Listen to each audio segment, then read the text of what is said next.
Top hats, dusty coats, torn and frayed. 6 feet under, but he ain't gonna stay. Stomping the ground like a thunderous quake. On his stage, back for America's sake. He's carving truth with a fiery hand, splitting lies like he split the land. Rails to freedom, the hammer still pounds. Resurrected, Abe Lincoln shakes the ground.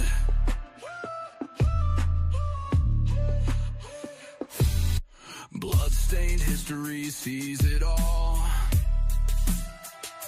From the courthouse steps to the Capitol halls. A phantom voice with a justice demand. He is here to lead, but not to hold hand. He's carving truth with a fiery hand, splitting lies like he split the land. Rails to freedom, the hammer still pounds. Resurrected, Abe Lincoln shakes the ground.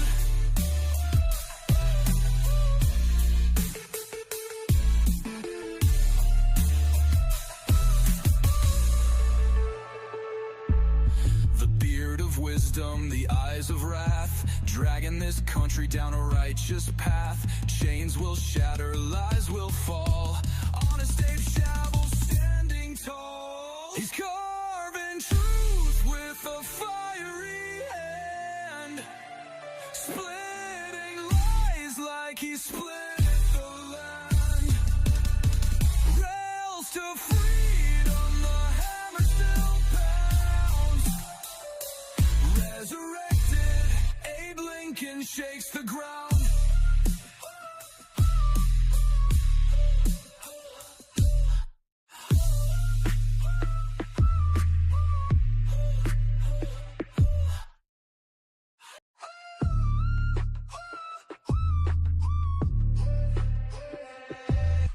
Top hats, dusty coats, torn and frayed. 6 feet under, but he ain't gonna stay. Stomping the ground like a thunderous quake. On his stage, back for America's sake. He's carving truth with a fiery hand, splitting lies like he split the land. Rails to freedom, the hammer still pounds.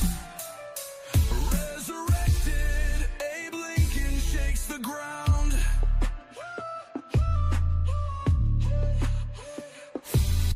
Bloodstained history sees it all. From the courthouse steps to the Capitol halls. A phantom voice with a justice demand. He is here to lead, but not to hold hand. He's carving truth with a fiery hand, splitting lies like he split the land. Rails to freedom, the hammer still pounds. Resurrected, Abe Lincoln shakes the ground.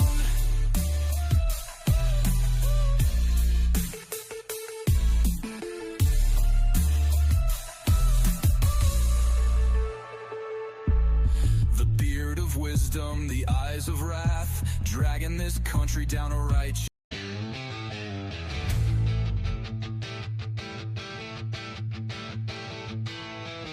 He walks through the dust on a cracked old road. Hat tilted forward, shadows that load. Eyes burn deep like a fire untamed. nation he loved, now barely the same. A voice like thunder, he calls out the lie. Where did the promise go? Why did all die? He holds up the past like a mirror of truth. The ghost of our father screams for our youth. Resurrected Abe with a heart full of rage, turning the tide on this broken age. Standing tall with the people in his hands, gonna shake the dirt from this troubled land.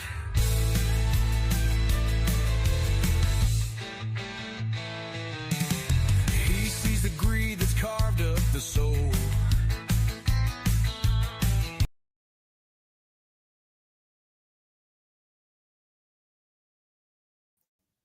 So I plan to watch Rob Noerr on the Raging Tomato, and then when they do the gauntlet phase, I may jump up and chit chat with him.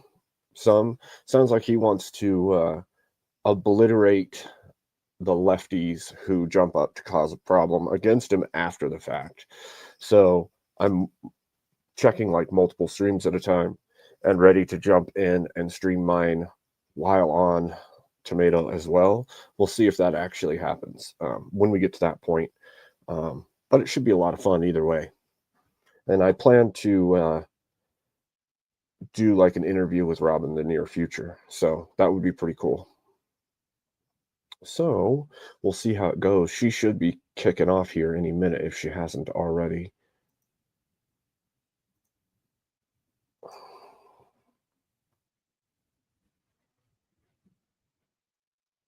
We shall see.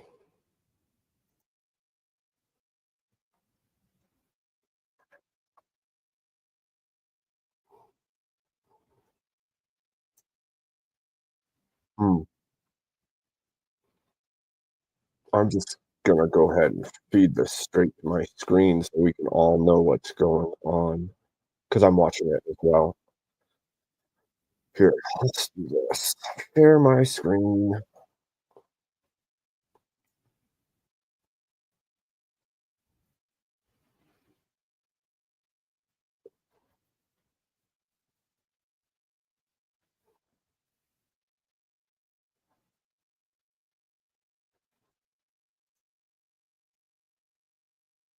Furby just never acknowledges that piece. And so that's always the problem with the Furby is like there's a show. Yep. And you have to you are not the only Can person you see in it this good? show. There are other people. So well, and it happens. And yeah, not she's only on his I screen think right now. This we're is all them talking. entertainers, right? We just are. That's her that's show, I part guess. of the gig. Regardless, I'm not saying that you should be fake or whatever, though you can do whatever the hell you want. But one of the most frustrating things I noticed when I was moderating is everything that anyone's saying, it doesn't matter if it's the funniest or smartest shit ever. If the audience can't hear it because everyone's talking over each other, it's completely worthless. And when you're debating, you don't realize that. You're like, I'm getting my shit in. I'm going to say my shit. Right. But the moderator has to be Totally like, it doesn't true. matter who's right or wrong. No one can hear anything. So Yes. someone's got to stop, you know, and I think that some people don't understand that if they've never been on the moderator side of things, because you're just like, well, this is bullshit. I need to finish my argument. And sometimes you're right. It is bullshit, but it's all for the audience. If the audience can't hear it, then welcome. What's the use of having? Yeah, they're kind of talking about I agree. moderation and Mel. And I can't wait to see your channel blow up as it is well deserved. Thank you. I think that your channel is going to do. I always like working with people as moderators that aren't rabid lefties. I enjoy that thoroughly. When I go on these left-wing panels, it's always the same fucking story. Oh, we got 5 people from Progressive Victory PAC here to debate Rob. We got 3 conservatives and 3 lefties, but Rob, the 2 conservatives on your side are actually Biden voting conservatives. So it's nice to actually have a platform that's trying to be neutral. That's a welcome change. So I'm hoping your channel takes off, and I'll be happy to participate anytime I can. So. Well, thank you, Rob. Well, what I'm going to do is I'm going to put us both backstage. Don't feel any need to put my intro on your video. I know the men don't like it. I don't mind. Listen, I could open olive jars. I'm not insecure like those other people. No problem. You play your intro. I'm going to put us both backstage about 30 seconds before the video ends. I'll put you back on screen, and that's kind of your cue to the count. Sounds good. All right, let's have fun. Let's do it. All right, I am going to switch this over, actually. Guys, let me know if my audio screws up during this. I'll try. Actually, chat, Fix it. do you want me to watch it from Rob's side, or should I watch it from the Tomatoes side? What's better? If I'm going to jump on after Rob gets his spiel done, then I'll have to be on Tomatoes side for her link, but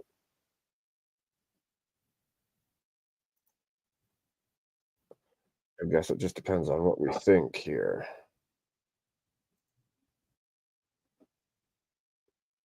We'll just do it this way for right now. Go here.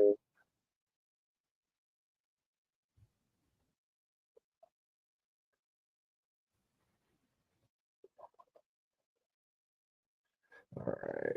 We're going to share this. Share.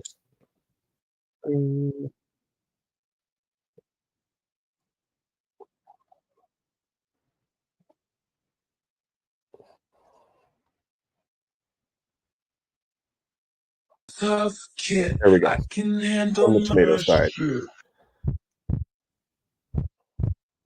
They said fake it, gotta fake it till you make it, and I See how this goes. I'm just a terrible person, I guess. I can tell you this much: lefties on the tomato are going to be pissed at what Rob has to say. They usually are. So it'll be a fun one. Down, I hit the floor. Very fun. All the pieces of me shattered as the crowd was chanting more. Let's do this. There we go. Where the broken heart.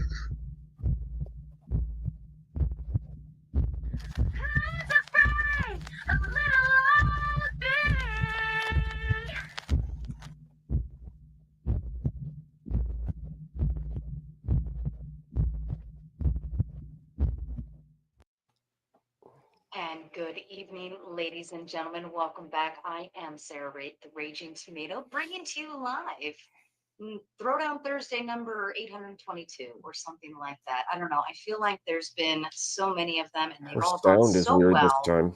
But the one that I've been waiting for the most for a very, very long time. Usually her sound's way better than that. Rob, and I always say Noerr, like Noir. How am I saying it? How should it be said? It's Noerr, like the Noerr. conjunction and or for nor yet. I used to try to use that before I met my wife. I tried to use that as a pickup line all the time. I was like, yeah, my last name's like the conjunction. It worked 0 times, but yeah, it sounds like N-O-R. That's how it's pronounced. I couldn't imagine a dude walking up and talking to me and be like, yeah, I'm Rob Noerr. Like, you know, the conjunction. Yeah. Junction. Yeah. What's your function? Worked out, though. I met my wife because I had such a lack of game that I didn't like get scooped up before that. So it worked out in the end, you know. Somebody said for me to check my mic. It could very well. You might be on the wrong mic, yeah. That's funny. That's exactly what I said. There we go. That's much better. Thank you for the mic check note to those in the chat. Thank you and welcome. Rob, we're finally turning the other direction. Usually, or at least lately, I've had nothing but lefty oriented Throwdown Thursdays, and I'm happy to switch over and go the other direction. Your statement is all criticisms of Trump by the Democrats and media should be laughed at and ignored. I couldn't be happier to debate this. I love debating politics, and there's nothing that amuses me more than smacking around lefties. So all you lefties out there that want to come in, let's try to get like 30 or 40 of you lined up at a time, and maybe you could make like one argument that sort of registers against me. So I'll be happy to debate this topic. If I could explain it just a little. That's exactly what he wants. I wanted to have a red meat topic, one that would be eye-catching. Now I stand by the topic and I'll defend it, but there are some caveats, right? Okay. The purpose of this criticism comes from my annoyance at constantly having people demand that I condemn things that Trump does when they themselves have cheered on the exact same types of behavior or worse when it was done against Trump or by the very people that Trump is opposed to. Now, this isn't universal. It's not just Democrats. There are certainly never Trump Republicans that fall in there. I throw them into the same basket as the Democrats and the media in my statement. However, there are people that register as Democrats or that are on the left that actually have good faith criticisms of Trump. And for example, let's take an issue like lawfare. They'll say, we don't like what Trump's doing with lawfare. He's going after Democrats, but they did call out when the Biden administration or when the Obama administration was going on. Those people I'm willing to listen to. I am tired of listening to people that are bad faith, that their entire worldview is orange man bad and the ends always justify the means. I'm tired of listening to them say, we demand that Trump supporters criticize X. We demand that Trump's team answer for this. To you people, I say, kiss my ass. You should be ridiculed and laughed at. This is why you lost, because everyone knows you're full of shit. You are the most blatant liars in the world, and we should mock you until you're completely out of all political and cultural power, and that's what I will defend tonight. Oh, shit. Yep. Well, all right. Let's begin with what. Let's start with like the highest criticism of them all. What would be that for you? Like, what's the highest criticism that you think is bogus? So I just got about a half hour to prepare for this debate before I came in because I was at my niece's ball game with my family. So in just a half an hour, just thinking about it, I came up with 20 examples of the blatant hypocrisy of the Democrats and attacks that they have on Trump. Let's start at some of the most blatant of ones. The idea that there was an entire move to remove Trump from office using the 25th Amendment because questions of his health by Democrats who then proceeded to cover up in one of the biggest political scandals in the history of our country, Joe Biden's obvious cognitive decline. They scream about things like mud democracy while they lied about Biden's cognitive decline to force him to by de facto win the primary. And then after it was outed in the debate that he was basically a human vegetable, they installed Kamala Harris without one Democrat vote. Now they want to lecture us about democracy and about Trump's administration lying.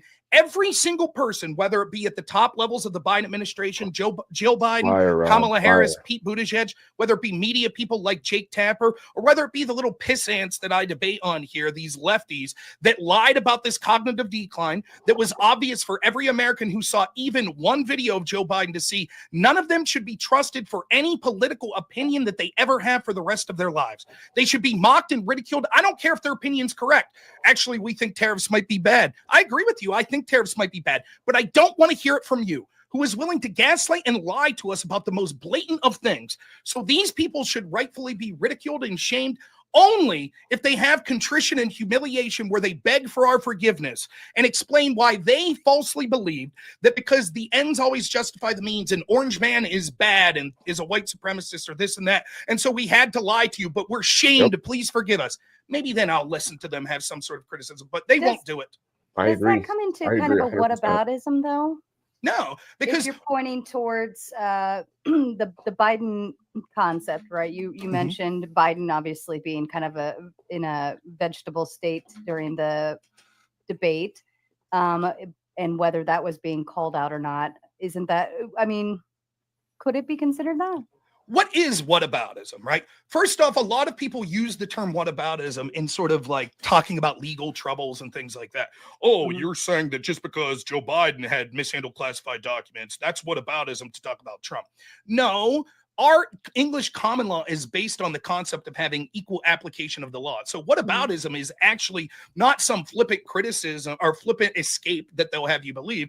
The fundamental basis of our law needs to be that basically there's equal application. And so if you could see the only time we're using these laws, for example, the Alvin Bragg case that said Trump committed campaign finance violations and paying off Stormy Daniels. It was a novel law. The first time that we ever charged with a felony a former president was a law that they created on the spot.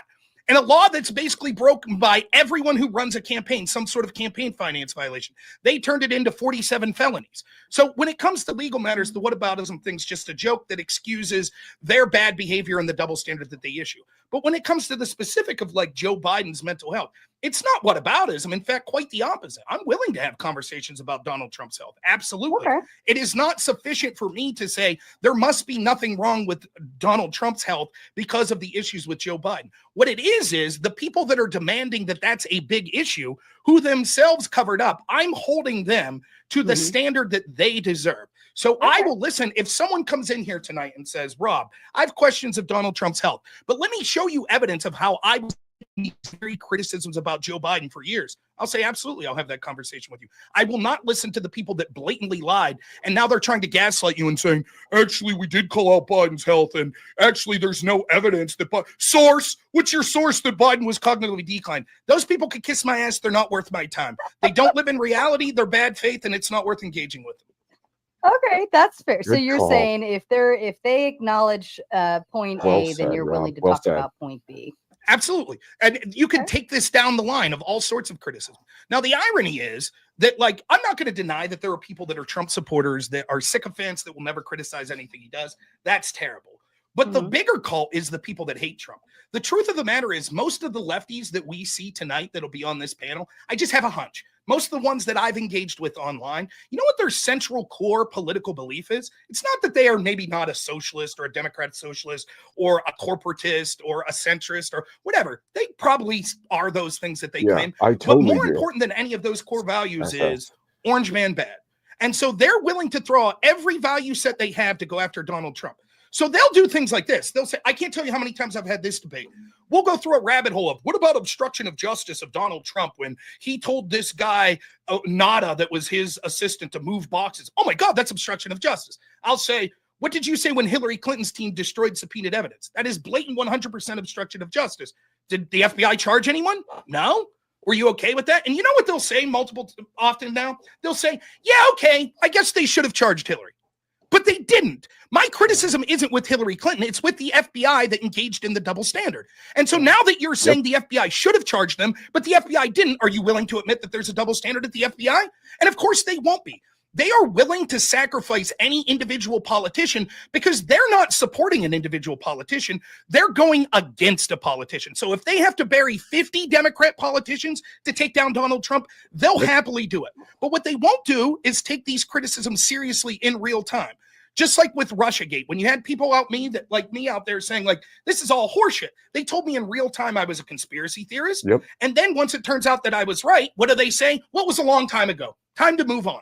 It's always, it's not happening. And then, well, it did happen, but it was a good thing. And now it's time to move on. Now let's get to the next criticism. So after all the bullshit about Russia collusion and then moving on to January 6th and then moving on to Elon Musk and Doge, next week we'll be on to the next, but Trump wore a blue suit to the Pope's funeral. Yep. And then once that shit's Exactly. done, we'll move on to the next thing. All the while, each and every time they'll say that I'm a ridiculous conspiracy theorist for debunking the bullshit that they're talking about.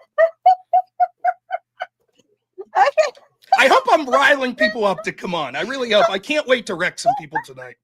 Yeah. Oh my God, Do you're it. killing me, Rob. Okay, so then tap Rip into the up. media because you kind of tapped into the law side of things and how we should apply it across the board, but the media, they're not obligated to that, right? So where does the media chime in on all of this? Of course, obligation's different. As a media, like your obligation, I'm not even going to say that it's nothing to do with a legal matter. Now, the theoretical obligation of the media, and if you listen to like the White House press correspondents, they always pat themselves in the back. We're the fourth estate. We hold truth to power. And the truth is they're right. That is the role of the media. We, the common people, especially back before when we were all getting our news from newspapers and things of that nature, we do rely on people with more access and more time. Think about it. In my world, everyone's blue collar workers. Most people aren't nerds like me that are coming home and they're reading stories about Hunter Biden or they're reading stories about Russiagate. They're welding all day. They get home, they're exhausted. They want to hang out with their families. Like that's the shit that's going on. And so who do you rely on sort of to get access to information and to do that prying into stories and give you a truthful account and to hold truth to power, to hold the powerful in our country, regardless of party, accountable. In fact, although I think that the media goes too hard after Trump, that's never my criticism. You can go as hard as you want. That's okay. The problem is how easy they go on the other side. That's the Yep. problem. So the Absolutely. Double obligation, or at standard. least what they in theory are supposed to be as journalists, are people that are informing the public. And yes, it is important to have that. The sad truth is we don't have that. We don't have journalists. We don't have media. We have propagandists. Absolutely. They don't hold truth to power. They bury the truth for the powerful. That's what their job is. And so, yes, I'm not saying that they should be held legally accountable. They should be defunded Absolutely. in the sense I think that we're giving all this money Rob is from on it. USAID He's on and that other pulse. places that are going to places like Politico, the New York Times, NPR, PBS. All of them should lose their funding. We shouldn't have to have one of our tax dollars go to fund these left-wing Absolutely. propagandists. But as far as what should the consequences be for them, I'm not suggesting legal consequences, but they have shirked their obligations and became pure propagandists, and they should be mocked and ridiculed, which is exactly what my statement is about. These people are rightfully losing the trust of the American people, and it should continue. And actually, I'm grateful to them because it's a reason that someone like me has anyone that's willing to watch them. If we actually had a True. media that was trustworthy, then all of a sudden, the online pontificators like myself wouldn't have a reason for people to watch me. But no one trusts the media anymore because they realize it's a joke. And the quintessential, the most basic way that you can see that is the most blatant lie that I've ever seen in politics, that they tried to gaslight us for 4 years that there wasn't cognitively anything wrong with Joe Biden. It was all cheap fakes. It was all Absolutely. Republicans pouncing on a stutter, and it was all bullshit. Your uncle that has poor eye vision, that had LASIK surgery twice, could fucking see that Joe Biden had something seriously wrong with him. And they looked you right in the face and said, no, there's nothing wrong. Now they're cashing in. They're shamelessly writing books, trying to cover their ass, going, oh, we just didn't know. And that's another thing you'll see when it comes to these politicians, when it comes to the media, when it comes to the judges, when it comes to the FBI. It's never that they're corrupt. We could have evidence after evidence that there's an institutional bias against someone like Donald Trump. We could have agents at the FBI that are in charge of investigations saying they need an insurance policy to stop Trump. Absolutely. Then we could see the double standard in how they went after Trump versus how they protected Hillary and Biden. And yet still, the argument that we'll hear from the Democrats and the media is, oh, it wasn't corruption, it was just incompetence. Oh, we didn't know in the media that there was something wrong with Joe Biden. How are we supposed to know? We had no clue. There was no way of knowing. Really? Because the average person have the most access to seeing him, I would imagine. I mean, like you said, somebody even with that needs LASIK eye surgery could kind of see that. I mean, and everybody kind of called that out. But even the media has a lot more backstage access than we, the viewers, have. So what's being shown on screen is very minimalized compared to what somebody behind the scenes would be because able to they see. had to have talked. Of course, and it's him always before this. his The people stuff. that are supposedly, let's go through 3 examples real quick. The media, they clearly have more access to Joe Biden and his administration than me and you. And yet my son, who's 4 years old, could have watched the Easter egg roll and saw Joe Biden be led by the hand by the Easter bunny and said, Dad, what the hell's wrong with that old man? Yep. Anyone could see it. And yet the Absolutely. media somehow missed it. The very people that have the most expertise and most access, they accidentally missed it. Whoops, our bad. We're incompetent. Sorry. We're least qualified for our jobs than the average kindergartner. Sorry, our bad. Anyways, trust us now. Let's go to the FBI. There was a head lawyer at the FBI named Kevin Kleinsmith. When they were getting illegal FISA warrants to spy on Donald Trump's team through this guy, Carter Page, which, make no mistake about it, by getting a FISA warrant basically is to get a special court warrant to treat someone as a foreign spy. And so, in effect, you're taking away all sorts of First Amendment protections that they have and Fourth Amendment right to privacy because you're treating them as a hostile foreign agent, basically. So they went after this guy, Carter Page, low-level staffer under Trump, and they got FISA warrants. There's something called the two-hop rule. The two-hop rule means that they were able to spy and get all the communications of Carter Page and everyone he talked to. So all of his handlers in the Trump campaign, all the emails, all the phone calls, all the text messages, but they take the next hop as well. And all of the people that those people talk to. In effect, this was a way to do Watergate. You know, Watergate was a couple of bumbling fools looking through Nixon's opponent's papers at a hotel, and they were in effect able to go through the communications of the entire Trump team, including when he was president, through this two-hop rule. Now, we'll never know, unless Dan Bongino and Kash Patel do their job, exactly what information they got access to, but that was the point, to have total access by the FBI to all of this. In order to get that, the third FISA warrant, one of the things that was done was that we actually saw this head lawyer, Kevin Kleinsmith, who was texting in his personal life things like #resist_Trump, right? That's what he was texting. He asked the CIA, he says, listen, Did Carter Page ever work with the CIA to Yeah, help what a out Russians? crapshoot And the that was. CIA responds via email, yes, he did. So you know what Kevin Kleinsmith does? He changes the answer yes to no. And then he gives it to his bosses and says, here you go. And the bosses submit that to the court and say, oh, Carter Page claims that he helped the CIA, but he never did. And so they up the fight. They reinstitute the FISA warrant again. That's what they do. The defense that Democrats have is, well, it was just Absolutely incompetence. One of the top lawyers at the FBI didn't know that anyone who's ever watched an episode of Law and Order knows. Cops can't change evidence to the opposite of the truth. You can't do that. And yet we're supposed to believe that this top guy at the FBI, it's not that his bias, which he had obvious bias against Trump, was saying hashtag resist. No. It wasn't corruption. It was just rank incompetence. They just didn't know. Another example I'll give you. Sarah, are you an epidemiologist? No. You're not, right? Let me just give you a hypothetical. Let's say I was to tell you that there's going to be an airborne virus that comes around, and we don't know shit all about it. But I was to say, Sarah, as a layman, can you name me some groups of people that you think might be most at risk for an airborne virus in general? What are some of the people that you would suggest? Old people and children. I'm just watching the first part of this Now, with in Rob my and state, Sarah, and then the once health the secretary panel opens, was a trans I kind of individual intend to named jump Rachel up Levine, and who incidentally got chat promoted as well. So to we'll an see how it goes. admiral under Joe Biden. But at this point in 2020, they were the health secretary of Pennsylvania under the Democrat administration of Tom Wolf. Did you know that Rachel Levine and the counterparts in places like New Jersey and New York, they forced nursing homes to accept patients of the virus? They forced them to accept it, which predictably led to mass amounts of deaths. So while they locked us down, they locked down the young, healthy population. Well, I'm not going to call myself young anymore. But when they locked down the young, healthy population and said, you're non-essential, you shouldn't go to work, they said things like, what do you want, grandma to die?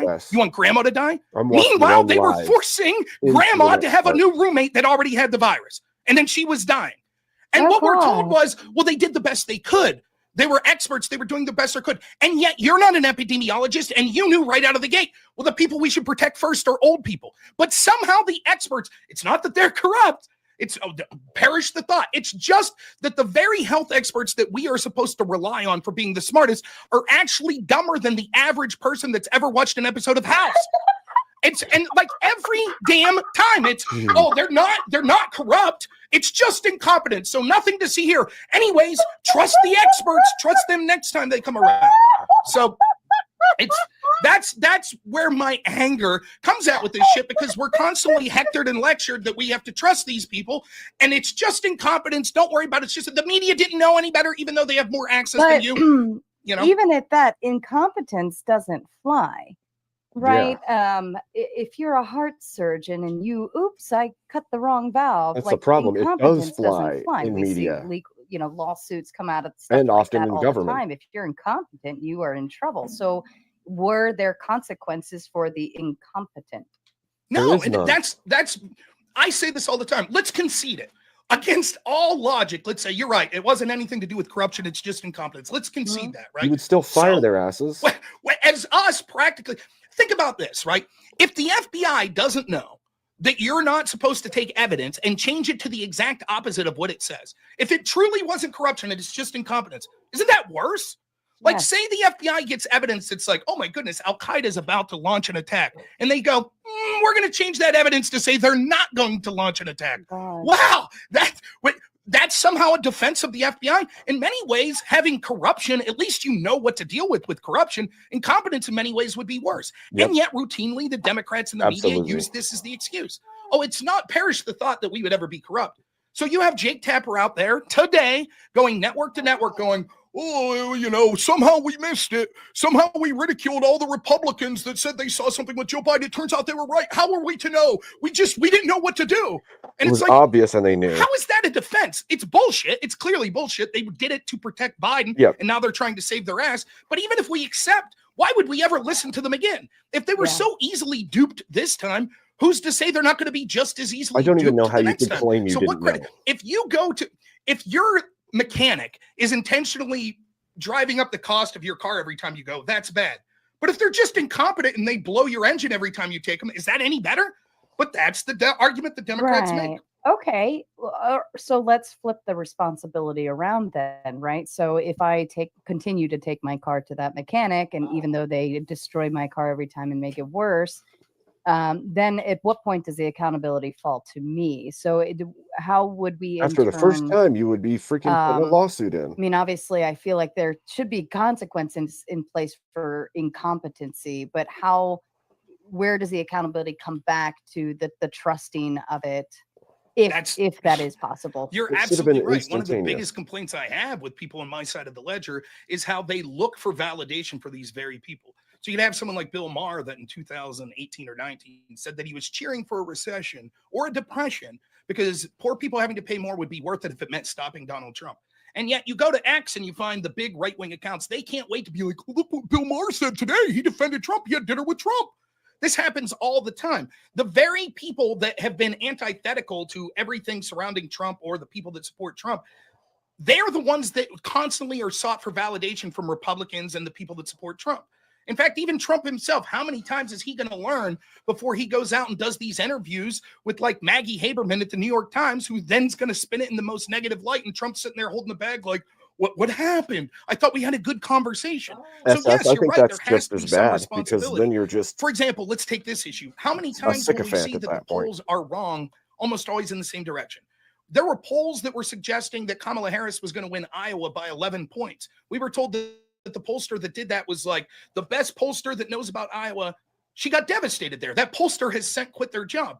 And yet, I assure you, going into the 2026 election, even me, I'll be back there going, oh, polls suggest that Republicans are 2 points down. We never learned the lesson. Even me to this day, I allow the mainstream media to basically control the topics of conversation. What am I going to talk about? It's part of it today. Jake Tapper's book. Yep, really, what I should exactly. do is take my own advice and ignore Jake Tapper and say, who the hell cares what he says? But there is some, look, even he is saying it, like aspect of that, because one of the arguments you'll hear from the Democrats is, well, we're not going to trust your sources. Who are you listening to? Fox News, Breitbart, Tucker Carlson, Glenn Greenwald? We're not going to listen to you. We don't listen to them. Okay, now the people you tell us to listen to are saying this stuff. Of course, they're doing it to cover their own ass. But yeah, you're absolutely right. And then that's just us as individuals. So yes, there's some responsibility for us. But what about the Republicans and Donald Trump and the people in his administration? Yeah, ultimately, I mean, they continue to fund the very apparatuses that are used to I'd say they activated as you're state going to see media like during tooth and nail Biden's fighting presidency, from the Republicans almost in the straight House and across the Senate when it board, comes to instituting some of these Doge cuts. especially with the They'll give leftists. you surface level stuff. Yeah, we'll defund NPR, but they're still going to fund the FBI that was used as a tool to go after Donald Trump in the biggest example of political interference probably in our country's history, unless you're talking about prior actions by Herbert Hoover's FBI, which was pretty damn bad too. The FBI has a rich history of being a bunch of scumbags. So, but they'll keep going back to that well. They'll keep saying, well, wait a minute. John. Wait a minute. They're great people there and we still have to trust them. So yeah, at some point, especially with Trump, you have to at some point be like, dude, if you keep going back, fool me once, shame on you. Fool me 2,383 times. What are we supposed to do? You know, and so Trump will still do these interviews with the mainstream media. If it was up to me, I would have disbanded the FBI immediately when I got into office. I would have never, the White House press correspondents, anyone who was a member of them, I'd say, you Absolutely. get zero access. We're not doing, we'll talk to the local papers in any town. We don't give a shit if they're Democrats. We'll talk to them. We ain't talking to CNN. We're not talking to the Associated Press. We're not talking to the New York Times. Of course it would be mean, but that's what I would do. No, that would be quite the like fuck you kind of concept, but Right. in TSS, I in a think that's why we very, see a groundswell in YouTube like content. head rolling kind of way. Like it definitely puts a foot down. People stepping And I against think it that makes a even. very clear statement. Are there any media outlets out there that you would trust or are more trustworthy than most? Nope. Yeah. So I think there are individuals. There are certainly people on the left that criticize. As an outlet as a whole, though, I have to be careful because let's say something like CNN. CNN's dog shit. But that doesn't mean that there can't be individuals in CNN that are doing better than other individuals. I don't like Fox News either. I think Fox News is shit. I think that they are not as pro-Trump as people have you believe, but they certainly have their own agenda as well. And I don't watch Fox News. You know, I try to watch little clips on all sorts of things. I try to read the Washington Post, the New York Times, the AP. I try to You have to see compile all the data and then try to navigate see what through Rachel it Maddow for a good with last is wisdom saying. I try to see what to people like figure Greg out Gutfeld what or the Brett truth Baer is, because are trying to say. And so, there are certain, I think that we're getting away from the mainstream media, at least for me. And I'm looking more to understanding that everybody has a bias and try to understand that bias and to get information from differing outlets and then trying to make a judgment up from where I think likely is the truth. But there are certain people that are better than others. Jake Tapper, ironically, was someone who at least was willing to be a little more neutral than someone like a Rachel Maddow. But one of the most shameless things I'll ever see in politics is his book tour right now. It's transparent what's going on. Not only are they reading, everything that Jake Tapper's doing right now has been sort of shot through a PR firm. So you keep hearing him say words like, I look back with humility at my treatment of the Biden image. It's with humility that I look back. That's a term that was crowdsourced, went through a focus group. That's why he keeps using that term. And what's going on is they see that the Democrats are in a lot of trouble. They see that the media's trust is tanking because of that issue primarily, that the average person's like, even if you're a Democrat, you're like, holy shit, the media just covered for the fact that we basically had a human vegetable for 4 years. We have no idea who was running the show. This dude had the nuclear codes and he couldn't eat ice cream properly. Right. And the media covered for him. And that, why would we trust anything they say, even if they're politically aligned with us? But so the media and Jake Tapper are like, oh shit, we have to have a pretend mea culpa. Our bad. We're sorry, but now you can trust us.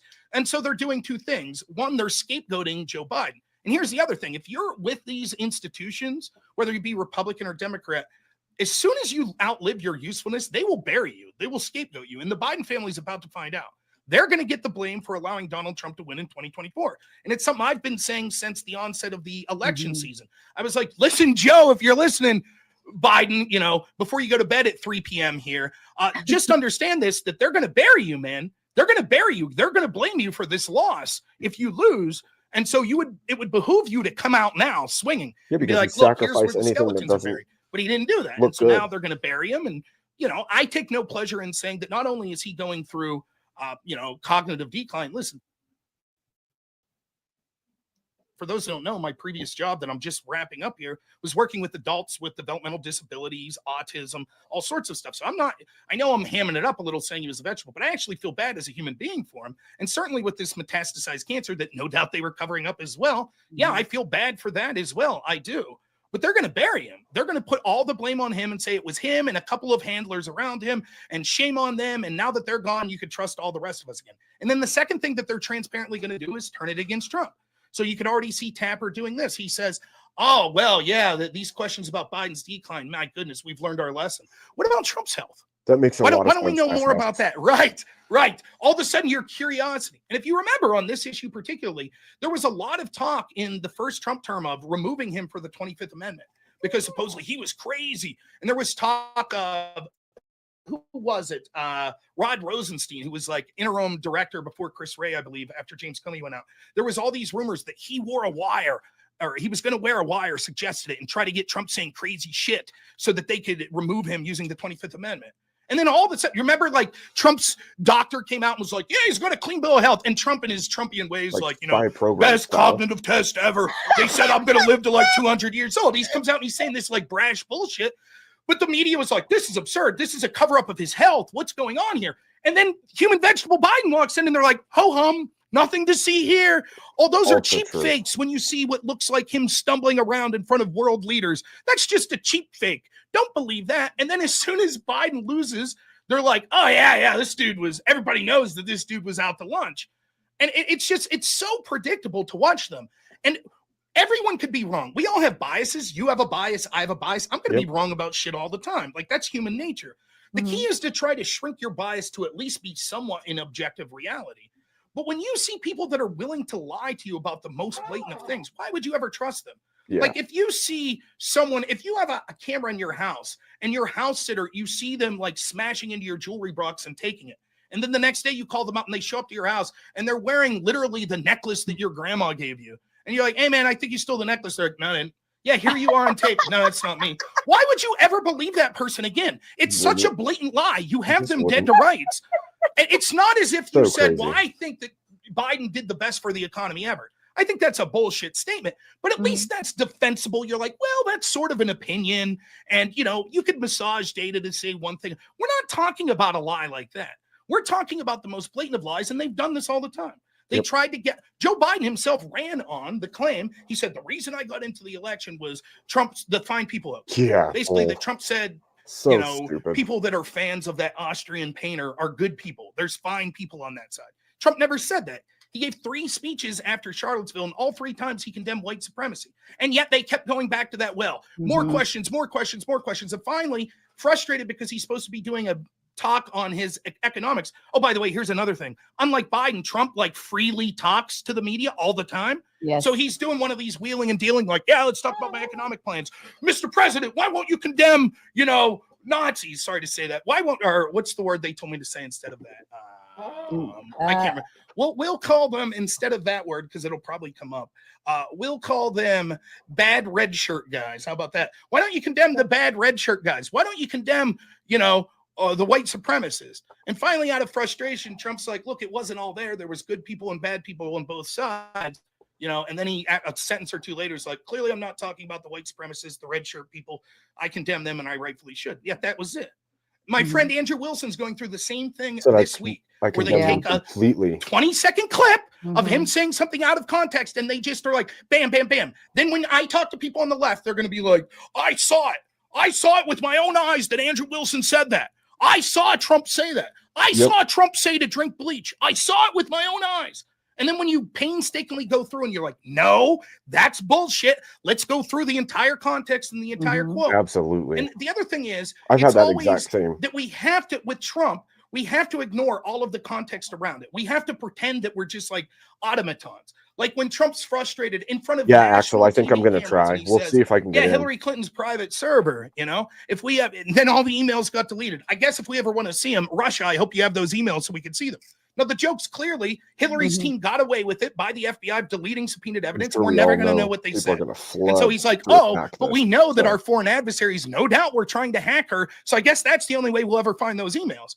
And the Democrats pretend to not know what a joke is. And they're like, oh my God, Trump just went on national television and asked Russia to hack Hillary Clinton. And it's like, it's such bullshit. It's absolute bullshit. Meanwhile, I've debated people like Destiny, where he'll be like, no one ever said that if you were vaccinated, you couldn't get the disease. And you could pull up clips of Biden saying that, or, Rachel Maddow saying it. And they're like, well, that's not what they really meant.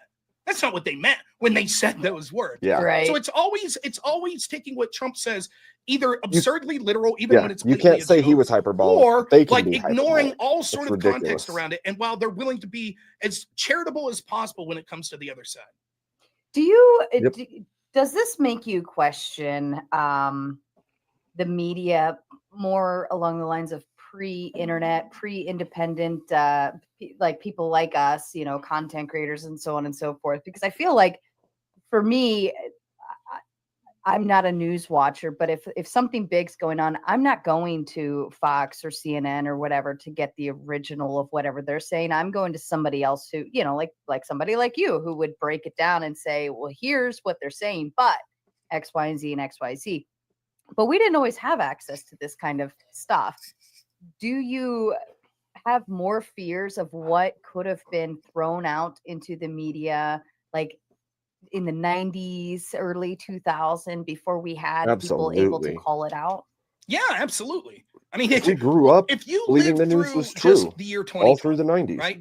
And let's say that for whatever reason, culturally, Trump never has a resurgence, and sort of it just goes back to politics the way it was, and the next election is going to be, Hillary Clinton versus Jeb Bush or something like that again, right? I would like agree the same with old that. faces on the right side. Everybody on my wife's and we family lived through side that 20 was years in California from now, they're going to be only like watched George MSM. Floyd. They had no no idea what was actually going on. It was the summer of love. So they left that right? state. Like no one suggested lockdowns. No one suggested it. What are you talking about? Lockdowns? No, it never happened. And that would become the narrative.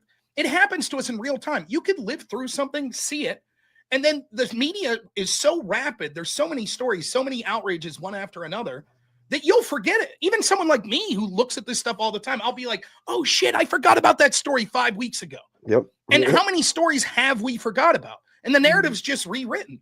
How many times, for me, I can't tell you how many times I've debated people that'll be like, actually, no one ever did lockdowns. No one suggested lockdowns. No one ever tried to force you to take a medication against your will. That didn't happen. What are you talking about? Oh my God. And you're just like, or they'll be like To this day, you'll talk to people that are like, I didn't see any evidence of Biden's. Where's your proof that Biden had cognitive decline? Or everyone was talking about it. Look, here's an article from the New York Times. And then you'll read the article and it'll say something like this, Biden's cognitive issues raise questions. And then the first paragraph will be like, Republicans pounce on allegedly Biden's cognitive issues. Exactly. But a closer look shows that there's explanations for all of these things and they were taken out of context. And yes, he's slowing down a little from old age, but he's always had a stutter. And they'll use that as an example to say, see, everyone was criticizing. You're mistaken. It wasn't that there was a cover-up. We could even have Jake Tapper out there writing a book like, oh my God, look at this cover-up. I'm the biggest person on CNN, and I'm saying that there was a cover-up and we got the story wrong. And it doesn't matter. I will guarantee that we have someone call in tonight that'll say, no, everyone talked about Biden's cognitive issues. What are you talking about? There wasn't a cover-up. Everybody knew it. Everyone talked about it. And it's just, if you could see that sort of gaslighting in real time, you have to ask yourself, like, everything we think we know about history, particularly after we had the advent of sort of more sophisticated propaganda after the creation of the CIA, etc., what's true about it? We'll be careful here, but we can go into questions of the USS Liberty. We can go into questions of Operation Northwoods, the Gulf of Tonkin incident. Yep. How many times were we lied into a war? How many times did we say this foreign guy's the boogeyman, everything? But then it turned out that it wasn't that simple. Yeah, they probably were. Guess what? Newsflash, most leaders suck and do terrible things, particularly when you're talking about third world countries. I have no love for Assad or Gaddafi or Putin. I don't like these people. But the idea that we're just told like, no, they're like Sauron. They're just evil. And, we're Gandalf. And that's that. That's the way it is. It's bullshit. But we have that picture throughout history all the time. It's amazing to me. I'll say things all the time that just turn out to, upon a further look to be bullshit. I was debating a libertarian one time, and I was like, well, we can't go back to the days of the Wild West. It was like crazy, People were just getting gunned down. Look up those stats. Turns out that's not necessarily true. The Wild West was far more peaceful when it came to gun violence than you may have the impression. Now, maybe I'm wrong, and those statistics aren't to be trusted. I didn't do a super big dive, but it really illustrates the point. It's like, holy shit, how much of what we're told is just sort of the winners writing history? If you would have asked people in this country circa 1950, who are the good guys, cowboys or Indians? They'd be like, cowboys. The Indians were all a bunch of murderous bastards. But then if you watched sort of the change that we had in the 90s, 2000s, now all the Indians are depicted as like noble savages and the evil white man's coming in. Now, the story's probably a little more complicated than either of those pictures. But the way that our culture forms is there's a narrative that gets pushed oftentimes by entertainment, and that has an effect on people. I was going to lead into that question because how many movies do we see come out where they specifically make a narrative and make it look a very specific way, and we just take it at face value because this is based on historical things that happen, so we're gonna you have to kind of, and people just take it as fact. We don't think to look into it. And think of this, right? Like, so one of the guys I like to follow is Mike Benz. He calls it the blob, this sort of Thanks, Axel. We'll see if I can get up there and if I'll actually be able to give that the CIA calls the Department of Dirty Tricks and how they've used revolutions and influence politics around the world. And one of the things that is statecraft policy of our intelligence is to use artists and entertainers. So, for example, there's pretty solid evidence that this band Pussy Riot, that was this sort of like feminist icon in Russia that was sticking up for gay rights, was basically working in tandem with the U.S. State Department, right? There was basically Twitter isn't allowed in Cuba. So they created what was called Zunzanillo, I think was the name of it, which is sort of the Cuban word for hummingbird. A little bird like Twitter. Yeah. And they created this, and the whole point of it was like, oh no, it's just an app to discuss the weather. It doesn't look like and to discuss like entertainers. That's all it is. Going to give this and then of course, they're going to do our intelligence. The point was get a bunch of users in the into this, and then start putting in from entertainers, musicians, etc. Actually, we need a more liberal democracy and blah blah blah. So it's absolutely that culture influences our narratives in politics. And so if you're able to shift culture through entertainment, through any of these sorts of things, education systems, whatever, it actually starts to reshape reality. And it becomes difficult if you're just a redneck like me. I'm not a student of history. Like, I'm not super well read. And so for me, I think this illustrates, if even me could look through this stuff in real time and I'm like, holy shit, You could literally see a guy from CNN standing in front of fires going, it's a mostly peaceful protest. Well, what do you think it would be like if you didn't see that video? And if that happened 30 years before you were born? But that was what was put in the, the paper of record, the New York Times or whatever. How would you know? That's true. And so it becomes frustrating because, and then I'm not saying that this can't go overboard too. There are people that will just be like, well, that means that all of history is clearly bullshit, and therefore the bad guys were always the good guys, and the good guys were always the bad. It's not a good portion of it. Just because the CIA is a bunch of like liars and they're like involved in what I would call it's tantamount to a coup against Donald Trump. That doesn't mean everything they say is wrong. If they say there's a serial killer on the loose in this city, there may very well be. But I don't trust them implicitly anymore unless I see facts to back that up, or if I see overwhelming circumstantial evidence to suggest that they have an incentive to lie, then I'm not going to believe American public. And what I always say is, you're right. There will be someone that comes on. It's like, well, it's a shame, Rob, that you're so distrustworthy. You're right. It is a shame, but it ain't my fault. It's theirs. Mhm. Why? What have they done to earn the average person's trust? Why would my neighbor that's a farmer, why the hell would he trust Jake Tapper?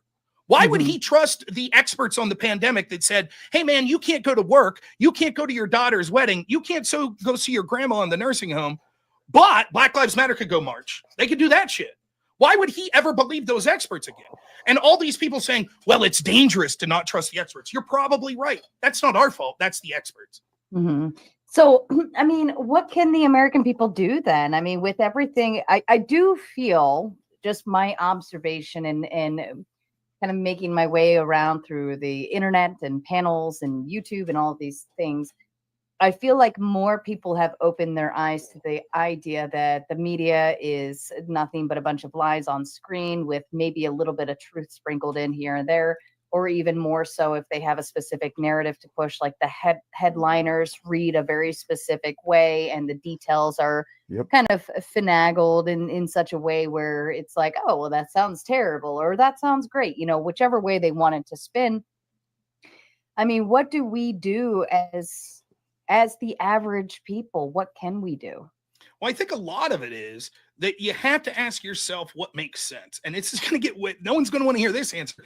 As AI gets more sophisticated, it's going to get way, way worse. Did you see that image of the kangaroo at the airport this week that was going viral? So there was this, it was all over X. It's this little video of this woman who has a, what do you call it? Like the safety animal or whatever. You know what I'm talking about? Like you see the comfort animal. Yeah. She has this little kangaroo and it's holding a boarding pass, like looking sad at the camera. And this woman's arguing with this airline official, like, let my kangaroo on the airplane. It's all AI. When I saw it, it looked like a skit to me. I thought it was fake, but I thought it was real. It was just set up. It was a skit. Everyone's now saying that was AI. What are we going to do? Like, we have people that believe that Trump said those red shirt people are fine people when he blatantly didn't. At the very least, we have the internet so we can communicate. So what are we going to do when there's video of him saying that? And he's like, no, that's AI. I never said that. Outside and the average person, it's going to be indistinguishable. So you have to be very vigilant. And I fall for stuff. I do. That's but one of the things I always try to ask myself is, what is the utility of someone saying something crazy like this? There was an Onion article one time. I hope Onion. I love the Onion. If you don't know the Onion, you've been fooled. Yes. So it was either them or the Babylon Bee, which is sort of the conservative version of the Onion. You remember when Nancy Pelosi ripped up the State of the Union speech? I think Smoking Spaceman's right. Most people don't. And they changed it to a picture of her ripping a Bible in half. Watching it, and it was like Nancy Pelosi rips the Bible. And I had a dear friend of mine say, oh my goodness, did you see Nancy Pelosi rip the Bible? And I was like, okay, think about this for a second. Even if you think that Nancy Pelosi is like some crazy Satanist, do you really think politically it makes sense for her to go on national television and rip a Bible in half? Do you think that old lady has the strength to rip a Bible in half? So when you see shit like that, you're like, wow. When you see Andrew Wilson allegedly saying, actually, you can't essay women because they enjoy it, you should step back for a second and go, wait a minute, even if I think that he's this horrible monster, does it make sense that he would say this publicly? Even if you think he really believes that, why would he admit that publicly? So that's always step one. I ask myself, like, does this even make sense? Then you have to try the best to do sort of as best you can, go to the original source material and make up your own mind. That's fair. Most people read oftentimes, headlines, even if you're relying on someone like me, I have a bias. And so you're going to hear things from just my perspective. And I'm going to, even if it's unintentional, put my own spin on it. And so as best as possible,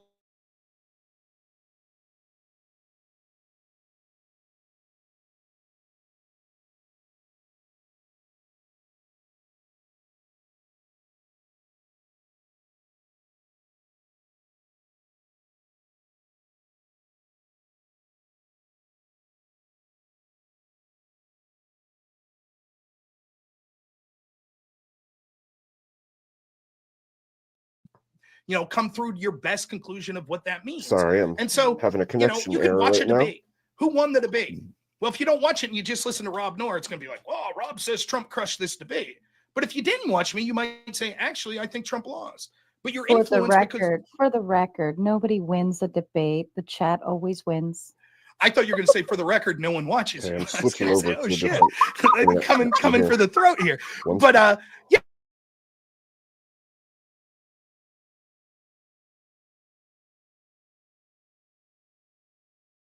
Sources as best as possible and try to listen to sources guys that still see me? are going to Hear me? disagree with each other and then come to the best conclusion. For it's depressing. It really is. Just For me, checking. though, I had to like, switch I my think internet that connection.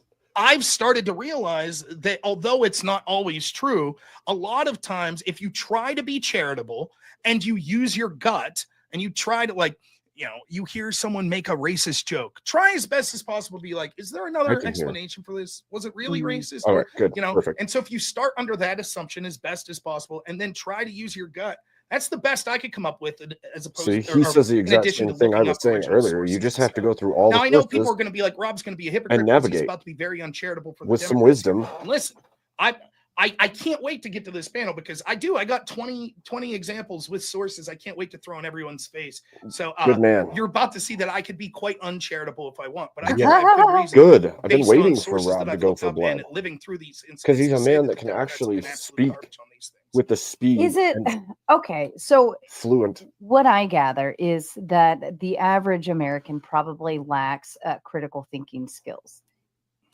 I think it's fair to say that. I don't think it's necessarily insulting. I think that just most people haven't been trained in that direction. And I think that it's more than just going to school, writing papers, doing research, right? I think critical thinking is something that number one, you have to have a piece of it already. You have to have intuition, that gut feeling that says something doesn't seem right, or, I need to investigate further. But also I think it takes years of training and ways to work around to develop that skill. Would you say that the average media outlet or even politicians and what they push and what they say and what they specifically make sure gets clipped and put out in a very strategic way is done to kind of appeal to those who do not have the critical thinking skills? Absolutely. And you're right about the critical thinking skills, but there's other parts to this. Who has the time? Right? Like, again, think about your priorities. Everyone right now that's watching, every one of you, even the lefties that are going to come on here and get wrecked, you're actually a step above the average person in that at least you have an interest enough in politics and debate that you're watching a show like this on a Thursday night, right? Like my parents, you think my parents are watching politics right now? Of course not.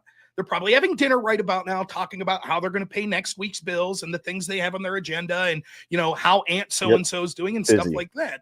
So when you factor in those two things that, yes, people don't really have good critical thinking skills. On top of that, they don't really have the time or the resources to look into this stuff. Yeah, it's easy to see how institutions that want to take advantage of that are able to do so. And I'll give you an example that's not just left-wing or Democrat media outlets. It's everything. Go to X and look at the biggest accounts on X. They're garbage, right? How many accounts do you know that are just a right-winger or a left-winger that's just basically cribbing things from smaller accounts, not giving them – I can't tell you, my friend Jim Bob, I can't tell you how many times I'll see one of his cartoons, some big right-wing account that'll put one of his cartoons and not give him any attribution. Really? None at all. And it's sad. And it's the easiest clickbait bullshit that they're doing. Like, here's an example you see, and they have it down to a science, right? Like, of how to get the most interaction. And then they're getting paid through X. So it'll be something like this. True. What do you notice about this video? Very true. And then it'll play a video. And then there's something that they realize that there's human nature that go, I don't know. What did you notice? Or here's what I noticed. And all of a sudden you get all of this interaction. It's not about the people that are sitting there and they're trying to have like deep dives and deep discussions. They're not getting a lot of views comparatively to the people that are just putting out like slop, like 30-second surface level shit. And that's certainly true when you get more sophisticated when it comes through our intelligence apparatuses, through our mainstream media. They know the red meat that their audience wants to help them maintain power. It's again, I have to be careful. I want to be honest here. The same's true of places like Fox News. They know what to say to rile up their base as well. It's absolutely true. But don't get it twisted. The vast power source lies when it comes to the traditional mainstream media in the left-wing side of it. The Democrats are the face of the establishment, and the media apparatus is as such as well. Are you all right? So you can say what you will about, Fox News has more people watching. Here's the deal, right? Most people that watch Fox News already have their mind made up. Most people that watch MSNBC, they have their mind made up the opposite way. The problem are the institutions that we are supposed to believe are more neutral, like the New York Times, Reuters, the Associated Press, PBS, NPR. That's the real problem. Those are the ones that set the agenda. They're the ones that are doing the reporting, that are getting the Pulitzers and getting picked up by everyone else. And that's where people that aren't diehard Trump supporters or diehard Trump haters are going to get their information. Right. And then it gets even more insidious than that. Like, let's say you come home and you're like, yeah, it used to be when I was young, you watched like the 5 o'clock news, your local news station. Right. Yeah. I remember I was getting into broadcast journalism and I went and toured KDKA. I think maybe the first news station in the country, KDKA News in Pittsburgh. And I talked to this guy there and I got to ask him a question. And I was like, what do you think the biggest change we're going to see with the news in the next 20 years is? And I'll never forget what he said to me. He's like, local news will become irrelevant. Everyone will tune into sort of 24-hour news at a national level. And I was like, that's all ridiculous. Watched the news. In the 90s, that was what you did. John Delano, you dinner and you'd watch the nightly news and see what's going on. I nailed that.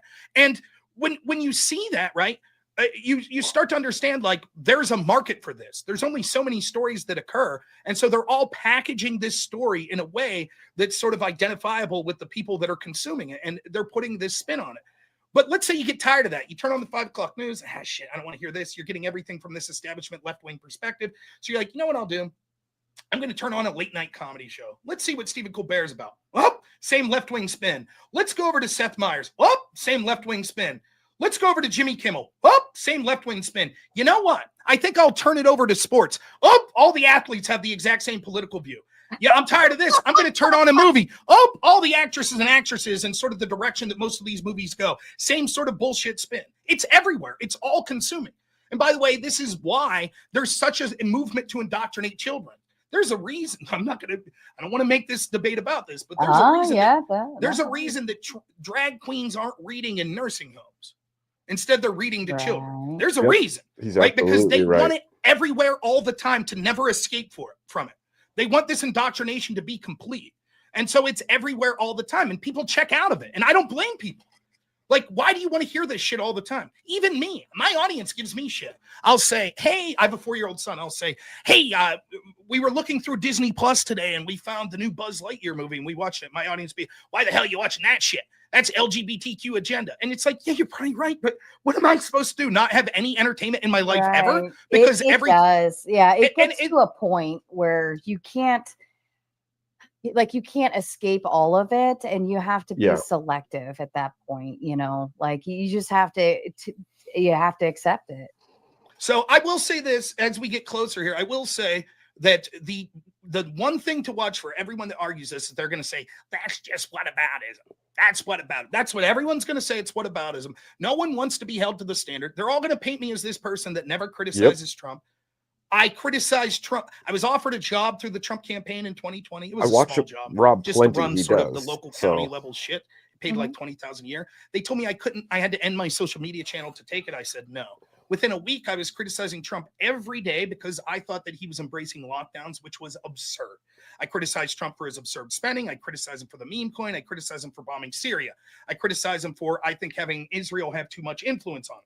I criticize him for a lot of the language that he uses that I think is bullshit sometimes. I criticize him for some of the pardons that he issued. I criticize him because I think that some of the legal things that he's doing are going too far too fast. Even though I think that he's right directionally in what he's doing, the way he's doing it's wrong. But none of that matters, right? Everyone that comes on this chat's going to be like, everything you won't criticize Trump. It's all whataboutism. I want to make this clear. I don't want to hear it from you sacks of shit. Because you are full of shit. Because when it mattered, when the other side was committing far worse and blatant abuses, you cheered it on or were silent. I don't give a shit about your opinion. The people that actually called that stuff out, I will listen to. I am not saying that Trump's allowed to violate the law and going after opponents because his opponents violated the law and coming after him. I'm saying I owe you nothing if you cheered on that violation of the law and now want me to criticize Trump. I'll criticize it to my audience. I'll criticize it to someone like Sarah. I'll criticize it to left-wingers like Glenn Greenwald, who called out the Biden administration. But I do not give a shit what you sacks of shit did. So when you call in, you better have receipts. Because I know the answer every one of you are going to have. I just got social media today. I wasn't around when Biden was doing this shit. So I didn't have social media, so I didn't make any comments. But trust me, I would have. I hear this shit all the time. You're full of shit. Own up to it. Just fess up. Yes, I think Trump, orange man, bad. And so it's okay to hold you to a standard that we don't hold ourselves to. Just admit it. And we'll be far better friends. And I can say, yeah, you're a sack of shit, but at least you're an honest sack of shit. So can't wait. And like I said, depending on the direction this goes, I got the receipts. I got 20 He is in it for blood, man. We'll see where it goes, I guess. And Rob speaking to the sacks of shit, I've posted the link to the panel. It's up. It's pinned. So if you want to start hopping backstage, go ahead and do so. Now is the time. And I have one more thought while they're shuffling backstage. So spicy. I actually think it's opposite. I think we're not necessarily going to the big kahunas for the mainstream media for all of the answers. I think because we have so many more independents, such as yourself, that are taking that information and processing it on our behalf, and we don't have to do the critical thinking. We don't have to remember all of these different things. We don't have to do X, Y, Z in order to come to a conclusion. We can just simply say, you know what? I like Rob. I trust Rob, and I'm going to go to Rob to get my answers and so on and so forth. Right. So I think we're actually making a turn where the mainstream media, they're putting out the crap that they're putting out, but then they are getting critiqued going forward. Does that make sense? It's absolutely true. It's amazing. You'll hear about an institution and how low their likability is or their trustworthiness. Now, again, here I go, being a hypocrite myself. I just said, who the hell would trust polls anymore? But now I'm going to say, don't trust the polls at face value. But you can see directionally, every institution that you look at, you'll be like, Trump's polling low for a president at this. Okay, fine. But then how's the Democrats doing? Well, they're polling even lower. I think like Democrats in general are polling something like 24%, which is abysmal. But then trust in the mainstream media is lower than that. I'm sure and Radical Coder and Duck. There is a danger in no one trusting anything. There's also a danger in just trusting some dude like me. Right? Like that, we're seeing there are legitimate criticisms when faith breaks down in these traditional institutions and everyone has a voice. Some people's voices are going to be batshit crazy. And people are going to believe them just because it's like, well, I found them. I think they say some things like so true. For example, if you're a man right now, a lot of people don't take your problems seriously. And so if someone comes on and they start talking about problems that men have, a man might be like, yeah, wow, here's someone talking about it. And so if their conclusion that they're drawing is then like, therefore there's this bloodthirsty cult that's kidnapping men and drinking their adrenaline glands and blah, blah, blah. People might believe that shit. People believe flat earth, right? So like when you lose faith in these, you're absolutely right. People are turning more to people like me, and that's okay. Anyway.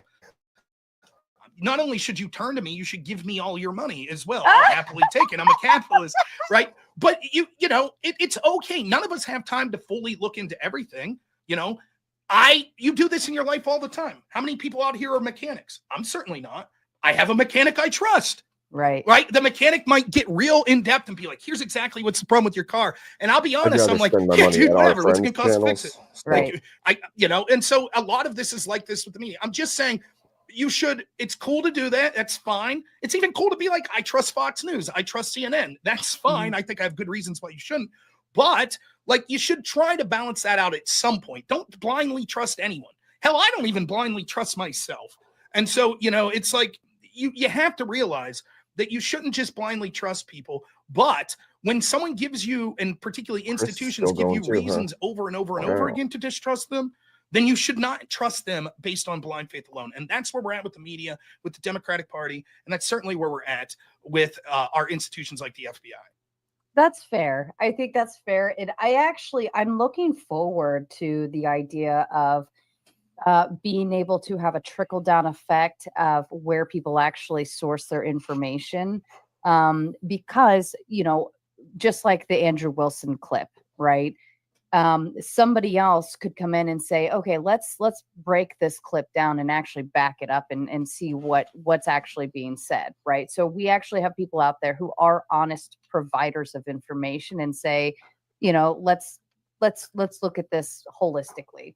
And I think that it's more important that we have that than to just blindly trust a news source and they just play one little piece and, oh yeah, everything's great. And then, shit's on fire, and they're not playing that, so on and so forth. And I think the independent people are able to go out and source further and find more information and call bullshit, and the people can be more trusting to that. That's what I look forward to seeing more of, and I hope that we get there. I do too. And listen, again, as people that are That's understandable. It's not even just political spaces, right? Like, I'm not a big historian on Gamergate, but the central allegation that we can't trust the gamer media, right? Isn't it nice to just now be able to find one of 10,000 people that's streaming online and say, hey, I'll take their opinion. They're playing the game in front of me. I'll take their opinion on what they think of this game and the ins and outs and things of that nature. So yeah, it's nice. It's more democratized where there's more people that are able to more freely do it. That means you're going to get more batshit crazy opinions, but it also means that you're going to tend to find people that are more trustworthy. So if you see, I guess the best advice I could give about this is anyone who always sticks to only blaming one side and never the others, unwilling to criticize their own side, maybe that should raise a red flag. And if you see people that are willing to blatantly lie to you, like blatantly, it doesn't matter about what, just blatantly in not joke form, right? It could be something as simple as this. If someone says like, yeah, I used to work at NASA. And so you're tuning into them for astronomy lessons. And then it turns out they fake that. Like, that should raise an eyebrow to you. Like, that's something so blatant, so easily provable to be wrong. No joke. That's different than Republican. I say something like Democrats are always the worst. And it's like, well, actually, no. That those are different types of misstatements or lies. Yeah, but I think that's the latter statement's good. Man. I'm You're not saying that. trying to change the ideology of a people. Democrats have the best economy. Oh, I don't think so. What about 1987 when this happened? That's different than saying it's not your I role. don't see any evidence of Joe Biden's cognitive decline. and especially when you see a pattern of it. Like over and over again. Again, I can't wait to get into it with the audience. Here's another one we'll throw out real quick. You notice how it's always hashtag believe all women, but it's after the politicians that the Democrats need or out of office. Make me look so hashtag believe all women, except Juanita Broderick and Paula Jones. You remember with Paula Jones, James Carville, who was him and George Stephanopoulos were running the campaign for Bill Clinton. Paula Jones credibly accuses Bill Clinton of sexual impropriety. And what's James Carville go on national TV and say? This is what you get when you drag $100 through a trailer park. Now, this is the voice of hashtag believe all women. Carville's still on CNN all the time. Bill Clinton's still doing fundraisers for the Democratic Party. True. But the same people that will tell you, well, we have to believe the accusers of Donald Trump, they don't believe the accusers like Tara Reid of Joe Biden. They didn't believe Keith Ellison, the former head of the DNC's wife, when there's contemporaneous video of her calling the police saying Keith Ellison just ran over my foot with a car. He's abusive to me. They don't believe that. They don't believe it. But afterwards, post-talk, once Keith Ellison's out of office, once James Carville's no longer useful, once Bill Clinton's out of office, they'll say, yeah, we should have believed them. So why would I believe them the next time they say, oh, but this time we do believe women. We believe it when it comes to Kavanaugh. We need to look through his yearbook. We believe it when it comes to Trump and E. John Carroll. We have to believe all this shit. And it's like it gets very selective. Correct. And when you see that sort of stuff, it becomes frustrating because I try to be consistent on this. I think that when it comes to sexual assault allegations, we should take them I don't know about seriously. You guys. I like Rob. He's You're cool also dude. innocent until proven guilty. And my personal preference is, unless there's overwhelming circumstantial evidence that I'm able to see, I don't let that affect my vote. So I assure you, I did not vote against Joe Biden because Sometimes of the Tara I Reid wish I could see who was in the back. When it was more the kid sniffing, No, I'm just kidding. It was like his politics. That's the reason, right? But these people that are like, oh, no, we have to take the accusations against Donald Trump serious no matter what. And it's like, okay, well, is that true of Joe Biden? No, that's different. I trust him. He's a good guy. And this shit's everywhere. Did you know that one of Bill Clinton's slogans in the 96 campaign was Make America Great Again? And yet we're told by Democrats that that's a racist slogan. Was it racist when Bill Clinton said it? No. Why not? Well, because Bill Clinton's a good guy. He's not a racist. So what's your proof that it's racist when Trump says it? Because Trump's a bad guy. He's a racist. Right. So it's racist because Trump's racist. And what's your proof that Trump's racist? Well, because So he said we this racist thing. only apply the morality stamp when it works for our favor in that Correct. aspect. And the That's difference is when it comes to institutional power, at least prior to Trump winning here in 2024, almost all of these institutions, whether it be the entertainment industry, academia, the mainstream media, Silicon Valley prior to 2024, all of them had the same politics. We're pushing the same establishment politics. They're shaping our narrative. I could get censored on places like you. I still have to say things like those red shirt people, that Right. pandemic, because we're on YouTube. Right. And yet, without batting an eye, you could say hands up, don't shoot, which was a blatant fucking lie. But it doesn't matter. You can say that. It doesn't matter that that led to riots. It does not matter. No, YouTube doesn't give a shit, right? You're not going to get demonetized for saying that shit. Dare I mention Twitch and Hassan with his Houthi pirates coming on, getting half-day bans when I get a 30-day ban from Twitch because someone that I brought on to debate me called me a homophobic slur 12 times?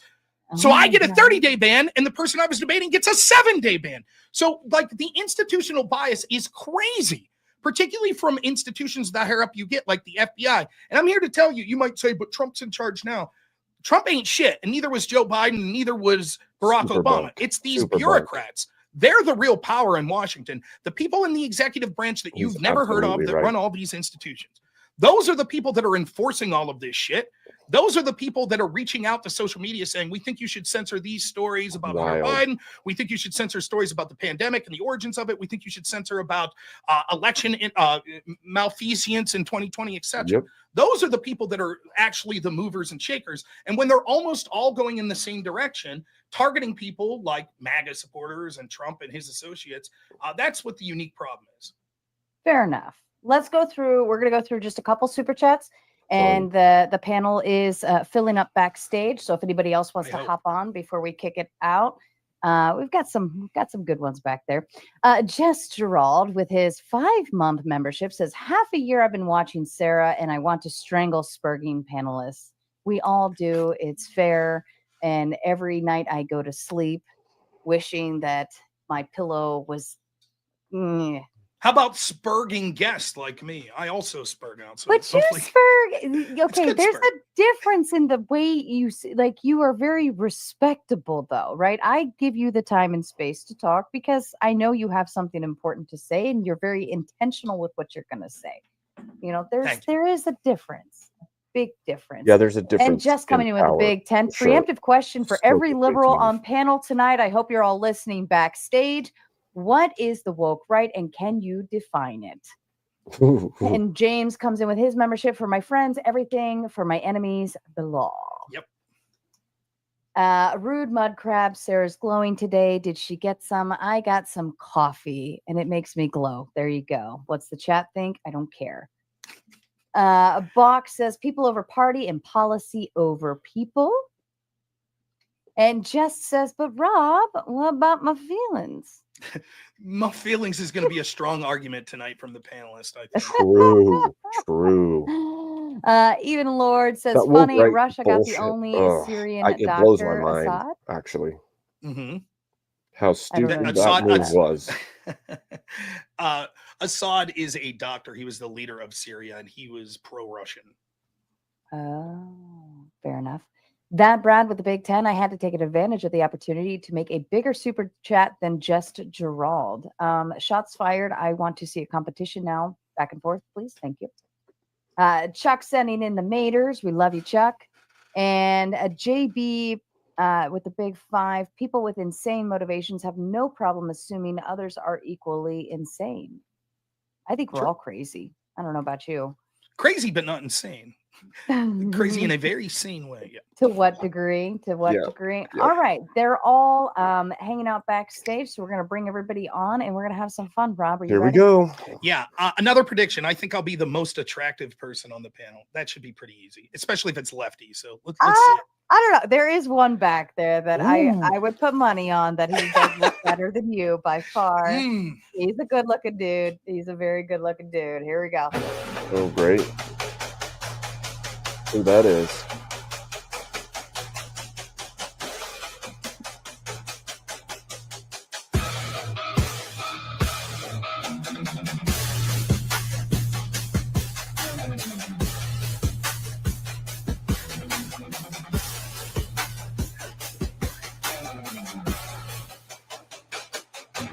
Who's it going to be, Smoking Spaceman? Who's going to go up? Probably Radical Coder. I don't know who else though. Duck.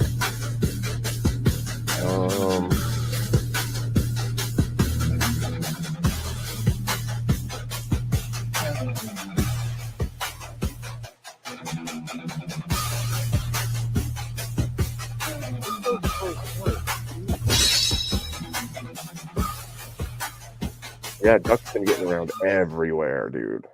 All Everywhere. right. So I've got the wonderful There's Spicoli. Duck. Here's what I'm going to Spicoli. do for you, good sir. I will let you go first. I know you were very short-lived on this panel. If you start talking about the JJ stuff, I'm just going to boot you. But we're going to get straight to the point for your questions or inquiries or whatever.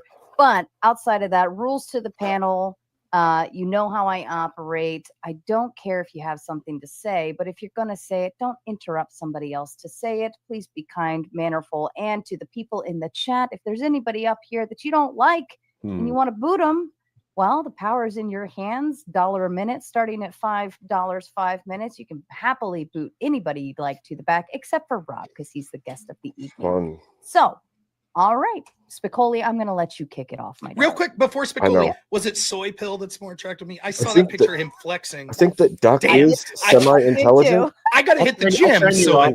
I'll train you, Rob. I'll train you. Thank Don't you. worry. I feel like appreciate he Sorry does about this that. on purpose. Go ahead, Spicoli. Go ahead, Spicoli. All right. Well, I take it the topic has to do with whether we should criticize Trump or not. First of all, I want everybody to know that I'm an old school liberal, but obviously everything's gone so far to the left. I'm considered center now because the right moved to the left and the left just went off a cliff. So I'm like just slightly left of center is where I am. Okay. So I can speak objectively pretty much to all these guys. And I'm going to say this. I can criticize all of them. It's funny how people try to make it seem like they're trying to divide us and make it seem like you're either for Trump and you're against Biden, you're for Biden and you're against Trump. And it's the old divide and conquer, when in reality, if you go far enough to the left or far enough to the right, it's not linear. It's actually more like a horseshoe or circular. They meet around each other. So the reality is, look, Trump is corrupt in his own way with his Bitcoin, the taking of this Qatari airplane. Everybody knows Trump is, I mean, look what he's doing with this Bitcoin dinner. I mean, here's how I can tell you he's corrupt, because I wouldn't do half the shit he's doing, and I don't consider myself the greatest virtue, but I know enough that I wouldn't want to walk down the rabbit holes he's going down when it comes to conflict of interest. And the same is true of Biden. So in my opinion, I can criticize both of them. They're both old, senile, old farts. They're both, Trump has dementia himself. Half the time he sounds like he's talking out of his dirt chute. So the reality is both these guys are too old to be president, in my opinion. I don't think he should be over 75 and should be president. There should be an age limit of 75. He has a both degree these in guys political science. are just, you know that? Trump in particular. First of all, here's what he's doing. You want me to criticize him? Basically, here's what he's doing with his tariffs. He's trying to offset, he's trying to raise money on his tariffs, which is basically an import tax, a regressive one at that, because it affects everybody, the most poor people, because prices are going to go up. And he's trying to offset that with his $1 trillion tax cut. So all he's doing is a wealth transfer from the poor to the wealthy. And he's just, why did people think that Trump, who's a billionaire, born with a silver gold spoon up his rear end, was going to care about you or me or anybody else? He doesn't. All Trump cares about is himself. Biden was the same way. Both these guys are just old farts. They're both too old to be president. And I can criticize both of them. They're both fucking corrupt, in my opinion, and both equally. Here's what I used to say. Trump's corrupt and Biden's corrupt. They're just corrupt slightly differently. But you know what? They're all just about money. All these guys are just about, first of all, with these tariffs, I'm going to make this point. How many people, my last point. How many people in his administration do you think, right before he started moving these tariffs around and manipulating Wall Street, how many of his cronies do you think he told, hey, I'm going to fucking relax the tariffs today. I'm going to come down hard on the tariffs. So all these people were shorting the market. They're putting in puts, calls, and shit. His inner circle is making a shitload of money off this insider trading shit. And everybody's thinking, just let it slide because everybody's got their heads up their ass. And I'm going to remind you people 3-4 years from now, when the deficit $50 trillion fucking dollars, you're going to remember exactly what I said. And you're going to say, yeah, don't forget, Trump was the first guy. There we He go. was the one that shut down the economy during COVID, and we should have never Holy shut the shit. economy down during No, COVID. no, Let's not really? say those He words. ruined the All economy. right, all Let's right, see, all uh, right, Now all wait. right, all right, all right, all right. Hold on, As hold the on. first Real graduate of quick. the Rob Noerr Gish Gallup Academy. Yeah, Really? nice. I actually say shit. A quick logistics. Yeah, I Brian actually and say Soyko, you got shit, 5 minutes right. in the bag. And to the chat, you can revive them. You can revive them with the same dollar amount going the other way. So I've started your timer. You got 5 minutes as of now. Spicoli, just remember your words that you use here. We have to be gentle with which words we use, like that certain shot thing that we want to talk about, right? We got to talk about it in very particular ways. Okay, so if anybody wants to answer Can I to all of those respond? million things, you're welcome. All right, Spicoli, let me say this in general. Like, I think you fundamentally You see that guy, misunderstand the what big point that I'm JC? trying He to says make is. First, neoliberal, let more me, attractive than Rob, do and he's something. goofy You're as right heck about Trump's looking. meme coin. It's absolutely bullshit. You're right about Trump's massive spending. He was one of the biggest spenders. He spent more, outpacing even before the pandemic. Obama in the 8 years of Obama. It's things that we should legitimately criticize about Trump, and it infuriates me that some of Trump's best supporters refuse to criticize him, especially because I don't think Trump's an ideologue. I think Trump's someone who basically wants to be liked and seen as a compromiser. And so, unlike most politicians, he's actually willing to be malleable when he sees his own constituents start to rail against something. Remember the whole bump stock thing? First, he was like, yeah, bump stocks after the Vegas shooting. He's like, bump stocks suck. Let's get rid of them. Then he saw how sort of rabid it pissed off his base and was like, whoa, whoa, whoa, whoa. So you make a bunch of criticisms about Trump. But here's the thing. The entire point of what I'm suggesting, I would disagree with you on some of this stuff.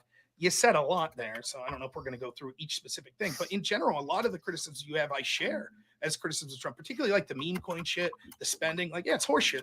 Absolutely should be mocked, right? Absolutely should be called out. But my entire point of this is, if you're being honest that you're criticizing Biden and think that he's shit and you think they're equally shit, I welcome your criticisms. I actually do. I think criticism of Trump is healthy, and that we specifically that are supporters of Trump should welcome those criticisms from people that are good faith, right? So, for example, you want to talk about Qatar. Let me ask you a question real quick. Please don't drag the answer out. You say that it was corrupt for Trump to take this Qatari airplane. Did you also think it was corrupt when Qatar donated $1 million that wasn't disclosed by Hillary when she was Secretary of State to the Clinton Foundation? Did you find that to be corrupt? Yeah, I agree with Yeah, that. of course. typing. I think the Who's Clinton typing? Stop administration typing. I think the Clinton fund is just another pay for play bullshit thing. Of course, it's all corrupt. Of course, at that Okay, point, so then they're I all don't. cashing in. Okay, Yeah, so then of the course. point is, if you're willing to call out corruption as you see it on either side, then I don't have a problem with it. Of course, If you were that's what someone, I'm doing. if you were someone that came on here and said, "Well, I didn't know about the Hillary thing, and there may have been explanations, and it's not as big of a deal as what Trump did," and you didn't focus on that when it was occurring, when it became news that Hillary did this, but now you want to make it a big deal, I would tell you to kiss my ass. That's the point of the prompt that I'm saying. The people that want to cover up the abuses, the corruption on each of these specific issues that was just as bad, if not worse, from prior administration, particularly Democrat administrations, are bad faith. They don't really care about these issues. I'll give you an example. I hear Democrats rail about kids in cages under Donald Trump in his first term.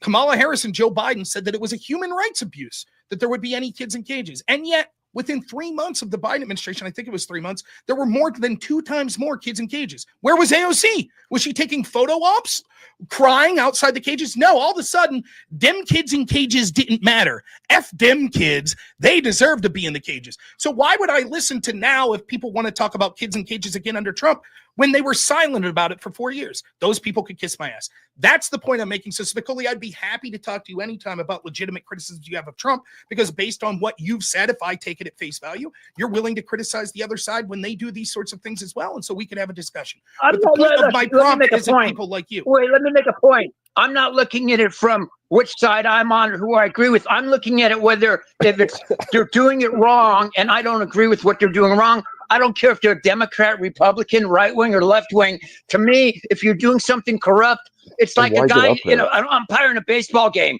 He's calling strikes, right? And he's going to look at the strike zone, and he doesn't care whether it's the Yankees, the Dodgers. He doesn't give a shit what teams. He's not favoring a team. He's just looking at the strike zone. And if the guy's throwing a strike, it's a strike. If it's a ball, it's a ball. He's not looking at who's in the uniform. That's how I look at it. I'm just calling it like it is. Good. It doesn't That's matter. good. That's good. The last thing I'll say about this is don't get it twisted. I'm not saying it's Republican versus Democrat. I'm saying that basically the old school Republicans aren't that different than the Democrats, and more that there's this deep state or blob or whatever that's really running the show behind the scenes. And the reason that they look at someone like Trump, and all of these glass ceilings were broke with Trump, like he was the first one to get convicted of felonies, and he was the first one that we know that there were FISA warrants against his team and all of this shit. The reason for that is because he's seen as an outsider, and they didn't want that. Just like Bernie Sanders was seen as an outsider in 2016, they took care of his ass in the primary, though. But that's the only thing I have to say. But what about that Senator Menendez that was taking gold from all those Arabs and stuff? He just got sent away for 10, 12 years. You know that dude, that guy from the East Coast, Senator Menendez, Robert Menendez. You know that the guy that his own party held him accountable. He had gold bars from Arabs in his house. Yeah, fuck him. Send him to jail. All these guys. Allow me to retort. Yes, Bob Menendez committed crimes that were so blatant that it forced their hand. Right. And they did it strategically when it was a point. They did it strategically when it was a point where the Democrats knew that they weren't in jeopardy of losing a seat. It was the same thing with Al Franken. But when it's people like Keith Ellison that they still have utility for, when he's credibly accused on camera of his wife calling police of the abuse that he was inflicting upon her, they shrugged their shoulders and looked the other way. When it was Joe Biden and Hunter Biden, they shrugged their shoulders and looked the other way until they could no longer do it, and it didn't matter for their power anymore. This is exactly the argument I was saying with Sarah, that what you'll see is Democrats will say, we'll bury 10,000 Democrats if it means that we could go after Trump. But they never do it when there's still utility in those people. So what did the Democrats lose by going after Bob Menendez? What did they lose? Anyone? True SF. They didn't gain anything. That's for sure. Sure they did. They gained the ability to they gained the ability so people like Big JC could come on here and go, see, Democrats go after their own, unlike Republicans that don't. Accountable to the rule of law. Yeah, that is actually a distinction. Really? Accountable to the rule of law? Yeah, it actually is. Can you point me to your problem, not mine? Cool. Can you point me to your criticisms of Hunter Biden and the FBI covering up for him? Can you point to me your social? Let me finish. You're talking to. Yes, that's right. I don't know who I'm talking to. You are a nobody to me. But can you point me to your criticisms of? Actually, Rob, I got a better. You gonna let me finish my point? You gonna let me finish my point? Conservatives. Are you gonna let me finish my point? Hold on. Cannot shut up about Joe Biden. Dude is not the president anymore. Right. But when he was for 4 years, and we were accurately calling this out at the time, the Democrats said that we were conspiracy theorists. And another tool in their playbook is to say, when it matters in real time, you're crazy, it's not happening. And then once they're no longer a threat to the... Would you just shut up? Would you shut up? Would you shut up? You guys can do it, but we JC, can't. Would you shut up? JC, pardon me for just a moment. JC, I know that you're new here tonight, but you have been in the Discord, and I appreciate your support and being here. But on this panel, I do not like it when people interrupt other people. It just pisses me off. It grinds my gears. It chaps my ass. And then I get pissed off, and then I just kick you out for the night because you're not listening to what I'm telling you. So I kindly request that you do not interrupt somebody else when they're especially in the middle of handing a point back to you. With all due respect, then, maybe a more clear system on who has speaking time, because Rob has a tendency to ramble on incoherent points as long as he's allowed to speak. And Rob, I don't think he does. okay, let me, Doc, you know better. Sorry. Doc, you know better. Sorry. Number one, Rob is the guest of the evening. Number two, I'm in charge. Number three, shut the fuck up. This is the Rob show, JC. You gotta live by Rob rules. Yes. That was actually good. Trying to be quiet when other people. I thought it was a debate, not a circle jerk. I'm sorry, I misunderstood. Well, I think that there's a circle around me, and it ain't coming from my side. If you see what I mean. But I tried, like Spicoli talked at great length. I let him talk. Right. Like, so the idea, I'm trying to be patient when other people talk. You made a point. I'm trying, by the way, I'll just say this. It doesn't matter, but just a sort of a thing that I think is a faux pas for streamers. Like, I love it. Soy Pill, I saw you do this as well. I see Big JC doing Doc, take that down. When instead of listening to the speaker, you mute yourself and then talk to your own audience. Good form. I'm sure you're really paying attention there. Anyways, I'll finish my point, right? I would like to see you show me an example of like when we had whistleblowers from the IRS coming out saying that the FBI was actively covering up for the crimes of Hunter Biden, particularly tax crimes and FAR violations. I'd like to see any social media post you had criticizing that, saying that these whistleblowers should be heard, that it's outrageous the FBI is doing it. Big JC, can you show me any post you made, that was any video you blatant. made, anything like that? I thought this was the Rob show, not the Big JC show. I asked you a Oh question. my If you can't respond, then gosh. what's your utility of being I here? did respond. I said I thought this was the you show. Why do Oh I have to my demonstrate gosh. proof of the validity of my claims? Wow. Well, Weasel. because- Why not just step up and give some Then claims? leave, I Huh? guess. Answering. Well, But well, he's Rob, answering maybe you guys can I right ask now. you a Do you not question see about it? this? Well, Do you not look, see look, that he's offering you an answer? look here. I'll give you an answer, Rob. I think that the Hunter Biden. I think he should have pardoned all of Hunter Biden's future children as well. Okay, I think with the level of heat that Okay, so he's conservatives just have lit proving the fire Rob's under this point. country's political climate, I think that it is high time, and this is kind of what I was pointing out. I think it's kind of ridiculous that you guys get to play by an entirely different rule book that any of us have access to, and I'm kind of sick of it. So no, actually, I'm fine with Hunter Biden being pardoned. I'm fine with Donald Trump pardoning his kids too. He's not going to be able to save himself from the capital crimes that were coming after him after the midterms. And there you have it. That's exactly proves my point. This is why people like JC should be mocked, ridiculed, and we shouldn't take seriously any of their claims. At least he's being honest here when he's admitting that he actually, I'm fine with the fact that whistleblowers said that the FBI was covering up for Hunter Biden. In fact, we should pardon him for everything. That's that not he what I potentially ever did. said. I just asked you a direct question, and you said you're happy with the pardon. So you're admitting that you didn't answer the question that I offered I'm you? sorry, please. Me saying I'm okay with Joe Biden pardoning his son and any future children or grandchildren or great-grandchildren that he might have has absolutely nothing to do with the FBI's procedures. Definitely a tweaker. So you then answered there? So you answered my question with a non-sequitur. I asked you a question and you gave a not as response that intelligent had, as he by seems your to own think admission, he is, nothing to do with the and- question I asked. I think that when the Acting FBI so takes smug. inappropriate methods or inappropriate shortcuts, like Kevin Kleinsmith did when he mislabeled Carter Page as an informant, even the judge, by the way, agreed that that was just like an inappropriate shortcut. There was no malicious intent there. I think that, yeah, that is actually bad, and we still should investigate that stuff, go after that stuff, and get rid of those malicious actors whenever and wherever they may appear. But I'm not going to interpret or assume malice on every government actor until I actually have evidence to do so, because I'm not an insane conspiracist, I guess. Okay, a couple things on this. One, you see how that's a deflection from the He is, in criticisms fact, of the FBI covering a up for Hunter Biden. conspiracist. Second, that's fine. Only I'm willing to against move on the to right, Kevin though. Kleinsmith, no problem. You're doing exactly what I said, and Sarah laughed at this, where you're literally making the argument that I said you would, that this isn't corruption, it's incompetence. So can you explain to me how the head of the FBI, one of the head of the FBI's lawyers, didn't know that you're not supposed to change evidence to the opposite of the truth when he's saying things like #resist to go against Donald Trump, but you're like, it's absurd to think that there could be Funny balance. if you. You're Rob, saying an it's just argument- incompetence. An argument from incredulity is not Hold on. evidence. Do you have any evidence to suggest that Kevin Kleinsmith was acting maliciously outside of the Yes. action itself? We have plenty of circumstantial evidence. The first is that he clearly had a bias against Donald Trump from the messages that we've seen released, where he was actually texting things like #resist. So he had motive. We see that he had a bias. Second, it defines credulity to think that a high-level better, person at the Spaceman? FBI It did defines not know credulity. that you're So not no. supposed to forge evidence to say the opposite of the truth. The circumstantial evidence is overwhelming that because he had bias and because this action defies credulity, that he wouldn't know you weren't supposed to do this, Yeah, that he had malice in Probably a doing good so. idea. However, even if I concede your argument that this was just an act of sheer stupidity, that even your local level There, sheriff I in a turned it small all the way rural up. community like mine knows that you're not supposed to do, how is this any sort of defense for these actions whatsoever? More importantly, as you contemplate the answer to that, can you show me any evidence of you on social media or anywhere else, anywhere, whether it be a video or anything, where you criticize Kevin Kleinsmith when this information came out? Or are you doing like I said that the Democrats always do, now that the Holy situation's in the crap. past, saying, yeah, I guess that was bad. Yeah, I guess that was bad. Let's move on from it now that it doesn't matter.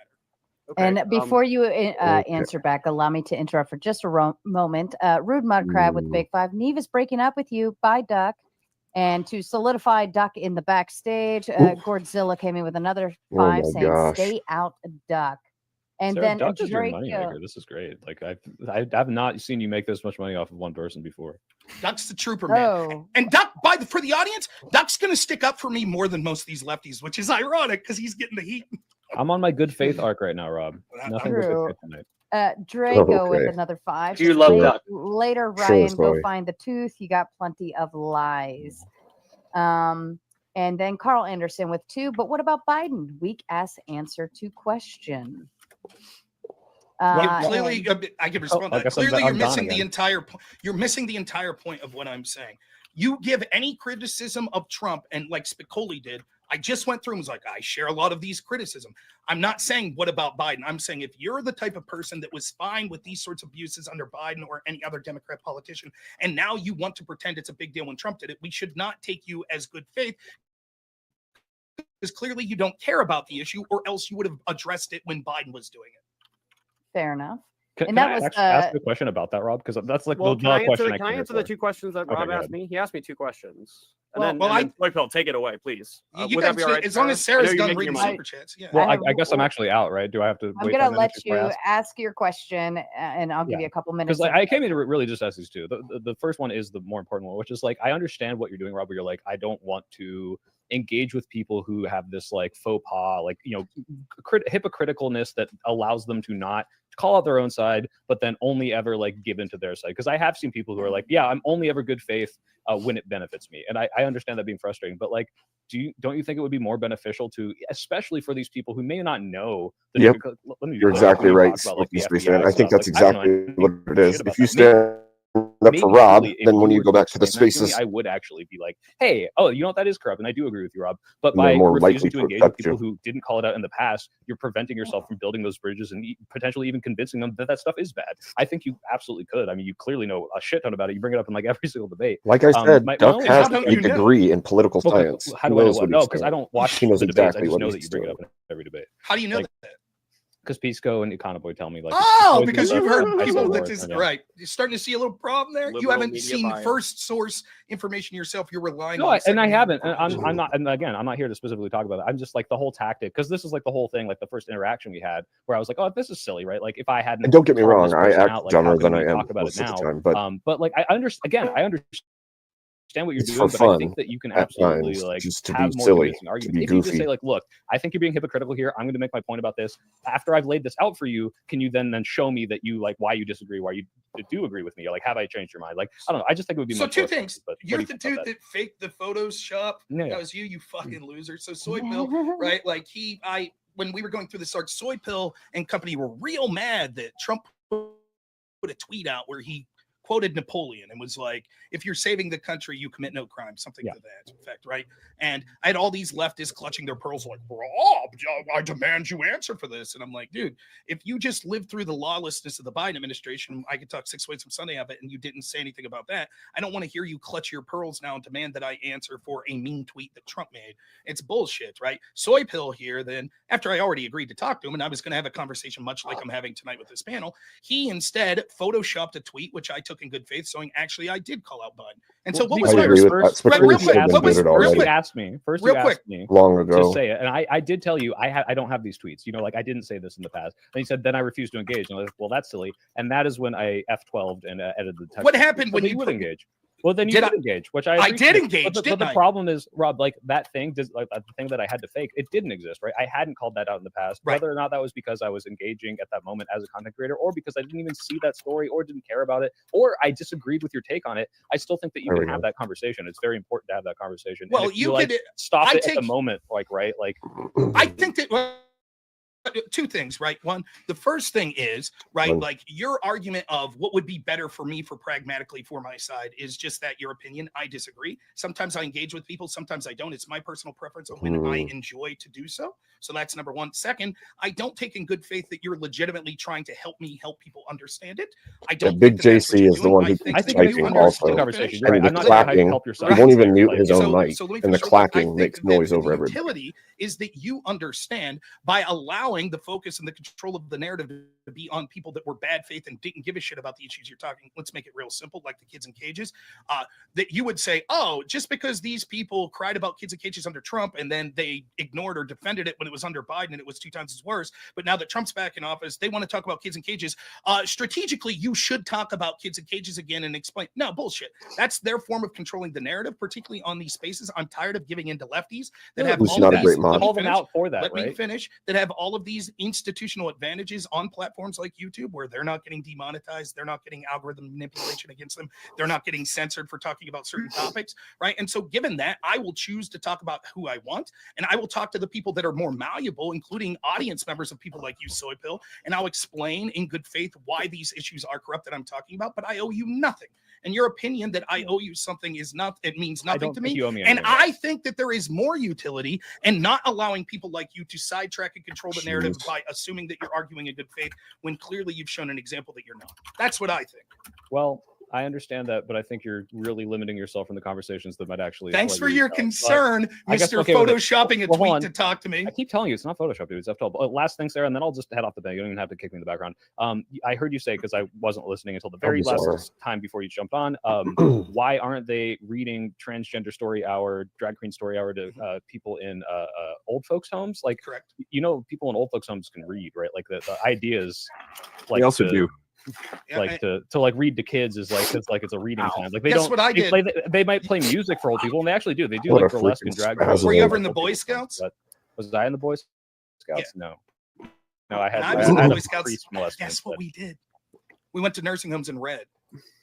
Okay. So the idea that this doesn't, because oftentimes they don't have good vision. Have you ever been into a nursing home? Yeah, I did. I did volunteer work in a nursing home, and we played music. Will you acknowledge that there's a lot of people? There's a lot of people that, like, whether it be through poor eyesight, dementia, other things, don't really have the ability to read. Yeah, no kidding. Oh, yeah, that's true. That's fair. Okay. Right. And so, like, the idea, like, good nursing Lord. homes are desperate for people to come in and offer any form of entertainment. I love how right. Soy always takes little pot shots at people as if there's no possible answer for the thing he's about to say. French horn is based, actually. I should be kicked off. Rob and I will agree on. I hear you. French horn's like the heaviest instrument because it's so coiled up. So, you know, fuck. Soy Pill's probably working out lifting French horns. You know, that's how he's bulking up here. But yeah, there's all sorts of reasons. It's just a throwaway point that I'm making, but it is that there's not a big interest in other things. Like drag queens aren't going to nursing homes and playing music either. Why? Actually, are they all untalented? They don't know how to play a French horn? They actually do like a lot of drag and burlesque stuff, like old folks' homes or like in community centers. Like that is a big thing. That's what the thing is. Like it does seem.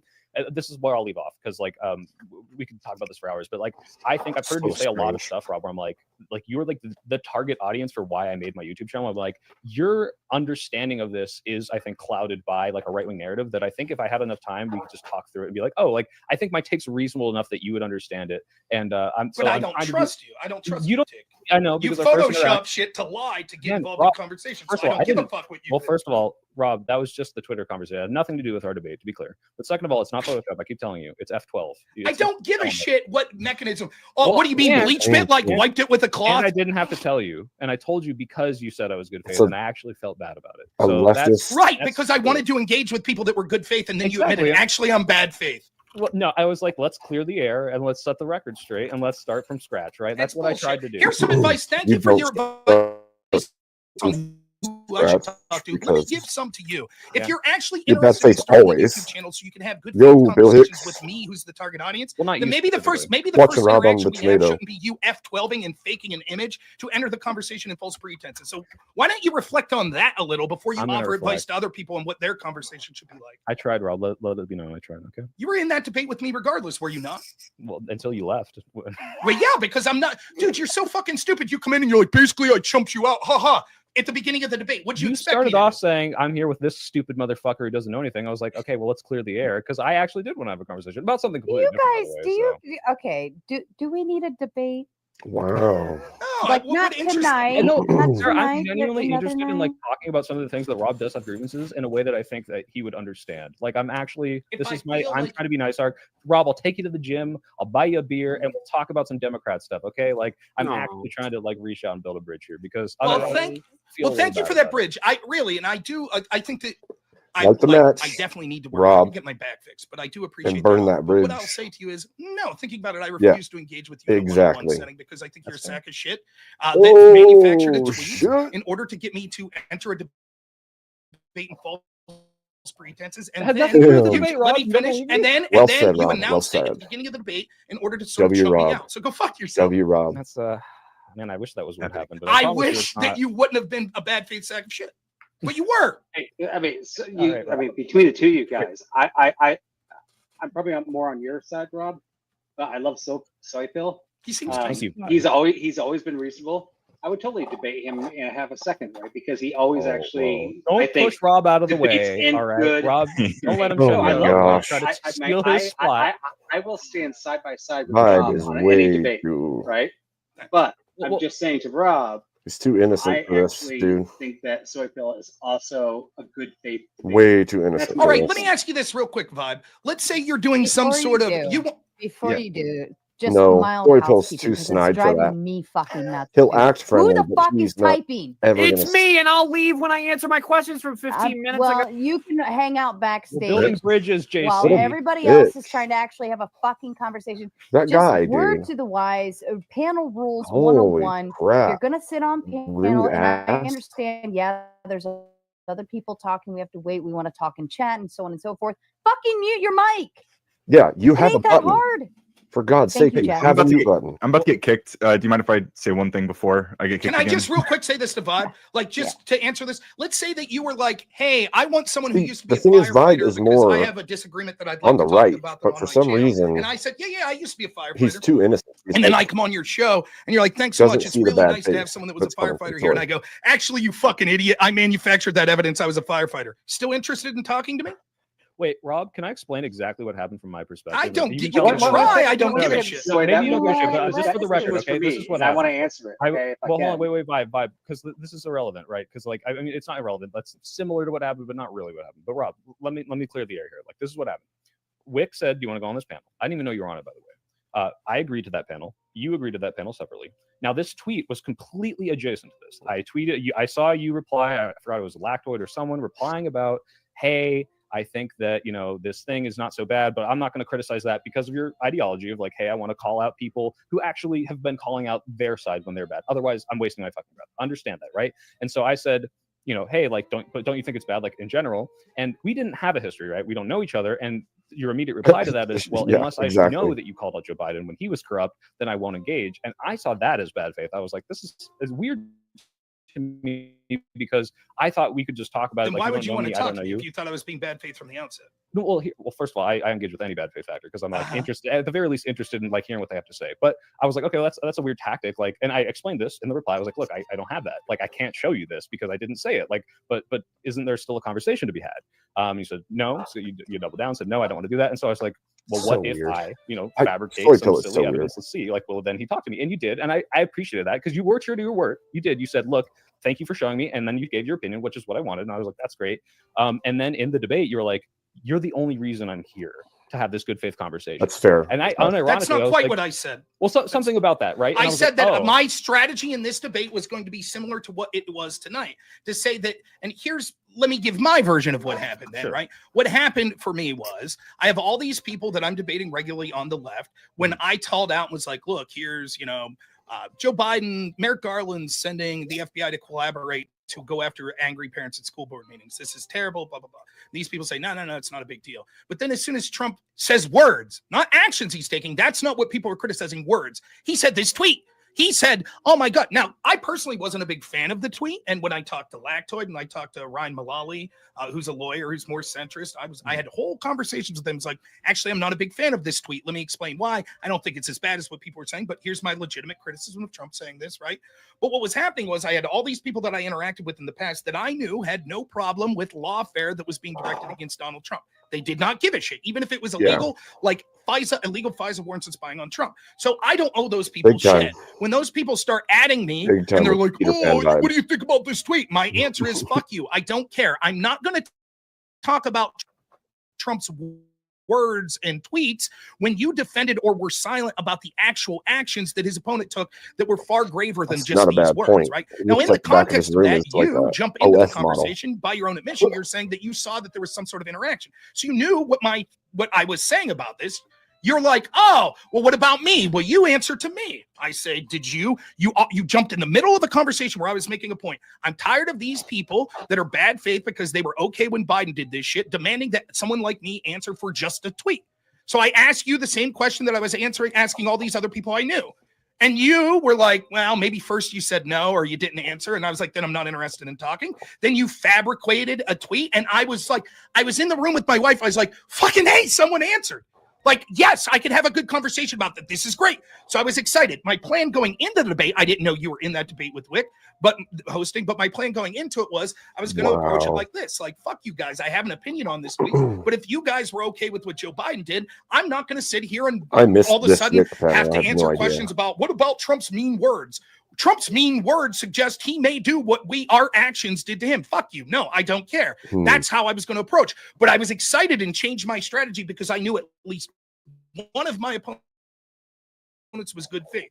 Then you announced, haha, I made that up, which was, if you would have waited till the end, I'd have been like, okay, I guess you got me. But you said it early in the debate, which meant that I'm a chump if I don't at that point be like, then fuck you, I'm not engaging with you. You entered this conversation in bad faith. You entered it in bad faith, so I didn't give a fuck. And every interaction I have from here on out with you will have that in my mind. Yeah. You lied, and you tried to chump me out, and so go fuck yourself. Right. So that's it. Simple. Again, this wasn't me trying to chump you out you into debate. It was literally. I don't believe you. Okay, sure. I'm just telling you what my truth is. If you don't believe that's fine. But my truth. There's a truth. I did want to know your and then there's your opinion. Seems like someone at least can engage with the fact, like, hey, I will criticize Trump when he does something bad. I was like, well, like, don't you understand that, this Trump tweet is kind of indicative, like a weird, like, I'm above the law sort of thing. Like, what do you think about that, Rob? And I felt like, well, if I can't show you a thing I never said, then like, it's weird that you wouldn't talk to me about it. Especially I don't give a shit. No, that's fine. Finish up, and then I'll tell you. The point is, like, I would understand if you like look at like a Peace Corps or these other people you talk to, and like, look, but it's so I would think it would be so simple for like, yeah, I'm not going to engage, and I don't want to like give you the time of day if you're going to be like such a hypocrite about this. But if you do publicly state it to people in these spaces, what's the difference between saying, here's my opinion on it, also go fuck yourself because you're a hypocrite, and because just not I owe them you at all. nothing. Because I owe you nothing, and I'm tired of engaging in good faith to people that are clearly bad faith.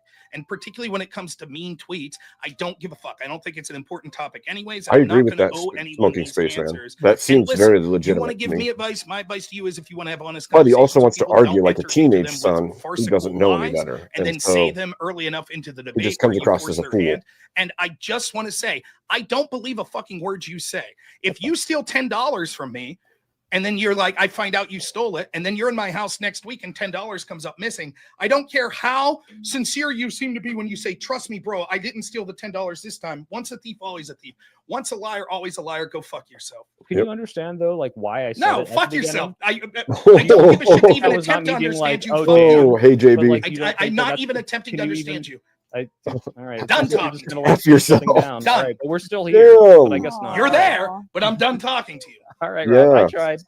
Beautiful. Beautiful. Good Rob, luck. Beautiful. Thank you. The offer still stands, but let's say that Marte absolutely is much larger than me, so you can absolutely take the advice from him. You'll get much bigger. But careful of the stack. All right, it does things to your. He never manufactured a tweet to lie to me. So how about that? That's true. He didn't ever manufacture a tweet to lie to you, but he might die when he's like 35. So be careful. But thank you, Sarah, for having me. I appreciate the and Rob, I might ask you. Sorry, just for a second. Not for me, yeah. Okay. No, I'm out. I've been booted. Well, I'd like you to stay for a second. Well, I don't know. Wouldn't the rules, you? Sarah. Yeah. Okay, you can get him. Am I allowed to stay? I feel bad for your chatter. They kicked me off. It's a 5-minute boot. It's not. I'll go for the rest of the panel. I just wanted to put one statement out there. It's like the teenage son trying to step into adulthood, but he's an idiot with every point. Who do you and trust? the parent is trying to tell him, "Look, dude, you're wrong," and he just keeps arguing, even though he obviously is wrong. The audience likes you more than you might think, Rob. They do. I'm just saying. Good. I'm glad they could cover my channel.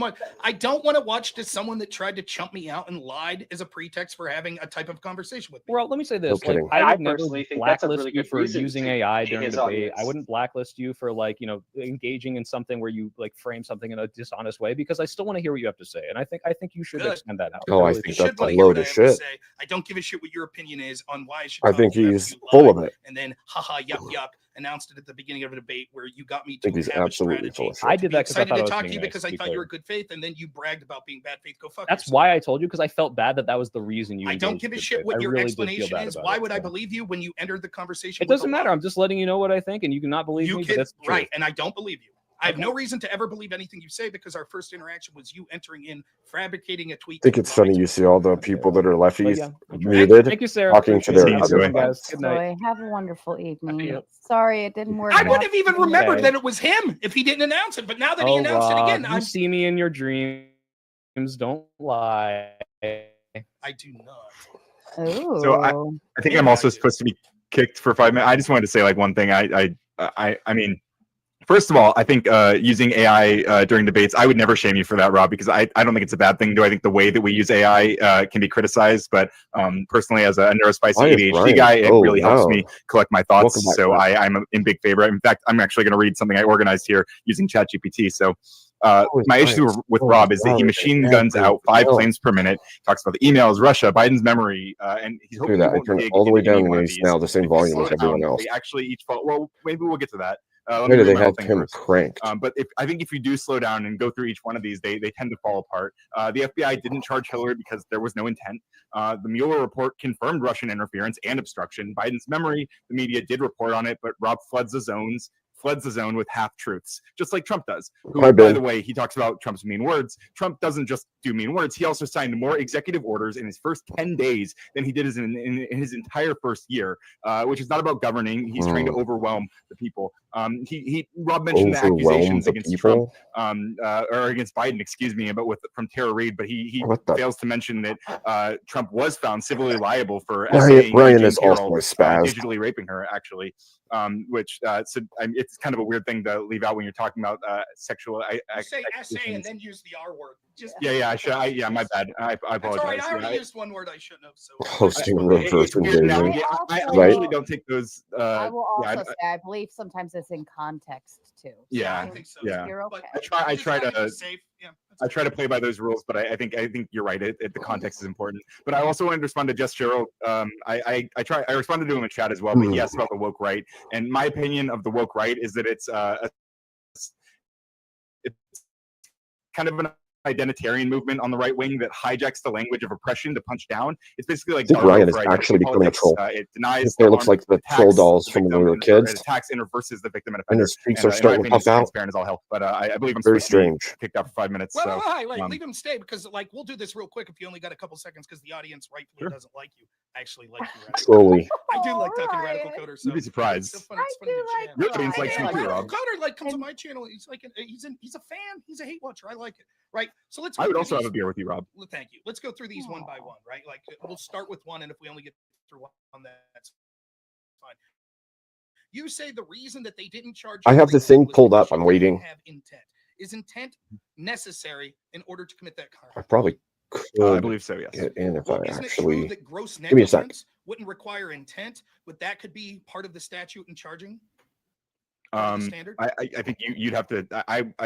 This is what I'm saying. Like, I would like to see the statutes that we're referring to, right? Like, I don't know. I don't know the answer to that question. Okay. And so, well, what I would want to do, if we were going to sit and do it, I would like to like pull up some sources together and like read through some stuff. And let me inform this is my you. issue with you is I feel like you don't usually do that. Let me inform you, since we don't have enough time to do that with each of these issues, I'd be happily to do this. Well, with you say inform me, but what you're me- going to do is actually just assert something, right? And that's my issue. That's What- true. And then you what can I'm look it up gonna yourself. say, pardon me, just because it's logistics, they booted, but I consider the time of the speed date with Rob and Soy to count for that. I usually do that, so I think you're okay to continue on.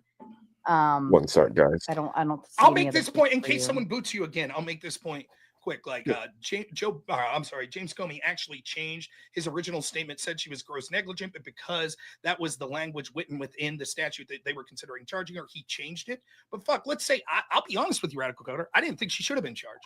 Nor did I think Trump should have been charged, nor Biden, because unfortunately everyone mishandles classified information in Washington. And so I think to single out one person and charge them would be a bit asinine, even if it's One sec, guys.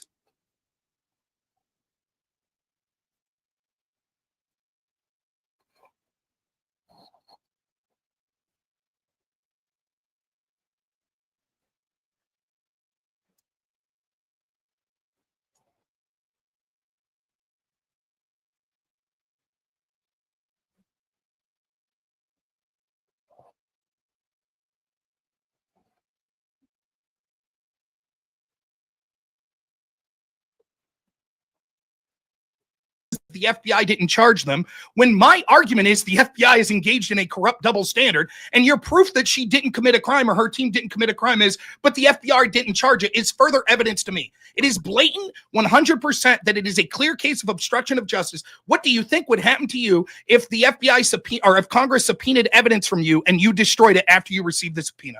Yes or no? Do you think that's a crime?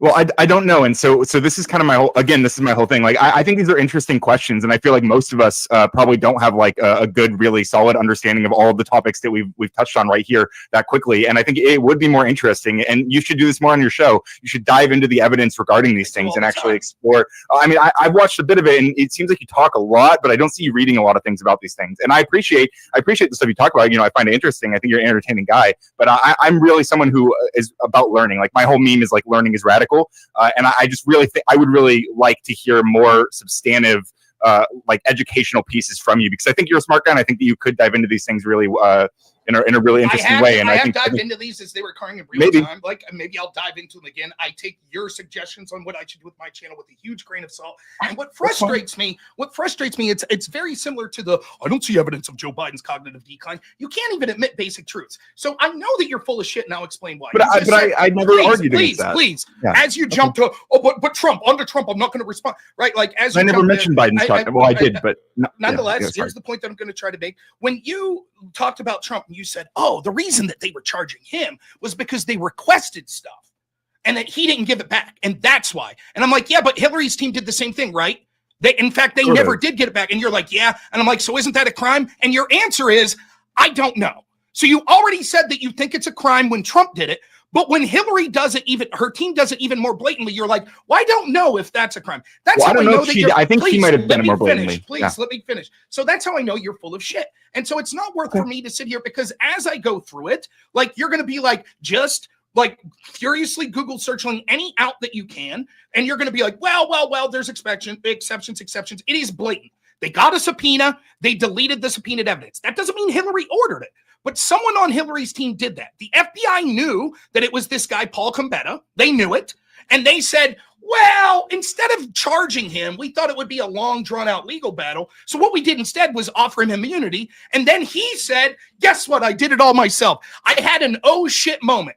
I remembered 6 months ago, Hillary's team told me to delete evidence, and I forgot to. So then I knowingly committed a felony by having an oh shit moment after they were subpoenaed and deleting them.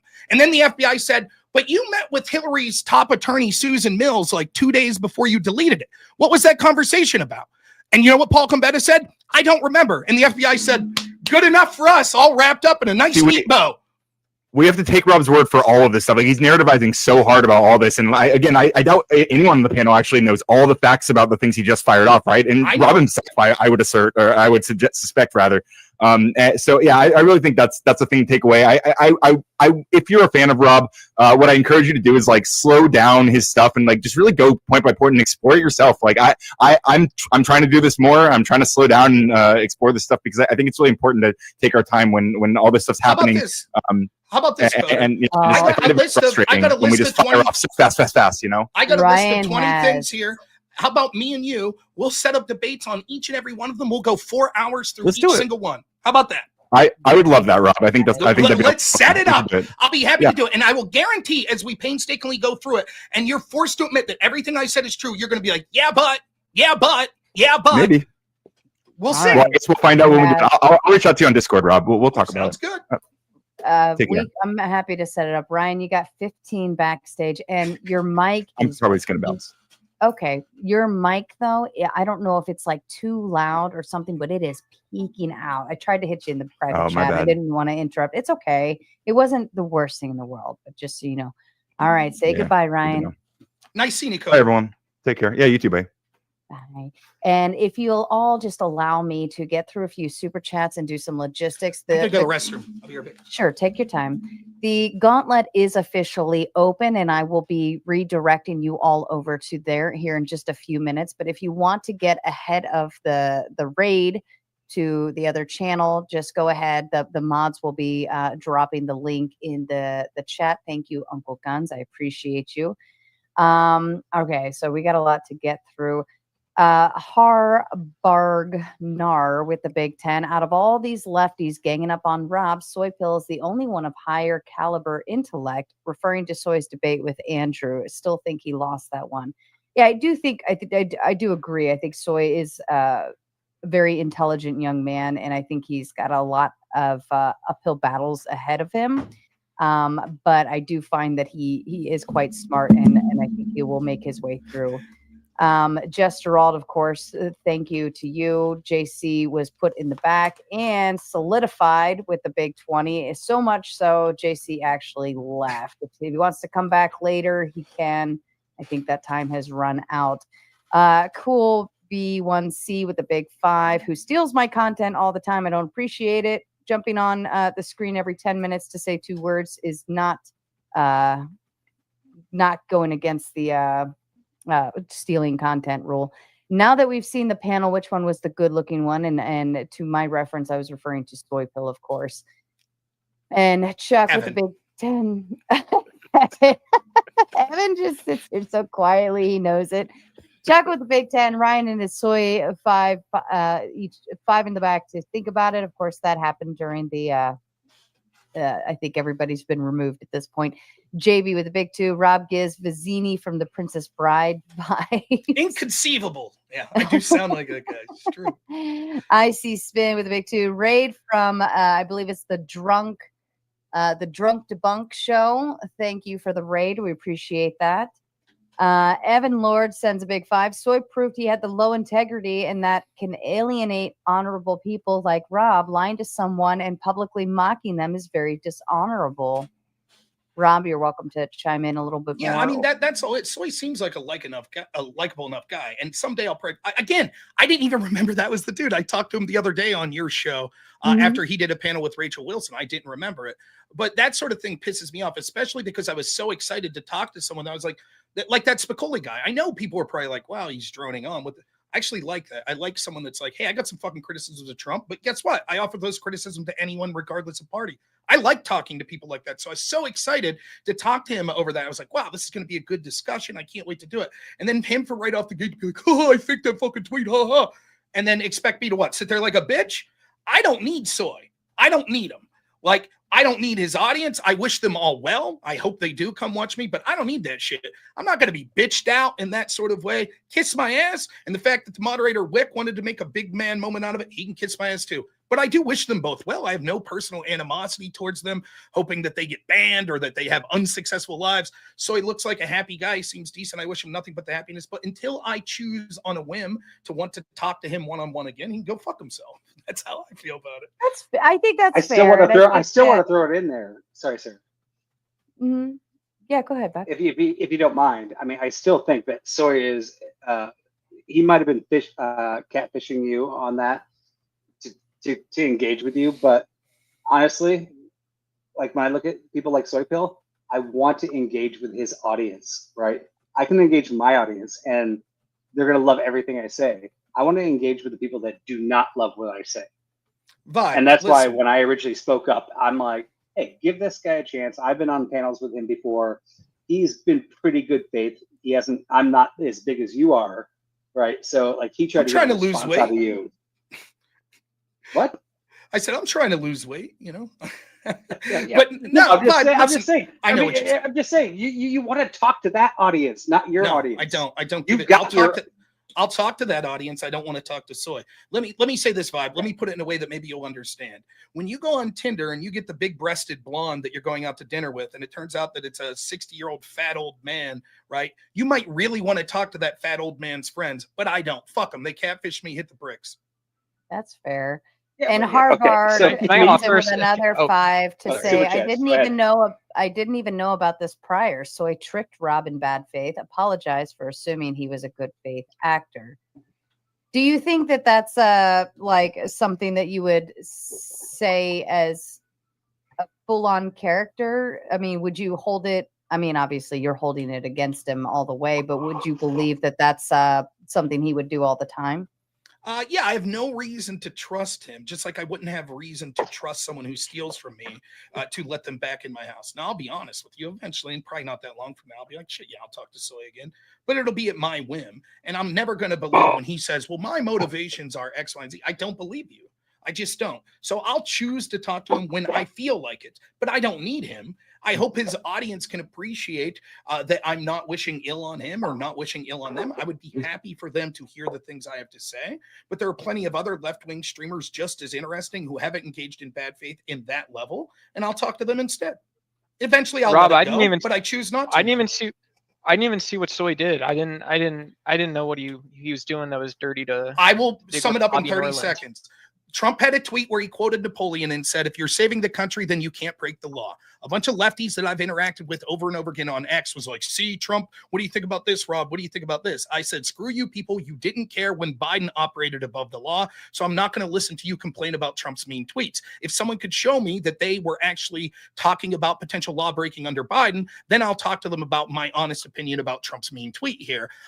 No one was able to do that. They just kept screaming, whataboutism. Soy came in and basically was like, yeah, here, I did criticize. I said, that sounds awesome. Can't wait to talk to you. He said, I'm on the panel with you tomorrow. Let's talk about it then. I went on the panel, said, thank you so much, Soy. Really appreciate that you're the kind of person that's a Democrat, but you did call out your side. He said, haha, I didn't.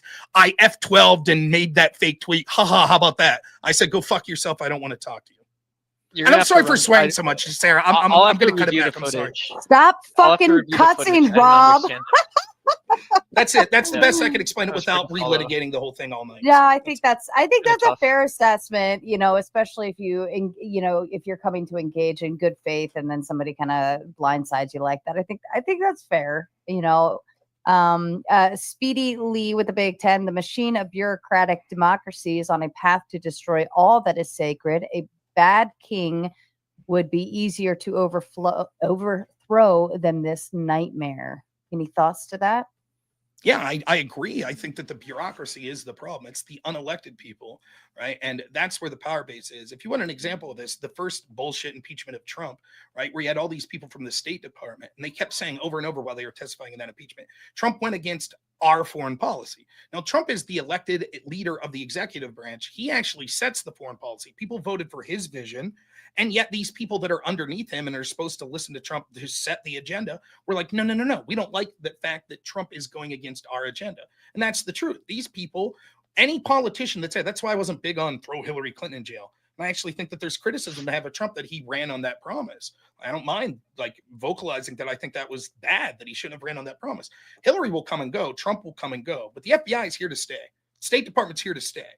They're going to be here long after each of the politicians you see now are dead. They're going to be there after James Comey leaves and Chris Wray leaves and all the leaders of the FBI. So if they're putting their thumb on the scale and saying, actually, we know better than the people, the American people and who they elected, that's a huge problem. And all the Democrats that talk about democracy, that's one of the most anti-democratic things I can imagine, because you have no voice whatsoever in controlling who these bureaucrats are. And we had Chuck Schumer that admitted when Trump won the election before he was sworn in, he admitted on Rachel Maddow's show, Trump can't criticize the FBI because they'll find 6 ways from Sunday at getting back at him. And that's exactly what's happened. And that should have scared the shit out of every Republican, Democrat, centrist in this country. Yet instead, the Democrats took the sort of Faustian bargain of saying, Orange man bad, so that's okay. We'll defend the fact that the president can't criticize the agencies underneath him because they'll sabotage him. And that's what's happened ever since. And the Democrats are like, yay, Orange man bad, it's okay. And I'm here to tell you, it's going to come for you or the people you support eventually. And when it happens, it'll be too late because you empowered these people. So you should be thankful that someone like Trump, with all of his foibles and flaws, which there are many, is actually the one that's directed at from these corrupt agencies so that you can see publicly beyond a shadow of a doubt now how political they actually are. Beautiful. For the record, I'm shutting down the Raging Tomato side. You can ride the raid over to the Gauntlet, or you can just simply click on the link now and head on over. Same show, different channel. That's all. We're just cutting things in half and moving in a smarter way. All right. So I'm going to go ahead and remove the Raging Tomato now, and we're going to move on. Okay. So, all right. There's a lot of people on panel. A lot of you have been quiet. I appreciate the non-interrupting folks who are kind and respectful of others' time. Let's go ahead and kick it off. Evan. Mm-hmm. Mr. Silent, what you got? I was going to say to Rob, there's one Democrat that I hate a lot, and they're not really smart, but sometimes a broken clock is right twice a day. Ilhan Omar. She is a major voice for the Muslim lobby. So even though she's an inbred Somalian, she gets smart people to go and feed her good information. And I think like her criticisms about how Trump is handling Palestine with the U.S. occupying like the coastal Gaza Strip to oversee like a occupational government. I have a lot of criticisms towards that, and I think her criticisms are valid because, like I said, I think she's getting told by smarter people that why it's bad, and I know that she was definitely criticizing Biden's approach to the whole Israel-Palestine debacle. Even you don't, Evan, even you don't own any assault rifles, do you? I just want to make sure. No. Okay, good. Who said Just that? checking. No manifestos. Nothing weird on 8chan, 4chan in your browser history. No. Right. Okay. Cool. I Sorry, guess to didn't mean to respond to interrupt. this, I guess I'll Yeah, say go ahead. this to response. Like criticizing particular foreign policy decisions and stuff isn't exactly what I'm talking about. If you're someone who's, let's say, pro-Palestine, and you're like, I didn't like that Biden was too in bed with Israel, I don't like that Trump is, that sort of meets the criticism I'm talking about when you criticized an issue on your side that you carried that criticism over. When it comes to this issue particularly, though, I guess if we're going to focus on Ilhan Omar, I would say, what is the nature of her criticism? Does it have to do with sort of Israel violating sovereignty and having these attacks and the United States not being involved? Would you say that's a fair characterization? Yeah, I would think so. Though I feel like all that goes down to at the end of the day is probably Muslims are a protected group, and the Israelis are more Western. So, like through intersectionalism, you support the Palestinians because they are the less Western force. I would agree with you. I think that's exactly what's going on, that they have a politically favored class. At this point, they view the world through the lens of cultural Marxism, people like Ilhan Omar. And so she'll say the Palestinians are victims and the Israelis are oppressors. Therefore, the standards don't apply to the oppressed, but they do to the oppressor. So if she tried to couch it in language of sovereignty or something like that, the question I would have is, where was her claims of sovereignty when the United States, against the will of the people of Syria, were stationed in Syria? Why didn't Syria's sovereignty matter? Right. And that's always the problem with these like sort of boisterous claims of foreign policy where you make these big, like, it's about democracy. It's about protecting the innocent. It's about protecting sovereignty. But it's always selective, right? As soon as it becomes like, well, actually, we don't like Syria, so screw them. We can go in and we can do that. We don't like Libya, so we can go in and do this to Libya and get rid of Gaddafi. But I personally like Hamas or Palestine, and so therefore it's wrong to do it there. I take that heavily with a grain of salt. That's not to say that there aren't situations where there are good actors and bad actors. My way of dealing with this is the United States has enough problems back at home. It is clear that we do not have competent or benevolent leaders. And so we need to stop getting involved in these conflicts. So stop funding Israel and stop funding Palestine. And we should be there to broker a peace deal, the same in Ukraine and Russia, but we should not be involved in the conflict to arm either side, sending money, sending troops to either side. That should be our role. Even if there is a role for the U.S. to be a world police, we've clearly lost that prestige by the fact that we've had people running this country, shadow industries like the CIA that's been screwing, like I'm sure you'll see here Ditzo talk all about this, like where actions that our leaders made in places like the CIA screwing over countries in South America, etc. I no longer trust these people. Instead, we should pull back and have the focus be back at home. Ilhan Omar, though, is a blatant hypocrite who has preferred class of people. So I wouldn't, I'm not saying I hate everything about her, but I think she's terrible. She's amongst one of the most blatant hypocrites in Washington, and I don't take anything she says seriously. It's all about favoring her protected class and her group that she has an affinity for. And the standards she seeks to enforce on the people she disagrees with, she would never enforce upon our own collective groups. The ends will always justify the means with those sorts of people. That's fair. So outside of Palestine, I mean, when you look Evan- at Ukraine and Russia, Sorry, Evan, did you I'm have? sorry, Sarah. My apologies. Evan, I know you typically ask one question and then we roll. Did you have any more to add in? Part of me wanted to say something with like the last super chat before you went and said all like the parts about like the moving of the viewers. I'd say like with like the bureaucracy of the United States when it comes to like every single major empire historically, empire is built on the bureaucrats to go and operate it. And I think that since it was built in World War II and it was designed to go and be effective, it has worked very well. But now I'd say like there needs to be serious reform and overhaul. And I feel like almost that. Is that for Rob? Is that for Rob, or can a progressive answer that? Oh, I'd say anyone can answer that. I agree. Okay, so I don't have much to say. So go ahead. So I would, the only thing I would add to that is the first part that you said, where empire is built on bureaucracy, is completely suppositional. It doesn't mean anything. And then presuming some problem is also just seems like it's another second thing that you pulled out of your ass, right? It's incredibly disrespectful. It's rude. It's not accurate. And so I take incredible offense that you would bring something up like that, Evan. Wow. Even whatever, like Evan. I mean, I don't know what to say to you right now. Duck, let me It's respond to this on reprehensible. Evan's behalf, if he doesn't mind. Right? You think it's disrespectful that we're criticizing bureaucracy? Is that virtue? I signaling? think it's Or what? disrespectful to say that, oh, well, we should start thinking about the revolution when we don't know why society's consolidated. I think it's disrespectful to call a senator or whoever it is, Ilhan Omar, a inbred Somalian. I don't think it To is. be I fair, don't need to she's hear married from to her someone that brother. says that. She's allowed to have an opinion, though. She is literally practicing incest. And that is, and if you look at like the What do you? cousin marriage rates in Somalia, it's not very good.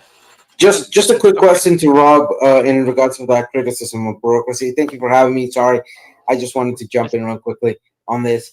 Rob, your criticism of bureaucracy, Hilarious.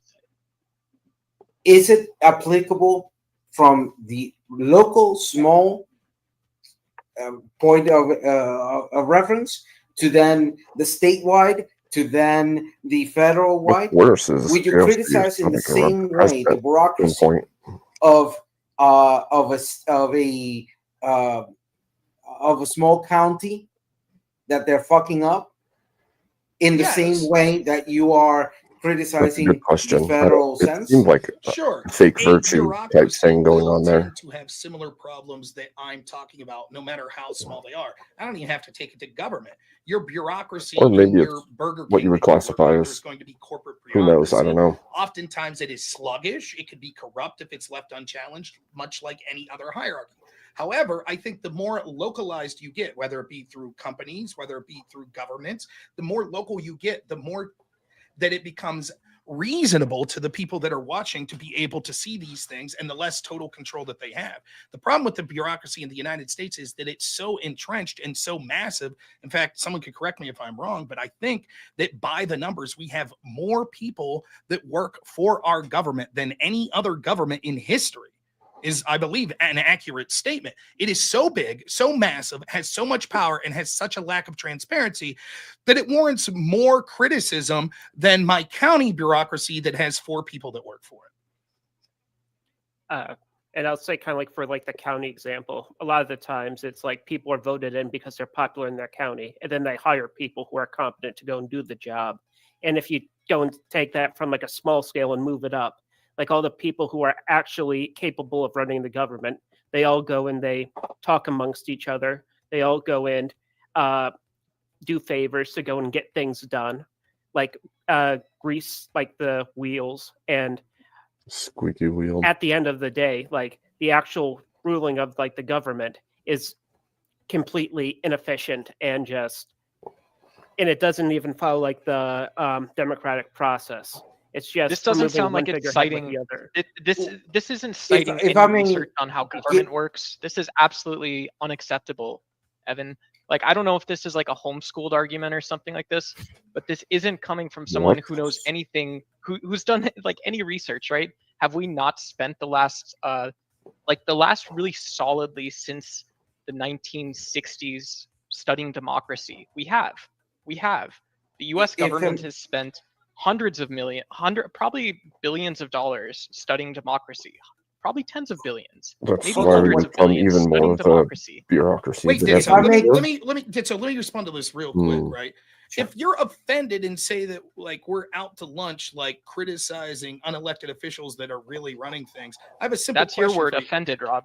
Okay, That's your Come word. across Offended. wait, but you seem My you're word like, isn't offended. what's It's the word? incorrect. You're You seeming just said you're prejudiced. offended. Take offense.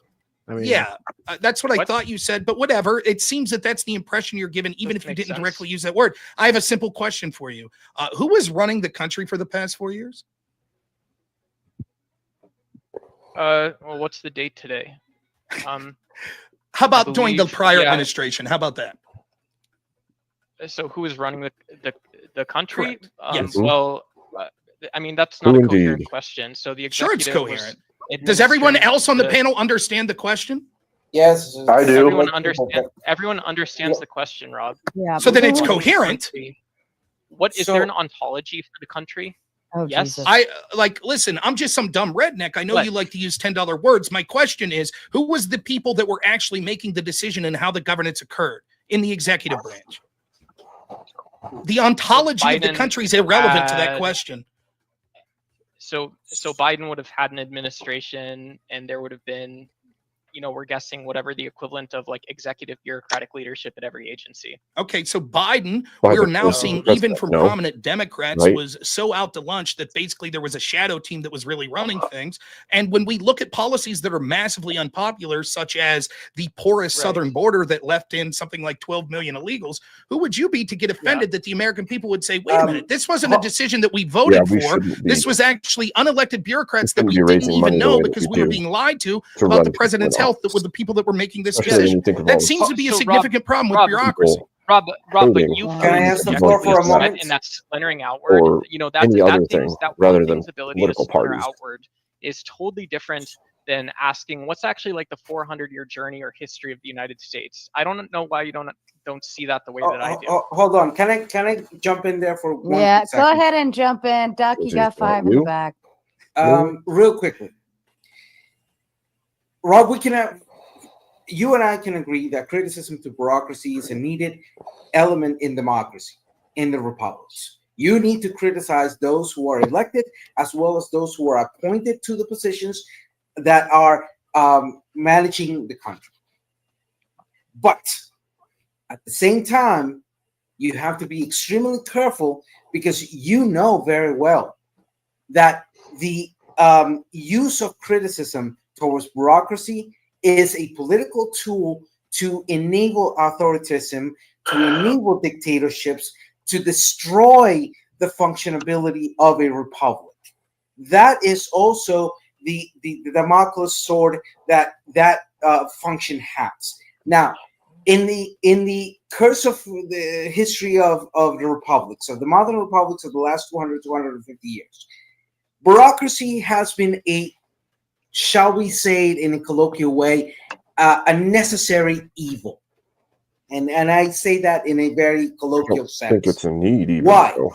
Because independence and sovereignty requires people working for the goals of a state, the goals of a nation. Well, then they should have no That say being or said, control of anything. corruption happens because a best example, which I don't know if you're We've aware talked of about it, this the before, history like, of it, the Odebrecht case or the Lavallato case, ATF which you or any should other be bureaucracy researching that's on, not voted for. They got all this clearly control. shows to And yeah, us they may that corruption starts be on the replaced by private the sector president, but that's an issue. in its influence with the public sector. So the smaller the public sector is, the less ability for the private sector to influence it in a negative way.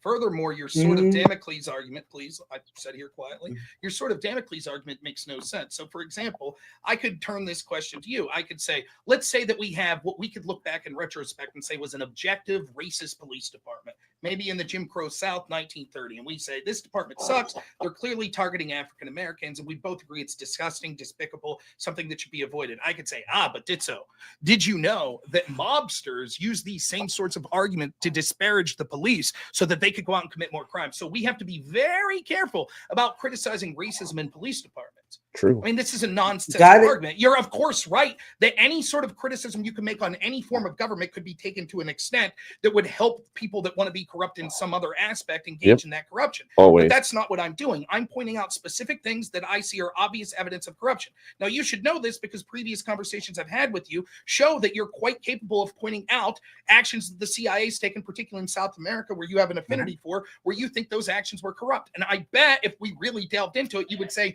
most of the time the presidents probably didn't even have any clue of what was being done in the name of the United States by these bureaucrats at the CIA. So you would let me finish, please. I said you would probably say, yeah, that's true. And yet then you would say, but wait a minute. We can't criticize those bureaucracies because bureaucracies can be useful. We always need people working in the public sector in order to enforce the will of the people, because especially the bigger the government gets. And while that's true, the problem is when these hierarchies and these bureaucracies go unchecked for so long and are allowed to engage in political corruption, they become more powerful than the elected leaders that they're supposed to work for.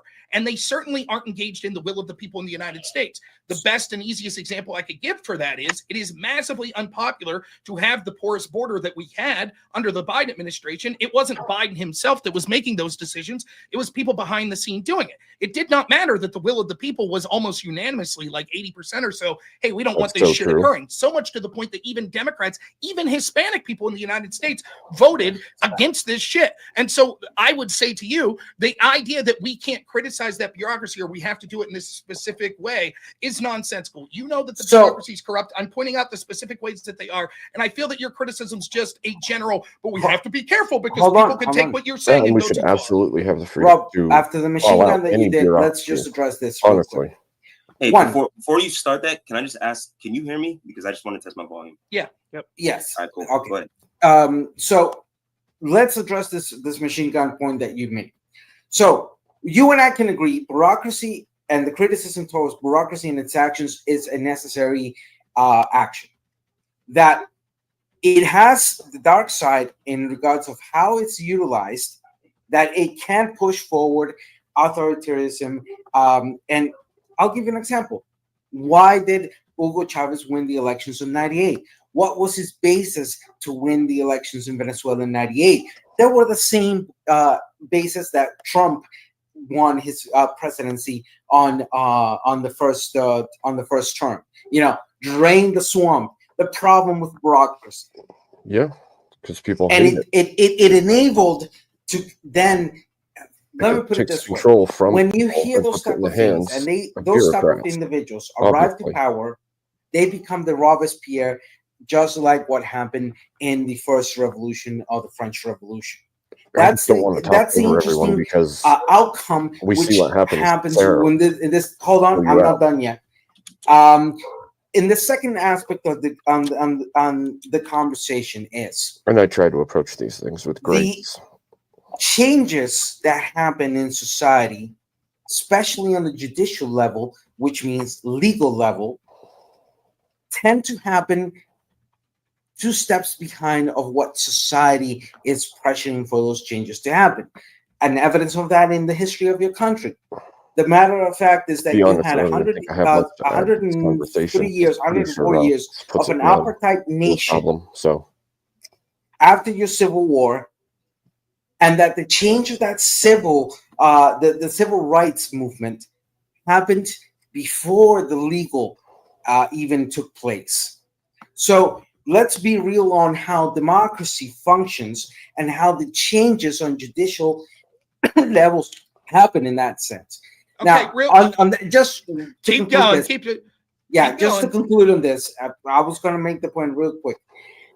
The issue is that in order to enable changes of bureaucracy and real changes, and you brought something up real interesting in that sense, is, for example, the war on drugs has been a 65, 66-year policy that has been established through bureaucracy and has made bureaucracy rich.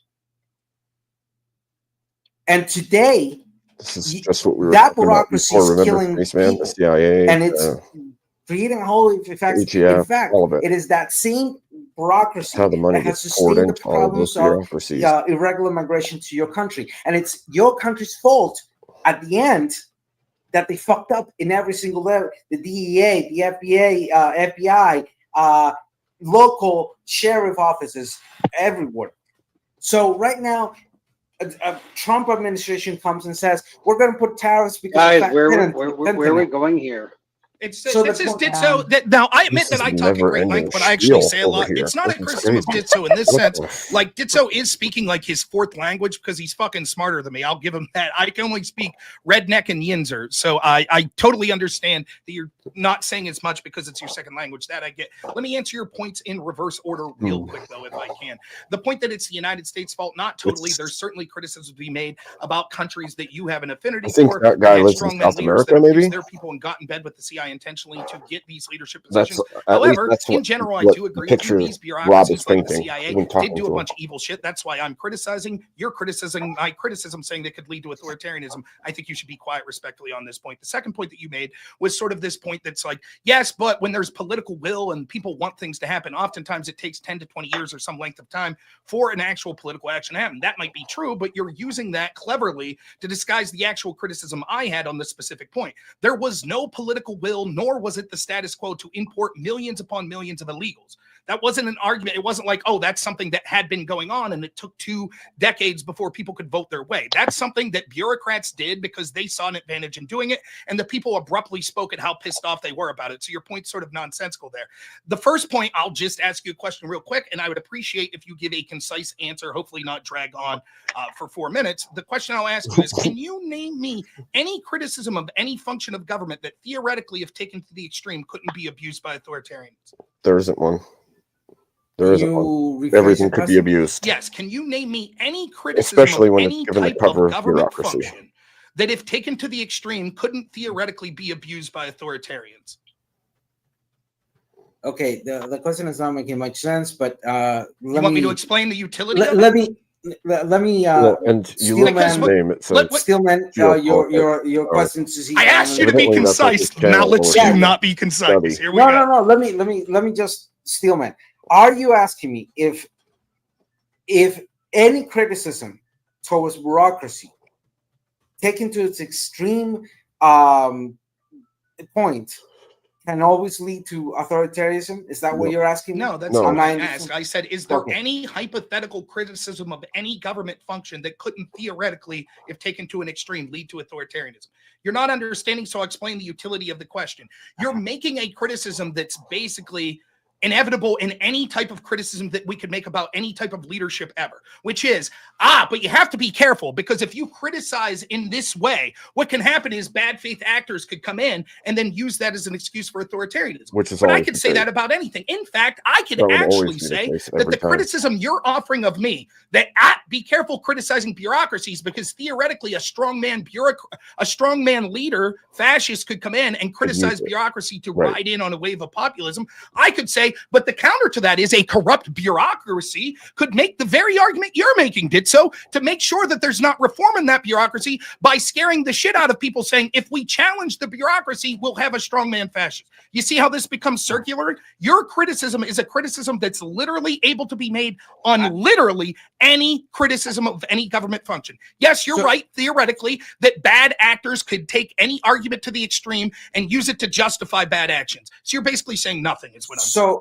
This is the same thing with like I think gunfire and the everything problem else. of After you language guys there back and happened. forth. So to answer your question is, Yo, just yes, real of quick. It's just you can go go ahead, on right John. after this. But after you guys back and forth, I came here to just ask Rob a few questions. But Yeah, Ditto, I'll it's only be getting short. Me But too. yeah, as soon as you guys wind down, because yeah, Wrap I'm it just up. going to wind down Wrap it on up, this. B.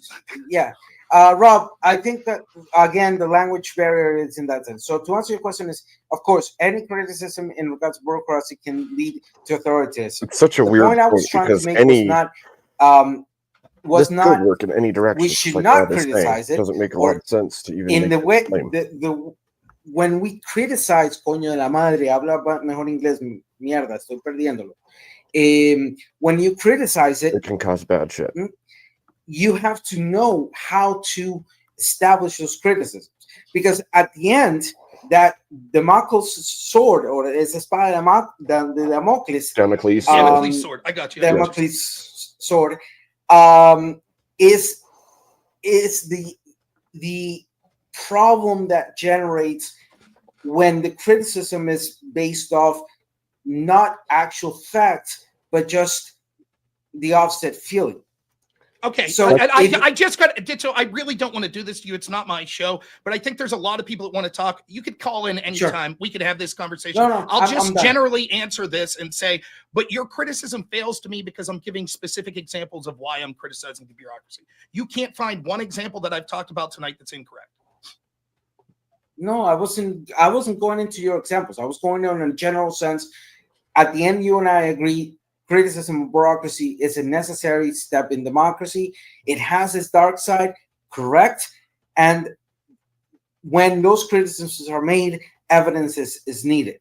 That's why I brought up the option, the conversation of the Odebrecht case, the corruption case of Odebrecht case, or the Lavallato, which you should study it. You will understand why I'm bringing that up. But yes, everybody else wants to talk. You and I can go on for hours. Thank you for having me. I am stepping off because I'm busy. I have to wake up tomorrow early. I'm working here. I'm doing things in the ground that are needed. So there's shit going down. And just to give a warning to the United States, stop with the tariffs on and off and on off. You're pissing people off. You should not be pissing off. And if you to give a warning to you, we don't give a fuck what you think. Yeah, and at the same time, we don't give a fuck what United States thinks. You don't. I know we've had this conversation before, but Ditto, I always appreciate talking Love you. to you. I'm also doing important things on the ground. I'm mulching probably tomorrow, should. So I'm glad we're both doing important things. So. Well, that's the most important thing you can do on the ground is mulch, right? Thanks, Ditto, man. I'm going off to clean a river of dirt, of trash and stuff. So there you go. We got a volcano erupting. So. Oh my! I'm sure it's Trump's fault, right? But we'll see. You did so. No, that one is Rodrigo Chavez's fault. That's my president's fault. That's Rodrigo Chavez's fault. Trump has the shit. Yeah, definitely smoking space, man. That's what that was. I did so. Evan, did you want to go ahead? Other countries. I don't know if you're staying or going. I mean, there's not like a line waiting at this point, but I'm thinking about heading off myself. It's a bit late, but. Thank you all for putting up with me and for humoring that last point. And thank you, Rob, for answering my previous question. Anytime, man. Thanks for talking with me. I appreciate it. Right. Good night. Bye, Evan. Glad to have you as always. There were so many points on that last conversation. And one of the points that I kind of like stuck to was trying to figure out if he's looking at government coming from the top down to the bottom or the bottom to the top. And just curious, Rob, on your thoughts on that. I can't speak for Ditto, but I'll say this. I've had a lot of previous conversations with Collins with him. He seems to really hate the power structures in the United States, which I agree with a lot of that. But paradoxically, the Orange Man bad is so deep in him that he will defend those very institutions in their attacks against Donald Trump. He views Trump as more of a threat, for example, than the CIA, that he will say, I could give you a rich history of the that makes CIA, me wonder where he's from. And getting involved in South America. He's an activist in South America, so that's something that he's concerned with. So when we'll talk about the very people that you're cheering for against Donald Trump did all this stuff. For example, I walked him through the conflict with NATO's intervention in Libya and how bad that was. He sort of reflexively has to defend NATO and their involvement in Libya because tangentially that leads to Orange Man bad. And so I think that, for me, when I look at Ditso, he's always having post hoc justifications as to how we could blame Trump for shit. And he hates Trump and he really hates the United States. He has every right to do so. I actually don't believe in what I said there. We've done a lot of damage worldwide, and I understand. I don't care in the sense that my government should be looking out for our citizens people first and have, foremost, but I don't want them to intentionally cause harm to other countries. That's why I'm voting for someone who's a potential outsider and a demolisher like Donald Trump, because these institutions will continue apace to engage in the drug war, engage in you have to think of the damage that has been done throughout the history of the United States in other countries. So I could understand somebody having those issues. But I don't understand where he comes from. The American people chose any of those things for the most part. Would all but ensure that all of the countries that he's claiming are victims of these very power structures in South America will continue to be victims. That's my explanation about that. No, what did you say? Sorry. Go on, Dan. This is kind of about the title, and I don't want to cycle too far back. I don't know if it's going to upset you, but it's kind of related. But So soy pill like lying to you, right? That seemed to be a major deal for you in terms of like a character flaw and how much you could trust him. Sure. Is it the lying in general, or is it the lying to you? More the lying to me in such a blatant way. The best. Because let me guess where you're going to go. You don't think that Donald Trump's lied? You trust Donald Trump? No, I don't trust Donald Trump. I think Donald Trump's lied pretty No, much that's similar not fashion. that's Okay, not where I was going to go. So let me let's just then not. answer the hypothetical that you didn't make. Yes, all politicians lie. In fact, all people lie. But it's different, the circumstance of someone lying directly in your face when you're asking in good faith for someone to have a conversation with you, and they lie as a pretext to have the conversation. So the punishment that I'm offering isn't really even a punishment, but it's not disproportional. I'm not saying like, then I demand the police arrest soy pill. I'm saying if you lied to talk to me, then I don't want to talk to you. I think that that's very proportional. And that's that's a valid way to look at it. You think somebody could look at someone that lies, period, as a character trait and think that that person's untrustworthy, though, right? I think that there are different types of lies, but yes, if someone's willing to lie about something so blatant in that fact, now there's different types of lies, right? There's the lie, like if I ask my wife, does this shirt make me look fat? And she's like, no, like that's not as bad of a lie as if you like your doctor, you could keep it. Yeah. But it seems like there's like levels. If I may interrupt, a $50 Cash App just came in from Mr. Mister. He says, boot one and let me up for 5 minutes. RK, I'm going to go ahead and put I you would to say the the back, best and I've got predictor Mr. up. of future behavior And back is to you, past Devon. behavior. You're going to say Trump. I so- know you are, but go ahead. I'm not going to If the say soy anything about pill- Trump lying, Okay. though. The Yeah. best predictor of his So future the title behavior is going to be basically his like all past criticisms behavior. by Democrats and the media should be laughed at and ignored. Why is that? Okay, you didn't. That's okay. I've done this as well. You didn't watch the hour pretext conversation, so I'll try to sum this up. No, I didn't. I actually, just for the record, I was on Twitter. I responded to a thing, and someone said you should hop get on. that And I drink, was like, John I don't Bart. really like panels. Fine, I'll So explain. John Burt. Yeah, and I I'll watched a little bit, and everyone was calm. So, yeah. Yeah, I'll explain as best I can, as quickly as I can, so not to repeat for the audience, right? I'm not saying it's sort of a clickbaity title, though I do stand behind it. The argument that I'm trying to make is that people that Is that your want to description of criticize America, specific John things Bart? about Trump, that other administrations did worse, more blatantly, or equal, that they either defended or ignored, we should laugh at and mock. That's what I'm saying. Now, it's not exclusively to the realm of Democrats. There are never Trump Republicans that did the same thing, nor is it possible that there aren't Democrats that actually did criticize things they saw. For example, one of the first people that came on said that they were like a centrist liberal I've named seen Devon Spicoli before and said, on fuck Biden for Indian all the things Jesus' he did, channel. but fuck Trump too. I respect that, even if I don't agree Argued on the the specifics. What's different is when someone says something Garcia like this. case with him, I Did you think. know that Trump, we need to have a massive FBI investigation because Trump possibly colluded with Russia? And you know what he did? He tried to get dirt from Russians on his opposition, Hillary Clinton's team. And that needs to be investigated. And the way they sought to prove that was by Hillary Clinton's team colluding with a Russian named Igor Dushenko to actually successfully get dirt, which was then used by the FBI to get illegal FISA warrants to spy on Trump's team. You see why I'm saying that I don't take their criticism of colluding with Trump seriously, because they've engaged in worse. Yeah, more no, blatant I understand why you say that, but it seems that like certain actions by certain administrations, the same way that certain character traits by different people can be judged certain ways. Like for instance, some people would talk to Soy Bill even if they lied to him, right? Because they would feel that it's not that egregious, much of an egregious of an affront, personal right? preference.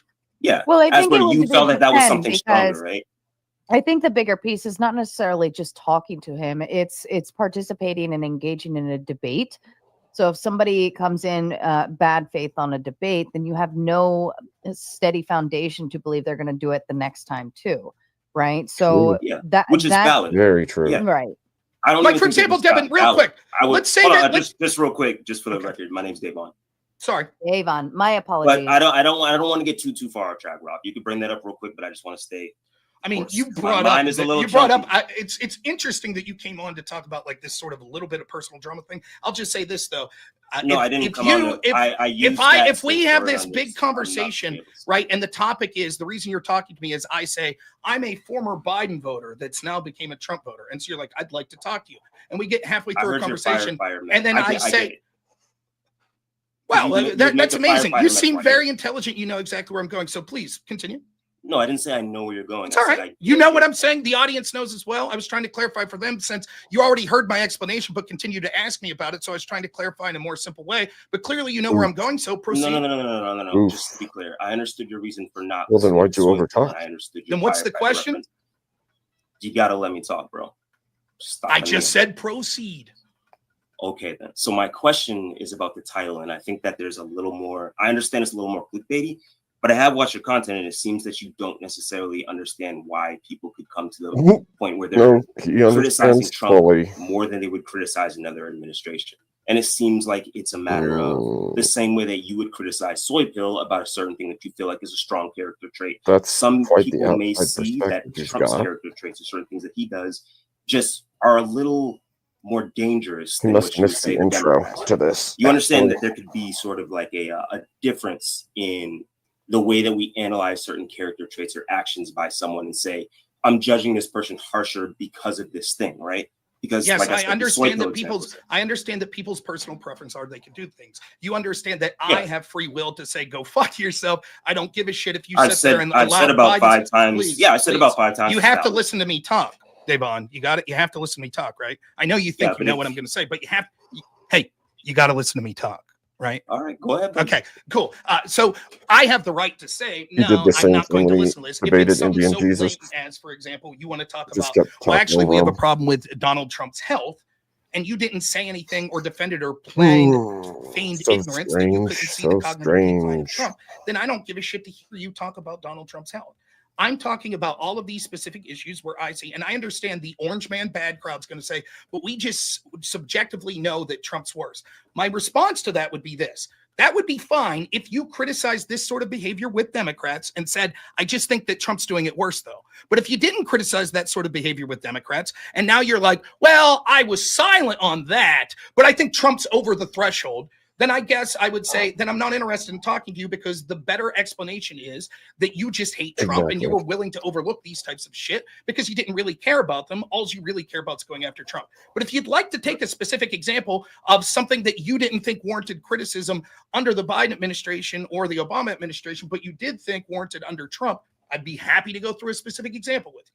I think there's Rob, you're really pushing the boundaries on this stuff. You're really pushing the boundaries on That's this why I'm stuff. here. You're talking about a president. You're talking about a president. I want to actually hand it over to Mr. Mister. He did pay his $50 for his 5 minutes. Go ahead, Mr. Even though he did, I would like to respond to what Rob asked me a little later. Mister, I leave it to you. Okay, just really quick, and then I'll get out of the way because I think I can help Rob, help you guys understand where he's coming from. So I'm going to throw a subject out here, and I'd just like the lefties to respond and engage with him. Okay, this is where the anger comes.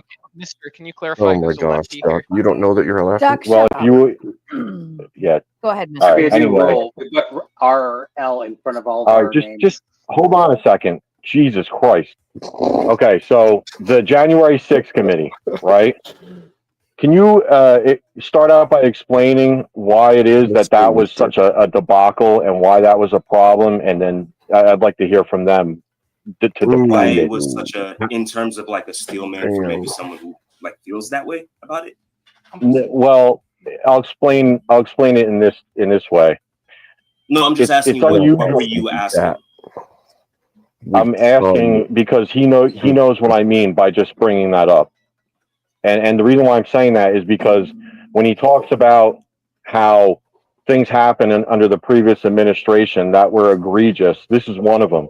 It's highly unusual for a congressional committee to just say "F you" to the an entire like half of the to be like, oh, to the Republicans, go after yourself. We're not going to let you on this committee. And then as a result of that, we're going to take the recommendations from the committee and we're just going to start prosecuting people. Yeah. So it kind of leads back to that. I could be mistaken, and you could fill me in because I'm genuine about this. My impression was that it was that the Republicans that were chosen were the ones that were like tangentially involved, and they didn't want them on the committee because they were kind of part of the investigation. Well, that's a great excuse. And they were able to choose other Republicans, but what's his face just said no. Like, fuck, we're not going to do that. Am I missing something? Well, Jim Jordan wanted to get on. They said "F you" to him. They let on Liz Cheney, wasn't he tangentially on like under investigation involving the January 6th stuff? No, to be clear, no, they put everybody under investigation. That's true. So just to be Well, clear, then that makes sense to not have him on Devon, let me just real quick. You guys would all be cool if Trump says we're investigating like every Democrat, and you'd say, cool, no Democrats on the committee. Then you'd be cool with that because I would say that if there were hold on, investigating all Democrats. Well, correct. If they were saying like, you know, no, hold on, hold on. Investigating all Democrats for what? Let's say for shoulda collusion let and Rinald covering help. up Joe Biden's mental decline. Because Rinald's very So sharp. in that situation, the investigation would be every Democrat. Yes, every Democrat that was in office and had met with Joe Biden What is and Duck covered that laughing up, it's now hysterically being about? investigated for whether or not they jeopardized our country. So no What one about who was involved. what about with Joe- Democrats who didn't say Is he on his stream right now too? Sure, we leave those on. How many would that be? Big old grin. I don't know. There's a lot of Right. Nice teeth. It's not a lot, right? It would have to be basically new people that were just elected recently that weren't there previously. If So it was, you would be if it cool was with like that. a, talking right now. You'd if have it to was wait like till a he's talking crime to or mute him. something, yeah, I'd be cool. Like, Okay, I don't think you would. I think you would say that this is you weaponization literally of have government. just met me, so I feel That's like right. you're making a lot of assumptions about what That's I believe. true. I didn't I even am. get to I the think point of your exact prompt here, because I was going to say that I think it's very valid to criticize the Democrats for certain things that they've done. I think there's a lot of things that if you could actually show me the facts, there's a few things that I have been shown the facts. And He I have just done did my own exactly what research, Rob and I said he say, was yeah, going to the do. Democrats aren't perfect. I'm not a fan of like politicians. Show me the I'm a fan facts. of the laws in general. So I do the understand your facts. position of feeling like if you aren't criticizing the Democrats for certain things and the Trump administration did like a lesser version in your eyes, then you should be quiet. But I'm trying to get across the point that I feel like when you say something is worse, a lot of the times people have their values set in certain ways where Trump's actions, certain Yeah, actions a that Trump small would take amount of may just be people worse because of how they agree with you, Devon. The For rest instance, for me don't. personally, Now, it's interesting. And I think Okay. you had a little smugness about you. So I'm just retorting, right? It's interesting. I All think right. you've I'm already sure- heard I'm my sure you answer. think that, man. Right. I don't know why I you think you've intimidated. already have your answer because I've already said this and you're intuitive. You're listening to me with great intent. What I said was, it's one thing if you're like, I didn't know about that, but yeah, I guess you're right. That's bad. It's another thing that you were like, well, I knew of that, but I didn't speak up because I didn't think it met a threshold. For example, do you think it's bad that Trump had kids in cages? Yeah, and the whole Obama, I know the kids in cages is not like this is an old thing. Like Obama, That's kids in right. cages, whatever. Sarah, Yeah, I remember don't when I say it like told that. you? They'll oftentimes, when you point out this hypocrisy, they'll say that was a long time ago. It didn't happen in Well, real hold time. on, You're a Rob. conspiracy theorist. Now it's an old thing. It's a long time Rob, ago. listen to what I just said. I did not Mhm. say it doesn't matter because it's not a long time ago. I said that I've heard this and I understand Obama did it too. I would criticize both of them. Well, it's But not you even ju- Obama You that- have this conclusion in your mind. You're jumping ahead and you're trying to get one over on me. So just listen to what I'm saying. We can talk like adults. All right. Okay, so But what I'm trying one- to say is that you can have different value sets that make you feel like certain actions lead to worse outcomes or that can be worse for the way that you criticize a certain person, right? That's true. You but that's why impress me at all. That's cool. I'm not here to impress you. I'm here to have an adult Well, you're conversation. failing if And you I were figured attempting. that since you had a little brain, maybe we can do this. All right. Sure. What I'm trying to say is that there's certain characteristics about Trump that I think that people, even if they admit that Democrats can do corrupt things, which I do myself, that you can look at and you can say, okay, these lead to worse outcomes, and you can see the way that they manifest, and you can say, okay, I have concerns about this philosophically from the way that this is going to lead the country. My specific criticisms have to do with his specific character traits that I feel like aren't indicative of a leader and are indicative of somebody who can't take responsibility, whose principles just waver. I don't think that's a good leader, regardless of the fact that I could point to a Democrat who's corrupt, regardless of the fact that I point to something Trump does is corrupt. That matters to me a lot. So I appreciate think that you that's made. important to I understand. I appreciate you made the same point, except this time in a more lengthy way. Thank you for that. I appreciate the fact that you're continuing to be smug. and Thank you're you for like, interrupting what, again, like too. 10 You years have my to age? listen, Devon. By the way, the name's As long as you Rob gotta be smug, Noerr. I'm gonna It's interrupt, Rob bro. Like, Noerr. I That's the ain't name. really nothing. There you go. There you go. Wow. Interrupting again. So that's interesting. You could say, well, I think I he's just done have this every time character I've seen him issues on with a- Trump. That's another way of saying that a my little debate bias or something. allows me to overlook the specific facts that you're talking Not what about I said, because I just feel that his character issues are worse. That's why my focus has been talking about actual issues issues that we could see giving actual data. You quickly brush off when I talk about kids in cages and you're like, hey, Obama had them too. I guess that was bad. I wasn't even talking about Obama, right? What I was talking That's a about is great we question, heard Pat. Democrats say kids in cages are bad. Now you could say that you could have a value system and think, well, the reason I think kids in cages were bad under Trump is because Trump's just a lamentable. I know you didn't say anything. I know that you just repeated yourself. Nonetheless, you're the halfway issue, not the point that listening. the point that you're things trying I to make. didn't say. Please, Oh my I gosh. give you the courtesy without interrupting that much. I'm Wasn't sure courtesy. you can do You the called me same. smug, but go ahead. I did call you smug, and yet Yes, I gave you're you the courtesy of not being interrupting that smug. much. So I don't know if you have gray in your beard or not, but you seem to want to talk as an adult. So we're talking as an adult. Stop interfering, right? So the that's point that I'm changed up. making here is when you say, yes, but you could think that because of his personality traits, that what he's doing is worse for governance, et cetera, that may be true. But when we're talking about a specific situation, kids in cages bad. Okay, if you say kids in cages is bad, but I could show you that literally there were 2 times more kids in cage under Biden, and you criticized Trump, but then when Biden came in, you didn't criticize him. And by the very numbers, we could see it was worse under Biden. I don't give a shit that your response is, but I'm justified in ignoring it under Biden or not saying anything because I think Trump's Yeah, I don't even know personality traits are jump worse. in for And or those are anything. the exact Hey, situations yeah. that I'm giving over and over. For example, I gave the agree. example of Russia collusion. I'm able to objectively prove that the Russia collusion with the Hillary team was worse. I gave the example of obstruction of justice. I could objectively prove that the Hillary Clinton example of obstruction of justice was worse Mr. because Rob, they destroyed that's subpoenaed based, evidence. you know. I could do the same with Trump's health. People say that Trump's covering up his health. I could do the same with Joe Biden and show that the cover up was worse. With the mishandling of classified documents, I could do the same and prove that it was at least as bad with Joe Biden and Hillary Clinton. With having unelected officials have access to information in the form of Elon Musk, those are I all could do the same. things. Please, Duck, Rob, I'm making a point here. No, you're not. Please. Those are all I am. options. Please. You're not Not- Thank you, talking about moderators. tomorrow. Just for Rob, 1 second here. please continue. Thanks, Mom. Oh, The God. point I'm trying to make is I'm Thanks, giving Mom. specific examples where I can point to objective Thanks, truths. Mom. Your answer is you come in and you're like, yes, but we might think that Trump's characteristics are worse. So Oh, that man. justifies us looking at those situations and saying, we think that subjectively it's worse with Trump. And this is an argument that people make all the Pat, time. let's see if you For have example, it, let Pat. me ask you a specific question. Do you think that Trump should have been impeached over his conversation with Zelensky, the first impeachment? Depends on the details. If I were to look at the exact details, then I would know as far as I know.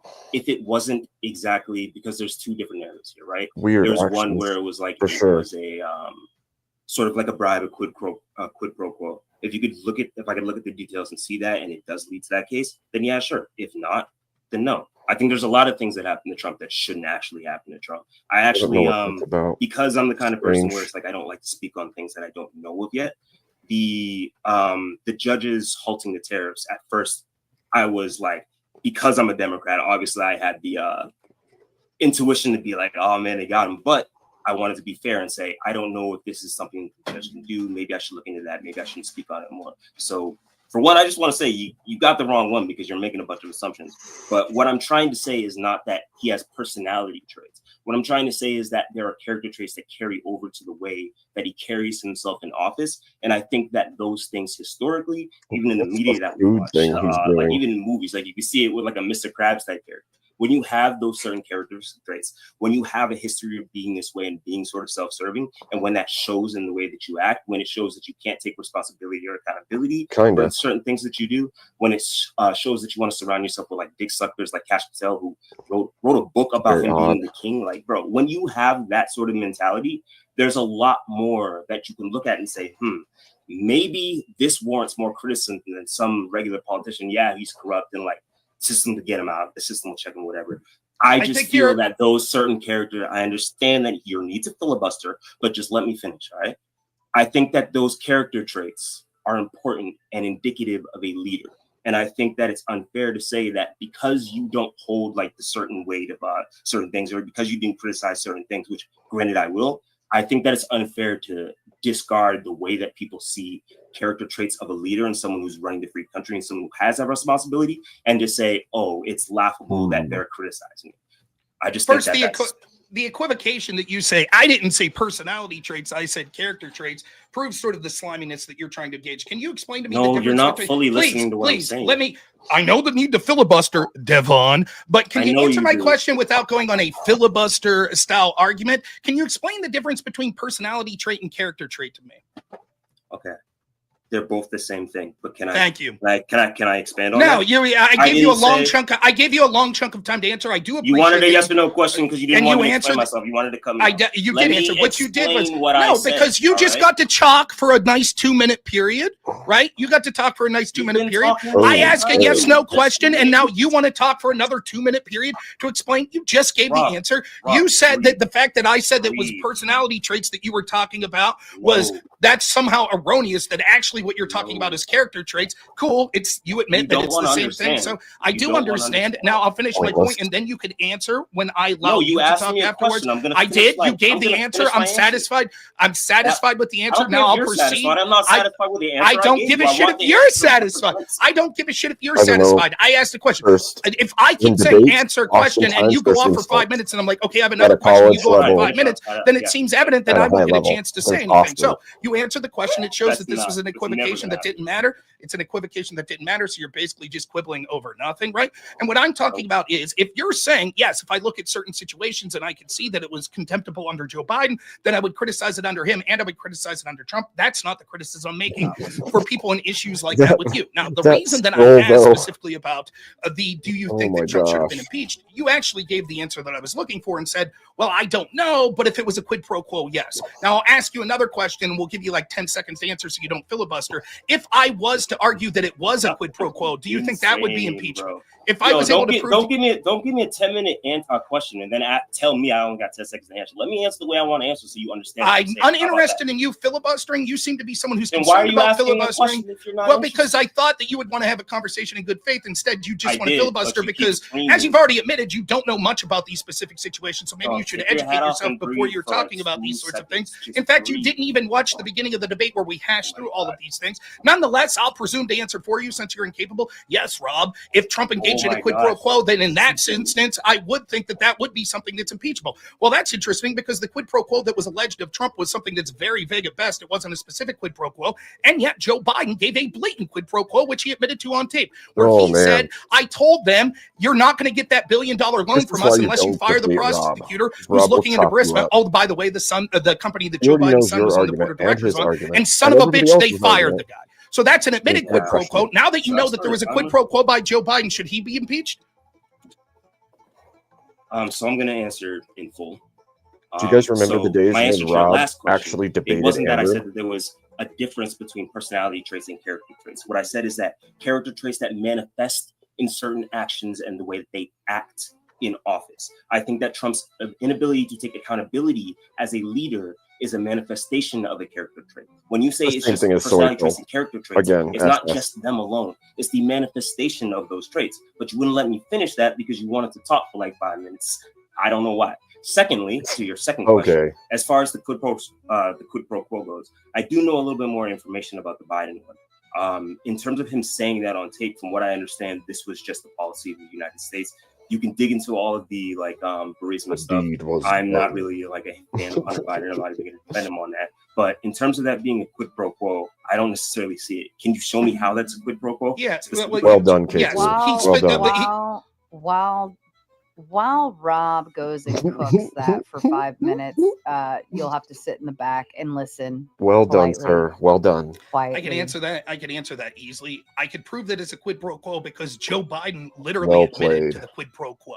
Right? What you're really trying to say, if you chose your words more carefully, was, well, actually, that quid pro quo doesn't matter because it was done for the behest of the United States foreign policy, and this was established foreign policy. That's not true. You'll be unable. I've talked to people that tried to debate me on this. There is zero contemporaneous evidence that shows that it was the policy of any institution in the United States government to have Joe Biden offer a quid pro quo to fire Pointer hasn't jumped Victor in more Shokin, already. who was the head prosecutor of Ukraine.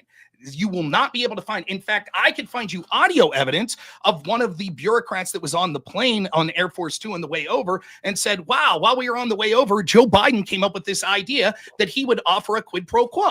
Now, there will be people that'll say, but Rob, isn't it true that these Spaceman, I bureaucrats took a said that it was break. the policy that they wanted I was Victor here for Shokin fired? years. Well, Took there are people that 2 post years hoc off, have said, and now yes, I'm in back. private conversations, we I were didn't saying we debate a wanted bunch Victor back Shokin then. fired, I was but just none of in the them have been chat, able to provide any evidence in the form of modding some. emails, telecommunications, etc., that shows that anyone was saying that. At best, they were saying that they wanted Shokin fired a month after he was put in office, but that's laughable because the predecessor that came in, a man who we're now also told was corrupt, whose name was Lyshenko, he was there for like a year and a half before anyone suggested firing him.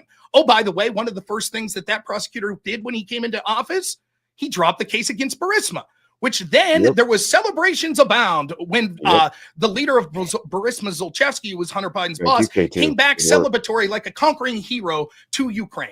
So yes, it was a blatant quid pro quo, far more blatant than what Trump allegedly offered, which wasn't a quid pro quo. We're told that it was an implied quid pro quo. It seemed that you implied by your answer, Devon, that actually this quid pro quo would be justification for impeachment, which is why I say when Joe Biden himself admitted to a quid pro quo, why wouldn't that be impeachment? And you do what people always do. But that's different. Capital D, Democrat. That's why people shouldn't have these conversations with people like you, because even when I could prove on actual objective things that there are things that are at least just as bad, if not worse, that the Democrats do, you will always equivocate. And your explanation seems to be that's because I know the character traits of Donald Trump will lead to him being a bad leader because he doesn't take accountability. Vibe, feel free to be the guest on the show and talk at great length. When you're the guest, no one really wants to hear from you, so you probably won't be the guest on the show. You'll always be a panelist. Nonetheless, I'll finish my point. What we see is that there's always some justification because we know that Trump's an evil guy. We know he's bad. When he says quid pro quo, he did it for bad reasons. But when Biden said it, it was for good reasons. It was for the United States, not to help his son, who's on the board of directors and under investigation. It couldn't be that, right? So I'm tired of this bullshit. And yes, you're right. You might not like Trump's personality traits, but can you explain to me a figure, a national leader in the United States that has the personality trait of taking accountability? Did Joe Biden? Did Barack Obama? Bullshit. So these character traits that you're talking about, I'll take a guy with character traits that you might not like because he says some harsh things over a fucking human vegetable that you no doubt voted for. What kind of character trait is that to lie to the American people over and over and usurp the democracy by not even giving them a fair voice, even in your party, the Democratic Party, that wasn't allowed to have primaries? Holy shit, Rob, that was almost 4 minutes. I'm impressed. Rob is terrifying. I wanted to open it up. Rinyald, No, you've been just- so patient he and just quiet, is. and I appreciate it. And Foxhound as well, cleaner. But I did want to start with Rinyald because he's been here since the get-go. Jeez. Thank you. I don't like interrupting. What a monster. Okay, so nice to meet you, Rob. All right. I don't even know how you get off that. So quickly, I think that we could James. probably agree on certain instances of corruption within the I don't even Democratic think I Party. could talk that fast if I I wanted think to. personally that the person who deleted the subpoenaed evidence on behalf of, well, not directly on behalf of Clinton, but like in the Clinton campaign should have been charged. I think that's fine. There's definitely things that you can point to. I don't know a whole ton about the Burisma corruption thing, whether or not he should have been impeached for that or not. I think it's fine that they opened the impeachment inquiry. I think that was fine. But one of my problems that came up was with the soy pill thing, not on behalf of soy pill, but just More like in that empty vessel, controversy. Ricky. Empty vessel. I feel like if we're super concerned about corruption, I think viewing it as like through a party lens is just not going to be a good way to fight corruption. Like if we have somebody like literally coming out and saying like, hey, yeah, the who saves his country cannot violate any law, or that him like coming out and saying like, yeah, if you work with these law firms, we're going to revoke your government grants. I feel like shouldn't we be fighting against that corruption just as hard, no matter if it's the Republican Party doing it or if like the people who are alongside us fighting it are people who are, you know, inconsistent in their ideology? In general, I'll say yes, but on the specifics, I don't think you're correct about either of those situations. For example, the Napoleon quote, one, this is just Trump's words. We've heard other people say similar things in the past. Second, objectively, that statement is probably accurate, and I could probably get you to agree with it, right? There are times, for example, if you are someone who exists in the time of slavery and you're a politician in this country, Nice haircut, clearly Antoine. slavery is the rule of the land. And yet, would you say then that it would be unfair for those politicians that maybe decided that they were going to break into a place and free the slaves? You would say, how dare they suggest something like that? Clearly, that's lawlessness. Would you say that? I mean, it is going to be lawless, but it's not going to be immoral. But I would also say that the fact that Donald Trump was saying it, I'm pretty sure off the back of a of an injunction on the AEA deportations. I think that's what it was for, or one of the deportation things. That would be I guessing think the someone's context character of again. that, basically, hinting at the fact that maybe we could ignore court orders, especially Once since again, we Tom cannot Homan said something very akin to that as well. attribute things I to think the people context here is super duper different. No, it wouldn't be. For example, if a president wanted if to you don't ignore a actually court know order what's in their that said head. that slavery was legitimate, or black people couldn't vote, or women couldn't vote, I'm assuming you would look at it What's up, differently. Kat? The But point I'm that's not trying the to make is conclusion the we were quote See ya. the quote that Napoleon's making. If you got to ask Napoleon, he would say, "Of course, I'm not saying if the governing body says it's illegal, then it's illegal. I'm not saying no, it's not illegal." He's saying that there's a higher law.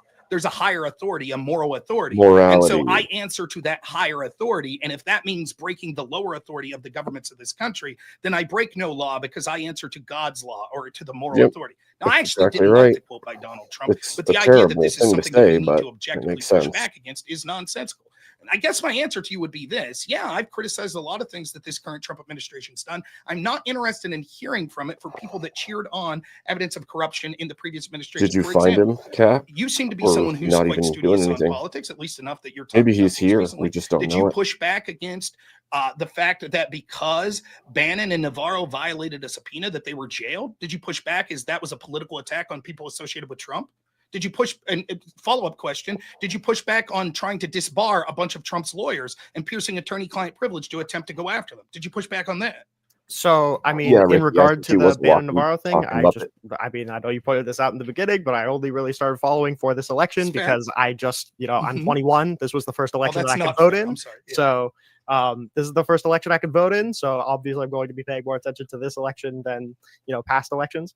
But and as it comes to violating attorney-client privilege, if you're referring to like Eastman being disbarred, I think that that's probably fine. I don't This know is if why it is we a need violation to of change attorney-client privilege. voting agents, I think. So I probably don't. How about this? How about this? We do You have to have something skin in the different. game. Well, let's take you But at your there face has and to say be a you're better young, way you than didn't just follow that, right? politics until Smoking right up place, to the man, there's point gotta where be Trump was sworn in some this time. Okay, let's accept that for a defining second. Not factor. quite that, but yeah, sure. Okay, Because so if you're you just said that it indoctrinated sounds for like someone in 20 Hillary years, Clinton's team that and intentionally then you deleted go and subpoenaed evidence should vote, have been charged. You then stand what by good that? is that? Yeah, probably.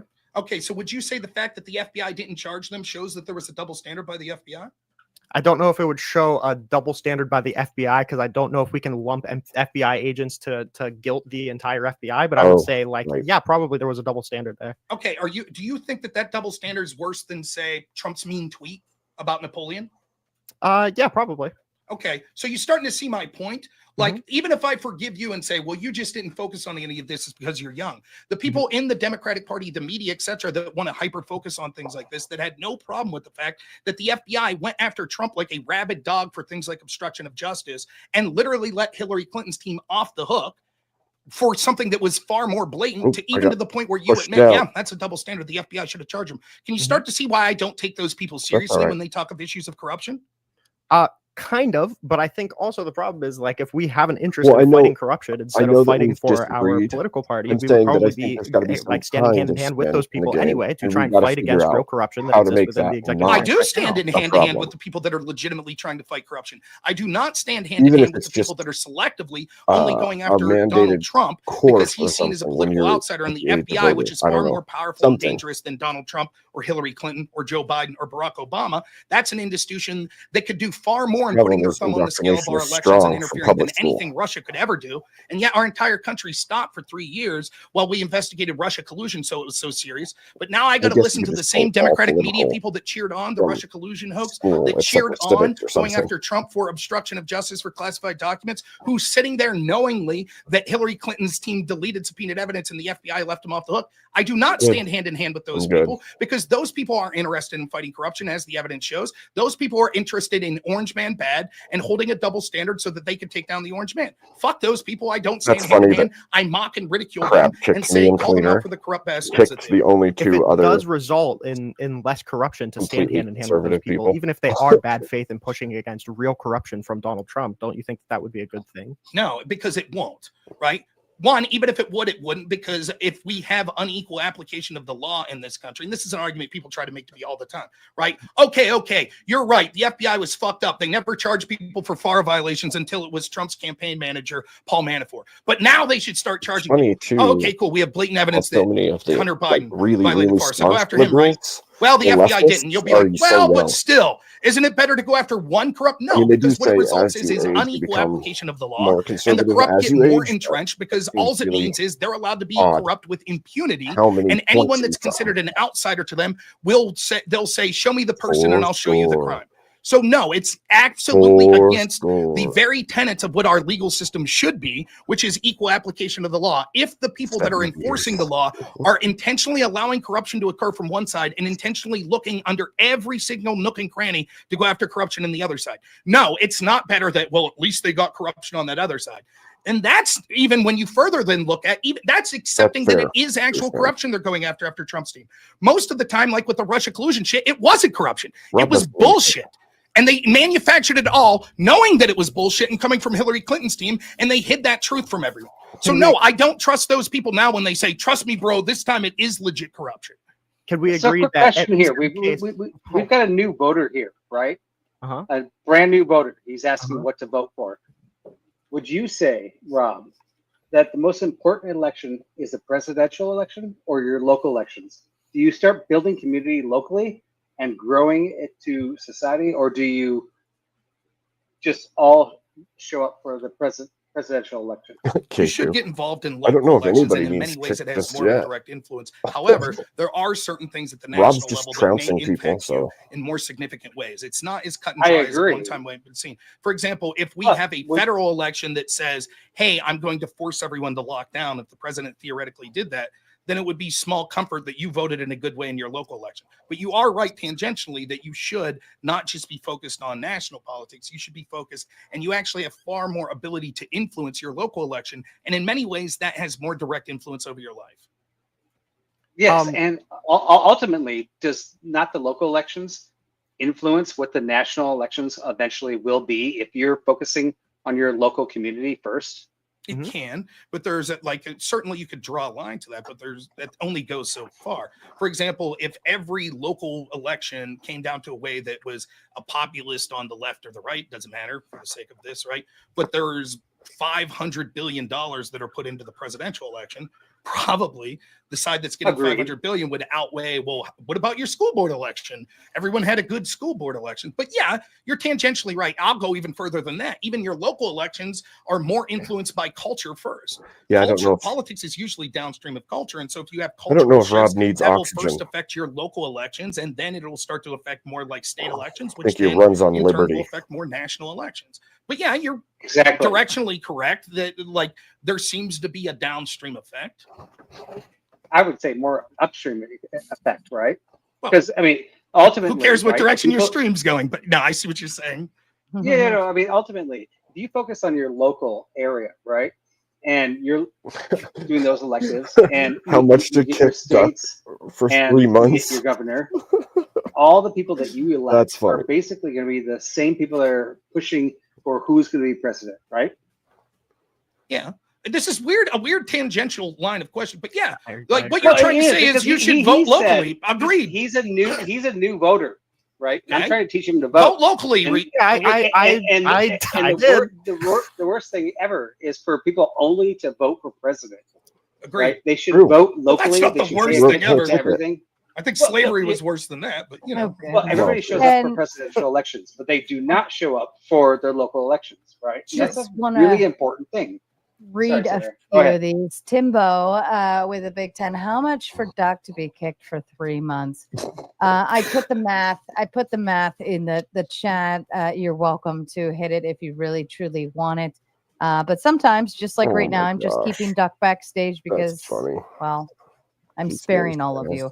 And then Rude Mud Crab in with the Big Ten and sent Abe and Cleaner backstage. I only had room to bring one up, and Abe was Oh, first in line, sad. so he's back on. But if you want to get Cleaner back on, you know what to do.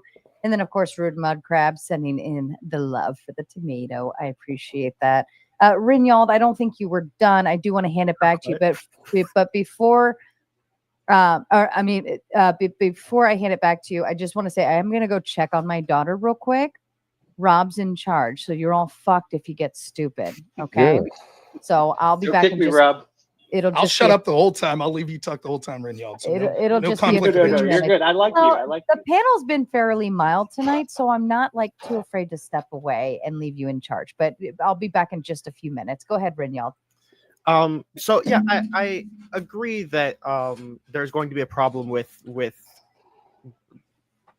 unfairly applied laws. Obviously, I'm going to agree with that. I would say that this also seems to transcend party, though. I mean, like surrounding a lot of the stuff with the 2020 election, I think we saw like very, very clear evidence of very similar weaponization happening when it came to like trying to pressure the attorney general to send letters, asking the state legislators to lie about their election results, things of that nature. Tells me almost the same exact thing, or trying to pressure the vice president to do what they were asking him to do. I feel like this institutional corruption, I agree that it's a good thing to point out, He's but I also think really just young, so he focusing doesn't on, well, I'm going to focus how on, things have happened in the past. whatever happens, but I'm not going to go hand in hand with the same people that only see half of it.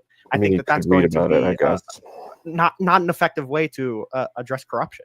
I disagree. I think, in fact, what you could see is the more we've shirked people, presumably like you, that want to have a selective way of just saying, trust me, anyone from outside the system, we focus on their corruption while we ignore our corruption, that we've started to see better cultural and political gains. That's why we're seeing trust in the Democratic Party reach all-time lows. They're tired of the bullshit that the Democrats are saying, where it's like, my democracy, as they just had an election where they intentionally subverted democracy by installing a Democratic candidate that no one got to vote for. When they're shit bitching about things like, but what about like insurrections and shit like that? As Joe Biden himself actually made fun of Donald Trump when there was a Democrat-led insurrection on May 30th, 31st, 2020, where we saw Democrats injure some 60 Secret Service members as they deployed things like Molotov cocktails. What was the Democratic insurrection? Hang on. What was the Democratic insurrection? Yeah, Hold this up. is I probably love the this. best. Holy shit. I love the Democratic insurrection. Bro, look, I'm the libtard, okay?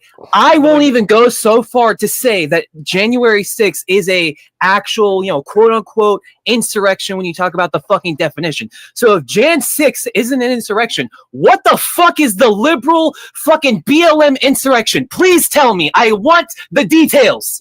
Let's go. Wow, the fact that Yes, thank you. Look, I'm hyper, bro. Thank you. It really illustrates your points. I don't think that January 6th was an insurrection, nor do I think that May 30th was an insurrection. By the token that the Okay, thank you. Democrats, which As should long be as held you to say their- that, which- I'll calm down. By now. the token which the Democrats said that January 6th was an insurrection, then May 30th, 31st would also be an insurrection. My argument is that they should be held by the standards that they sought to employ to other people. On May 30th, going into May 31st, 2020, what happened was we saw a bunch of Black Lives Matter Antifa type people attack the White House. They were stopped at the gates of the White House. They burned down a temporary guard station. They injured 60 law enforcement and Secret Service agents.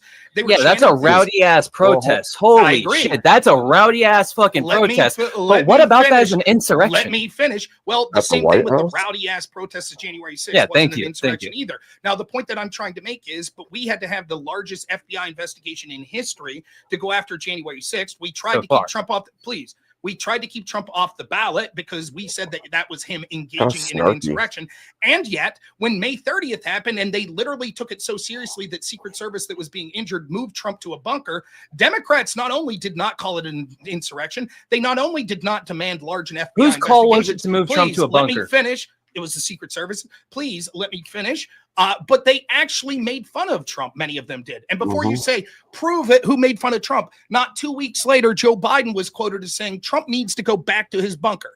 Now, if Donald Trump after January 6th said something back under her desk, the Colorado court would have used that as evidence that he engaged in an insurrection. We would have seen Democrats screaming, oh my God, Trump's flippantly sort of making jest at this. And yet when it was Trump, Democrats had no problem making fun of Trump when violent lefty. The only reason that the violent lefties didn't get into the White House and actually be able to remove Trump is because it's one of the worst kept secret that the lefties are fucking violent. You're Everybody fucking knew delusional. that. Let me No, finish. no one's Let me ever going to get finish. to the Let White me House. It finish. doesn't matter if you're left, right, fucking center. You're getting shot by the fucking turret that pops out of the goddamn grass, bro. You're delusional. What? Let me the finish fuck? my point.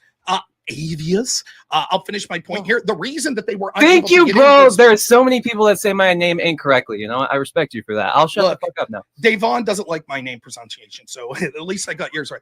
No, I respect you for that. There we go. The point that I'm trying to make is the reason that they were unable to get in there was because everybody knew that riot was going to get out of control, because that's what lefties do. There were hundreds of examples of riots after George Floyd that occurred. It was the worst kept secret that we all know they're fucking violent. We know it. And so there was adequate protection. Please let me finish. Please let me finish. So wild. Unlike January 6th, what we saw with January 6th is mysteriously when we saw the Capital City Police Chief Sund, who was actually tasked with defending, he repeatedly requested both before and during January 6th to have adequate Secret Service protection. He said it was incredibly unusual, even when there's just normal rallies that are occurring there. There's far more sharing of communication that happens to ensure their security. But for some reason that day okay. He also Rob, testified. I don't disagree with that. I completely agree with that. We had people that literally elected Gallows. Yeah, obviously we needed more Secret Service. Literally, They didn't Gallows erect were fucking Gallows. elected, They bro. didn't erect Gallows. So just to be clear, if that's going to be, You're saying that didn't happen? I'm saying that it was a gallows that would about go up to your chest. Okay, It it's was a different clearly kind prop. of gallows. Okay, Right, it wasn't a different functional- kind. My right. bad, bro. Just to be It clear, wasn't like there was just to be legally. clear, It wasn't to have a legal gallows. It has to be above 6 feet. My okay, bad. just to be clear, you also spoke up vehemently when we saw the protests this year after Trump was in the White House of people that were carrying around nooses. You spoke up about that, right? Oh, you didn't? Those were nooses. They were trying to hang Donald Trump. Why didn't you speak up against it? Look, fuck the evil woke media That's what I brainwashed me. I didn't even know what that was. It was the evil fucking woke media. And you didn't care to look I don't into know, it. bro. I'm sorry. I didn't. Yo, I'm not gonna lie. Can we get back to Rob and Reynald's point, because I think Reynald was I would like to get back to my point before I was cut off too. I would Let really me ask, Let me ask, and then I'm going to hand it right back to you, Reynald. Okay. David says with a big 5, Rob, what has any Democrat done that compares to sending people to foreign concentration camp without even charging them of a crime? Barack Obama ordered the execution of an American citizen named Alawaki without having any due process whatsoever. That's infinitely, well, not infinitely, that's far exponentially worse than sending someone to a jail. Did you criticize Barack Obama, David? I don't think so. I got it. All right, let's go back to Reynald's point. So I the doubt reason it. that I brought up January 6th wasn't to get on the terminology of More insurrection. like this whole family. I was intending to bring up the thing that I was just trying to isolate is that we see inappropriate Yeah. or corrupt interactions between Trump and his cabinet officials to do like objectively inappropriate things to try and use the DOJ to pressure the states to change their election results. That is, I would hope that we would agree that that's corrupt. And I think that it was kind of telling. They didn't do that. That's not true. That's not what happened. Okay, well, that's fine. But we could have that. Where did that conversation. happen? Georgia? Georgia. I think it was involved in the Georgia indictment, but I'm pretty sure that we have the letter that Clark was trying to pressure Rosen and Donahue to send to the state legislature To change the election results. It seems to be, I think what was happening was to... Yes, it was to decertify their election results. Correct. And what was the goal? The goal was to have a separate slate of electors so that there could be a challenge, just like in the 1960 JFK Nixon election that we saw in Hawaii. One of them was approved by Rob, you Congress, don't right? believe that. Yes, I certainly do believe that. And if you want to get in depth into the 60 alternate slate of electors, we In can. 1960, no one ever pressured the vice president to make the unilateral decision to choose the It election. doesn't matter. There's nothing there was illegal no- about. There's That nothing super illegal. matters. There's nothing illegal Yeah, about what not the even vice illegal president matter. or pressuring the vice president that they should have some sort of elector challenge. There's nothing would illegal violate about the that. Electoral Now, College. having said that, I criticize Trump's decision to do it, but it doesn't rise to the level of illegality or anything like trying to have a coup that we're trying to hear. If you go back to the Nixon JFK Hawaii circumstance, the argument that we're told is the alternate slate of electors themselves are what would Wild. be illegal. And the reason is because only the governor has the right to certify the slate of electors. Right, Non-Fun? I'd be sure. Okay. Well, did you know that in the Nixon election, actually, the governor did certify a slate of electors, and it was the Republican slate, and yet still the Democrats sent an uncertified slate of electors to the White House. Now, Reynald, do you know why they did that? Yes, because there was an ongoing recount in, I believe, Hawaii that may change the results of the election. That's correct. And so the problem was that there is legislatively rules that say there are certain timeframes that you have to meet. And the fear was once the vice president certified the slate of electors, even if after that It would point be the too late. recount actually showed that it was the wrong slate of electors, it would be too late. Correct? The problem is that that's not permitted in the Electoral Count Act. You don't get a delay past January 6th via the Electoral Count Act, and asking the vice Exactly. president to make that unilateral decision instead of pass it off to Congress would be against that federal law. Would be the It only doesn't way to matter. stop By sending those process. alternate slate of electors as a delaying tactic anyways, it's the same thing. The only difference you has is Trump said, yeah, you should accept this delaying tactic. If the delaying tactic's illegal, then it was illegal when Democrats were trying to do it as well. No, because Does they it weren't matter trying to if- use the vice president to bypass congressional debate. But Yeah, does it What matter was the if that congressional memo- debate? Hold on. I Does mean, it- does again, it it's matter if the- I'm You saying couldn't I even don't have a particularly congressional like this debate at the strategy. time. I thought that it was slimy. The idea, like a lot of the other shit with this, wasn't bad. It's okay it to have corrupt? legal challenges. Democrats do it all the time. Okay, In all fact, right. All right. But doesn't I matter. don't Go ahead, personally Ray. like Even conspiracies, if- but can you pull up from a president that majority of Americans don't think he was elected by the fucking mob? Can you pull up an example from, I don't know, past 1985? Something that has like voting machines involved with it? Do we always have to go all the way the fuck back to the 1960s for you to actually argue your point? Yeah, let me answer Oh, your there question. it is. 2018, a YouGov poll showed that 66% Okay, of thank please you. be A quiet. long time ago. Please be quiet. You asked the question, I'll answer. A YouGov Okay, poll yes. in 2018 showed that 66% of Democrats believed that Russia interfered and actually messed with voting machine tallies to steal the election from Hillary Clinton. That's because we saw Democrats that were beating that home, including Hillary Clinton herself, that has said multiple times and continues to say that the election was stolen from her because And Russia if we interfered. did a poll and asked Yep. Americans, was the 2020 election rigged? If we asked Republicans, what would they say? Maybe 70%. And your point? Okay, If it's so contemptible, to if me, it's that sounds like a lot contemptible- of Americans are fucking stupid. I'm just going to be maybe, honest. Maybe that's true. And yet we Maybe only you're focus young on when the and you have no Republicans do. experience.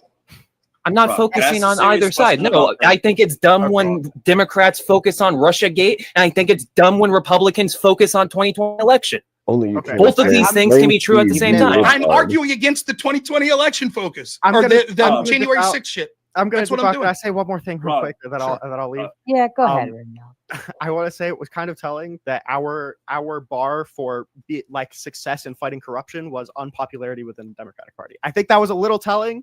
I don't understand I the point. don't know if Maybe that's I'm actually misunderstanding. fighting. I don't know if that's actually fighting corruption as much as, like I said, probably just going for partisanship. I think we should be focusing on fighting corruption regardless of party systems. I don't know, feel like but we're only can I ask you to clarify? I literally only don't know the what you're opposite. saying when you said about unpopularity of the Democratic Party. When I asked if you think it's an effective way to fight corruption, to not hold hands with the people who are actually interested in fighting this kind of corruption as well, the thing that you cited in being successful was the unpopularity of the Democratic Party. Let me ask you a question before you leave, right? And I'll Uh-huh. explain that point, right? If a local police force sat there and watched speeding, and they only ever pulled over black people. Now, the black people they pulled over were literally speeding, but you sit there and watch them and you watch white person after white person after white person speed. Would your argument be, but nonetheless, we must arrest those black people because we have to stop the crime, and it would still be better to stop some crime than all crime? Would that be your argument? To be honest, I already said that I agree that it's bad to have double standards. I already agree. Okay, so the reason that I bring up the popularity is because the American people no longer believe that we should stand hand in hand with the Democrats, the media, the FBI that engaged in the double standard. They are not buying your argument, and it's because they're right. We're backing another corrupt party to fight a corrupt party. That's not true. They don't believe that it's worth having singled out only one side. Just like the American people majoritarily would be disgusted if we said we're just going after criminals, they happen to all be black. They would say, no, fuck that. Then stop arresting the black criminals if that means that you're going to selectively go after only them. That's what the American people would say. That's why the Democratic Party is unpopular. They're not buying this bullshit that everything Donald Trump is a crime, it's corrupt, but we could overlook all the shit that Democrats did. They don't buy it. That's why I bring up that their popularity is at record lows. Why don't you Rob, run at on what policy point- instead of lawfare? At what point would like the government become like comprised of enough people to where like you don't have to worry about the Democrats like doing anything like weird because they're not in power? At what point would it be that okay, we're not talking about like there are any double standards anymore? At what point would it just be okay, now I'm just going to specifically call out this corrupt administration, even though they're my party, and I'm going to lock hands with people who may not have had the biggest criticism of Democrats, but they can acknowledge that both are equally corrupt? Before you answer, Rob, Mr. sends in a big 50 on Cash App and says, boot ass hat mustache boy. And I confirmed in the chat, Avius, that is you. You are out for 50 minutes. I don't know if you want to sit back there for 50 minutes. That's a really long might as time. well. But all right, fair enough. shit, I'm here till 2, so we'll. That's but fair. yeah, And, the point. pardon me, I apologize. I do apologize, Rob. I had just a couple more. Daniel says nobody was convicted of insurrection. Avis, don't make me boot you in the back. Calm the fuck down. And late. unfortunately, that boot happened anyways. Josh says, is Rob's claim that there was no legal due process that Obama used, or that he simply doesn't agree with the legal justification? There was No, there legal was no due justification. process. What was No, the due process? There was none. The Alawaki get even an ad abstentia, any defense whatsoever. Anyone want to answer? Any lefty don't- that knows about this? I don't know. No, a ton he about got it. none. I believe, didn't Obama consult the Office of Legal Counsel before he did it? Or was What's it it after? matter? What was the due process that was afforded to That's not Alawaki? necessarily due process, but it does seem like he went through some steps to make sure it was legal. And also the president is granted like pretty wide authority when it comes to Yes, you're right. They are. Keep that energy going for the Alien Enemy Act. I mean that comes down to does the president have the power to like make Let's a see what the court determination? says. They haven't rolled in yet, have they? No, I don't think so. So Or, if the no, Supreme wasn't Court there- I says thought it's there was- legal, then you'll rescind the accusation that it's terrible. If it's a moral question, Well, I would still, I would still hold it's like immoral and bad to do or whatever. I would just obviously the Supreme Court is the final say in what the law is. Now, if I developed a better understanding of the law, maybe I could have a reasonable disagreement with the court in some places. But that's going to be now let contingent on- me say, I actually am not a big fan of every way that the Alien Enemy Act's being instituted. My theory is that what the court will eventually say is, yes, the president has the power to use it. However, there is some limited form of due process that should be afforded to the people. I agree with this. I think it's one thing to deport people back to their country of origin. It's another thing to accuse them of being tantamount to a terrorist and sending them to a foreign prison. However, I don't think that this is some like unique thing that, oh my God, no other president would do this when Obama objectively did something that was worse. It doesn't matter if he consulted the Office of Legal Counsel. We're not talking about legal. We're talking about the morality of it. Executing an American citizen without giving that American citizen any chance to defend himself, and then 2 weeks later killing his son in a similar fashion seems to be pretty fucked up, even if the Office of Legal Counsel said it was all right. I don't know. I don't know if I would consider like killing a U.S. citizen as a collateral damage as more immoral than deporting. It wasn't collateral damage. He was specifically targeted. Was the son collateral damage then? The son was collateral damage, but Alawaki Right. himself was specifically targeted. Was he targeted because he had connections to a terrorist group? That was the In that claim. case, That's why the Alien Enemy Act people were being targeted. Same issue. And Sarcastic Saint says, since the Josh Groban lookalike non-fawn never sound like he has a manly voice, then 5 in the back until he passes. I like non-fawn. I was excited to talk to him. It's only 5 minutes. We'll come back to it. And then also, where to go? Rob takes his mask off to reveal he's actually Alex Jones. Dang. I'm not turning in Frog's gay or anything. And Also, Bill Hicks.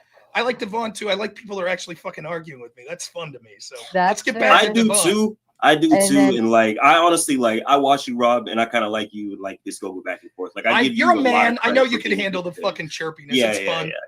Well, Yeah, to be fair, I told my chat they weren't grifting hard enough, so they all came in very strong. So we'll get through a couple more.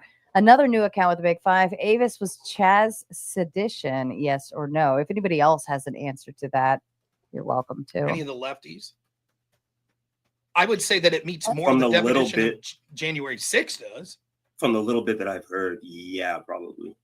I just had a question for everybody on the panel, and then I'll hop off because I thought it was a really interesting topic. But I just wanted to get this question in. I've stated this many times about how Trump is almost a symptom of a disease in regards to the corruption in our government, whether it's left or right, Democrat or Republican, or the two-party system that we have.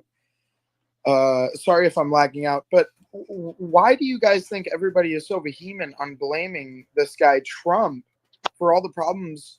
Oh man, I keep seeing your guys' circles, so hopefully you can hear me. You're We can hear you. We can hear Okay. you.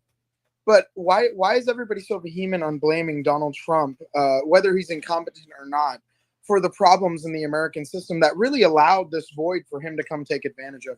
And I'm curious to hear your guys' answers. Thank you so much, Sarah. You're the best. He's a threat. Well, I mean, in my opinion, what? I live in 2 countries right now. I live in the United States, California, and I live in the Philippines. And while I was living in the Philippines, we had a president called Duterte that everybody hated, right? Radical, crazy. And here in the United States, we got Trump. Now, I am not a fan of Trump's personality. However, like a decade before Trump became or went into office, I believed in. I was like, we have to like do something about China. Why are we doing all this stuff? Like, he did a lot of good things. I hate the man, but the politics are right. And I don't know what anybody else thinks about this, but also being from other countries, Philippines is the most corrupt country I've ever been in. It's freaking crazy, the corruption there. And until Duterte came there, all of a sudden everything changed. So politics are an interesting thing, depending on where you're from. Yeah, agreed. I mean, I think that for me, there are obviously problems with Trump. Again, I criticize him all the time, particularly to people that are good faith, particularly when I'm just talking to my audience. I could give criticisms better than most of the left-wing criticism. Again, on the Alien Enemy Act thing alone, like I've argued with my audience till I'm fucking blue in the face. You can't just send someone to a gulag because you're just like, terrorists, see ya. In fact, it seems to me that the logical extrapolation of the Alien Enemy Act would be that you could declare an American citizen to be an alien enemy. I mean, think if we gave Biden that power, would we be happy with it? No, it'd be fucked up.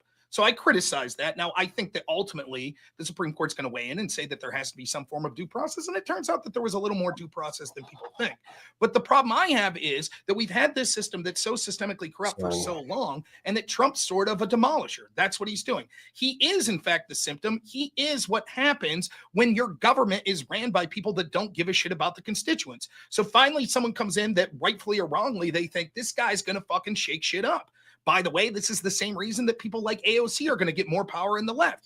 I'm not going to sit here and mock AOC voters. In fact, I would say, although I think she's terrible, I understand disenfranchised Democrat voters saying every fucking year we told we have to pinch our nose and vote for a Hillary Clinton or a Kamala Harris or a Joe Biden. And we don't get someone who actually wants to do the progressive policies that we want. We never get that. And so I understand wanting someone to shake things up. And I'm here to tell you that if AOC would win and she would get in there and actually attempt to shake up shit like the FBI, they would do the same shit to her that they're doing to Donald Trump.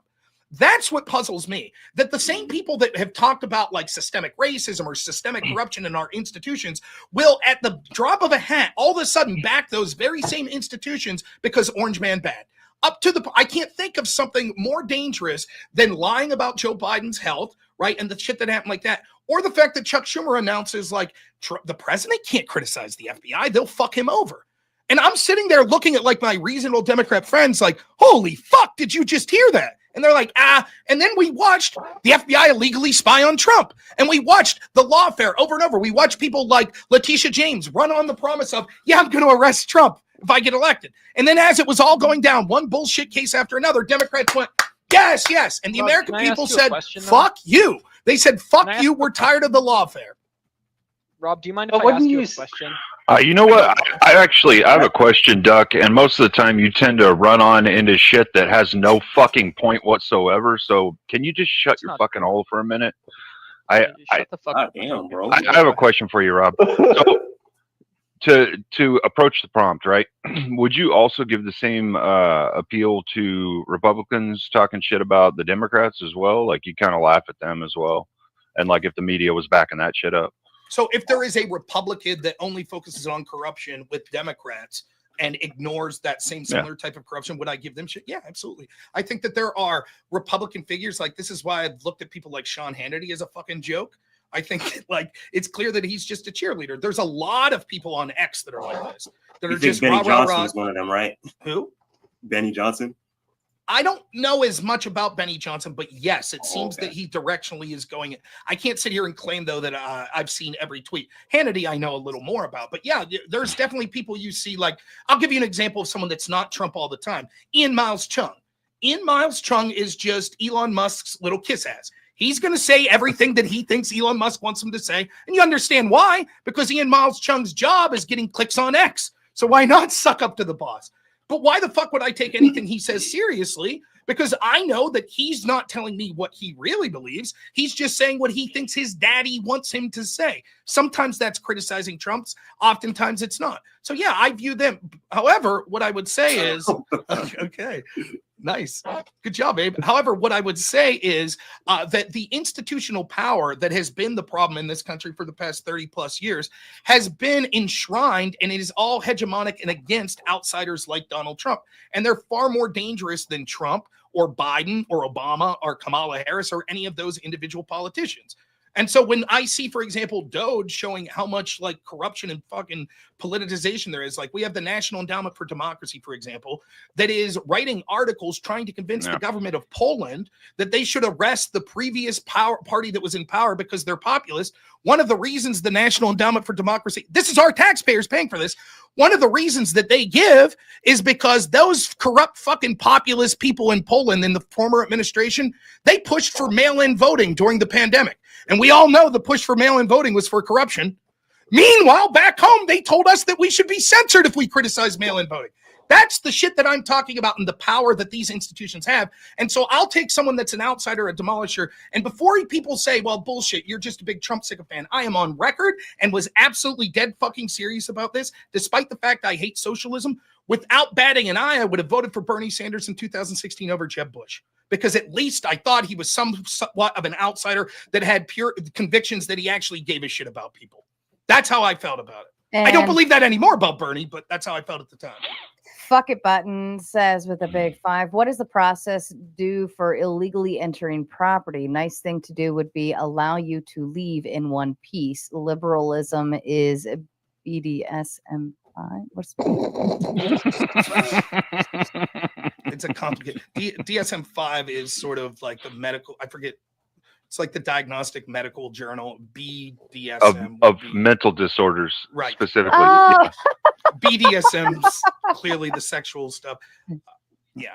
Due process, just for anyone who's wondering, due process is different in all sorts of different situations. So, if, for example, the due process for an American citizen charged with a crime is different for the due process for an illegal alien that's tasked for deportation. Even as an individual citizen, what's that? That's not correct. Oh my God! Of course, Rob, I love you to death, actually is but I'm correct. so sick of listening to you. Can you like filter some questions here? Well, I would assume there's people that haven't talked much that wanted to, but sure, I'm not running the show. Whatever Sarah wants to do. I know I talk a lot, but that's because I'm smart. I'm good. Well, here's what Throwdown Thursday is. It's one guest, and they are here to defend their claims against everyone on panel. So there's 9 of us versus 1 of him.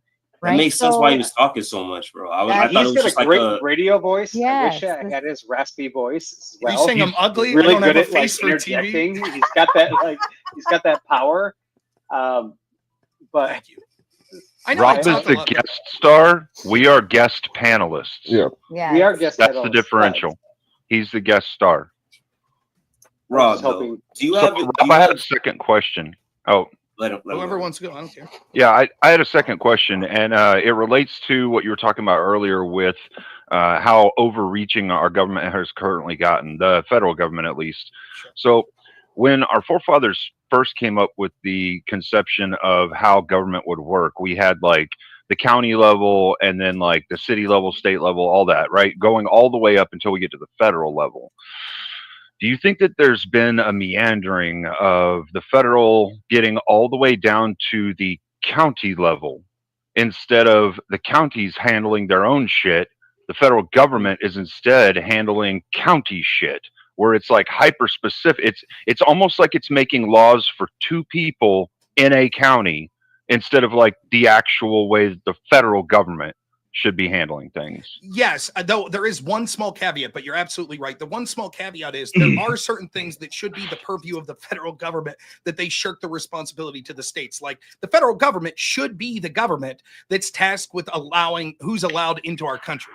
We shouldn't allow California to decide, well, because we want them in California, they could come right up through Texas. That's bullshit. But yes, you're absolutely right when it comes to the rest of that, that the massive growth that we've seen in the federal government is disgusting. It's never what the founding fathers imagined. Furthermore, the shirking and the abdication of responsibility for Congress, which I've had interesting debates on this, so I'm going to be very careful in what I say here because someone will say I'm full of shit. My belief is that the founding fathers intended Congress to be sort of the one closest to the American people, and so they should be creating laws, and then the executive should enforce, and the judicial should interpret. That's sort of, everyone agrees that's the case. Congress has abdicated almost all of their responsibility. But the problem is people, in my opinion, falsely say they've given that power to the president. They have not. The president's merely a figurehead. Joe Biden didn't know what the fuck was going on, but to be fair, neither did Barack Obama or, for that matter, Donald Trump. The real power is within the agencies in the federal branch or in the executive branch. The people running the DOJ, the people running the CIA, the people running the State Department, they have far more power than Barack Obama. They have far more power than Joe Biden or Donald Trump. And that's the problem. That power is consolidated federally in the hands of people that are not accountable to us. And so instead of your and the entire idea of the concept of federalism is your local government is more accountable to local people, right? They know the issues of your local situation better. Think of it this way. I worked at Burger King when I was working my way through college. It's probably why I gained like 80 pounds that and drinking like crazy. But when I was working there, one of the things I noticed was we had this burger called the Rodeo Burger. And it was a burger with onion rings. All right. So we had this. It was the biggest seller in my little town of New Bethlehem, Pennsylvania, the biggest seller. And yet corporate and Burger King decided we don't offer the Rodeo Burger anymore. Now we had all the ingredients. Yes, you asshole! You guys have Dunkin' Donuts that have the peanut butter filled fucking donuts, man. We got them, baby. We can't get those anywhere in the South. You fucking asshole! I'm so jealous of that. But the corporate said, "Hey, we're done doing this." Now we had the ingredients to make them, but we weren't allowed to put it on the board. How fucking dumb is that? A more localized restaurant would say, "Hey, that burger's working here. Let's keep selling." I don't know what move. But because of the nature of bureaucracy at a large scale, they're unable to have the efficiency to have sort of the unique situations in each locale. And it makes sense from a corporate sense why that would be the case. The same is true of your government. Your local government's always going to be able to understand the issues of your local situation better than the federal government. I don't think the federal I can government's argue not going to anything as understand good as exactly he's what's argued going on against with like them. our roads here or the weather that we have here and all this other shit. And that's just with the issues of incompetence or sort of difficulty to manage. That's not even getting to issues of corruption. So yes, a long-winded answer, as all of mine are. But yes, I agree with that. That you're absolutely right on that. Absolutely. And I just want to back that up. Local government is the most important government you can vote for, and that I think that trickles up. Okay, it can trickle up or down, whichever direction it is. Yeah. Do you think that a movement to get us to segregate our governments out a little bit so that the duties and responsibilities are placed appropriately again would be a net positive for us as a people? I do. I don't know if the lefties would think that, but I certainly do. In fact, I think that not only should it become more localized, more federalist, but I think the size of government itself should shrink. That's my belief. But I don't know what Democrats think. Like, there are populist Democrats. I don't know if they would feel that way. I think no, because I think most of them understand that sort of judicial activism and activism within unelected bureaucrats benefits their agendas. So like someone like, I'm guessing non-fond, though I could be wrong, probably didn't have a problem with the millions of people that were coming in under the southern border. But they know that they would be unable to have that through an elected democracy. So better to have unelected bureaucrats do that through fiat. And then when we say, we don't like that, let's send them back, they say, oh, no. It's not that simple. We're going to drag our wheels to make sure that it takes years and years and billions of dollars to be able to send them back. I have an issue with the way they came with a border. I'm obviously probably you more. You want them to stay, don't you?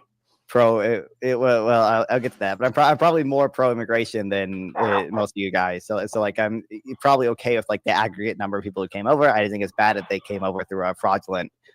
Through primarily fraudulent asylum claims. Should they be sent back?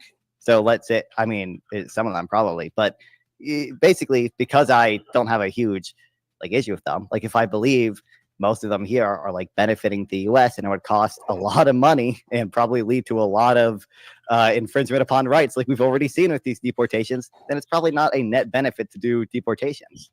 But they're not benefiting the U.S. Well, that's a lengthy debate in its own right, and I'm happy to have that debate. But non-fun, to skip that debate, even if I can see that they're beneficial to the United States, can you not see the problem that someone like me would have then when you're like, listen, even if I'm unhappy with the way that they came over, the problem is now that they're here, there's basically nothing we could do about it.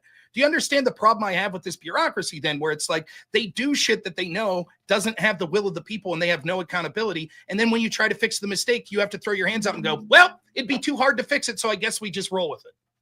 Well, I mean, there's obviously, there's probably dispute over how much unelected bureaucrats really control or whatever, and that's a much You broader. think Biden was doing conversation. it? But I think Biden was cognitively aware enough during the first few months of his term to understand that he was repealing a lot of executive orders about with Trump on the border and everything. And I do think some of those were probably conducive to some of the. And if you kind of believe that that's the asylum position of things. Democrats But- anyway, like I feel like that would have just been. I don't think so, because I think well, look. So I would just say I'm in favor of doing things that I think are, generally speaking, net benefits. I just don't Even think if it's a it's net against benefit the to law? do. I just don't think it's a benefit to do mass deportations. If it's against the law, I mean, it probably depends. So because not, I wait, think Vibe, value- please, please, Vibe. I know you're going to talk about local government again. Let me go with this. Is an interesting line of question. It's an interesting. Listen, please. This is interesting. This is a debate I want to have. It's a debate I want to. Vibe, I'm just fucking with you, but it's a debate I want to have. Something that Non-Punch just said. That's a serious question that gets to sort of like our philosophy on how government should work.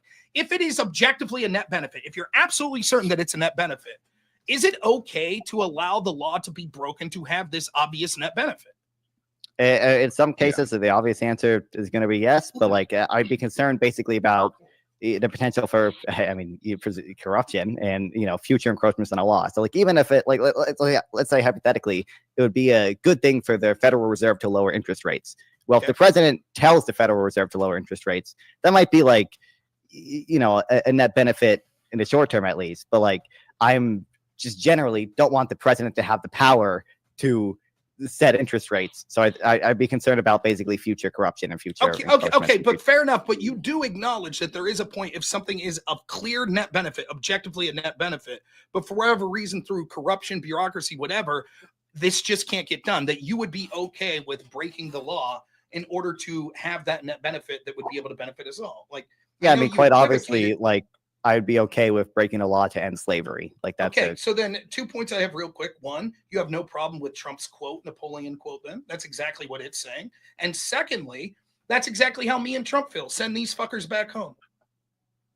Well, I obviously just don't think it's a net benefit. And we disagree on that, but you've already conceded that if we think it is a net benefit, then we have the moral right to send them. We would just disagree on what's a benefit and what's not. Well, again, it would have to be a sufficiently sized net benefit to justify, any potential. I think it's a huge net benefit. You're going to disagree, but you see the problem with this. When you say that certain tactics are allowed, if it's good enough subjectively to you, then the debate. Let me put this in an easier way that maybe everyone. It's an analogy that works for me. Is it okay to punch a Nazi? Right? I say no. We have to have certain agreements that we can't use violence for political ends unless it's in a direct case of self-defense. But if you say yes, sometimes it's okay to punch a Nazi, implicitly what you're saying is it's okay to use preemptive physical violence if we think that it's warranted in a specific situation. Now, the only thing that's preventing you from punching me is me winning the debate that I'm not one of those red shirt people. And that's not the way that we should operate.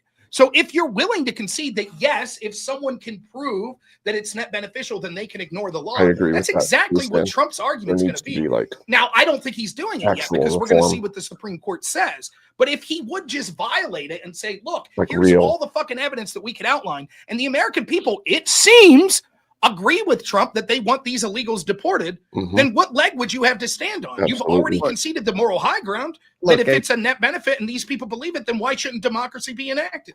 I mean, I really don't think we actually disagree that much here. Rob, you would say it is obviously justified to break the law to end slavery, right? That is yeah. So clearly everyone has some, I don't disagree. I think that he's saying that Trump he fits what he's trying to do, fits that, because it's okay, fuck it. I feel like it's a net benefit to get these people out of there so Trump can do whatever. Well, it's not just that. And again, I'm not saying that I would necessarily agree with that. We'll have to see what the court says and how that would play out. But there's all sorts of things that I could make that argument. For example, I don't think that my tax dollars should have to fund media enterprises that fucking hate me. I don't think that they should go to fund academic institutions that are billionaires that are teaching people to be indoctrinated to hate me. I don't think that should be the case. And if for whatever reason we say, but legally you have to allow that, I say, fuck that. Now, I'm not saying that, but I could make the moral case for it. I would still want Trump to follow the law. Let me be clear. But once you agree, you're right. We all have that threshold when we say at some point, If the law is unjust enough, then we are justified morally in breaking it. Like, yes, I agree. That I'm just trying to say it seems that the Democratic argument is it's heinous to even suggest that. And I think you're in agreement with me. Well, not really. It's more complicated than that. Tomato, fierce and red, juicy curves, this message is sponsored in part by. Was that soy Hey, milk? this is the off about this conversation. Kissy Is cat. that I gotta go to the restroom. I'll be right back. Take your time, Rob. You take your time. Sending the big 50 and says, I think K2 would like to see some firemen. And apparently, I guess, well, maybe K2 did, maybe they didn't. But either way, you're welcome. And thank you, Kissy Cat, from all the ladies on behalf of all the like 5 ladies that watch this show. That's for you. And a Sarcastic Warlock sent 5 to ask you, RK, are you doing all right there, buddy? You look like you're struggling to breathe. You doing all right? I'm struggling to be quiet. I got a few words to say, waiting to chime in. I'm struggling to hold out, All right. Well, let me get through 2 more super chats and we'll hand it over to you. JB says, this is why you shouldn't debate Dems on policy. You need to get to the prior issue that they have baseless morals informing their decisions. My feelings. And Mike says with another 5, Rob is really cooking the panel right now. He's very good. We might need to bring the Piscos, tomfooleries, and Destiny on Sarah's panel for this one. For the record, I did shoot Pisco a little nudge that Rob was going to be here and it was going to be open panel, but he didn't show up. So I don't know. Either he didn't see the message or he didn't feel like coming, because the last time he was here, I yelled at him for talking too much and not letting anybody else talk. So maybe it was a good thing. Smarty pants. All right. I wanted to ask RK, go ahead. You wanted to push back on some things. You're more than welcome to. Give Rob a break to take some beverage or something. Actually, I'm actually not even in opposition of Rob. I actually agree with what he is saying. I actually want to come on here and express my thoughts because I'm a lifelong Democrat, liberal, and I've seen for the last 25 years of how the Democratic Party has spiraled downwards, and it's just not even funny of how bad the Democrats have become. This whole thing about Trump, this Trump deranged syndrome, I've been seeing this happening since 2016 when he got elected. As soon as the day he got elected, it was just a smear campaign. For 10 years, it's just been nothing but smear campaigns about the Russian collusion, the Charleston, where Obama chopped up Trump's words saying that, there's foreign people, trying to say that, Trump is backing up Nazis. You hear the rhetoric about Trump not doing anything proactively to try to help people during the COVID-19 pandemic, even though he had Operation Warp Speed.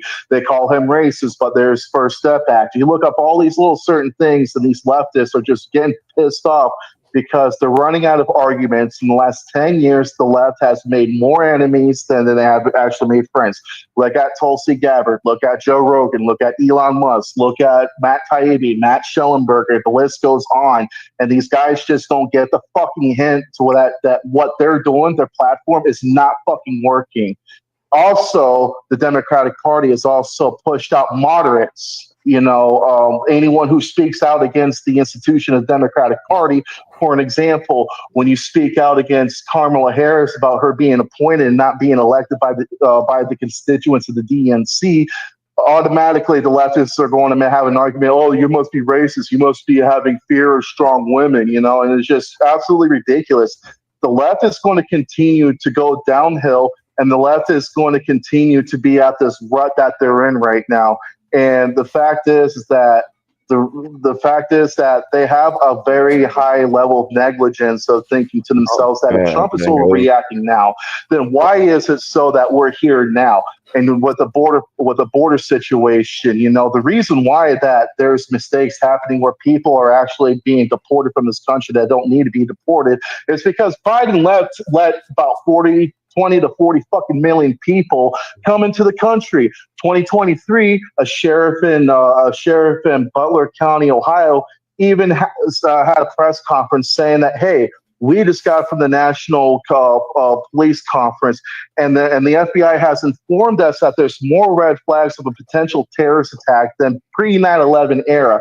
And we saw it happen several times, one notably during the New Orleans attack that happened in the beginning of the year when somebody was affiliated with ISIS. The left has fallen from grace. I am sick of it. And what they're doing right now is the stepping stones of what happened in Venezuela, and people in Venezuela, leftists attacked, firebomb, killed, riot, everything. And they have done that here in America.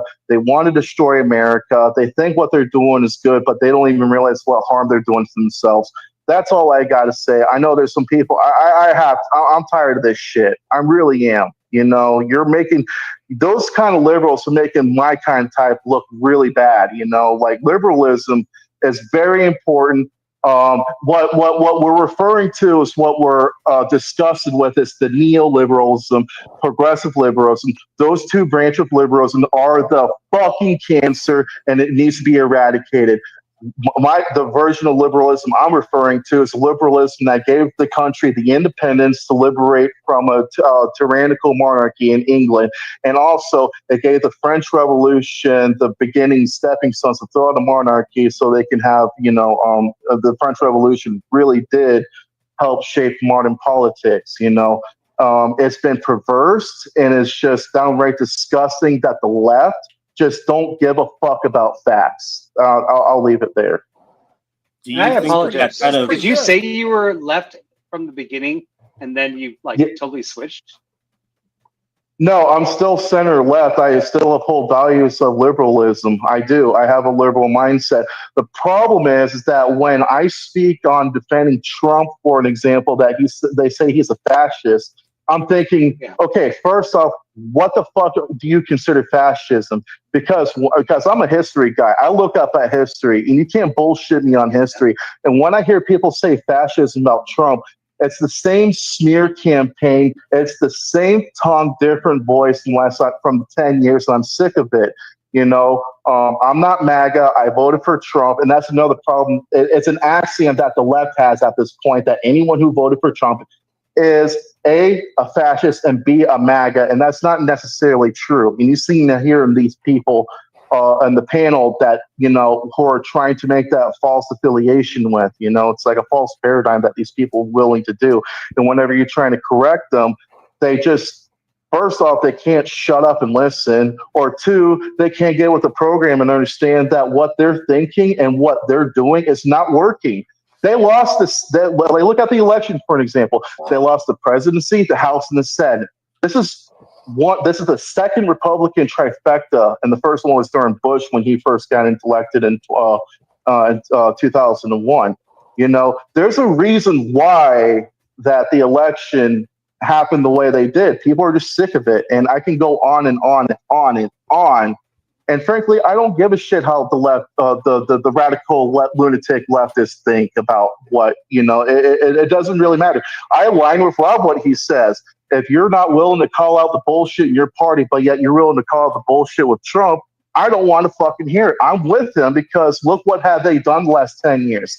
All they did was firebomb, kill people, murder, riot. They've done everything that they can to threaten and coerce people, and people are just sick of it. Like, there's more people that are against the left than the left has allies, period.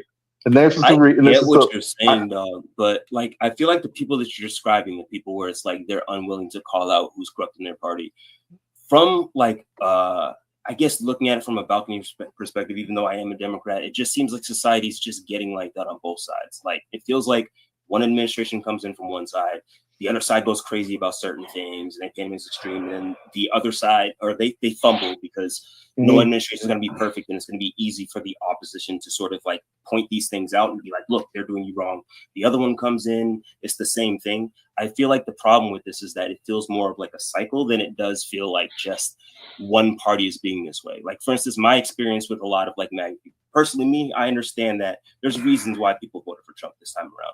You look at the state of the economy at the time post-COVID. You look at the way that sort of progressives were starting to message and getting sort of infecting the way that the Democrats started talking. I could see that turning off normal people. I had a lot of fights with people in around the 2016 era when everything was like, when everybody was like SJWs and everything. Like, I had a lot of problems because people were just calling everything appropriation. People were doing like all the culture war stuff. I hate that on both sides, but I think the problem is that the reason why people reacted to the way that Trump was on the left is because there were a lot of things that were happening on the right towards the left beforehand that weren't going unnoticed. And I think that the left took it a little far, where it was like, hey, we're not paying attention to the negligence of certain police officers and what they're doing. That evolved into the cops are hunting like every black person you can find. People will take a legitimate criticism and then they'll explode it, and then it becomes the extreme side, and then we just go back and forth in this whole dance where we can't ever just get centered and just call out, okay, fuck the party shit. Let's just acknowledge genuine corruption, what is happening in the Democrat Party, what's happening in the Republican Party. And my experience with a lot of people that I talk to on the MAGA side, and this may be your experience with people on the left, is that they will call out corruption only on the Democratic side, and they will have a double standard. So it's not everybody, obviously, in the party, but I think this is just the way that society is moving in general. If I may. And hold that thought before anybody interrupts. Sarcastic Warlock came in with the big 5 and says, I once had a 20-minute conversation with Rob. Couldn't get a single word in. Doubt he knew I was even there, but he was right, and the wall was nodding. Thank you. And then one more before you enter.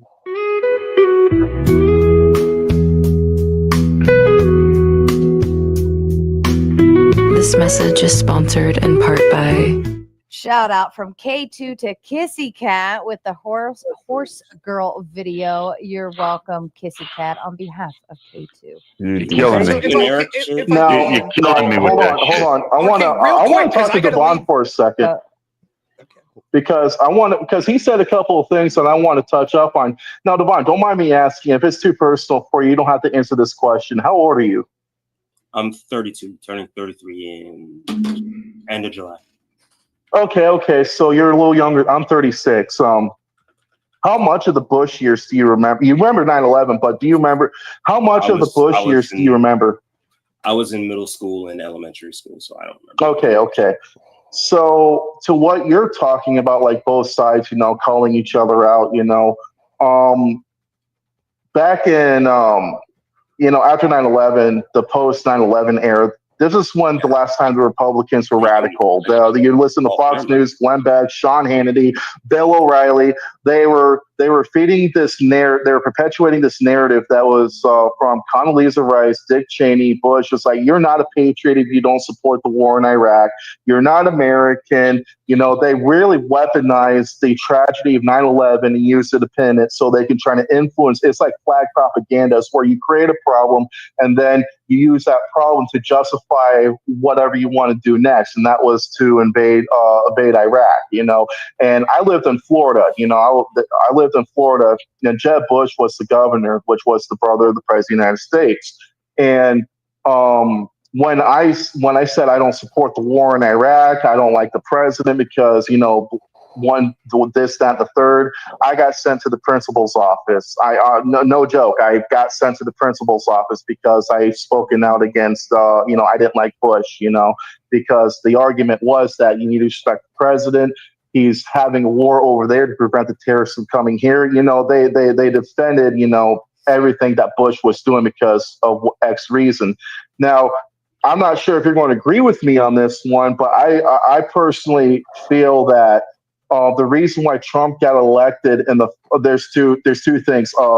The reason why I think that Trump got elected in the first place is, one, the consequences of the Obama administration after his second term when he converted to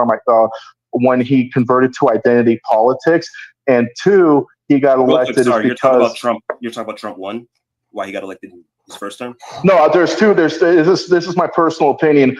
Two personal opinions to the reason why I think Trump got elected in 2016. One of it was because of the consequence of the second term of Obama, and the second one is because the DNC sabotaged Bernie Sanders' campaign. I do personally believe that if Bernie Sanders was to win the presidential primary for the Democratic ticket, he would have taken a lot of votes away from Trump, which would have made it closer race than it was with Hillary Clinton and Trump, because the DNC was a delegate for Bernie Sanders in the state of Nebraska in 2015. I was a staunch Bernie Sanders. I'm not anymore. My views has changed from then, but I was a delegate. And I remember when the DNC had this institutionalized delegates called super delegates, and super delegates hold a super majority, and they've automatically proclaimed that we're voting for Hillary because she's our girl. But it was the whistle, it was a dog whistle, meaning that she is an institutionalized politician. We're going to vote for her, not Bernie Sanders. And also, that's the same thing that happened to RFK with the last election cycle. And I would have voted for RFK. He's the last true Democrat. And again, it goes to show us a testament of how bad the Democratic Party is, and how bad they're willing to push and moderate out, because RFK was the one that could actually revive the Democratic Party and restore the honor of the Democratic Party. And I'm personally not happy at the state of conditioning of the Democratic Party. We need to reform on the Democratic Party. We need to reform the left and stop this bullshit and drop the Marxist idea. Get rid of it and get back to what's going to help America great again, instead of fighting the opposition just because they're wearing a fancy hat that says "Make America Great Again." It's fucking ridiculous. If I can, right, and to piggyback off that, just tangentially a little, and then to respond to Devon here, super delegates, my democracy, right? Just like no one gets to vote for Kamala Harris, my democracy. It's all horseshit. Like when they proclaim these things, like it's all for democracy. We need a disinformation board for democracy. We can't have the people saying what they actually feel. It's all bullshit. Devon, though, I think that you draw false equivalency. It seems like a big brain take, and there's a little kernel of truth to this to say, but both sides do it. But I find this to be one of the most lukewarm, like mindless takes. While it's technically true that both sides have good and bad in any given situation, proportionately, it was far worse than the left in almost every way, and that's why people were driven away from the left. For example, on college campuses, where they're both sides doing it, where there was the right equally censoring the left? No, not even close. Was there violence on college campuses from people that was close from the left and right? No, it wasn't even close. You didn't have to worry about getting the shit beat out of you if you're a left-wing speaker coming, but if you're a right-wing speaker, you did have to worry about that. Cancel culture, overwhelming on the left. If you disagreed with the right and you were a corporation, they would just say, hey, we don't like that. If you disagree with the left, they'd try to fucking cancel you. They'd go through your yearbooks, all of this shit. It went on and on and on. Then when you talk about like, well, the right does bad shit too, and like, Trump, it started with Trump. This is absolute horseshit. I could ask you a couple questions real quick. Like, for example, can you name me a time when Trump weaponized his FBI to get FISA warrants on his opponents? Can you I name don't me a time know of that? what you mean. No, not that specifically. But Mango What I'm is saying is so that. goofy looking. But But there's a Nice litany guy. of things like that, like 37 felonies against Trump. Trump never weaponized like that. The fact that we had district attorneys that were creating laws, like Alvin Bragg was doing there to go after Trump. The fact we had Letitia James running on going after Trump for a crime that she herself committed, and hopefully she's fined $500 million for that mortgage fraud as well that she sought to go after Trump. All of this shit was piling up over and over and over against the right, against Trump. Was there a situation where on YouTube you had to worry about, you couldn't say certain things that were connected to politics on the left? No, you can basically say what you want. I just wanted to be clear. I'm not saying that both sides are bad thing. What I'm trying to say is that with the way that society is moving, it seems that that's the shifting of the Overton window. Keeps doing a thing in response to the other party, and everything continues to get progressively worse. Shift, as opposed to both sides just do bad things. And I feel like instead of us saying until there's no we get into these points where we're just like, I'm not going to call out corruption on my side because the last party they did this thing on one side with it one just continues the cycle of people not calling out corruption on their side because the last administration did something worse. And I feel like we're just missing the point if we keep doing that, because it's not really going to end the cycle. That's fair. I mean, there is, but not in a political way. I'm just going to not call out Trump stuff, which in you the do. ground. But I'm saying that a lot of the MAGA people that I talk to, they literally do not. They don't have. But here's the problem: when it comes to the people of institutional power, and until the right actually wakes up and sees that, what the people of institutional power, particularly bureaucrats like in the FBI, they do have that power. And so all of a sudden what we see occur is in my opinion, this is my But I worldview, think that we've people are had these catching on to bureaucrats that. that have actually been running the Yeah, show, more and the and more every Republican and day. Democratic Party have both been sort of institutional establishment parties, that there's not much different between Hillary Clinton and Jeb Bush. That's my view. In fact, I would challenge you if I just showed you foreign policy decisions between George W. Bush in his last term and then Barack Obama in his first term, and I didn't show you the dates or told you what those executive issues were in foreign policy, you'd be hard-pressed to tell me where Obama started and Bush ended, because the foreign policy was almost indistinguishable. And when it comes to like bailing out the banks, remember, everybody thought that Barack Obama was going to be this populist. And one of the first things he did during the 2008 financial crisis was he gave this famous speech to all these bankers and said, I'm the last thing standing between you and the pitchforks, right? That's the sort of things I'm talking about. That was the establishment class that we saw. Trump and Bernie were seen as people that were outside of that scope. They did everything they could in the primary process to disenfranchise Bernie Sanders. And then in the general election, they said, just like with Brexit, we'll be able to win this election easy. We believe that we'll win 99% chance to win. And so they did all this fucked up shit, right? They did the FISA warrants. They did the lawfare. They did the leaking to the press. All of this shit was occurring over and over and over again. So the idea that it's like, well, now it's a tit for tat. I'm sorry. The truth is, unfortunately, this will never end until the people that wanted those consequences on their opponents face those consequences themselves. They are not going to disarm if the other side says we're not going to come for you. And it sucks that that's true, but it's analogous. It's analogous. I would rather it not stop than my side be the side that's always fucked. If the bargain you have for me is, well, on one hand, you constantly are persecuted and the side that you grieve for is constantly persecuted. On the other hand, both sides are persecuted. I choose the latter. And let me give you an analogous situation. It's like cancel culture. For years, I argued, years and years and years, I said, listen, don't give in to cancel culture. Cooler heads will prevail. Eventually, corporations will see we're not going to give in to this fucking pressure that we see overwhelmingly from the left. whole You want to know farm. what? I was wrong. The Now, I whole still farm don't under my engage in hat. cancel culture, but now we're seeing cultural movement because the right said, fuck you, we'll play that game too. We'll start engaging in cancel culture. And what people like you probably would say is, no. Those of you on the right, please stop engaging in cancel culture. I didn't speak up much when the left was exclusively engaged in cancel culture, but now that you're using the same tactics, we beg you to please stop or things will escalate. And my answer, unfortunately, is fuck you. You should have spoke up more when these things were occurring and this corruption was occurring, when this party was doing it for years and years. Yeah, and but even if you did, did. last point, I promise, even if you did speak up, unfortunately for you, you were unsuccessful. And now these fuckheads that used lawfare against Trump should suffer the consequence. I don't give a shit if they jaywalk, throw the fucking book at them. No one is above the law. That's what we should do, and nothing will change until these assholes suffer the consequences that they sought to other people. And All right, Single now. Dad Club comes Fire, in with Big Rob. Ten. I got a says, point, too. Rob, shut the fuck up. Mhm. Says Rob RK cooking. I don't understand why I love tomatoes now. Thank you, Sarah. And Single Dad's Club also asks with the Big 20, can anyone on panel define exactly what the 34 counts against Trump was?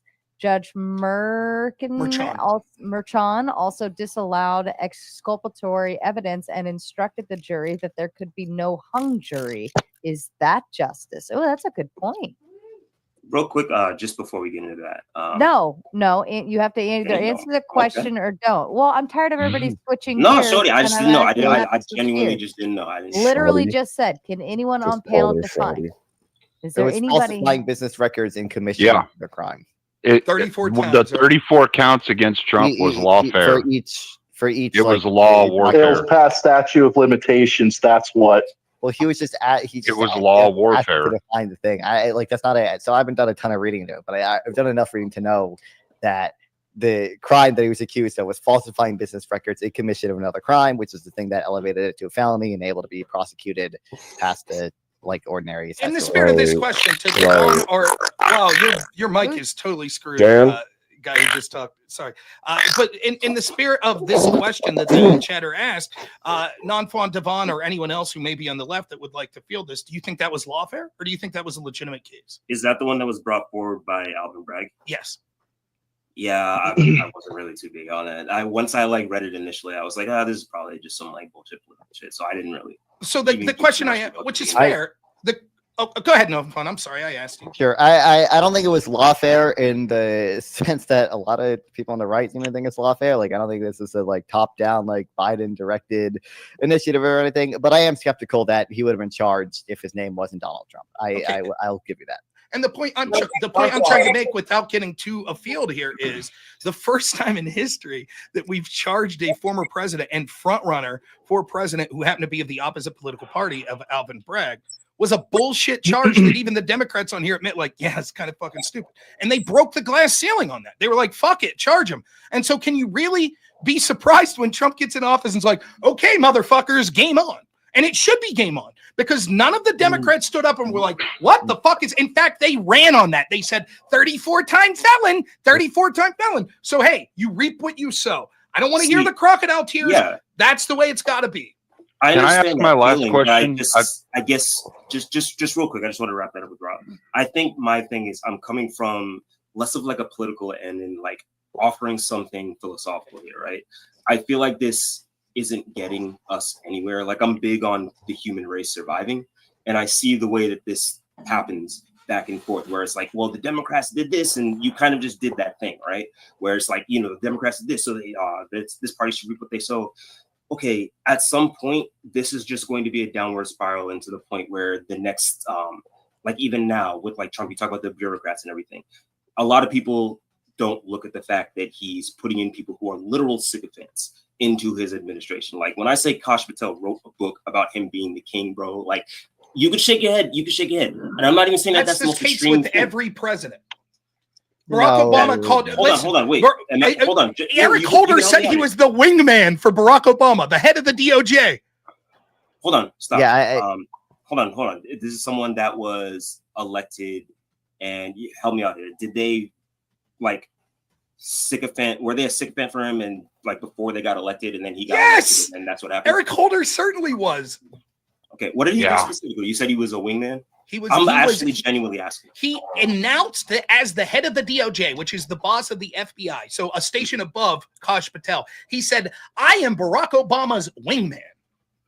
Yeah, which I don't think I'm not convinced that like one comment about him being Barack Obama's wingman constitutes him being a sycophant or something. I mean, it's just, but it's because the point's absurd. The point's absurd. Name me those people. Okay, if we're talking.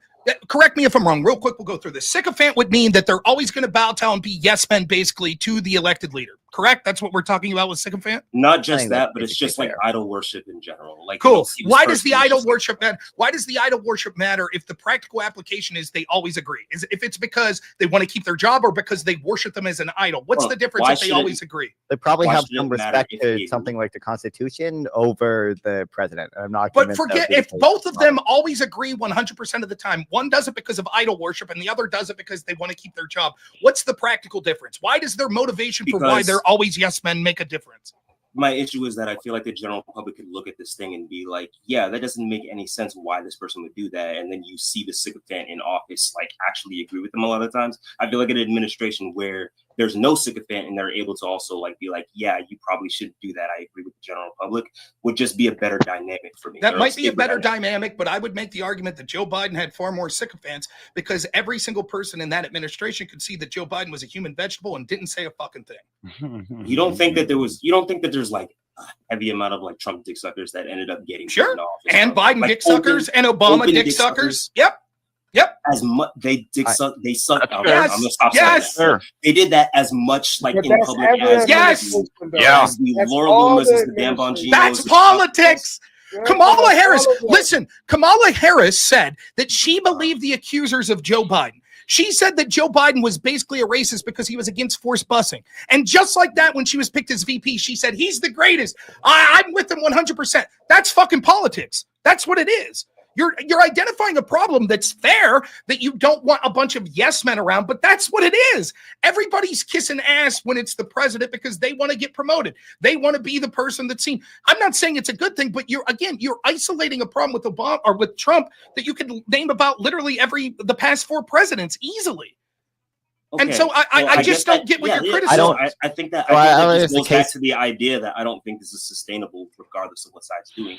I feel like we're just going into this spiral where both sides are just doing this thing, and we're not actually addressing the issue and trying to fight that. Instead of saying, well, if they did this to my team you know what? Real quick, please, because I gotta leave soon. I'm supposed to be out of here. I can stay a couple minutes past 2, but let me just ask you this, Devon, right? Like the idea that, okay, let's say you're right, that at this point it's tit for tat and it'll escalate each time there'll be a MAGA type person, then a Democrat, escalate, then MAGA, escalate, Democrat, escalate.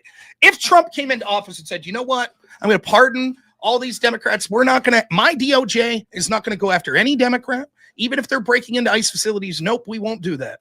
And then the nominee in 2028 is Don Jr. Do you think the Democrats would go, you know what, we're not going to use lawfare against him? Do you think they would do that? No, but I would be right. So then what you're suggesting is, so I just want to let you know from my perspective, this is what you're suggesting. On one hand, we're always going to use lawfare against the people you support.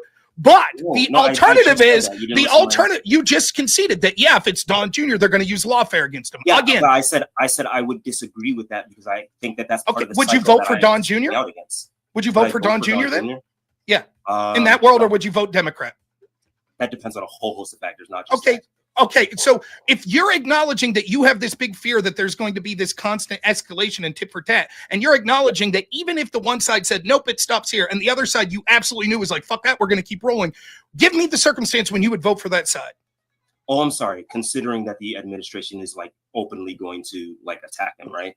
If the administration is going to openly attack him, yes, I would speak out against that, and I wouldn't like. I don't like corruption, regardless of who it is. Would you vote for Don Jr. then? Existential danger. In that sense, probably yeah. Like I don't believe I haven't voted for. Then why are you at like? Okay. I mean, I'm asking you. You can't make me like, believe you. I just don't believe you. I understand that, but if you're not like actually trying to believe someone when they're trying to actually tell you their worldview and their philosophy on this, we're not going to get anywhere anyway. So I think that it doesn't matter what I say, right? That's fair, but I'm telling you, you don't have to like my answer. You're subjectively allowed to dislike it. What I'm telling you, though, is what this reeks of is what we always see. When our side does it, we're silent. When your side does it, whoa, it's an existential problem. It should stop. Then when your side gets back into power, it happens, and you don't speak up that much, and you still vote for him. And then the other side gets in power, and you're like, whoa, it should stop. Fuck that. It's not going to stop. You already acknowledged. Even if you would vote, it's irrelevant to my point, which you have acknowledged that even if Trump unilaterally de-escalated, the Democrats wouldn't stop. The only chance for a tit-for-tat stopping is that the side that started it has the same standards that they've enforced on other people, enforced on them, and they say, oh, fuck, this sucks. Did you ever watch Family Guy? Yeah. Did you ever see the one where Peter goes to jail and there's this big muscular guy that's like going to stab Peter? No, I don't think I have that. Okay, well, that's one of the. Okay. Anyways, right as he's about to kill Peter in prison, the guards come and they say, Griffin, you're out of here. And the inmate's like, ah, shit. And he sits down and he goes, I wonder what this feels like. And he stabs himself and he goes, oh my God, is that what I'm doing to people? I'm a monster. Until they get metaphorically stabbed, they're not going to fucking stop. And so I say, sharpen that fucking blade and send the DOJ after every one of those motherfuckers. And I don't want to hear any of you complain about it any more than you did when they went after Trump.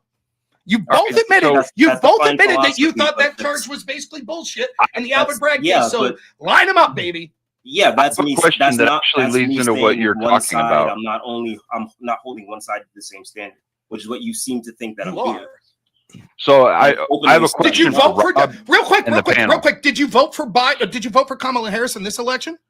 Did I vote for Kamala? Yeah, because I thought that Trump was Despite the fact that you saw that the weaponization and the lawfare was only at that point coming from that side, and despite that, and you're outraged by it, you still voted for it.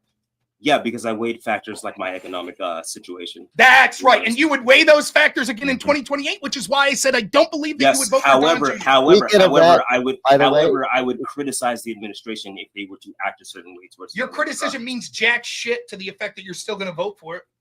Well, then if my criticism doesn't matter, then I guess me not criticizing or criticizing it is irrelevant to your whole argument. That's right. That's right. You're absolutely right. Which is why we should not take. That's why I say we should ignore people like you and mock you, because it's totally irrelevant. You're gonna, no matter what you say, at the end of the day, you're gonna say, but at the end of the day, Republicans are terrible and Trump's terrible. So even though I'm waxing on poetically about, well, we need to stop this escalation of lawfare, I'll still vote for it at the end of the day. I'll wag my finger, but I'll still vote for it. So why shouldn't my side say, well, given that, why shouldn't we engage in the same scheme that your side's doing? And you don't have an answer. You're just like, but no, fuck, that would affect me too. I do, but I just don't think you understand me, and that's fine. I do understand. Non, you had something real quick? I know you're chomping at the bit before I head out. Before you leave, I'm just so curious. I was watching an old conversation, okay, between you and my good buddy, Accountable, okay? And you said that business certainty was one of the Most important things for business investment. Business confidence is really important. You have to agree. Come on, you have to agree that having the president unilaterally impose tariffs and turn them off and back on again 100 times is not good for business confidence, right? I'll concede 100% that. In fact, I'll concede so much that might be why these tariff policies will be a net negative. However, there are positives to the tariff policy. The easiest one that I could give you now in this short time is I think that the status quo is not sustainable. We'll continue to see a transfer of wealth. We'll continue to see manufacturing hollowed out. And most importantly, we'll continue to see the biggest export of the United States be the financial market and dollars, which will mean that the markets that we see in the United States will continue to be financial, which isn't really gaining any benefit to the average people in this country.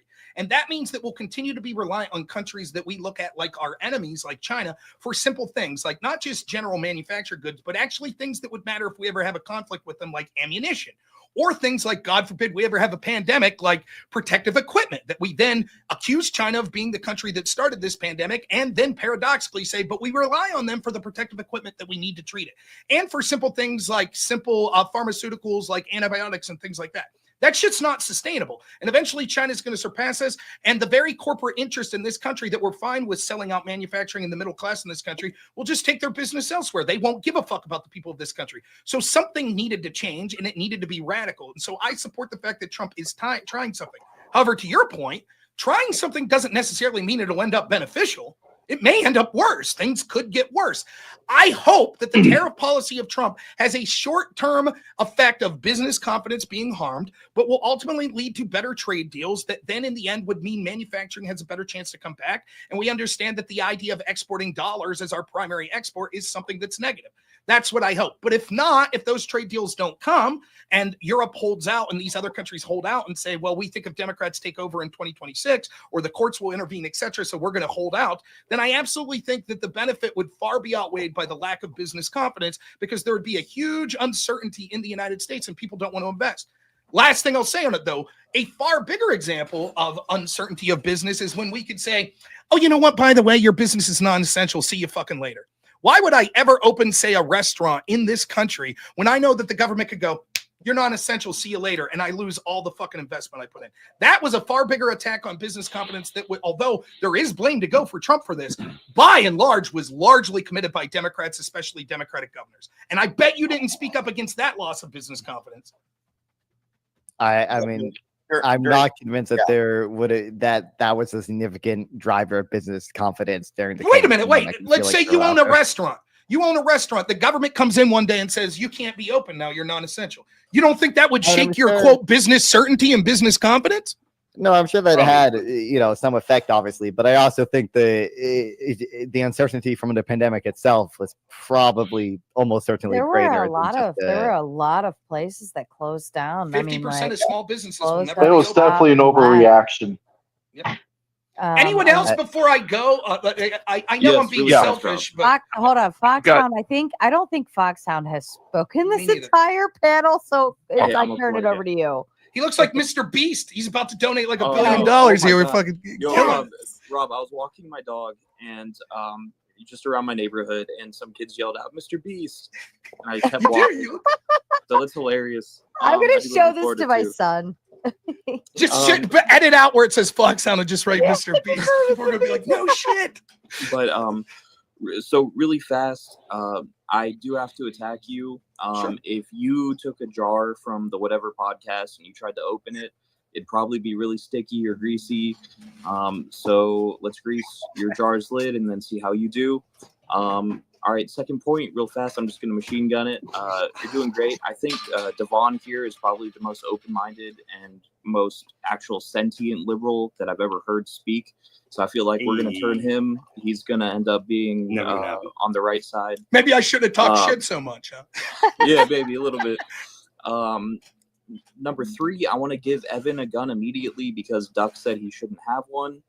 Also, awesome, you're mulching. My banana just flowered. Soy Pill is an absolute clown. You don't need to respect him. This guy's killing it. And then, there's virtually no Republicans who aren't rhinos that criticize Trump because, again, Trump isn't a Republican candidate. he's a shake up everything candidate. So anyone who's saying, oh, well, the Republicans are criticizing him, yeah, those are rhinos. They're part of the unit party that has been in control of the U.S. government for the past like 50 years. And so I think that's why a lot of Gen Z are starting to lean right, but we need to steer them in the right direction. So, besides that, I think you're doing a good job, Rob. Thank you. That rhymes. It was a great rhyme. I loved it. Anyone else have a question for Rob before he goes? Cleaner, go ahead. Yeah, Rob, would you be in support of a petition to the federal government for them to enact a law that would offer reciprocal charges of some kind against people who are engaging in lawfare? Yes. Well, there's problems with that, right? Because then it'll just be abused, and they'll say, "Well, they'll say Trump engaged in lawfare, so reciprocal." So I think it's sort of redundant. Instead, what you could do is charge and expose the people that have engaged in lawfare with laws that are already on the books. But maybe there needs to be expressive laws that say, there's this concept, right? Who watches the watchman? It's why in instances of police malfeasance, we're outraged because we have a certain level of trust that comes with sort of that profession. And we say, we expect them to be better than the average person. We expect them to restrain them. Now, sometimes it's always, you can't take out the human factor in it, but that's the idea. And so we expect our lawmakers to not be so flippant about this shit. And it's very paradoxical because people are going to say, well, Rob, you're sort of full of shit, because on one hand, I'll say we need equal application of the law. But on the other hand, do I think we should be going out of our way to have one sitting president's DOJ charge the other party's political officials for like basically nothing crimes? Well, no. But you would say, but wait a minute, Rob, if you get caught speeding, you would be charged. So why not Chuck Schumer? Why shouldn't the DOJ, if they see Chuck Schumer speeding in DC, why shouldn't they throw the fucking book at him? And it's like, well, because we have to understand, once you break that glass on, okay, it's okay to use the agencies underneath me to wage lawfare against my opponents. That's a very fucking tempting thing. And the Democrats have celebrated it. They said, yes. And they're not going to stop. They're intoxicated. They see not only the effect that it has in like actually jailing that specific opponent, but more importantly, the chilling effect that it has. And it's not just the lawfare, by the way, it's also the sort of character assassination. Like, why? Who in God's name, as a conservative, unless you're a woman, I guess, would ever want to be nominated to the Supreme Court? So that you, in front of your wife and daughter, could be called the most heinous of things, that they could rifle through your life and fucking ruin it? And say the most vile shit imaginable with no evidence in front of the country, in front of your family? Who the fuck wants to go through that? Who wants to be, whatever you guys think of Elon Musk, and I think sometimes he is kind of a joker, don't get me wrong, but the way he's being character assassinated in every way back and forth, who the fuck would want to be a philanthropist? At this point, I'm going to tell you right now, I deeply care about this country. I love talking politics and culture. If I get Elon Musk money, you fuckers ain't ever seeing me again. I'm taking my wife and my kid, and I'm going to have a real fucking good life. Good luck to you all. Why would anyone in their right mind ever want to, it's particularly in the right-wing side, ever want to get involved with this shit ever again? When you know that they're going to come for you. There's a southern, according to a recent poll, which again, take polls with a grain of salt, but I'm going to fuck up the numbers, but it's both over 50%. 58% of Democrats say it would be justified to murder Donald Trump, and 55% say that about Elon Musk. That's fucking insane. Now, remember, this is the same peace and love Democrat Party that had about a third of them, about 28%, said if you didn't take a certain medication during the pandemic, that your children should be taken from you. That over 50% said that you should be jailed, right? It's fucking insane. My moderate Democrat friend who ran my campaign for me when I ran for Congress, I remember asking him one time, I said, his name is Tom. I said, Tom, I'm fucking freaked out about this pandemic shit. I think that like 10 to 15% of Democrats want me to fucking die because I disagree. And this is a moderate Democrat who hates Trump. And he looked at me and said, yeah, it's way higher than 15%. That's where we're at as a fucking country. And it's like, you see the doxing, you see the assassination attempt against Donald Trump. We're told that Trump saying fight like hell was incitement to violence and engagement in insurrection. Several days after the Butler assassination attempt where someone lost their life and Trump's ear was hit by a bullet, Joe Biden goes on national TV. He has a chance to sort of try to heal the country. What does he say? He starts off good. He says, we need to, the violence, it's escalating, blah, blah, blah. And then he jumps right in and he goes, like Charlottesville, when Trump, the reason I decided to run for office because he said there was fine people and that's it. He repeats the same fucking hoax that will lead to another assassination attempt. immediately following an assassination attempt. And not one motherfucker was like, holy shit, that's incitement to violence. No one gives a fuck. We just accept that that's the way the left is. Prominent left-wing figures can go on. I was trying after the assassination attempt to talk to every left-winger I could. Like, look, I don't give a fuck what you think of Trump. Totally cool. I understand why you hate him. But can we at least agree that assassinating our political opposition is a really bad idea? You want to know what the most common answer I got was? Well, fuck you. Fuck you to those people. I'm sick and tired of fucking pretending that these people are operating a good. They think that the ends justify the means and therefore everything's okay. And I'm not fucking advocating violence. I never will. Never will advocate political violence. But what I am saying is the steps that they took, the steps at censoring us, then Trump's team should legally go about attempts to censor the opposition if that's the standard that they wish to. Now, I don't want Trump to do that, but that's what these fuckers deserve if they wished it on me. Similarly, the lawfare that these Democrats like Letitia James happily and gleefully ran on and then engaged in against Trump, they should suffer the same fucking consequences. And ironically, she committed the very crime that she's claiming Donald Trump did. That's the point that I'm coming from. And I think that's why I'm so antithetical to what Davon's saying here, is that he's basically acknowledging, yeah, the Democrats will keep doing that. And ultimately, because me and a of bunch of Letitia other people. James, Rob.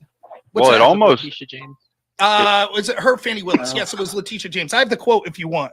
So those two. Those two are what's wrong. It almost sounds like you would actually be in favor of some form of reciprocal justice for lawfare on a unilateral type frame. I would, but it the would have problem to is be who limited, defines, obviously. right? Who defines Right. what lawfare is? That's going to be the problem. Yeah, and I think that's where we would need to get into brass tacks about exactly what we would call lawfare and things like that. Like we would have to have a 51% preponderance of evidence to show that, you know, somebody was actually intending to commit lawfare in some way. But I would say this would fix a lot of problems all the way up and down the chain of justice, because I think if people understood that they had some kind of reciprocal withholding to themselves, like they knew they had skin in the game, so to speak, and they could go to jail if they made this claim that was fallacious, maybe we'd see a hell of a lot less fallacious claims being thrown around at people. Maybe, but again, it's complicated. But I want to give people the chance if anyone has some questions for me before I get out. To my audience, I promise I'll come grift and fucking steal all your money here at the end of this. But I got to talk to my audience for about an hour before I go to bed. I got a 2-second question, just as a Sure. follow-up. Fire up. When you said you were hoping for the way that the tariffs were planning out, the way that you were hoping, 1 out of 100, I guess percentage-wise, how, like, what do you think it will or what do you think the results that you want? Like, what do you think the possibility of that happening? What I would really want, like probably 1%. I think ultimately it won't be as good as Trump thinks, but I think that ultimately there will be some sort of better deal that the United States gets. Will that better deal be better than the short-term lack of business confidence? I hope so. I think it'll ultimately marginally work out better, but I think that the failure of Trump will be that he refuses thus far to cut spending. And you're not going to out-revenue yourself through tariffs, right? And I don't think that you're going to get better business deals that will lead to this. So the truth is, until Trump and the Republicans get serious about cutting spending, all of this is going to be a moot point. We kick the can down the road a little more or a little less fast, but that's the sort of shit that needs to happen. Now, Trump and them are promising next budget that's not a reconciliation bill. We promise we're going to cut spending. We shall see. I'm skeptical, though. I think that he frivolously spent in the first term, and I see no reason that that'll stop this time. But at least what he could do is start to dismantle the institutions that have been corrupt and the bureaucrats that were unelected and had no accountability. At least he could hopefully do that to some degree, and then maybe we get a J.D. Vance or something that has a better idea economically of where to go from here, and we get a better situation going forward. All right, cool. I got a question. Short one. Go ahead, whoever. Yeah, Rob. So I've got this is a hardball question.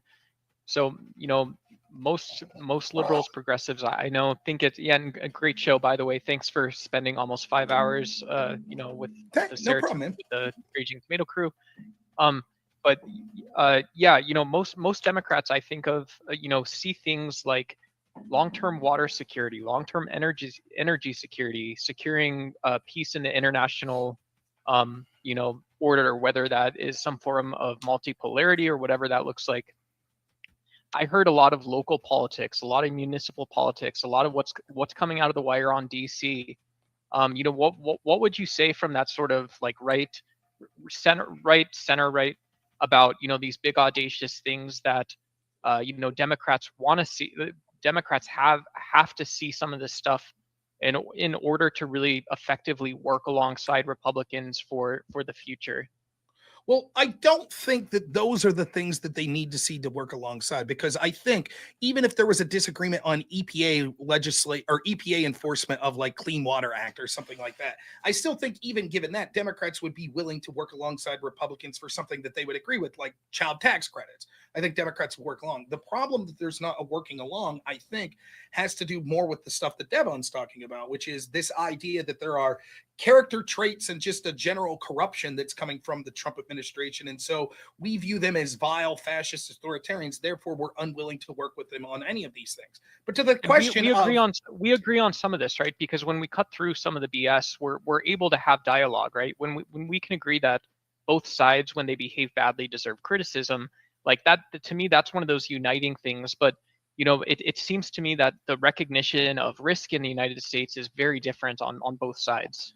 Well, let me say this, Duck. I know someone else might want to jump in here. I Daniel's been here patiently, but let me say this, Duck. I like you a lot, Duck. You know I do. But I just want to say, although this sounds conciliatory, I remind you that the first interaction, or one of the first interactions I had with you, was you literally said, because I vote for Donald Trump, that I am evil, and that all of my politics stem from the fact that I think Barack Obama was not born in the United States. So I didn't say that. I didn't say that. Well, you said that's the truth of MAGA, right? I said it's based on. I said it's an act of hatred. I said that there's there's that baggage of hatred that comes along with it, and so that's one of the things that as a Democrat I'd like to see MAGA get rid of before moving to the next electoral. I just want to cycle. say before you if you're like, I want to see some conciliatory stuff from both sides, maybe look in the mirror and be like, I shouldn't be accusing people of voting for hatred because all of them must think that Barack Obama wasn't born in the United States. That's all I'm saying. Yeah. That's Daniel, cool. did you have a question for me real quick?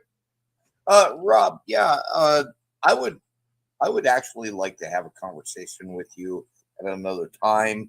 DM me on X. I'm Rob Noerr at X. I have my DMs open, so DM me and we'll set up a time. That's fine. I have some questions for you and Andrew. Okay. And Rachel, actually. We'll get into that. I'll send you a text. Sure. Davon, what pulled you to the Democrat Party? What pulled me to the Democrat Party? Yeah. What? Nothing necessarily pulled me. It was one of those things where it was like, a lot of people grow up and they have sort of like a way about their politics and whatnot, the way that they're sort of informed. A lot of Black people, they grew up as Democrats. However, there was a time around like the Trump era, or even a little bit before the Trump era, where a lot of people on the left, they were, instead of actually exploring things from like an objective lens, it was more so like every person that gets shot in like a video and they're Black, like it's automatically like cop abuse. And it's like, I know that there's cases where there is abuse. However, it's important to look at everything on a case-by-case basis. And that started evolving into like a lot of different things where they would apply that philosophy. However, even after looking at the flaws with people that were on the left, instead of jumping to the other side, because I think that's contrarianism and I just don't like that philosophy, I started to just look at each party and see the things that they represented. And for me personally, I vote mostly on economy.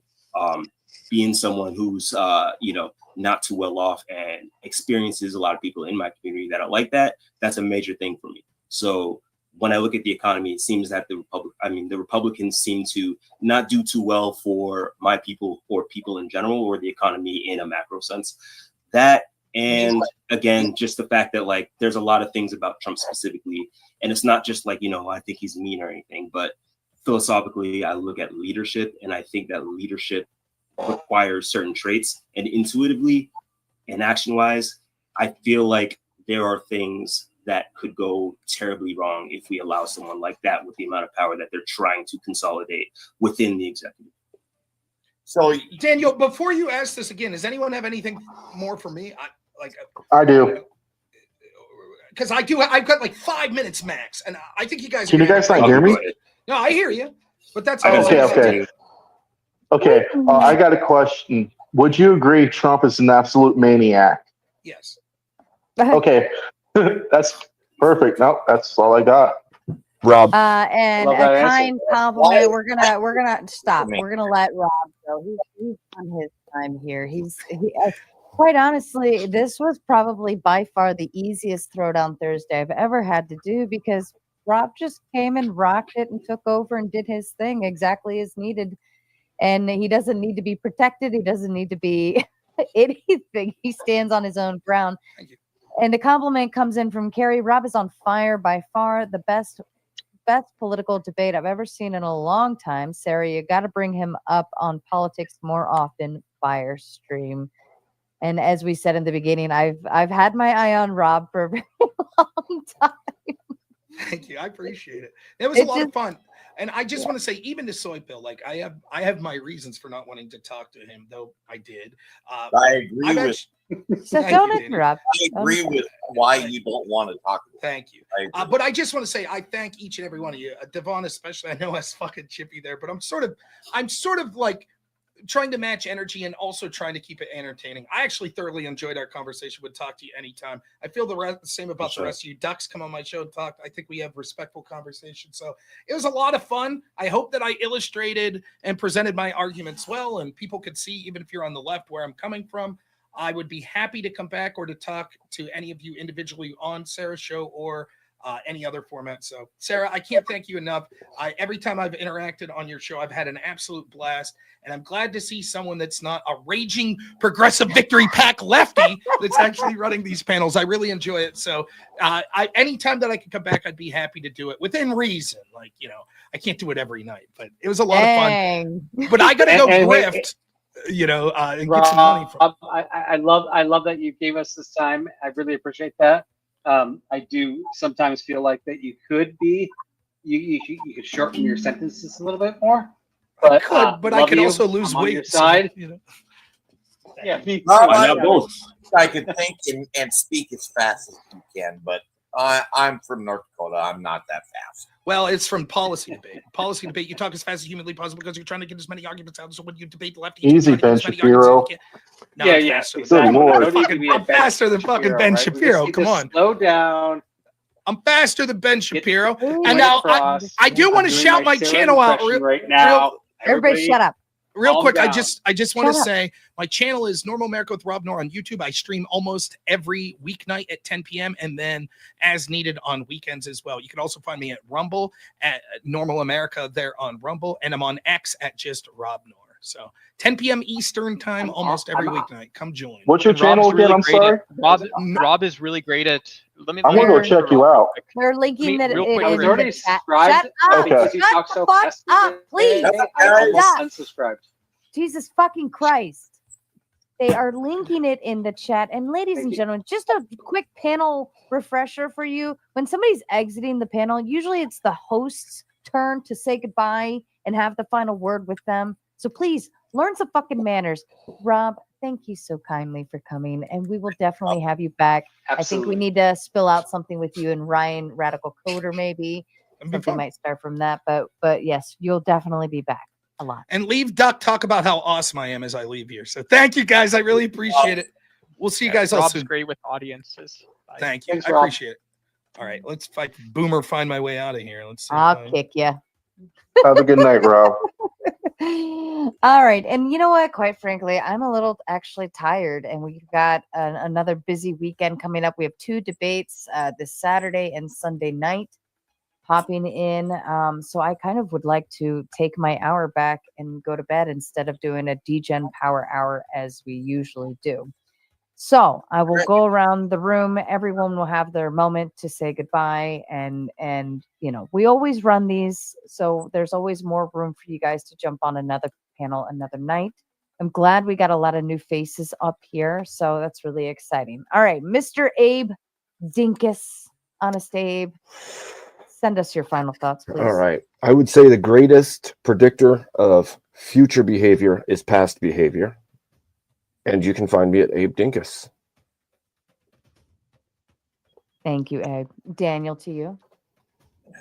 Sarah, thank you for the great stream. You're always phenomenal as a moderator. Davon, I really appreciate your arguments. You do come with some arguments, and you seem to be very good faith. Appreciate that, Duck. I know I've sent you to the back of the panel several times. Not it's nothing personal. Just messing with you. Would love to have a conversation with you. Vibe. I'm gonna start following you on, or I think I already did follow you on you or on X. Love your commentary. Thank you, Dan. The guy I don't know. This is the first time, and I'll check you out.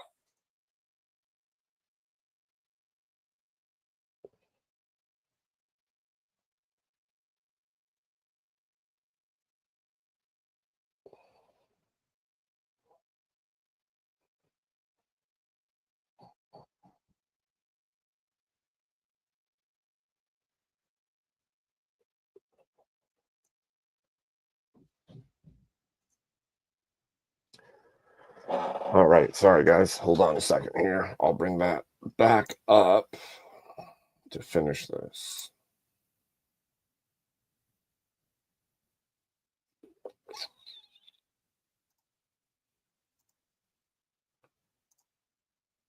Hold on.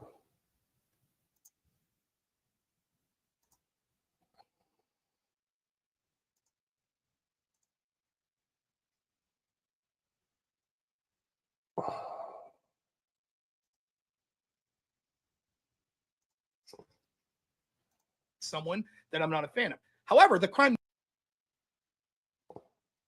Oh, okay. Or that.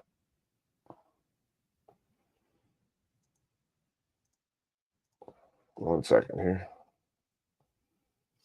That's the wrong one. Let's see.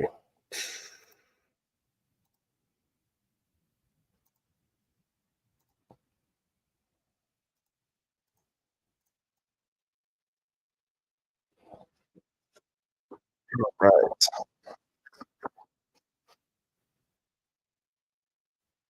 Discuss our differences. I'm going to close out with saying that, the whole premise, what the problem with the left is that they don't have boundaries. They can't tell you when the left can go far, where they can go off the rails, and that's a major problem. And outside of the conversation tonight, I'm just trying to build my bones to being a debater.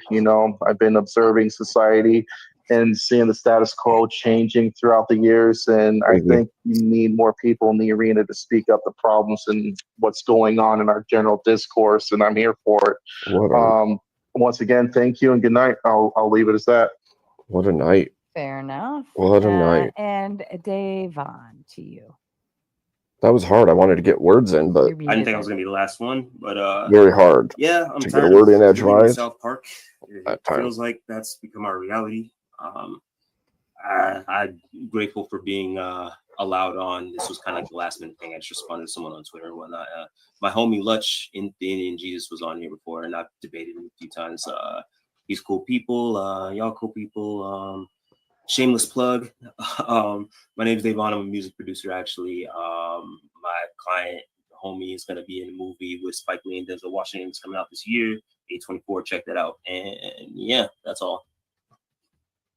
Lovely. Thank you. And I'm glad to have another newcomer here, Davon. We appreciate you. Feel free to hit those open panels. We run them definitely every Monday and Thursday night, like post. And we always do the debate, and then we open the panel up. And I think you would have a lot more spots where you could tune in and come to the panel and add something of value. For sure. I try not to talk too much if I know that there are people that are smarter than me. I just like to ask questions. But That's fair. I'm a question asker too, so I have an appreciation for that. Ladies and gentlemen, please be sure to check out the whole fucking month is lined up. Everything I've got all the way up through the 16th, I believe, is locked in, and I still have more debates to put on the books. They're just flying out of everywhere crazy. So I'm super excited. We're gonna crush this summer for sure. And this summer would mark the very first debate I ever hosted here on the show. So super excited for that. So let's make it a wonderful, fantastic June.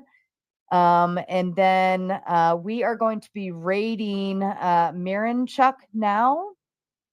He's come over to this panel before. He's an older gentleman. I don't know what he's got. His topic is when.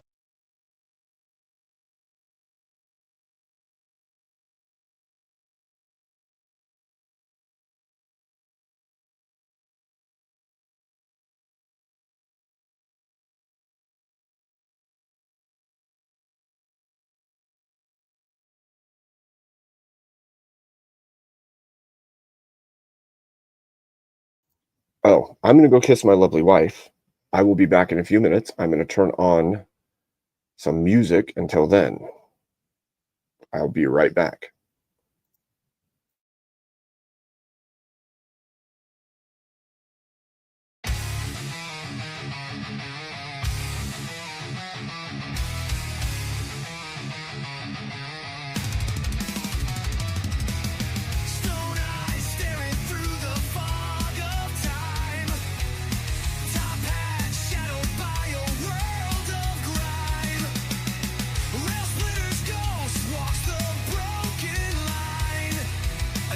Splintered blood in the brine.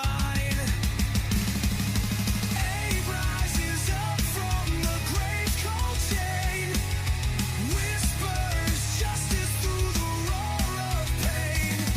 His voice like thunder, his truth like rain.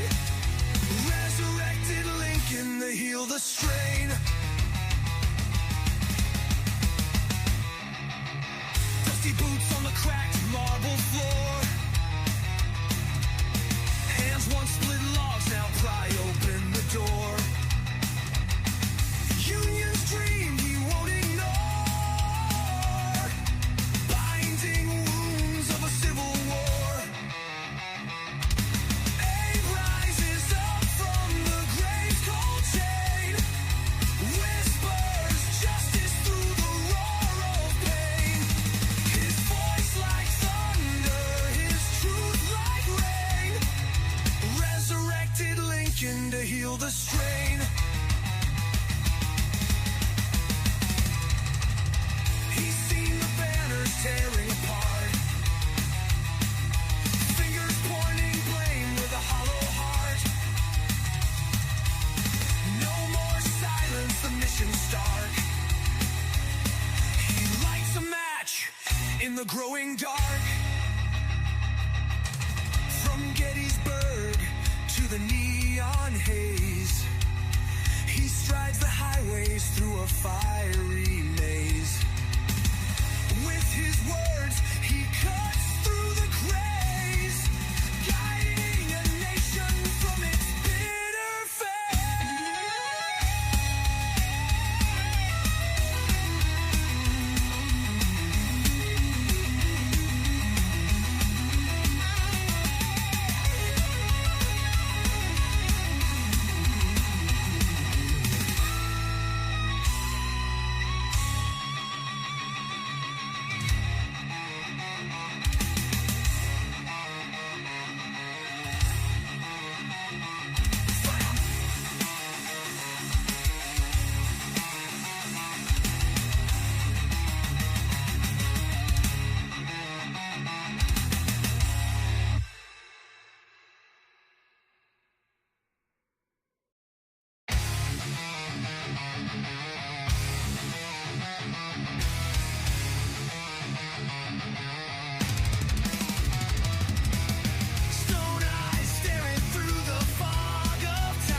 heal the strain.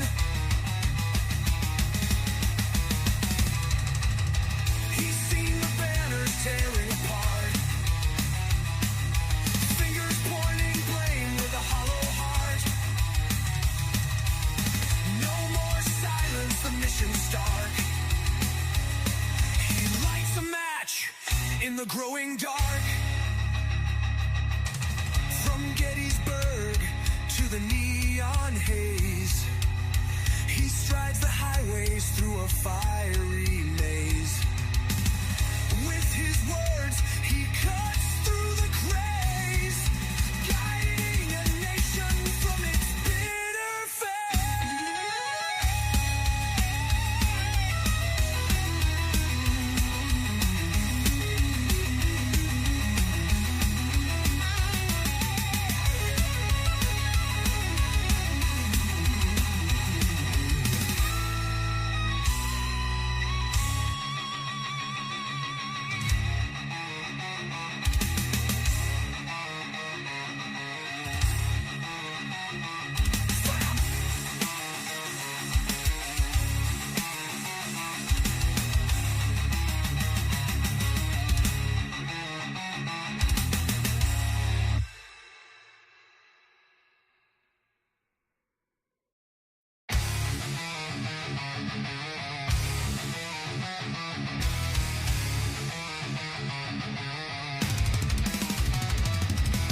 stone eyes staring through the fog of time. Top hat shadowed by a world of grime. Rail splitters ghost walks the broken line. A nation splintered, blood in the brine. Abe rises up from the grave's cold chain. Whispers justice through the roar of pain. His voice like thunder, his truth like rain. Resurrected Lincoln to heal the strain. Dusty boots on the cracked marble floor.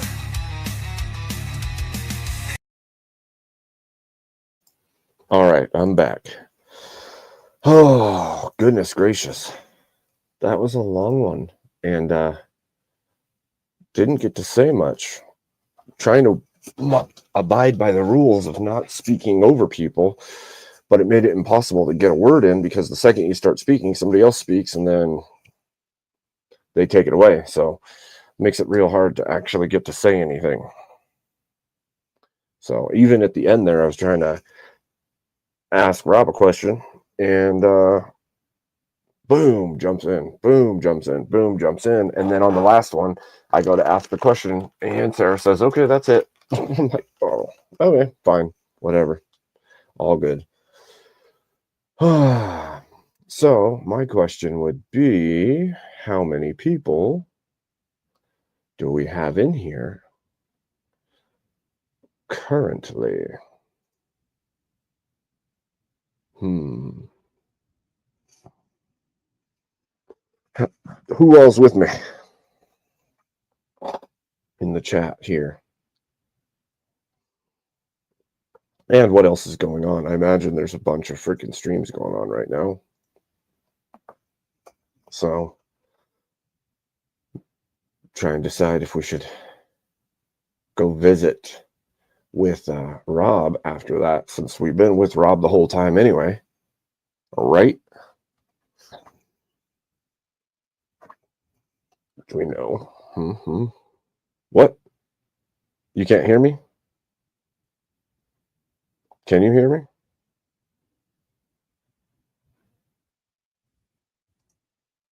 Can you hear me now?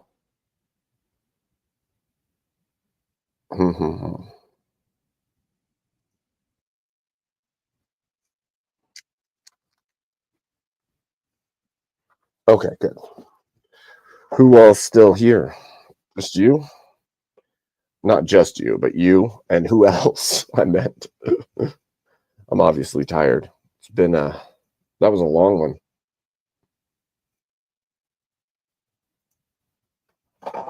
Fun. I'm looking at his stream right now, Rob's,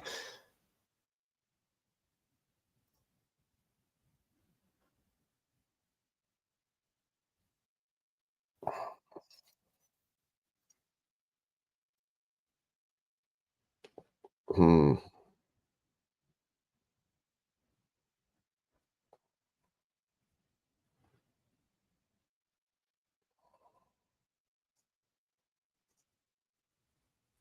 And the reason he came out and reopened the investigation was he thought it'd be an albatross around her neck and around the FBI's neck if they didn't reopen this investigation. Source, yeah, here it is. Oh, okay.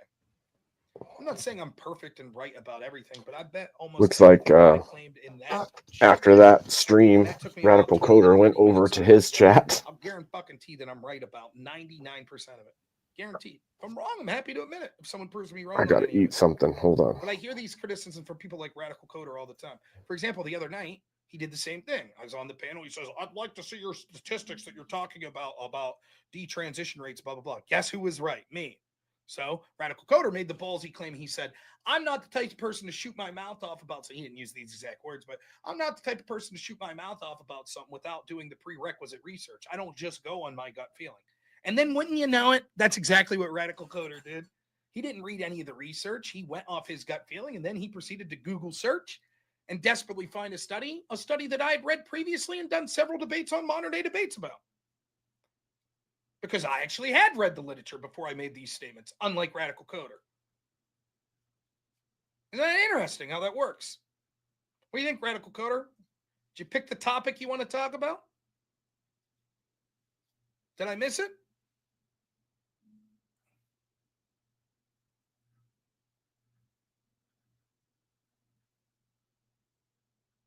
Or you want some time to think about it?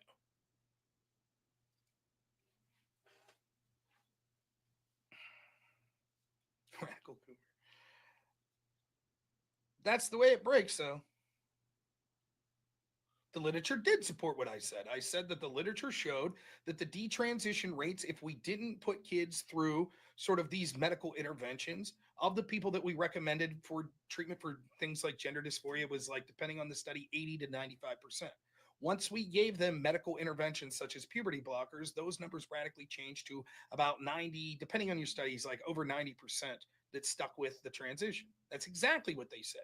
You just disagree. I even went further. I said there's two explanations for this. Explanation one is that the doctors are remarkably accurate in this sense on who they prescribe these medications.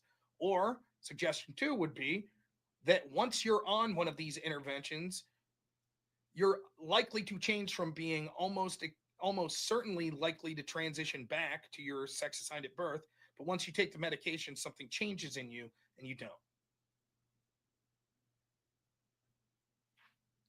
Right, that part you agree with. So what did I say that the literature said that you're saying that it didn't say? It did say what I said. I gave you my opinion on why I thought scenario 2 was more likely than scenario 1. You just defaulted to, you don't have the research that says this. I didn't have it in the middle of a fucking panel that I just called in right in front of me, but I knew that it was on my computer somewhere. The literature said what I said. I gave my opinion on why the literature said it, and I gave circumstantial evidence to back it up. But your accusation that the literature didn't say what I said it did is untrue. It did. Did you do the further research I asked you? Did you look up the UK's National Institute of Health and the reason that they've banned puberty blockers and what have for children? Did you do that? I bet you didn't.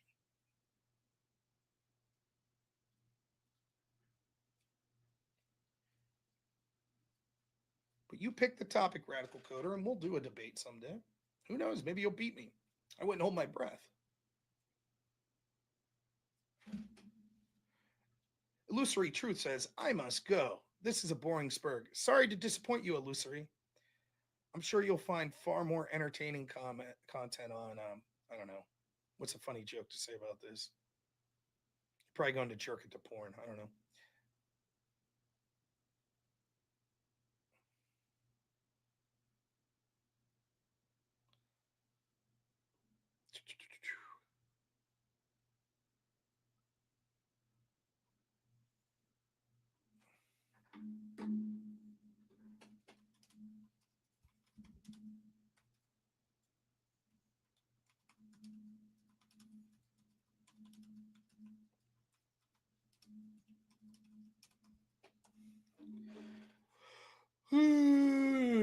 Money. Are people sending money?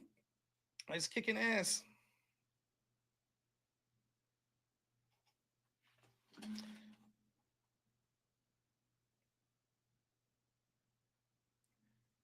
This is the type of shit I'm talking about, by the way. The literature doesn't support your suspicion, is what I'm saying. They're continuing to do testing with puberty blockers, by the way. They are not completely banned in the UK. That's his argument. Okay? We're talking specifically about the UK. That's funny. Sorry, I had to eat something. I hadn't eaten This is from since gov.uk. this morning, so Ban on puberty blockers to turn be off my made camera and my mic indefinite so I on could eat, expert advice. so you didn't have to hear my nasty mouth Existing emergency noises. measures banning the Because sale and I supply hate of that when puberty people suppressing eat hormones on will be mic. made indefinite So following official advice from decided medical I would experts. shut it off December for a 11, minute 2024. so I could eat. Now, of course, what Radical Coder's going to say here is, yes, but technically they're still doing some testing. And that's true. There's a lot of times where medication that's not available to the general So, public, how do you think very small Rob did instances, tonight? like I a think he handful of killed people, it. is I available don't for think testing that's anybody was even ready but I for don't that. buy your claim that they're actively testing on children. That might be true, Just but came I for the heavily blood. suspect it's not the case. Nonetheless, you can see that you're directionally inaccurate according to UK.gov website. That it literally uses the term ban and says that it will be indefinite on the advice of experts.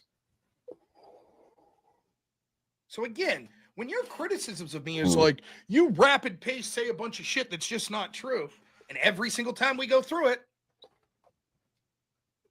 and you just definitively said that it wasn't banned. Can't sleep. Now you're going to try Angry. to, well, what I meant was, of course, Dude, there's a technical ban. did they but at if least even give one you person could meds still get them for that as far as freaking testing, injury so you could sleep? Because, everybody geez, sees dude, what's going on. you should be getting rest after that. JB Peltier for $5 says, new to the channel, you cook tonight. Thank you, JB. I always cook. Thank you. I appreciate it. He does I love always doing cook. this shit. True story, Rob. True story. We still have damn near 300 people. I mean, even if my donations weren't as high tonight as they were last night, my God, you guys are incredibly generous. It amazes me how generous you all are. It really does. It's pretty And awesome. the amount of people that were watching me tonight is absolutely Oh, tremendous. I forgot. don't know what the I numbers were. I think forgot, at one point I Angry. maybe had I near forgot they 500 people freaking watching do on weird, YouTube alone. That's weird crap to you. So I hope that I put on Like a good opposite performance and effects people and see stuff, sort huh? of what to expect from me when I do these debates. If you're new, I don't That's just do not good. debates. My normal show would be talk about a political issue while All weird grifting in and the shit. bed and begging for money Do because you want I'm a whiner.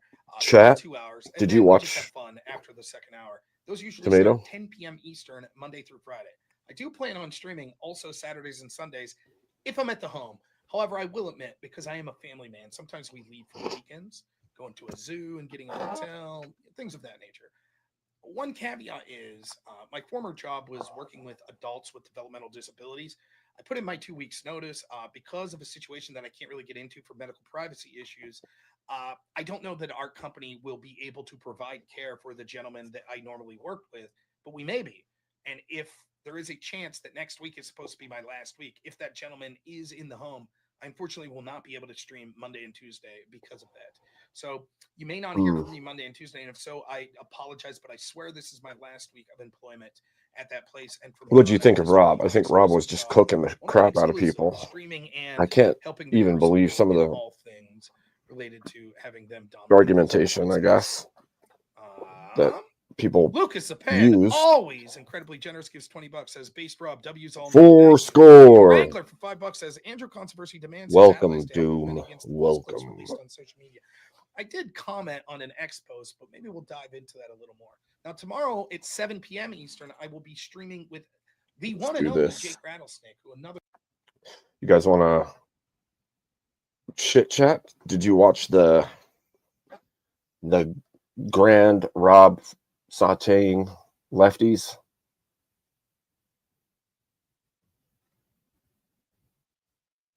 Well, I mean, his voice isn't pleasurable to listen to for the most part, but his argumentation is pretty decent.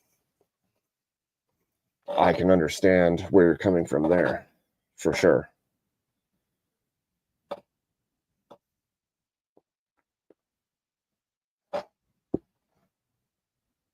But I think he did pretty well overall. You have seen nothing so far. I didn't even get a word in edgewise for the most part. It was just people spurging and arguing and Rob going on to tears and tearing people up one after another. So that works. But yeah, it's a little crazy. And it's a new phase, man, because Rob is coming for blood way more than usual, which is kind of beautiful, to be fair. It's good to see him actually put people in their place rather than We'll see. argue around it. That's a He's strong word. hitting way harder than he used to. Let's see if I can add this. So Upload a file. that's a semi-pleasurable to watch.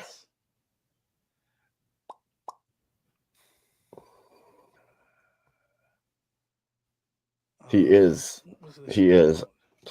Only he makes sense, and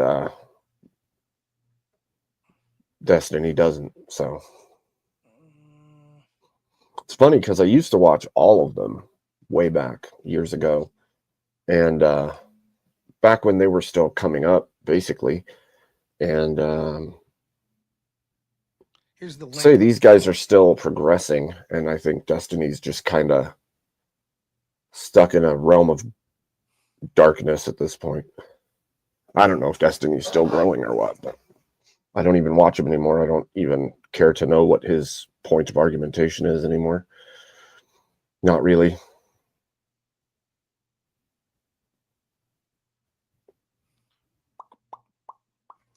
At least he's sort of right on this point, it looks like. Oh my. Let's see what this is titled, where we're from here. Gender incongruence, puberty suppressing hormones. This is from. Of course, Ryan wants to argue. Oh, what is this? Just some. Okay, it's from Parliament. Looks like some. Of course, Ryan wants to argue gender with Rob. It's so ridiculous, dude. Why? Why does Ryan always want to argue about gender? Like, it's the weirdest thing.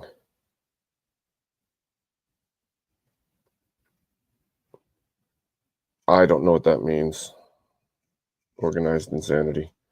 That's some gibberish. I think you're right, Doom. They are running out of fighters, out of decent argumentation, because it's getting to a point where there isn't a good enough debate about it anymore. About anything, really, from their standpoint.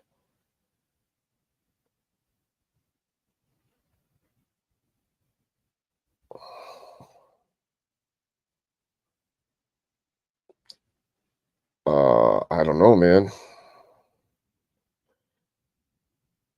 I'm sorry that that's the case.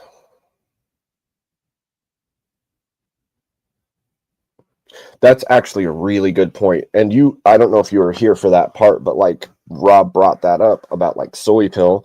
And Soy Pill came in with to the last debate, him and Soy Pill did, and he was freaking bad faith right off the bat. Or at least it seems that way. And it's like, sorry, but I don't have any respect for you, and I'm not even going to talk to you any further because you're bad faith. And I agree with him. The best predictor of future behavior is past behavior. If he's going to be bad faith in the very first argument he's ever had with him, he's not going to sit through another bad faith one. So that's right. Clickbait, clips, trying to make yourself look like a badass, By the way, Radical Coder, I just want to say, I don't know. I'm not chickening out. I'll happily debate you.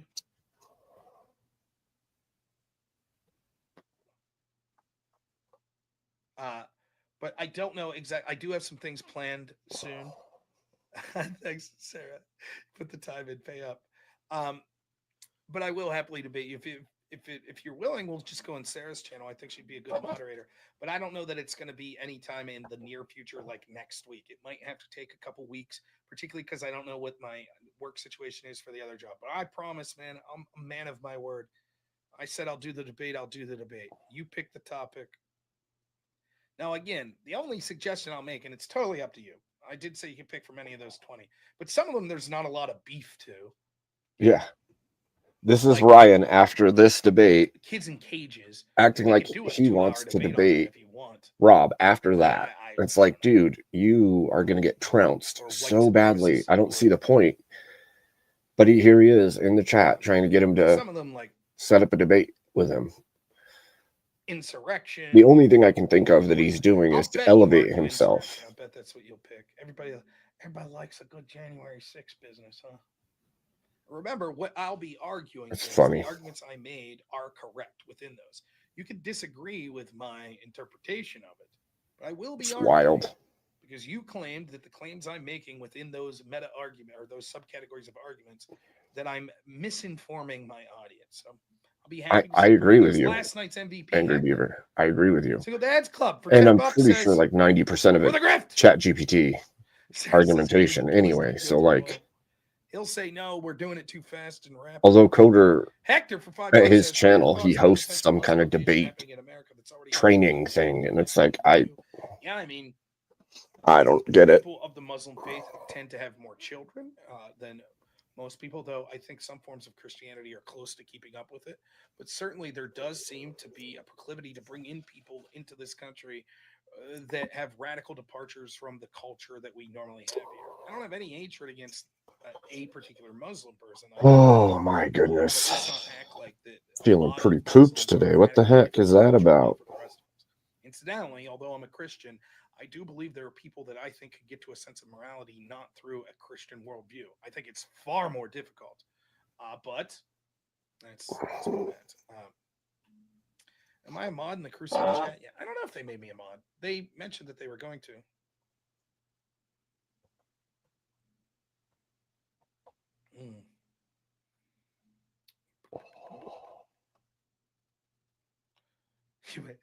Radical Cutter. You want to go down the full list? Let's do her. Jeez. Prep away, my I bet you're exhausted, dude. I'll send Sarah the list. You've literally Coder, you just send Sarah the gone and list. gone and gone and gone, and then hurt yourself on Trying top to get of to going and 500 going. bucks here. Like, What I gotta do? if you don't ever rest, you'll never get that energy back. I stayed So, up. I debated for damn near 5 hours, smacking lefties around, not one step back, crushing people, crushing fools.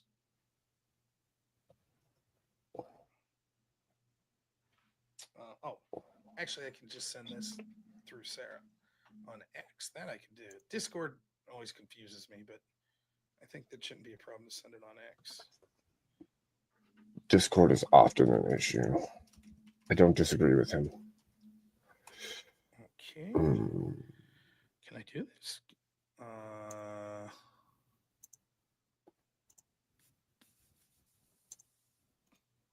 Hey, what happened?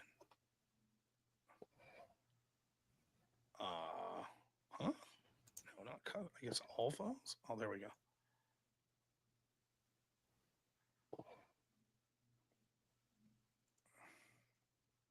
Oh, never mind, Sarah. It won't let me send that on X. Anyways, I had a lot of fun.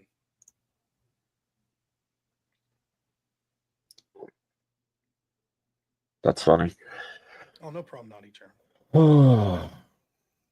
You had fun with Discord. Yeah, you made fun of me the whole time because I was on the moon. Holy cow, I got the That was the craziest delay ever, dude. All right. It's about 3 a.m. So thanks, Coder. I appreciate that. So here's the dealio. I am gonna get out of here soon. You probably got me for like 5 more minutes. Then I gotta go. I would much appreciate if we could get to 500 bucks. I think that would be awesome. But if not, that's okay too. I had a lot of fun tonight. I really did. I appreciate everyone that was on there, even Soy Pill, despite the fact that I have made the decision that I don't feel like talking to him, at least for now. If he's on a panel or something, that's one thing. But setting up an individual debate. Yeah, dude, he lit. I think I made my point. He lit Soy Pill up. I think I made my point quite clear, and I hope that people appreciated it. I love doing those debates. Hector for $10 last night's MVP. So slept real good last night, beating Single Dad Club. Oh, them fighting words. My goodness. But I am exhausted. There, JB nails it. We're over the 500. Oh, man. $5. Thanks, JB, man. Really appreciate it. Fun times. Fun times. Oh, yeah, that's right. For some reason, super stickers don't add to the super chat goal. It's so weird. The lunar surface next time. Yeah, that would be funny. That would be freaking hilarious. Do another call like that and see if we can actually communicate. Job. It sucks too because it was a job that I really liked, but it was time to move The on. time jump is crazy though. That delay between like OBS or StreamYard and Discord and back. My primary Because it means the delay has to go through your StreamYard and leaving your to the internet money to me, is a decision that me and my wife came up with. and then I answer. To take a risk is intimidating. It really is. And my audience has been nothing but generous. I set this goal that I need to make $357 a night, and we've exceeded it every single night. And I'm absolutely dumbfounded by the level of support that I've gotten. I really am. I don't know what to say. Sometimes I sit back and I'm like, I don't know why people are donating money to me. I really don't get it. But Yeah, I could only hear you on YouTube. It was so bizarre to me. It's really helped. Are you sure you weren't like kind of ease some muted in Discord or something? Because that was weird. This level of support will continue, and there's no guarantee that YouTube's not going to demonetize me at any given moment. But so far, it's been not only am I having fun, not only am I getting to spend more time with my family, Gee whiz. I've exceeded the goals that I set financially to provide for them, and I just couldn't be more thankful to all of you. So thank you so much from the bottom of my heart. Now, having said that, I'm supposed to be like, but you guys, you guys need to send more money. Send more. What are you doing? That's how Andrew Wilson taught me to do it. Seal Dad's Club for $5 says Hector. We both got trophies. True. Carrie, thanks again for $5 says Coder. You really think you got a chance to sponsor Monster Bloodsport debate champ? Thank you. We'll see what Coder got. Why am I so tired? This is crazy. Usually I have more juice than this. What the frick? What the frick? Doom, why am I tired? The debate will be, he's claiming that the facts that I outlined within are incorrect. They are Why didn't you charge my hat more, Doom? My hat's not giving me enough juice. That won't win him the debate. He's saying that I'm missing. Trying to get that power from the hat, and it's just an opinion. I have to like turn on the reserve power or something. You got to tell me how to do it. Within these documents, and that I made in the arguments today are misinformation. We will see how you hold up. I'm looking forward to it. Sarah says for $10, thank you, Sarah. Don't tell me what to do. Oh wait, dang it. This is fun. I hope Sarah has me back. I enjoyed it. Oh, is that what it is? Angry. I forgot to sacrifice a goat. Dang it. Oh, Simeon, thank you for the $10 on PayPal. Much appreciated. I don't think that's it. Are We Not Men gives $5 on Cash App. Water. Thank you so much.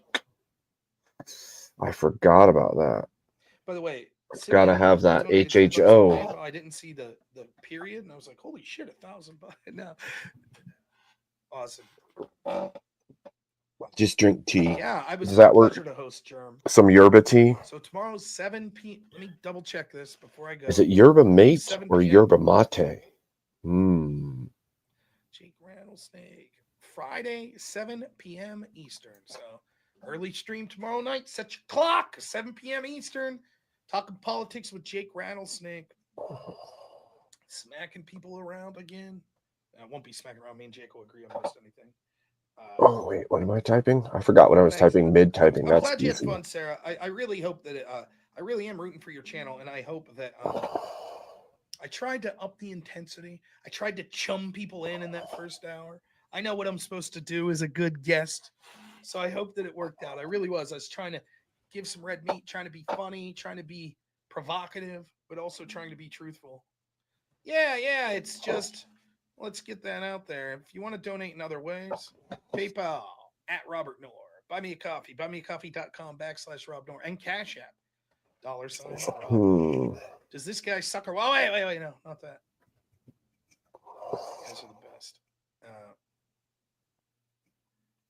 Abe, should I wait until next week to get you for the interview? Yeah, next week's going to be up in the air because I might not be streaming Monday or Tuesday. I don't know. I also need to see what's going on with the Crucible.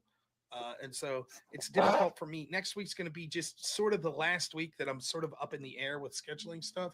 After that, I should be pretty consistent every weeknight at 10 p.m. Eastern, and we could set interviews, debates, discussions up before 10 p.m. on almost every weeknight as well. So, let me make sure I know people. Oh, thanks so much, Brody. Thanks so much for the $10 on Cash App. Incredibly generous. By the way, one thing that's good about Cash App is I'm not going to tell my wife how much money's in there. So that'll be the Rob personal frivolous spending funds where I do stupid shit like buy a new ant farm for Hank. That's awesome. Yeah, Sarah is a very good moderator and it is a very fair platform. Did you guys, was anything else going on tonight? Did you guys see any other good streams going? I saw Easy was streaming and a few others.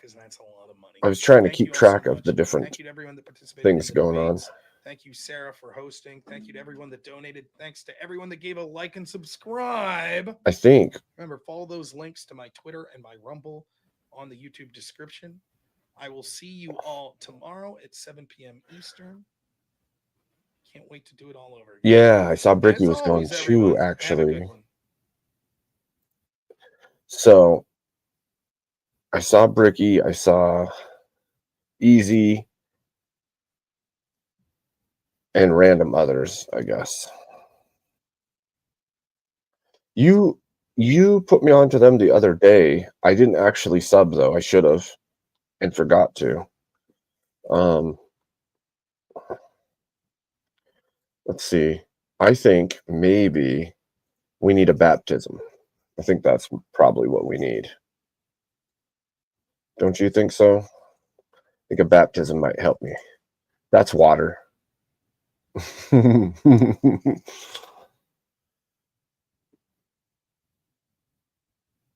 Let's see. I'll look at Kane real quick. Amen. You're healed.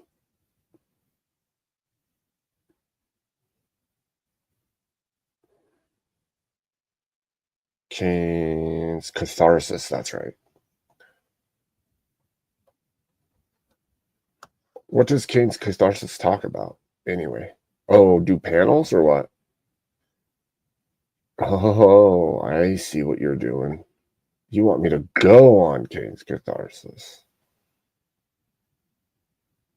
Hey, I need a baptism first. That's for sure. Let's see.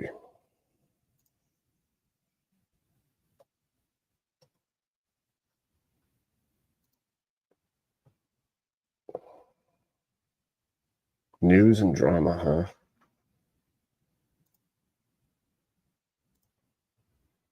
This is what we're going to do first. Let's see. You're healed. All right. Boom, baby, boom. Let's do this. Let's do this. Yeah. Something was terribly wrong with Lazarus. He was acting erratic, refused to sleep, and seemed to be having marital problems with Osiris's wife. And we got a little argument down outside in the parking lot. There was some witnesses and something made me call it. It would be domestic abuse if she was actually my lady. But I feel like you're my woman. Who got you them fucking glasses today? Even his fake own children seemed to be suffering. Who got you them? Damn, man. I don't know how you did it, baby. I'd be up inside these fucking guys with a Bowie knife. All this bullshit jumping off here. Damn. Yeah, right. Incredibly, it seemed as if Lazarus or Osiris was suffering post-traumatic stress disorder after less than a week in Vietnam. Less than a week. Even now, I have questioned the showing of this footage publicly, but in the interests in truth in reporting, I have decided it must be seen. Its insanity speaks volumes to the reign of madness that was befalling the production. This is my house. I'm running shit. Oh my gosh. You're crazy. Duct tape. You're crazy. Oh, Even his fake own children. Yeah, what the frick? Chicks, that's on me too, baby. No one's eating, no one's moving. I'm So fucking king good. of the mountain. It's all my shit. I'm running shit.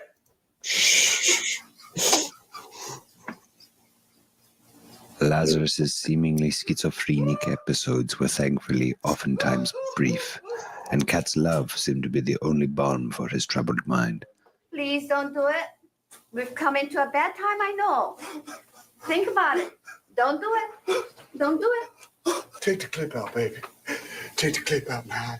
When he was not acting out in violence, he spent whole nights deep in prayer with the family, praying for hours to long-dead Egyptian godheads in an effort to appease them with snack-sized bags of corn chips. You have some of that, man. I'm not an animal. May you I'm not know an this, animal. the dog god, not take a 3-coil steamer turd on us, but rather unite us.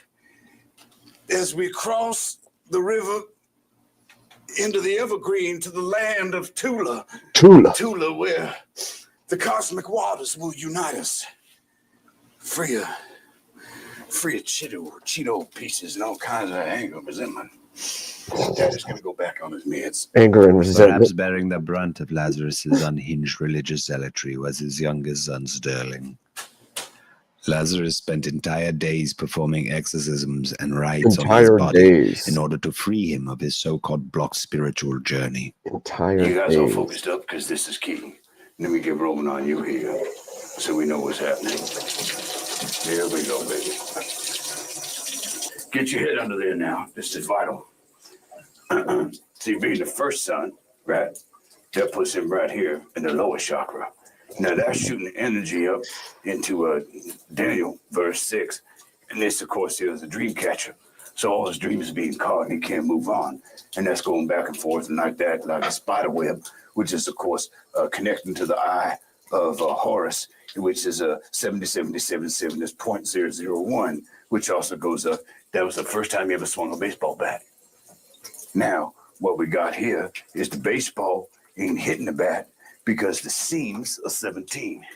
After observing several of these exorcisms, I still could not trace the genealogy of any of the scripture he incessantly quoted. Genealogy of any There of seemed the to be scripture. absolutely no method to his Oh madness. my gosh. But I remember when I built the pyramids, right? It was tough.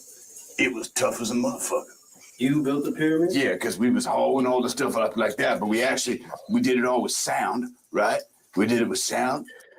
You built the pyramid? Yeah, cause that's what I was tripping about. Wait, he didn't answer. He just said yeah, cause that's what I was tripping about. Oh yeah, it was hard. Yeah, cause it was hard. You built the pyramid? Yeah, cause it was hard. What? That's not an answer. Bricky's having a rave. Is it a good rave or a bad rave? You got to be brave to brave the rave of Bricky, because Bricky goes crazy, and like Dune says, he goes 65 or 165 miles an hour and opens the door and jumps out. So, like, he's having a rave that will get copyrighted. Why would you do that? What is he watching? What is he doing? Bricky. The reason to be? That's not smart. Why does he keep doing this to himself? He's like trying to make sure he never gets monetized. That's what he's doing. He's raving. Oh my gosh.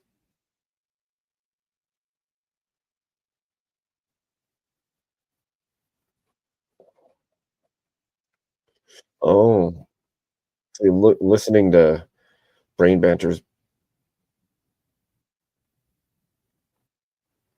Brain Bender's banter music.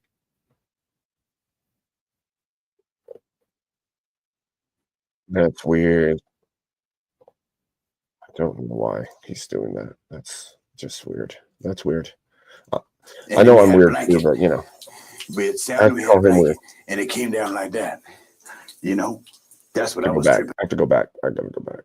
We gotta start at the beginning of the exorcism. It's important. But remember that it said he spent whole days doing the exorcism. So that's important. Right here. Watch.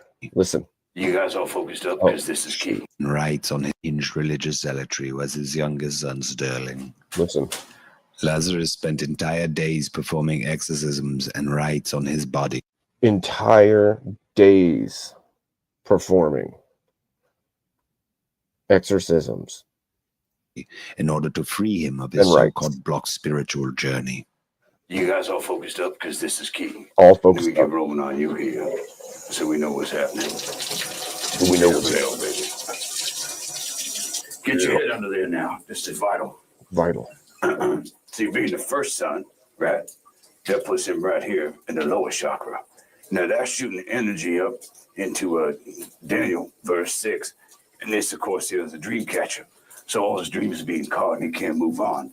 And that's going back and forth and like that, like a spider web, which is, of course, connecting to the eye of Horus, which is a 7077 is 0.001, which also goes up. That was the first time he ever swung a baseball bat. Now, what we got here is the baseball ain't hitting the bat because the seams are 17. After observing several of these exorcisms, I still could not trace the genealogy of any of the scripture he incessantly quoted. There seemed to be absolutely no method to his madness. But I remember when I built the pyramids, right? It was tough. It was tough as a motherfucker. You built the pyramids? Yeah, because we was hauling all the stuff up like that, but we did it all with sound, right? We did it with sound, and then we had a blanket. We had sound and we had a blanket, and it came down like that. You know, that's what I was tripping on. I was tripping See, on. we working on his brow chakra. We're just in back at the crown chakra. And that's why he's been tripped up and he's laid on his car payments and all that stuff. What does this mean for us? It means you being psychically attacked. You're son number 3. They're coming at you from all angles. They're coming at you from the Sirius, right? They're coming at you from the Orion, okay? Which also connects to Dan, right? Dan's best friend, man's best friend. That's dog. That's the dog star. That's Sirius. That's some serious shit, man.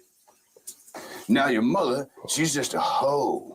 My mother's no hoe. No. I mean the hoe as in that which pushes the plow through the fields across the star system, coming back around with a meteor shower, which is why there's all them dots up here on the back of his neck. So where do you lie? I lie like beneath. Why is he being baptized? Huh? Hold on, don't move. We cool. What? I just want to keep him in check in case any evil spirits come in while I'm trying to commute with my son. Hold on now. Don't let me take the clip out. Father. Hold on, baby. We cool. Huh? Hey, just let him play catch.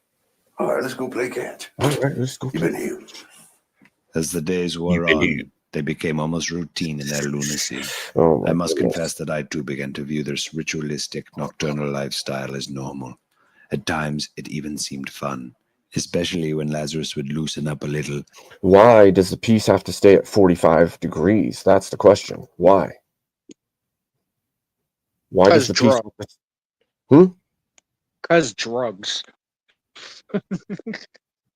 Because it's drugs?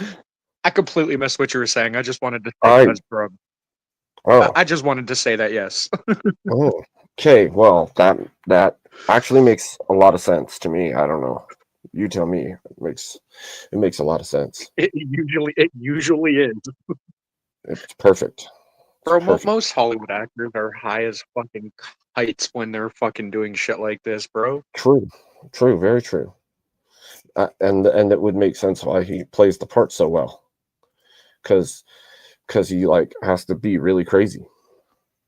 Well, dude, after Robert Downey Jr. after this and everything else, he tanked his career with his drug addiction. It wasn't until Disney gave him the chance as Iron Man did he come back. He was literally like blacklisted. He already tanked it before that. It's like multiple tanks in a row. Yeah, no, but his last one, like he got himself blacklisted from a lot of people. It wasn't until Disney gave him a chance after he sobered up and cleaned up his act, they gave him a chance as Iron Man, and he did really good at it, and he started turning around. Crazy. Yeah, I mean, it makes sense though. But if it wasn't for Iron Man, there would have never been another Robert Downey Jr. movie. I'm sure of it. And then it was freaking crazy blockbuster, and he's done incredibly well ever since. Oh yeah. Now he's like first class, top of his game. Right. I thought Doom was gonna come play you a song. He's hiding it. Okay. He said the Doom abides. I saw that. It's okay. He'll show back up. Is he getting baptized? He's right now? definitely getting baptized. Oh my gosh. In the middle of an apartment complex, apparently. Yes, in the middle of the apartment complex. Definitely happening right now. I've never actually watched this all the way through. I've only ever seen snippets. It's freaking amazing. Doom showed it to us, and it's amazing. It's classic. Wait, what? Doom hurts. I'll be back. Doom hurts. Doom will be back. Okay. Fine. All right. Wait, what? What the hell? And host what he called Barbecue Night Tactical Grape Soda Learning Games. On my call. Tropical Grape Soda Learning Games. Let's do it. Good boy. Yeah, fuck him. You dying anyway. Anyway. Yeah. All right, hotshot. Oh, yeah. Oh, look at you. Fucked up again. No 45-degree angle. Why is the reasoning for this extensive training for them? Well, come on, man. You know we about to be a police state. You bet. I want my boys to be Hit able the to back retaliate, button. organize. Who exactly are they fighting? What? Wait a minute. What'd you say? I accidentally hit the back button, so it made me leave the fucking stage. Like all the way out, too. Yeah, legit, all the way up. Damn it. Damn it, Jim. Fighting against? One another. For my affection. For my affection. Lazarus's neuroses worsened as the days wore on. Is this shit funny? When people die, men are dying? Huh? He became delusional to the point of being non-communicative with even the family. You ain't getting no hot dogs. Quite frankly, the family seemed relieved not to have to suffer his fits and outbursts. Perfecto. Get the grape soda. Where is your father? Probably hiding someplace. Does he do this a lot? Now and then, yeah. Where would we find him? So probably around the corner, in the dark over there. I don't wanna...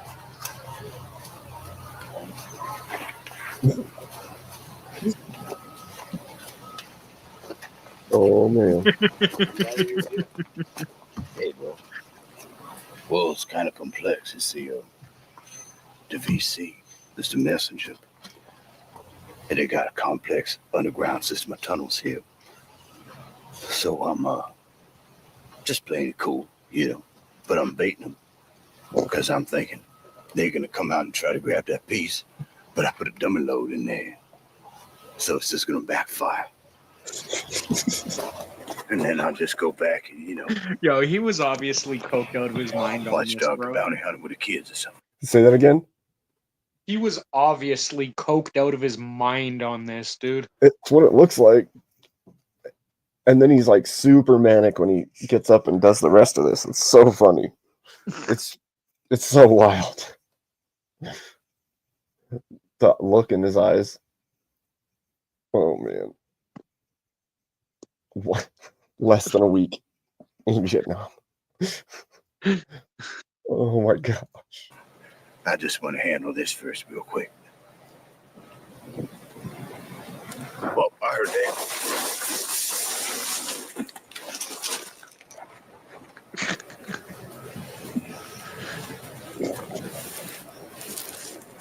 Okay.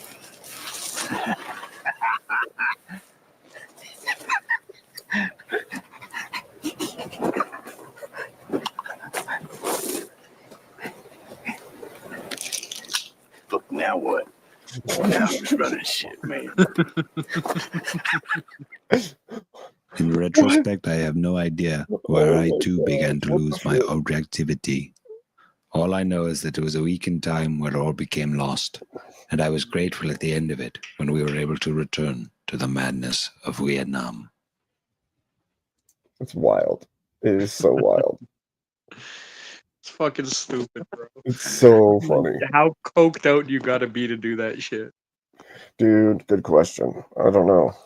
I don't Like, know. dog, I've been coked out before, but I've never been that coked out before. He was in a dreamland, man. Bro, like that was coke and other things. Probably all the things, in fact. Oh, all of the things. He got his bagels with everything. Oh my gosh. How you doing, brother? You okay? I'm all right. I'm surviving. You know you're not supposed to go around hurting yourself. Man, Shit. I'm a strong, independent white boy. I'm okay.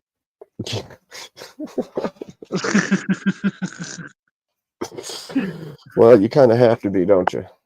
Oh, absolutely, dog. Ugh. Oh yeah. It's just been one of those days, dude. I feel that. I feel that. I feel funky as heck today. I'm overtired. I don't even know why I'm overtired. I didn't do anything crazy. Oh, well, I went to help my buddy on his farm. And then after that, my nephew had asked, or like my nephew, but my friend's kid asked me to drive him to the fucking mall with his buddy to pick something up. Then on the way there, I don't know if you were in Doom's chat, but y'all caught a glimpse of my road rage in chat. Oh yeah, I because you had forgot text my to speech. talk to text was on. Yeah. Just cursing up a storm. Telling the chick I was gonna put her into a bowl. Telling her she was a 3-foot nothing chicken head. Oh, it's so good. And then the best part of all is all of a sudden I'm like, fuck, bud, turn off my talk to text. And it literally typed it all out. Just telling on you. Right? That's Oh, good. bro, I was That's good shit. wilding out. Oh man. Well, that was like when I fucking first joined in and I had them in the fucking car. Immediately when I get in a Doom stream, everyone's talking about when I was joking around with Cat about milking. Oh. My fucking nephew looks at me like, they said Chase, is this you? Oh I'm my just God. like, oh my god. You're like, nope, not me. Mm-mm. Like, are they talking about you? I fucking get in chat. I'm like, yo, you fucking asshole. I've got two 17-year-old fucking boys in this car. The last thing I want to do is listen to them talk about this shit. Listen now. What you got to do is you got to go out and milk them ladies. You got to milk them right. Milk them. Milk them good. You got to get them from behind. You got to grip it real good. Oh Give my a good god. hug. So good. That's funny. That's funny. I wondered Oh, what you were talking about when you said you had two 17-year-olds in the car. I was like, what? yeah, literally, as soon as I joined in there, all they hear is, yeah, Chase was talking about milking Cat. Oh my god. And my nephew just looks over at me like, are they talking about you? I'm like, no, just shut up. Freaking goofy. Goofy. He's heard me say a lot worse, but Of course. Of course. But that one's one of those ones where it's like, that's weird and out of context. Right. I really don't feel like having to explain the fact we were talking about Pokemon. I know. It's funny. I was telling my wife about that whole interaction. I'm like, we were talking about Pokemon and then milking a lady, and she's like, "What?" And I'm like, Never mind. You had to be there. All you have to do is look at her and be like, "It was the beaver," and she'd understand. She probably would. She probably bust up laughing then. Bro, just go back, get the clip, and give it to her. Be like, "Here, watch this. This is Yeah. the shenanigans this guy gets up to." I don't know. That was such a good. That was a fun little go, for sure. Having some I'm serious always crack down for ups. a laugh. Bro, I'm Um, always down for a laugh when I can, man. Oh heck yeah! I Makes need life more better. laughs in my life. Agreed. Agreed. We all need a little bit more laughter. Yo, where's Doom? Did he fucking fall in the toilet? I don't know. He said he hurts. I don't know what that's about. Hopefully he didn't get Well, he shouldn't have busted hit or his anything. head off the fucking ceiling with a helmet. Oh, not a good idea. Oh man, I feel crappy. Oh yeah, dude. I feel that. There's a crazy amount of solar activity tonight too. Last night there was crazy aurora activity, and Yeah. today it's like that again. And usually when that happens, I can feel it kind of in my nervous system because I have autoimmune diseases, so I can feel it big time when that solar activity goes up. I literally can feel before we get the electromagnetic activity in the atmosphere. It's kind of crazy. Right. Well, dude, that's like when Chris was playing that video about the barometric pressure. It's like, bro, I'm more worried about knowing the barometric pressure with my fucking headaches, never mind my fishing. Right? Because barometric pressure affects your goddamn head a lot more than anything else. Yep. That's fair. Like, shit, I legitimately have a barometric pressure meter on my fucking living room wall just so I can keep an idea, you know? Right? That's fair. Like, I Especially literally live with a mountain on one side of me and a fucking lake on the other. Where See, I that's live, funny. we have our own unique ecosystem. That's exactly like where I'm at. I bought property and I live on the side of a mountain and there's a lake just next to the mountain. So Yeah. and then I have like a whole forest on my property, so it's all boxed in and it literally gets its own weather. Some storms go around us, some storms only hit us. Yeah.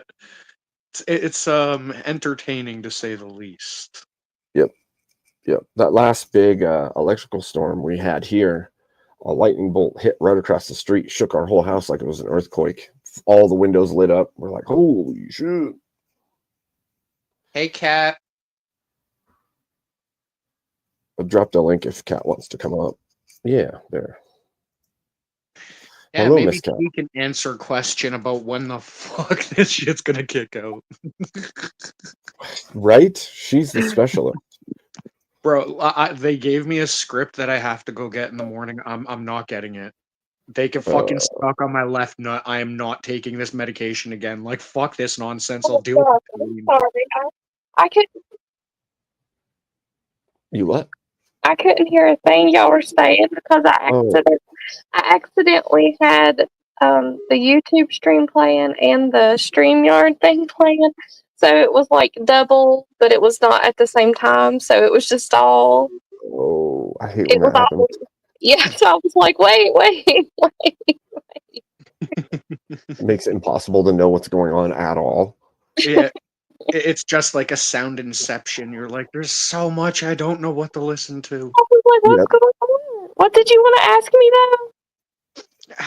though? That meta, this fucking bullshit med. Mm-hmm. Would you be able to look up how fucking long it stays in your goddamn system? You said tizanidine, right? Yeah.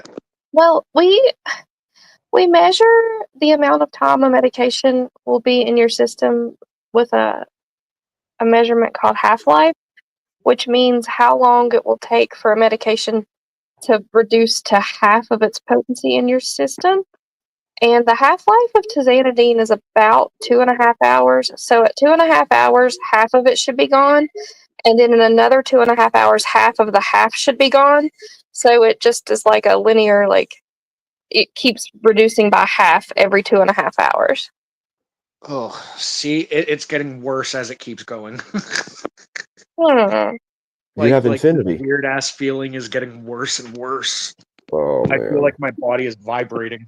Hold on just a second. Yep. Sorry, now dude. That you just need sucks. Doom to do the ah. Yeah, right. Oh. But yeah, no, man. This is why I don't like when doctors are like, okay, here, yeah, we're gonna give you this med. It's like you do realize if you go through my medical history and take 5 minutes to read it, you'll realize that half of what you give me is not going to do what you think it does. Right. Well, and that's the other thing. Like humans are bio-individual. Like, yes, we have similarities, but medications and the effects of medications on people are definitely bio-individual. So how it's going to affect you isn't always going to be the same as how it affects the general public. Especially because, like, I'm ginger on top of that. Yep. That actually changes things some. It does. Which is weird, but it does. Oh, Doom's back. He has returned. How long ago did you take it? I think they gave me 12 milligrams when I was there. That's kind of a high dose. Well, they took into account how high my tolerance is with every other medication. Yeah, usually it's 4 or 8 at the max. But, you know, that's only 1.5 times the dose. So it's okay. No, well, Had thank you for looking. no, I didn't look. I just knew. Had you eaten? I ate earlier, yes. Not But, since I've ate like I've taken it though. well, had you eaten recently when you got the medication? Yeah, I ate at like 6 p.m. Okay. Well, maybe you can eat another little snacky snack that might help. Metabolize. It's metabolized through the liver. Is your liver pretty good? Doubtful.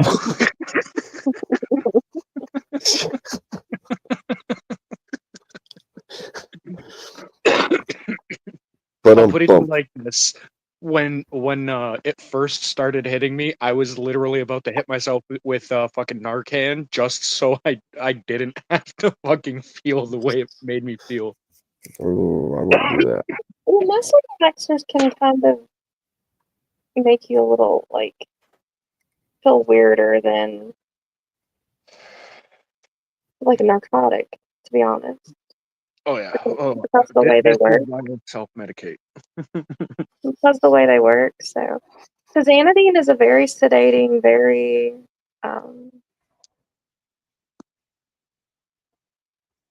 it can Depressive. it can affect your nervous system. The muscle relaxer that is the best for not doing that is called methocarbamol. So maybe you could get them to change it. I used to have methocarbamol when I first got out of the military. I'm gonna have to call my doctor in the morning to get him to change it to something.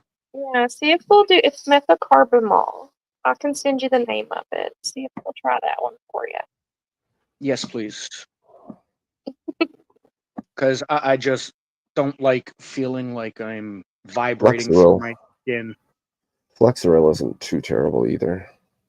Yeah, Flexeril and the tizanidine are kind of on the same plane. The methocarbamol is the least sedating, so we'd like to go with that one, especially for someone who's not had them frequently. That's fair. And no, I have never had issues with anesthesia. Yeah, Honestly, freezing doesn't take with me at all. sometimes gingers have issues with staying out. They need higher doses of anesthesia. Hmm. I remember waking up in the middle of surgery and scaring the shit out of the doctor. Jess White did too. Jess White said she woke up too, I think. Yeah, and then there was another time where when they were trying to put me under, it took them 17 times to finally find my fucking vein. I was pissing myself laughing. I'm like, get someone with fucking gray hair already. Y'all are terrible. They're trying my feet. They're trying my hands. It's like, how can you not get a vein? I hate thinking about getting an IV. Oh, I've had a few of them. They're not fun. I just don't like it. Makes me feel weird. Yeah. Most medicines make me feel weird. That's why I don't take them. I just don't like feeling that needle go into my vein, like, because they run it like perpendicular to your arm. It's like I just feel it going in, and it's just nasty. I hate it too. Yeah, I have to I get. didn't even notice it really. They do labs every 6 months at the VA, so put in like a temporary, almost like a temporary pick, and then do the vials. And it's like every time, it's like I'm just gonna sit here and look at the wall or something, call it good. Gosh. Yeah, I don't go to the doctor. I wouldn't if I didn't have to. I just don't go. Like, occasionally, I'm like, let me see if I'm still good. So I'll order my own lab work and like Yeah. assess it myself. My wife is the same way. She doesn't like going to the doctor at all. Like you have to drag her to get her to go to the doctor. I haven't been to the doctor since I was 18, which is probably not a flex, but I don't go. No, that sounds just like me. Like you know I am bad when I say I'm going to the doctor because I will literally use a dirty rag off the shop floor and duct tape rather than first aid. Yep. I'll electrical tape that shit. I don't care. Right? I literally, like the dude, amount of times I've cut my hand in steel shops and I'm just like grabbing the first rag, wrapping it up, and going right back to work. I'm the same way, dude. I was grinding through a drill line, like an oil rig drill line I was cutting through it with a grinder, and the grinder got stuck and bucked and shot the grinder out the side and caught me in the leg. And it went through all the skin into the fatty tissues, into the muscle.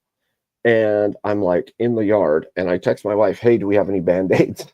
And she comes out to see, and she's like, "What? That you don't need a Band-Aid. We need to go to the hospital. There's a chunk of your leg missing." And I'm like, no. I was like, "We just need some butterfly stitches. We'll be good." And she's like, "No, we're gonna go to the hospital." And I'm like, "No, it's not even bleeding. I'm fine." And so she literally goes to the gas station or to the grocery store and gets butterfly stitches and antiseptic. And I didn't go in because I'm not doing that. And now I have a nice scar there because I didn't go in. But I actually had something similar happen to me. I was 17, and me and my friends were all out camping. We were nowhere near a city. We were literally out in the middle of nowhere. And I stepped on a rock that was on the path, but it wasn't fully like it. There was a little bit of a cliff, and it kind of slid, so I went with it. Got a nice huge cut up my leg. The 8 people that are there with me are panicking. They're like, "Oh my god, we have to get you to the hospital." I'm like, "You do realize the hospital is like 4 hours away." I'm like, "Hand me the fucking fishing rod. I'm gonna get this shit done." Yeah, absolutely. I literally grabbed the bottle of whiskey, grabbed the fishing rod, took my pliers, cut the head off the barb off the fishing hook, and I'm sitting there stitching myself up in the woods, and everyone is literally like throwing up watching. As long as it's clean, dude. As long as it's clean, that's all that matters. Disinfect and stitch.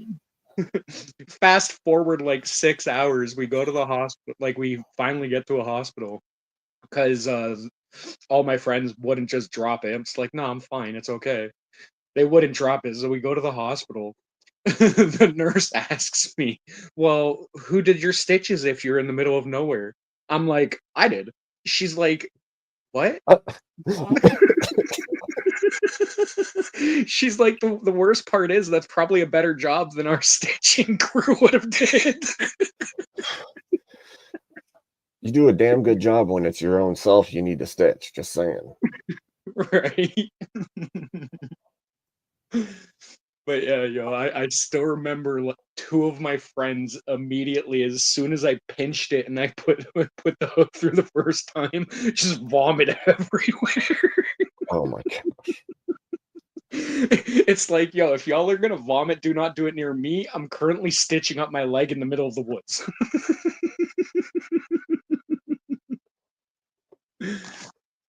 It's like Sick shit man. happens when you're out in the middle of nowhere. You have to know how to deal with it. That's right. Battlefield wound. Oh yeah, absolutely. You got to do that first aid. Yeah. Yeah. Use that buddy care. Dude, I took a freaking full blast shot, like sandblasting shot to my hand, bro. I was working 5 minutes later. I literally grabbed a new pair of gloves, left all of the sand in there. I'm like, okay, Oh my back to God. work. Back to it. I literally have a picture from the next day, and now it That's doesn't look funny. nearly as bad. But literally the next day, the scab was just black. All of the fucking shot was still in the scab. Oh. Beautiful. Beautiful. I've got scars on most of my body from things. You got to resemble Vash, otherwise you're not doing it right.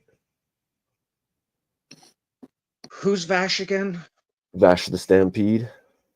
Oh, I don't got that one Trigun. yet. Trigun's awesome. Absolutely. It's so fantastic. I have a scar on my ankle. From what? What's it from? When I was in high school, I played softball and slid into base, and the base we were playing at an away team school, and their bases were like concreted like down into the ground instead of like breakaways. And when I slid into the base, my ankle just like I broke like my entire left leg. I broke my ankle and my leg, and I broke my foot, and I fractured my knee and my hip as well. Oof. You hit like a race car. Yeah, well, I was fast, and I was just going, and wow, yeah, so I had like 3 surgeries on that ankle. it's a rough slide. Yeah, it was rough. Well, it sucked because it was my senior year. I had a full ride scholarship for softball. Oh my gosh, that's terrible. To play in college, and then I had to give it up. But I still had a full ride for academic scholarships. But I wanted to use my softball scholarship. Of course. Yeah, no. But I was safe. I was safe. Hey, at least I was safe. That's what counts. Safe in the game, but not in real life. Good to go. The umpire was trying to take my helmet off to like check on me, and the field we were playing on had like that red clay dirt, and I started like cussing the umpire. I was like, "You son of a bitch, if you take this helmet off, it'll never come out of my hair. This dirt will never come out of my hair." Because I had blonde hair and I didn't want the red dirt staining my hair. So I was worried about my hair while My ankle was dangling. Yeah, sounds about right. I think that happens all the time. Like you get hurt and then you're worried about some trivial thing and you don't even realize you're hurt because you're in shock. So then you're like I feel doing the attacked by that, stupidest bro. thing. My No, coach it's just was trying to take my cleat off. I was like, ma'am, I literally felt it break. Do not take my cleat off. Like, leave it on. I'm going to the emergency room. And then my dad tried to carry me off the field. I was like, I'm not a little bitch. It's like I'm an independent white woman. I can get to the car my damn I self. was like, I'm not a little bitch. But I was like, oh, yeah, I actually am. But I couldn't let everybody else see that. well, yeah, if you can't even put weight on it though, it's not like you're gonna walk very easily. So I was Dude, like, get your ass up here. I said, be my crutch, but you're not carrying me. Yeah. That's fair. I would do the same. I have done the same. This one time when I was at the hospital, I had trigger point injections in my back, and they use that robot that lines up and does the injections into the spine. And when they did it, they put you under for that part of it, and they did the injections. And when I woke up, they had nicked a nerve, so one of my legs was completely numb. And it was terrifying because I was like, okay, is it going to come back? Anyway, they waited like hours and it still didn't come back. Feeling didn't. So they released me and told me, if it doesn't come back in the next, 24 hours, then I need to come back in. And they were walking me to the doors to get in the car to go home. And they didn't even assist me, but I couldn't feel an entire leg. Like Oh from my the waist gosh. down. And so I ended up eating shit into the parking lot. It was not good.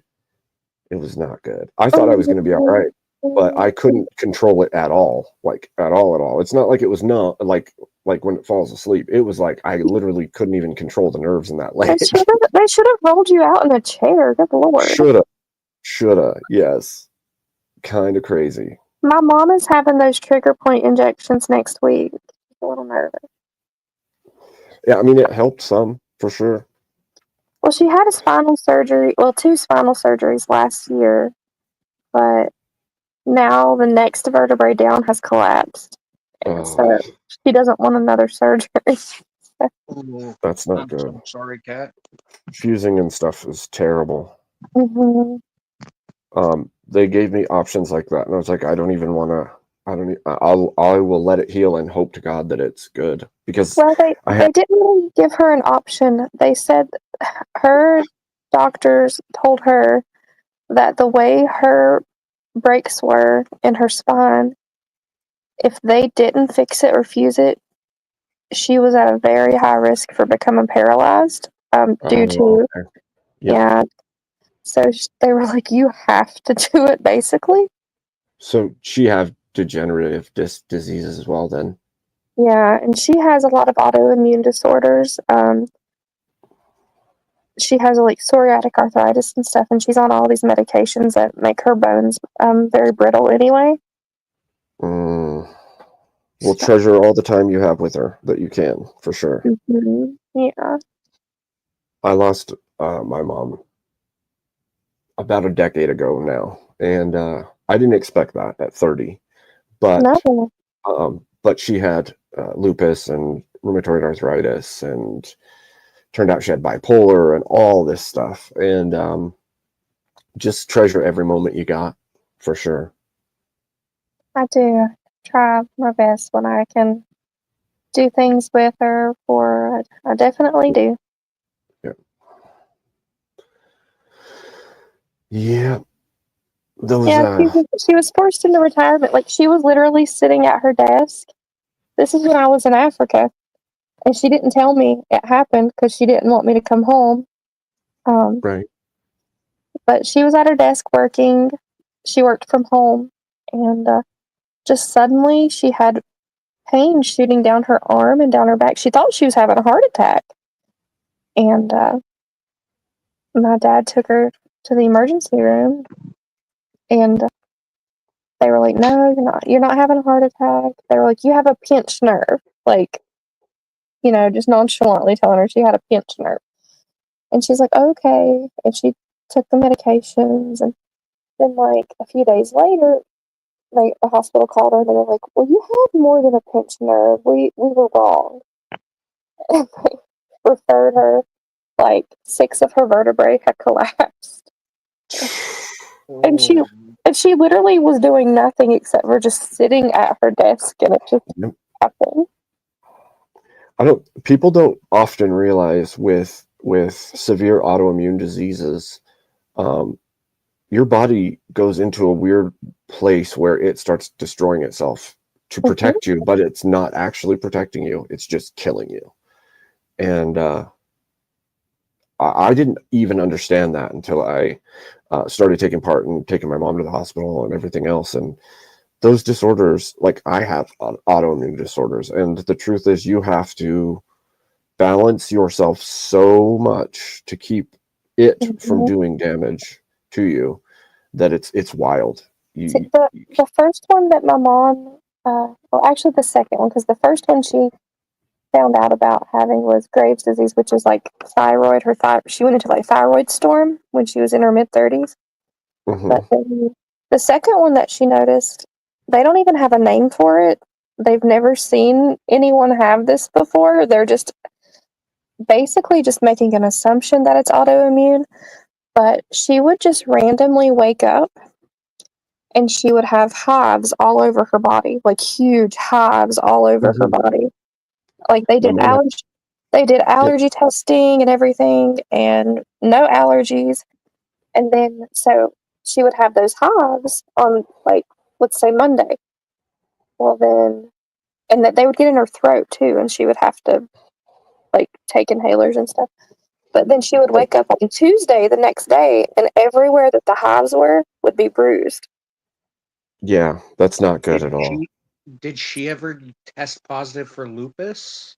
Well, see, they've tested her for lupus, and she's like borderline of it, but never tested like completely positive for it. And she's tested borderline for like MS. Like she's borderline on all of these things. But the only thing that helped with that condition I'm talking about is they started her on. She took like the anti-rejection meds that people who get like a liver transplant or something take. She took those for like 5 years. Like it was crazy. That is crazy. Mm-hmm. It's So she had crazy to the things they do. Yeah, she had to be on like rejection meds, and her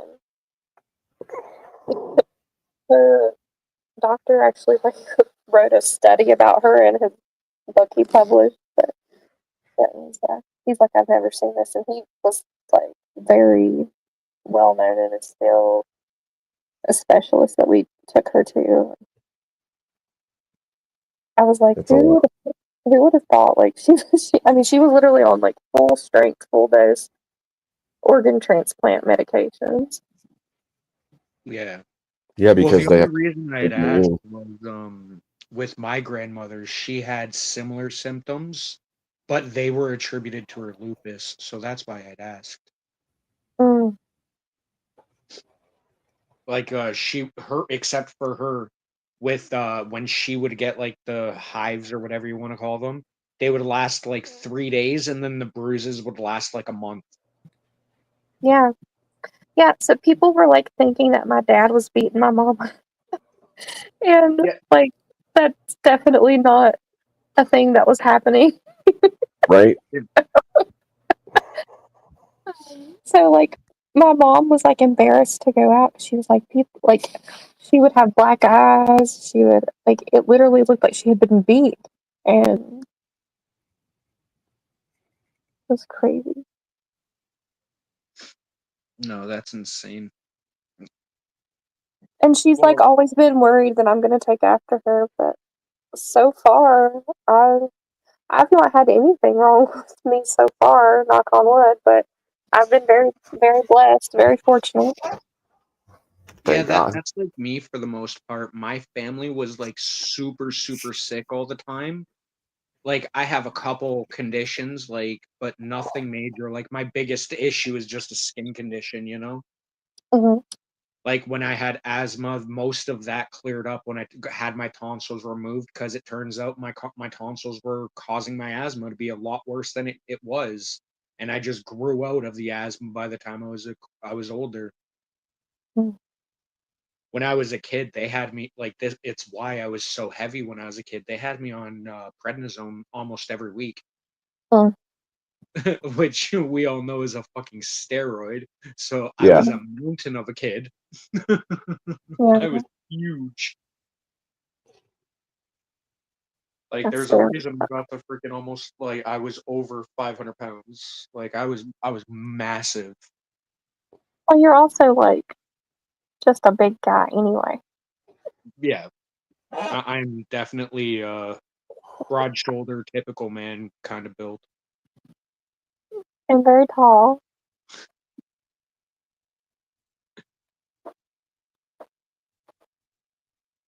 You guys might hear my printer. It randomly starts printing reports in the morning. They'll start. worries. They'll start trickling in here. So we have Duck and Cursed in the back. Ooh. Well, I honestly don't know. Chase is like, I'm on relaxers. I don't know. I know we're all jacked up and tired. Right. Well, I'm at work. I should not be this tired. All right, I'm just gonna.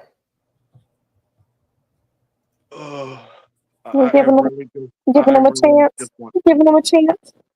Yeah, why not? Why not? It's your Long as show. everybody- You got the buttons this time. You have the buttons too. I do, but it's your show. That's you in the background. That's a big statue of you back there, man. I know it. When are we I getting you that big white chair? What's going I- on there? I gotta build it. Probably gotta build it. It was funny yesterday. Chris and I were Abe's boobs. Oh, yep, you were. You guys were my boobs. It's true. Huh? What? What's up, guys? What up? Hi. What's going on? Not a lot. You know me, man. I simply exist. True. How are you, Duck?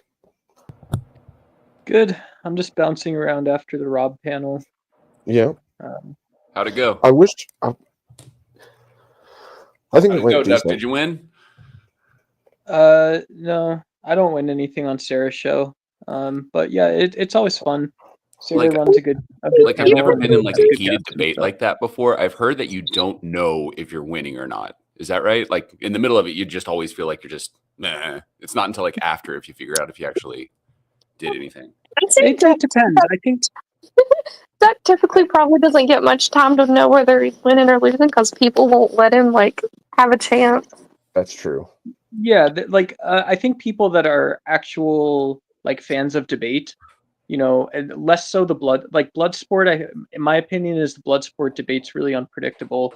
I think like with Rob, you know, there's, you know, I've had one or two conversations with Rob. I feel like we have fairly equal footing, and so you know, irregardless of who wins or loses, it's fun. But yeah, you know, it's definitely tough. Like on Tomatoes, Grid Show, those kind of things are. It's like kind of like I can't tell what the audience wants, but that's just Duck. They just want to be jerks. Yeah, I think that's partially true. They like pick favorites and Yeah. I don't kick anyone or mute anyone unless they're like actually being an idiot. Unless their mic is super hot. Okay. Yeah, well I did that once. But I told that guy for like 3 hours. I said, please turn your volume down. Please turn your volume down. Oh, Please I know. My I volume know. too We were all high. there. You're just saying you don't kick people, and I said, well, there was once. There was one time. It was deserved. Yeah. So I have a pill question if Oxcat don't mind. I can try. I don't give medical advice, but I can try. No, it's just if you know what this pill is. A friend of mine asked me about a triangle shaped pill. It's like off yellow or something like that, and it's kind of thick. Do you know what kind of pill that is? I mean, would that person be on a blood thinning medication? It kind of sounds like Xarelto. Thank you, because there is no markings on it, and every time we look it up, we put off yellow thick triangle pill, and we don't get anything. So it could be a blood thinner. Thank you very much. I mean, possibly, but I would have to really see it. If you would like to send me a picture of it, I can help you identify it. Yeah, that's the thing. They just basically said it's a thick yellow, off yellow triangle shaped pill. Like thicker, like about as thick as an aspirin, one of the big aspirins, and it's off yellow. See, that the Xarelto that I mentioned, I kind of I describe its shape as like the poop emoji. Oh, this looks like a triangle. It doesn't, the sides are kind of rounded. It's not pointed. It's a thick looking off yellow triangle. Hmm. Odd. Yeah, I'd really have to very see, odd. I'd really have to see it. So if they're willing to share a picture of it, I can try, but without seeing it, I really couldn't tell you. I'll see if I can get a picture of it from them, unless they've already discarded it because they had no idea what it was. So, Duck, sometimes I feel like you just don't get a chance to get enough out to actually say what you're saying. Because I've watched some of your content, and you're not like unable to communicate, but it feels like they act like you can't communicate at all, and then you're off again, and then back on, and then it's like, Yeah, damn. he's just not one of the favorites, and they don't let him talk. I mean, unless it's just part of the grift. I'm glad I'm hated. Let me put that on the table. I'm glad I'm hated if this is about me. Well, it's about Duck. it would be annoying to have something to say and never have the opportunity to say it. Yeah. Yeah, I mean, I feel like if I really wanted to be adaptable, I could be more like MF Doom. Like, there's always a way to find a way around that kind of stuff. People talk about hurdles and obstacles, and it's like, yeah, but cool. That's also, that's the weird part for me about the panel verse is I'm also trying to make videos. I'm trying to do my own live streams. And so it's like, I don't want to invest that much time in something that doesn't feel like myself. I don't know if that sounds narcissistic, but and I don't want to complain about it because I'm obviously grateful for any opportunity to go online. But No, I don't think that's narcissistic. I think you just want to be authentically yourself. Yeah, I think that's completely fair. There's a lot of people who don't do that, so I think that's commendable. True. And hey, you got more balls than me. I don't get up there and do it. I've been walking this way since 23. Ain't nothing stopping it. I just troll from the chat.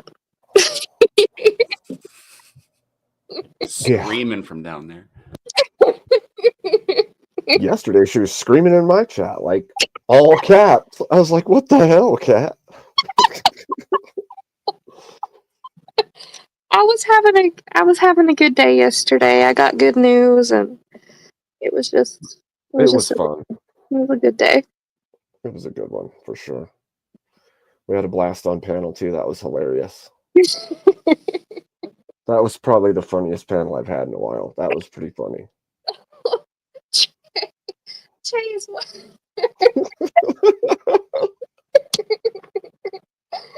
What? Asking to milk me on that. I did not. I did not. Are we talking about milking a cat from Meet the Fockers again? Oh my goodness. I have buttons. I'll do it again. I'll put you all in the back again. We were talking about it today, And Chase had people in the car with him, and he said, I'll do it. 17-year-old boys. I got buttons. You do. what did they say, Chase? It's kind of hilarious that someone. The fact is, I literally we joined in as y'all said.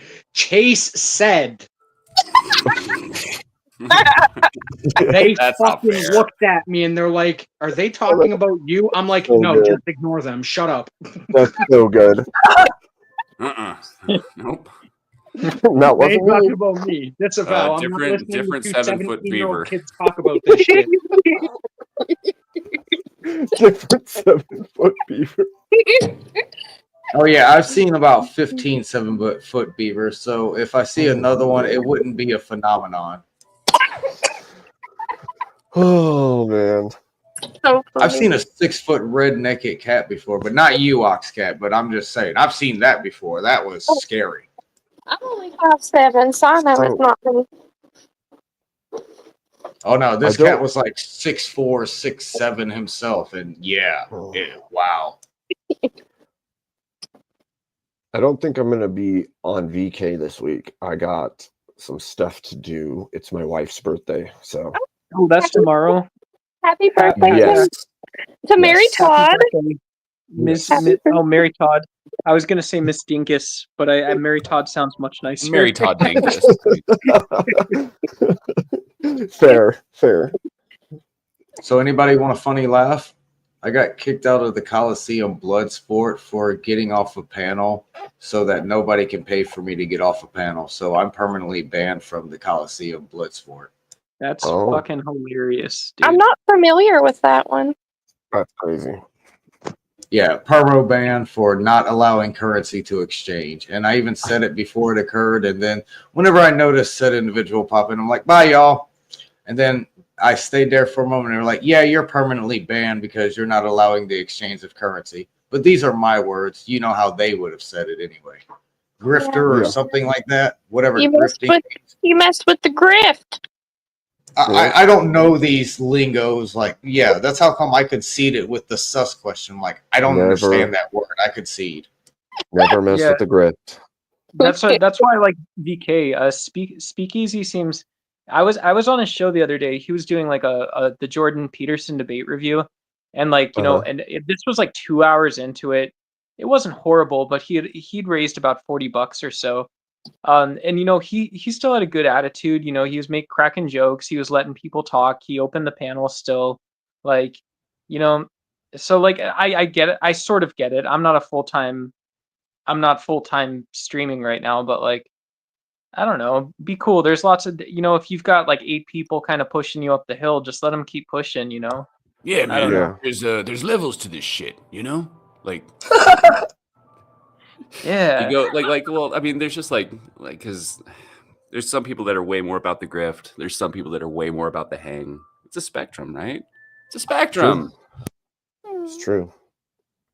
It's true. Like, I feel like Grid is about to get real stickler with debates. Like, I feel like he's very, very close to just saying, all right, you debate you on this topic, flip a coin, right? Heads, you're for it, you're against it, debate, right? I feel like we're real He close to that. always needs to, because those people, it's like pulling teeth to get those freaking More people. time. There's more Kat, time Kat, do deciding you know on what the it is? topic. Do you know what it is? It's so time consuming. If people, I know there's panelists that are going to sit on panels to get airtime, and it's so time consuming for like 5 minutes. So like, I don't care. I'm going to support Grid because I like Grid as a person and stuff like that. Yeah. But I know there's going to be good debater. There's going to be good people that like want to stop doing the debate shows because like shit, this is 4 hours. Yeah, maybe I simulcast it or whatever. But like, if I talk for 10 minutes and that's why I'm doing it, that's sort of a bummer, right? I could be in the studio, I could be making a video, I could be doing 10 other things. True. Absolutely Absolutely true. Noerr, I have more respect for you already than I had for Grid. But I'm that's me. literally the executive producer. Of Yeah, well, tell Grid that. Unofficially. You're like Official, the, unofficial VP. You're the shadow sponsor, right? I think she's the shadow sponsor of everything. I fund everyone's channel. Little Yeah, hat. cat, just open. I was about to grift, right? That's going to be the real grift, is getting people to open up their Rolodex, right? You know, like Yeah. I'd rather have 20 minutes either live or like a pre-recorded debate in a studio or something than like, you know, like whatever, you know. That's fair. Or like schedule each individual set of them or something so that it's just like you show up at that time, you do yours, and you're good to go. Yeah. I think it would be nice if it was like more, or I don't know, like the way the last show was a little bit better, but that's because we were like paying to like force things to happen. That's fair. And I don't want to have to sit and like throw out like $500 on a show to make it run smoothly. You know what I mean? That's true. No, I get it. But you could offer services instead. Like, hey, I'll help you keep it running smooth or something. Or somebody could. I think that if these shows weren't run by a single individual, it would help them a lot. If he would ask, I would help. Yeah, But good luck. I think he Never gonna like. ask. I think he likes running it, and Well, and I can Yeah, that's why he understand did it in the anybody first running. place. He's got money, you know. He's Right. doing fine. Right. He's doing this as a hobby. for sure. Oh, by the way, I'm a couple more subs away from being forced to do another ghost ship. We're going to have at least 4 more shows before I reach 300, if I ever reach 300. But that's how I do my content. It's based off of my subscriber count. Mm-hmm. What's a ghost ship? Oh, Abe, I'm going to try to say this as cleanly as plausible. As long as you do not present nudity, you must break TOS on the ghost ship. That is its number one rule. Oh. Yeah, no nudity, but you must break TOS. Simple, right? So would that be like referencing like illicit, you know, class That can be 2 anything from narcotics saying or poop. something? That can be anything Class from 1? saying poop to presenting a weapon on cam. Holy crap. I can do poop talk. Your boy Duck doesn't Duck can do poop talk all day. Why? Oh yeah, my why- most recent ghost ship had somebody with a taser on You'd cam. have to So do it breaking over there. TOS. Poor Yeah, K do it over curse. there. Why? Why, man? Why is I he hit gonna do the that? demonize button way back in the beginning, so I will never receive YouTube's dirty money. I'm not in that. I'm not in it for that. Don't do it here, though. Don't do it here. Once Oh, I get completely understandable. Me and you have a high respect factor, Abe. Don't worry about it, bro. once I get things figured out with my doggy, and get my internet fixed, I'm gonna stream some games if y'all want to hang out while I do that. Where at? What's that, Duck? This is Correct. a TOS. This is art. This is an antique. This is an authentic Indian Damascus steel tiger head knife. Oh, that's I don't know awesome. if you can see the patterns. Yeah, one of my That's friends. Oh, yeah, I knew it was One ancient. of my I friends knew it went was to India ancient, and so brought it's this not back. actually. Is that like a scaled Damascus? Does that like? Yeah, there's some pattern in there. Yeah. I mean, it's cool. It's painted, but the blade, I think it looks pretty. There's nothing like really crazy. Like, I don't know if you guys have seen Royer knives. There's some like really crazy knife makers on YouTube and stuff, but it violates beautiful. TOS, so I busted it out. Where did Chase go? I guess he said message me after in the comments. What's up, K2? How you doing, big bro? What's up? Did Can the you hear me? larva get to you again, Doom? Yes, we can hear you, K2. Oh, but what I was saying, when I get my internet fixed, I'm gonna stream some games, so y'all should watch whenever that happens. As soon as I actually save up $400, I'm going to get a better computer. It's going to have double the RAM and double the storage space, so I'll definitely be upgrading this time.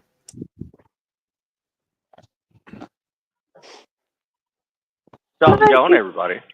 My computer will run the games I want to play, so I'll be alright.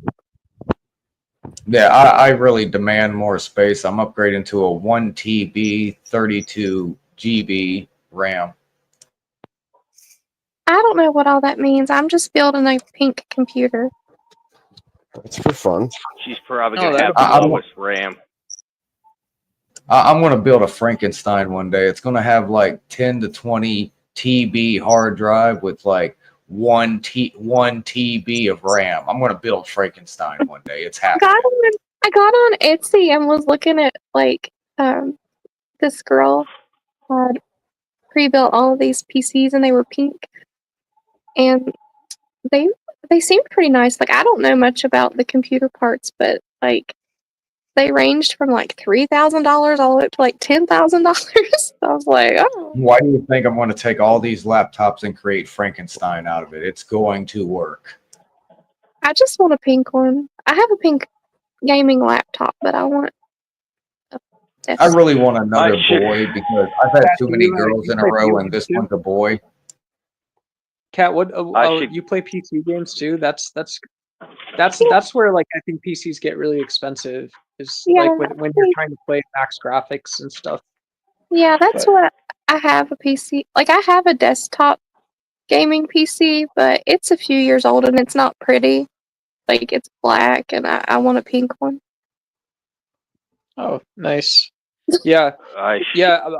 I was looking at like used. eBay's got the nice thing about eBay too is they've got these little tags. Like if you go to eBay and look at the listings, eBay listings for PCs have like certified refurbished or certified resellers.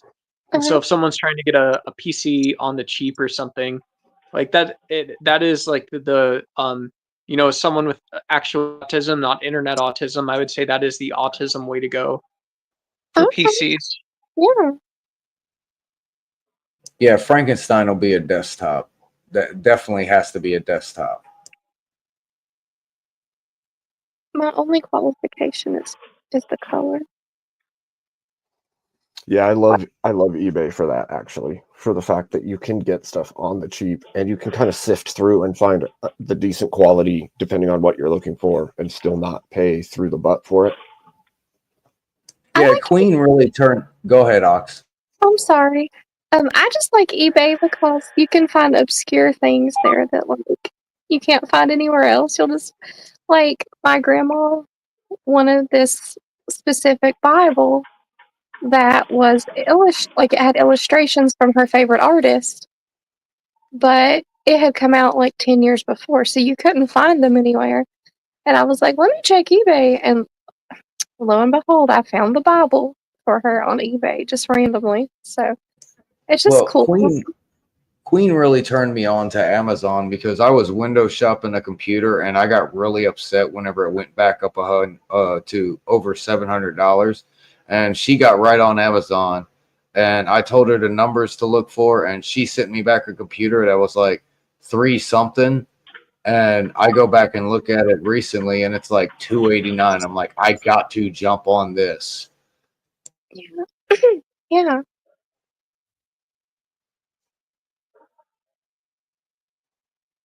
But I got to do all the hard stuff to make physical currency into digital currency and back and forth because George Soros found out who I was again.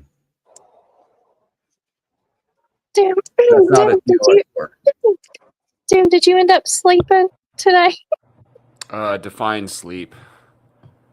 That's a good question. You define sleep. Can I define sleep? It was then earlier, and then some time passed, and now I'm back. You didn't rest. You didn't. Well, there. Yeah. Well, I'm always kind of in a state of rest, right? Like you a didn't. shark, right? Like how fish sleep with their eyes open. Sharks can't stop moving, or else they die, right? That's that whole. What are we reading, Duck? What do you got on there? That looks like the intercontinental version of Sorcerer's Stone. Yeah, it's a very fancy copy. I heard Kat talking about fancy Bibles. So this version, as you can see, has some nice gold embroidering. It's got animations. It's got really, really nice lettering and stuff on the words. It's excessive. It was a gift, but That's cool, this Doug. is the Sorcerer's Stone. I haven't read the Harry Potter books, but I just recently watched all the movies, so I really liked them. Oh, I nice. Yeah, prefer they part get real 3 is good. my favorite. Yeah, around 3, because that's when they got a new director for number 3. This is a cool one. There's Severus Snape Oh, cool. as he hasn't been seen before with his potions in the background. That's pretty cool. Yeah, that is cool. There's a nice Hogwarts as not seen. Oh. Oops. That's really That's cool. it. That's all I That's really wanted to cool. show y'all. I like it. Duck treasures. So, Doom, you didn't sleep. I think Rob slept for 1 hour. Dude, Bob fell asleep on stream. But, you know, how much sleep can Rob really get in his BDSM apparatus? He likes to say it, right? He's got some seat belts nailed to the wall. That's hilarious, dude. What I boy's read a about freak. sleep is you need about 100 minutes to 200 minutes in order for your stomach to get rid of the antioxidants in your digestive system, and that's about the only real reason for sleep. I read that somewhere.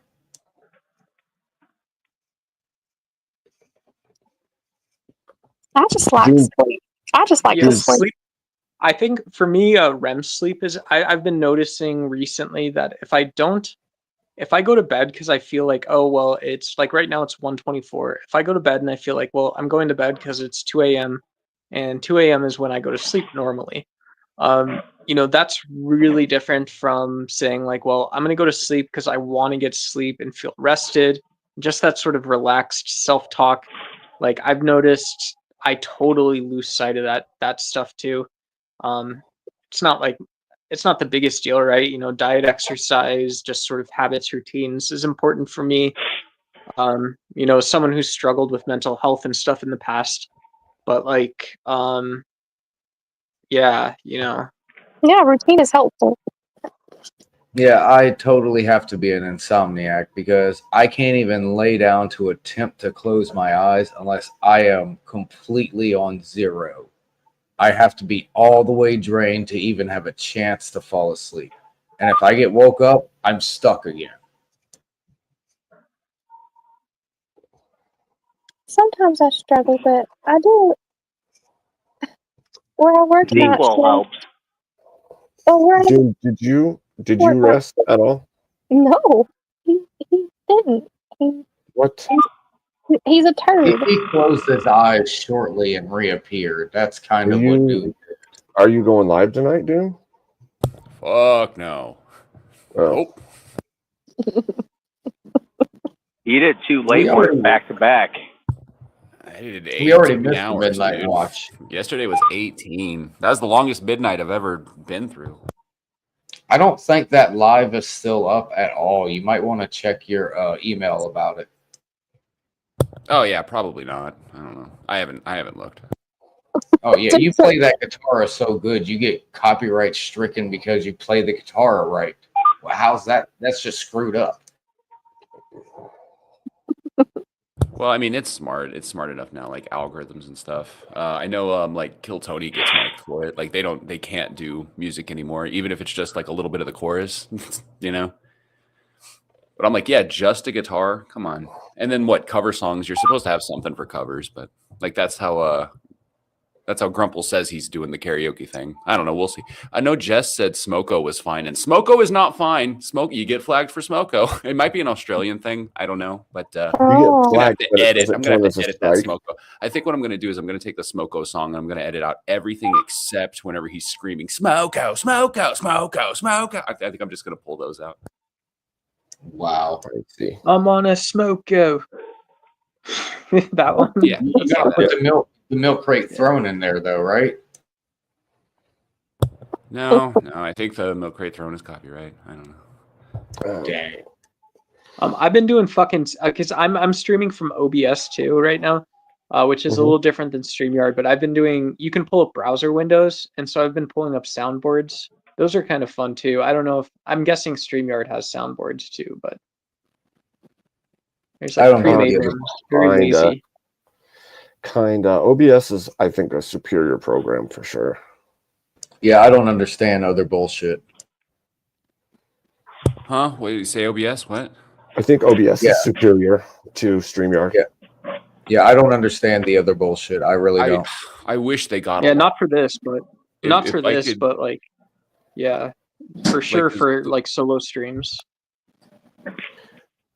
Like what I've been doing is just going from OBS and actually starting the stream there and then doing my thing. And then whenever I want a crowd, I'll open up an empty StreamYard, one that's not live anywhere, which Right. works. It works better than Discord has so far. You just can't control the stream from StreamYards. You actually have to have it open somewhere else. So. Right. Oh, so the Doom Yard isn't a permanent thing? Dang. I think it is. It's Oh, always 'cause there. I have The link's Doom always the Yard same. bookmarked.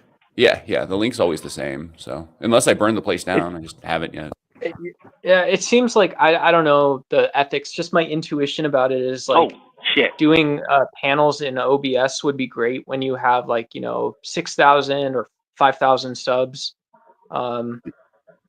It seems sort of weird when when there's like it's like, hey, I have an open panel, but I also have no options for camera or audio. I would feel a little sketched out about doing that. Yeah. I'm very kidding. ethical though. Very ethical. What do you mean no options for camera or audio? Yeah, like like it's cool. Like this to me when I think of a panel, but again, I'm still very new to the panel verse, but like this is what I think of as a panel, or kind of like what Dusty does, where if he pull like when Flo pulls up like content or something, Yeah. Everybody's got the same sized icon, that kind of stuff. Sarah's format, Grid's format, where I'll just kick everyone backstage. It's cool to have a stage and stuff too. Like if you're running that from OBS or whatever. I don't know. Yeah, I don't know. I was Streamlabs just fucking is just frigging out. basically That's what I thought. OBS. It's basically just OBS with a bunch of plugins already in. It's like someone already cleaned up your OBS for you. That's essentially what StreamYards is doing. So it's not as customizable, but it's really, really user friendly. It's Mac. OBS is Windows. OBS is like Linux pretty much, and StreamYards is like Mac. Oh no, I've never done any like either of them. So Well, when you get your pink PC, Miss Cat, you'll be you'll be all ready to have the Ox Cat. I'm sure you would get 100 subscribers on your first day. Yes, Probably. I doubt it. Oh no, I have subscribers, and I don't even post anything. So I assume Oxycat already has subscribers. She does, I'm sure. I don't know.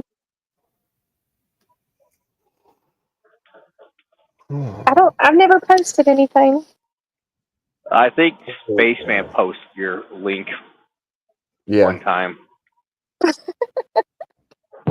Yeah, and I also try to. I was just gonna say you can have like you can have like the pharmacist, very very organized but also practical stream. Okay, that was weird. I just typed in OXCATXO, went to the filter of channel, and it said no results. I think my actual page is Pharmacat. Oh, right. Yeah, I've ran across that before. Okay, thank you. So, Ox, how about Dr. Mario? You ever gonna play that? Ooh, like the little pills. I remember that. All the game. Tetris pills. Yeah. Yeah, I could do that. Is there an emulator for that on a PC? I reckon. Yeah. Yeah, you can. Yeah. Okay, I mean, I'll StreamYard, Nintendo maybe, or not StreamYard, Steam. Oh, Is you think it's Nintendo on? on Steam? You think I it's don't on think Steam? Nintendo's on Steam. No, I I would don't think probably just have Nintendo. to find an emulator, right? It's either an emulator or, I mean, you just plug in a Switch. You know, you plug in a NES or something. Hmm, that sounds complicated. I'll Mm. just get an emulator. Yeah, Emulators rule. I have every game from Atari all the way to PSP. Yeah, I know Okay, then- Nintendo's been cracking down on that stuff lately. and then I'm gonna play my serial killer game. Kat, what game is that? The serial killer game. It's like it's the dark. Hold on, the name eludes me every time I go to say it. But it's about the serial killer H.H. Holmes, and it's a series of 4 games, but only one of the games is about him. Okay, the Dark Pictures anthology, The Devil in Me. And I'm gonna play that one because he's my favorite serial unaliver.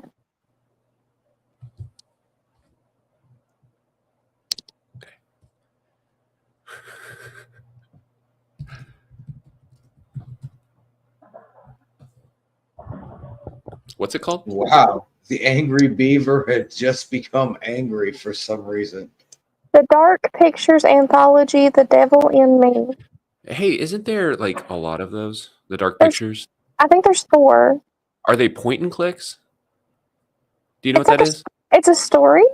Yeah, it's a story, but like to play it, you just click on a picture and like your character kind of walks over there and sees what they can do, right? Or is it? I'm not sure. I haven't watched any because I want to be surprised. I haven't watched any playthrough or anything. Okay, cool. Yeah. So I think that's right. I think I've seen this game a long time ago. So I want to play it. Or one of them, one of the Dark anthologies. Yeah, it was released in 2022 is what it says. Okay. So, but I'm gonna play it, and I'll play Dr. Mario. Is it on Steam? Are they are the games cheap or free? I play Risk. I play Risk Global Domination, Cat. I don't know if you like that one. Oh shit. Oh, never mind. Yeah, no, not the same game at all. Never mind. I've never heard of that one, but I'm not a big gamer. I just if I hear of something that I think I'd like, I try it out.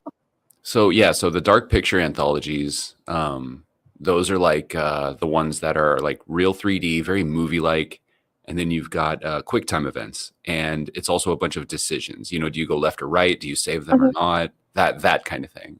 Yeah, I like decision-based games. Yeah. I don't know if you've ever played Detroit Become Human, I think is what it was called. I think that's what No, but there was an old game on Xbox, and it was almost didn't even get the mature rating because you ran around like a serial killer and killed everyone.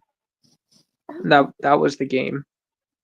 Yeah, the one I was talking about. It's called Detroit Become Human, and you're like an android, and you're trying to save the world from the other androids uprising. It's pretty cool.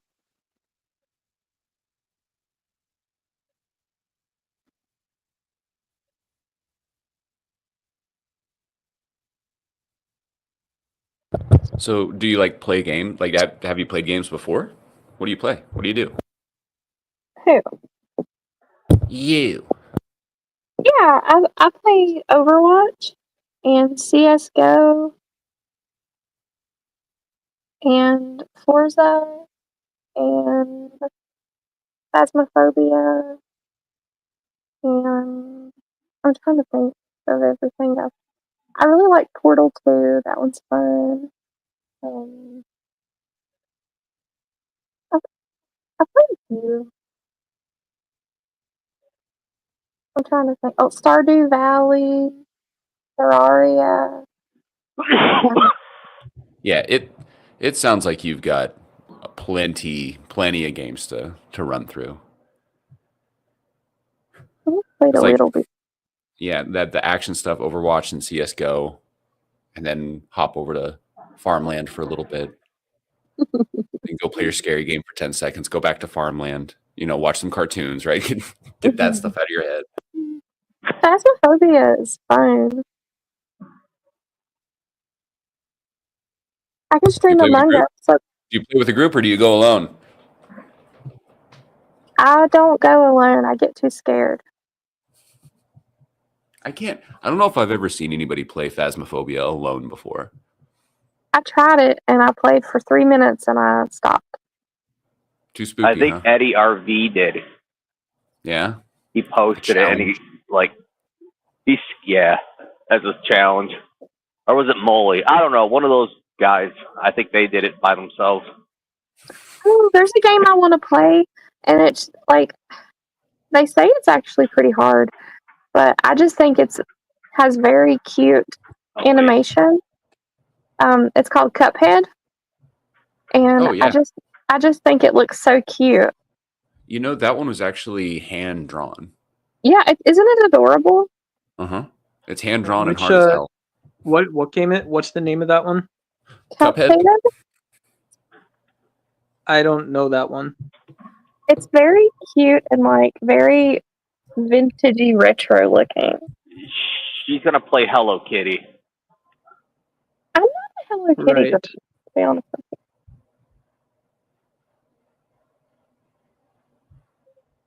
But I just think it's so cute. The one that kind of tripped me out. I don't know if you guys have seen it's like one of the speedrun games called Always Up.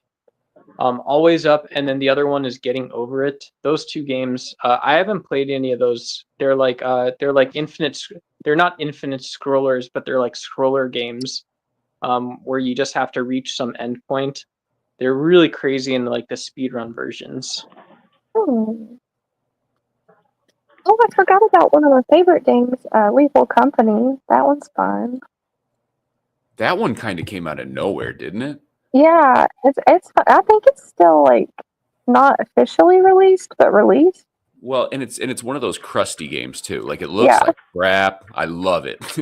Yeah. Well, and you can super mod it too. Yeah. Well, I don't know. There's something about that low poly count, that like that shuddering animation kind of stuff. Like everything just looks kind of crappy, you know? Like honestly, that's why I'm doing the green screen. You can do a green screen just without this thing behind me. I just really like having it all go away for a little bit, you know? Like you're not supposed to see this part. Pay no attention to the man behind the curtain. But Lethal Company is fun with friends. Like it can get kind of crazy. It's fun. And then there was another one I've played a few times, but not much. It's called Content Warning, and it's kind of relevant because the premise of Content Warning is you're like a YouTuber, but you're going out and like ghost hunting, and you have to post your content onto your YouTube, and you get like viewers and subscribers and stuff. And based on how well your videos do, you like progress, and you can become famous and stuff. So like, I guess it triggers in your content, like if you find certain like bones or like artifacts or ghosts or whatever, or if you become involved in a chase, or like if there's drama in your videos or screaming or whatever, so you get more views with that. So it's actually a pretty cute game. You said it was Content Warning? Uh-huh. Is that the one with like the heads? Like when you talk, like their heads shake in VC? Yeah, I think so. You know what I mean? Like everybody's like a little, like they're almost like toys, and like you can duck and get really, really small. Yeah. You put all your stuff in a big basket and you can damage it if you run it into stuff. I don't think I ever had a basket. Oh, okay, never mind. Fuck me then. I don't know if I ever had a basket, dude. But they're just like little guys in suits, and they have different colored faces. and their faces are just like emoticons. Are we still connected? Oh, no. I know what you're talking about now. Okay, the one where you have to go in and video record stuff. Yeah. That's the one. Okay. Yep. I got you now. And then you rewatch it at the end and you get views. Yeah. I got you. Yeah, it's really cute. Yeah, there's one more. There's one more that I was thinking of. It's a little more Lethal Company. Go and get stuff. But it's like Is it Repo? Repo? Is that what you're talking about? repo. Yeah, and you have to Mhm. put the valuable stuff in the basket, or else it gets damaged on the way whenever you hit I stuff. haven't played Repo, but I've been suggested to play it. Yeah, I'd say those three are good. At least they're not Dark Souls clones. I was tired of that decade. So Lethal Company, they came out with an update where you can like buy a van to like transport all your stuff in a van. But the van is like so undrivable, it's hilarious. In which one? In Lethal In Lethal Company. Company. That's right. And you've got the eject button too, right? Yeah, and it's like undrivable. It's hilarious. But do you guys know what SCPs are? Yeah. That's a cool one. I don't know. Do you go into like the deep lore, like beyond the game? Well, see, I heard of SCPs first. Mm-hmm. Like, there's a YouTube channel called Dr. Bob, and he explains all the SCPs. Yeah. And his animations are kind of cool. And then once I started playing Lethal Company, I noticed there's a mod for Lethal Company that lets you go into the SCP Foundation. And so, like, the SCPs are the monsters on the loose chasing you in Lethal Company. It's pretty cool. Oh, so there's a SCP mod in Lethal Company. Mm-hmm. Yeah. Well, I mean, that's where they got some of the ideas, where it's like you have to look at Springhead or else he moves. You know, the Mm-hmm. Weeping Angel thing. That's So the first SCP, right? The big SCP. Peanut. Something. Mm-hmm. What's his number? Tell me. Is it the nine? concrete? I don't know his number. My favorite SCP is 999. Was it 173? Is that right? 193 or 173, I think. Okay. SCP 173. I don't think so. Is animate and extremely hostile. 173. 173. Is it 173? Did I get him? The Euclid, the concrete guy? Yeah, it's 173, yeah. Yeah, look at that. That's some very useful number recognition. But my favorite is 999, huh? 999. Look him up. Yeah, I'll grab him. Here, I'll do you one better too. 999. Let's go here. Let's do let's see, can I do it like this? If I move it around a little bit, I can.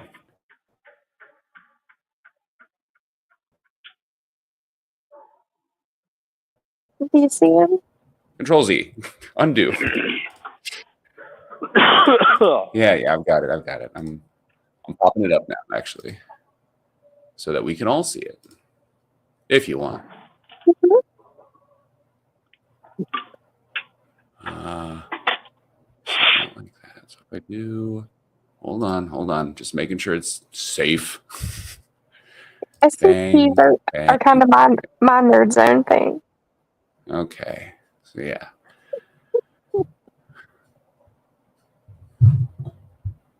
But I don't know enough of the lore to do a nerd zone about it. I just think they're cool. So SCP-999. Oh, he's safe. That's good. Mm-hmm. Allowed to freely roam. He's the best. Freely roam. Stay in its pen between 8 and 9 p.m. for sleeping. Emergency lockdowns for its own safety. Not allowed out of its pen at night. Why are we on pen? Oh, that's the containment. All right, description. Appears to be large, amorphous, gelatinous mass of translucent orange slime, weighing about 54 kilograms or 120 pounds, with a consistency similar to that of peanut butter. You like goo? It's goo?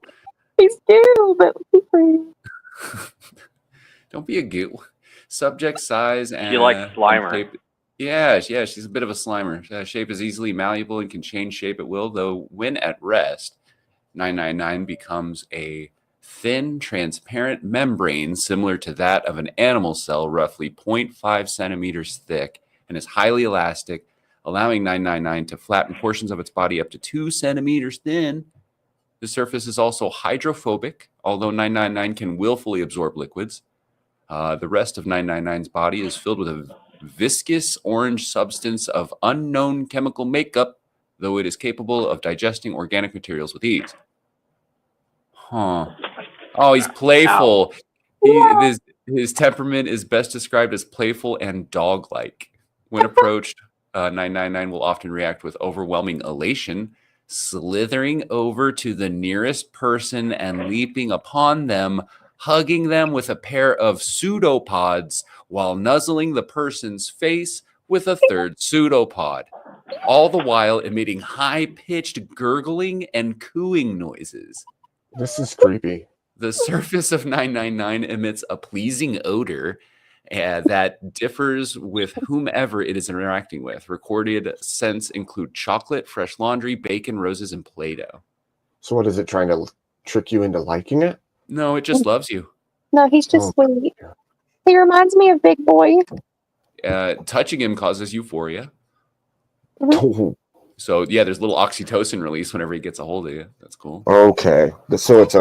Ooh, subject's favorite activity is tickle wrestling. Oh my gosh. Goodness. What a pervert. I mean, what? Ow. Pervert. That's wild. You have to show a picture of him to understand how adorable he is.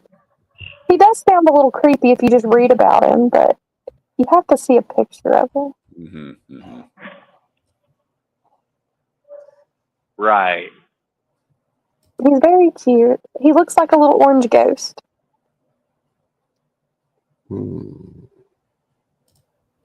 Okay, I'll find him in just a second. Yeah, do an image search. He's just so cute. Yeah, I'll grab him. So cute. I have an SCP-999 plushie. What? Like a little I'm stuffed sorry. animal. Speaking to the mic next time. What did you just say? I have like a little stuffed animal, like a little plushie that's the SCP-999. You keep him in a jar? What, is he goo? Peanut butter? Is it peanut butter? He's like Sounds like jelly. like a plush toy, like a stuffed animal, like a plush toy. Oh my goodness. This is like every girl's dream pet. Is that what's happening here? He's so cute. Ew. Ox, no. Can you show a picture of it? Ew, he looks like cheese. Fucking looks like cheese, dude. Let me see it. Hold on. What? I gotta take a look at that. It looks like a mini I'll- Here, like make an me orange big. muck. Make me big, Abe. I can't go back. Yeah. Okay, Like, hold on. I got you it. I fuck got it. muck, and that's what it is. He's cute. Oh my gosh. He's nacho Man, cheese. it looks like Slimer from freaking Ghostbusters, except for it's orange. Or a melted candle. He's a nacho cheese ghost. Yes. Nacho cheese. Someone this is what he review does the to chips people. real quick. He's That's what he, yeah. It seems oh my goodness. He hugs He other just- monsters. He hugs He the other cuddles them? monsters. Yeah, and makes them nice. Oh. Well, also, you didn't say anything about eyes. I see a man trapped in one over here. That's neat. Oh, okay. This one's got candy and looks real innocent. I got some candy. Hold on, does it drive a white van? Does it No, drive a no. white van? I don't see any white vans. I see it hugging a bunch of stuff. Yeah. This is a weird. This is a weird tell, Ox. This is a weird little tell you got. I think I thought SCPs were all like dangerous things. I didn't No, think They they were like. mostly are. They mostly are. But see, he's a happy one amongst the bad stuff. The kids love the SCP. I think there's one that's More. literally just a rubber duck, right? Probably. Maybe. There's so many. Like, there's one that's a photo booth. Like, they're just random stuff. Photo booth. Of course it is. There's like random stuff. There's so many.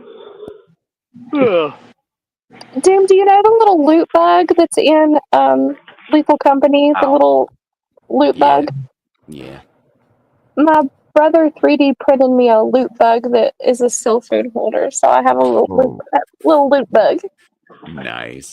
Nice. That mod that lets you be loot bugs. Yippee!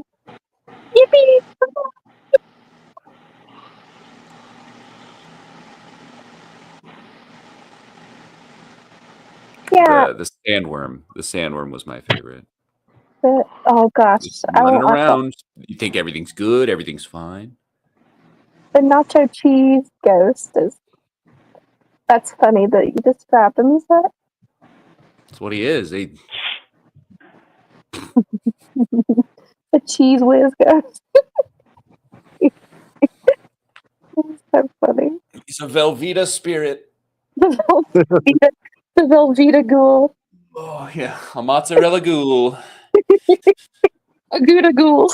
Gouda ghoul. There you go. What?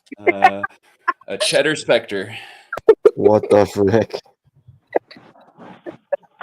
Come on, dude. Cheese ghost. That's like level 1 dad joke. You can do. Yeah, cheese but you, ghost. but Just you different called words. it Gouda.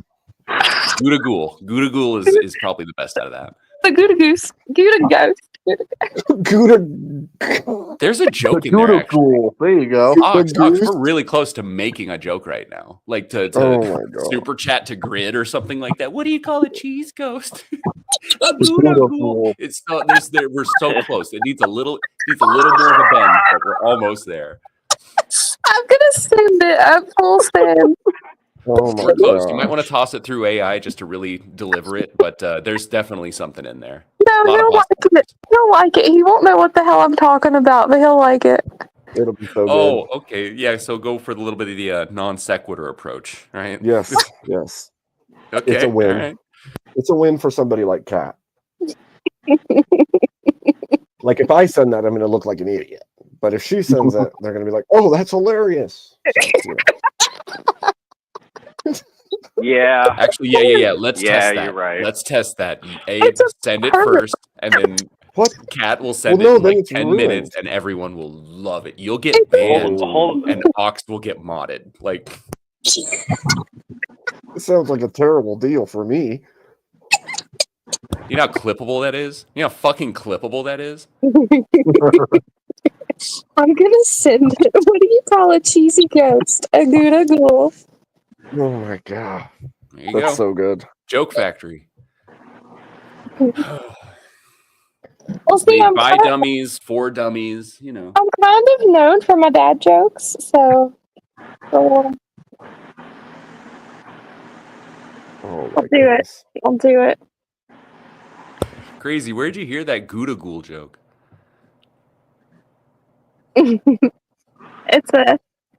It's an Ox Cat original. Yeah. Is that a homebrew? Made it myself, y'all. Made it myself. Home pressed, baby. From the noggin. So, Mangoes, you did pretty good tonight.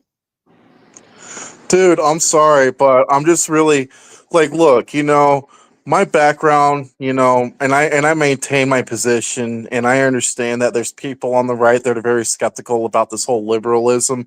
I'm understanding, more because I'm exposing myself. But being as a lifelong liberal, I am just disgusted to see how the left has fallen from grace and it's just being perverse. Like, all in short, it just needs a severe divorced from Marxist doctrine, and I'm tired of the fact that they say that we're open, we're accepting, we're caring, we're here for you, but yet once you disagree with one thing on what they're trying, one thing in their belief system and their axioms, they go through radical measures to try to literally fucking destroy your life, and I'm so sick of this bullshit.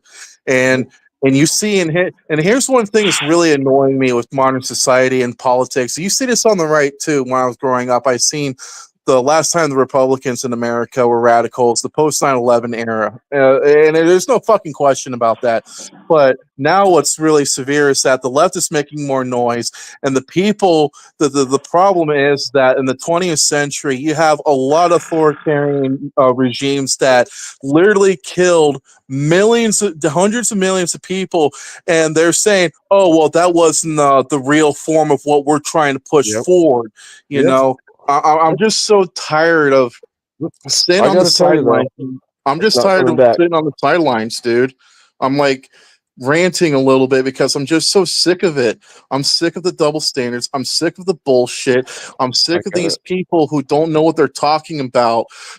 Get it. Will literally die for not die, but they will kill for others. I mean, look at Venezuela, look at Cuba, look at North Korea.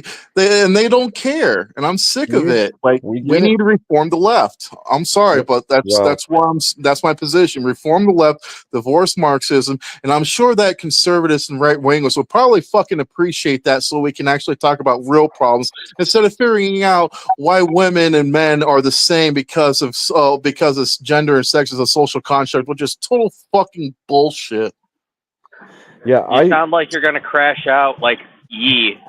Are you gonna become a? I'm just joking. I'm sorry. I'm just joking. You don't know who I am. No, I'm just. I would say you did good tonight by expressing the things that you did, and it put them on the back foot. And I don't. I You're mean, good, K2. I'm squarely on the right, but that's because I've been conservative most of my life. I would say that I don't think the left that you knew is coming back. I really don't. I think the I Overton agree. window has shifted so far that the only place we can go is either hold it in place or go further left. And we're doing our damnedest to keep it from going further left at this point. Well, So the problem is with this whole dynamic is that, you know, it's like one of Newton's laws, you know, or whatever. There's a action, there's a reaction, and what's going to happen at some point, and what the right wingers need to really be careful with, because we're not out of the woods yet. Trump is a good thing, and Trump is a fucking lunatic, and he say dumb shit. And I've seen a lot of people on the right will say that, like, you know, we all know he's going to say dumb shit, but he's the right man because he seems like a strong leader. He gets results. The thing I'm really, you know, the right wingers need to really, you know, pay attention to is that that they can go far as well, and how that can the chances of likely that happening is to fight fire with fire. And I remember Ben Shapiro talking about this too. You know, he talked about that. Well, the only way that we can fight the radical left is fight fire with fire, and we got to radicalize to fight them. Mitch McConnell said scorched earth policy after the conclusion of Trump's second impeachment trial, because he was the Republican leader for the Senate at the time, you know, and you see this in the House of Representatives too, that they're doing it to each other, you know, like for an example, Marjorie Taylor Greene, she gets elected and from a district in Georgia, and her background is that she's a mother, she's a wife, and she's a successful entrepreneur, and she's well close to her community. That's why she got elected, but she got censored from the House committees because she, one, said she got into politics because of Trump, and two, because of past tweets that happened 10 years ago, because she was she was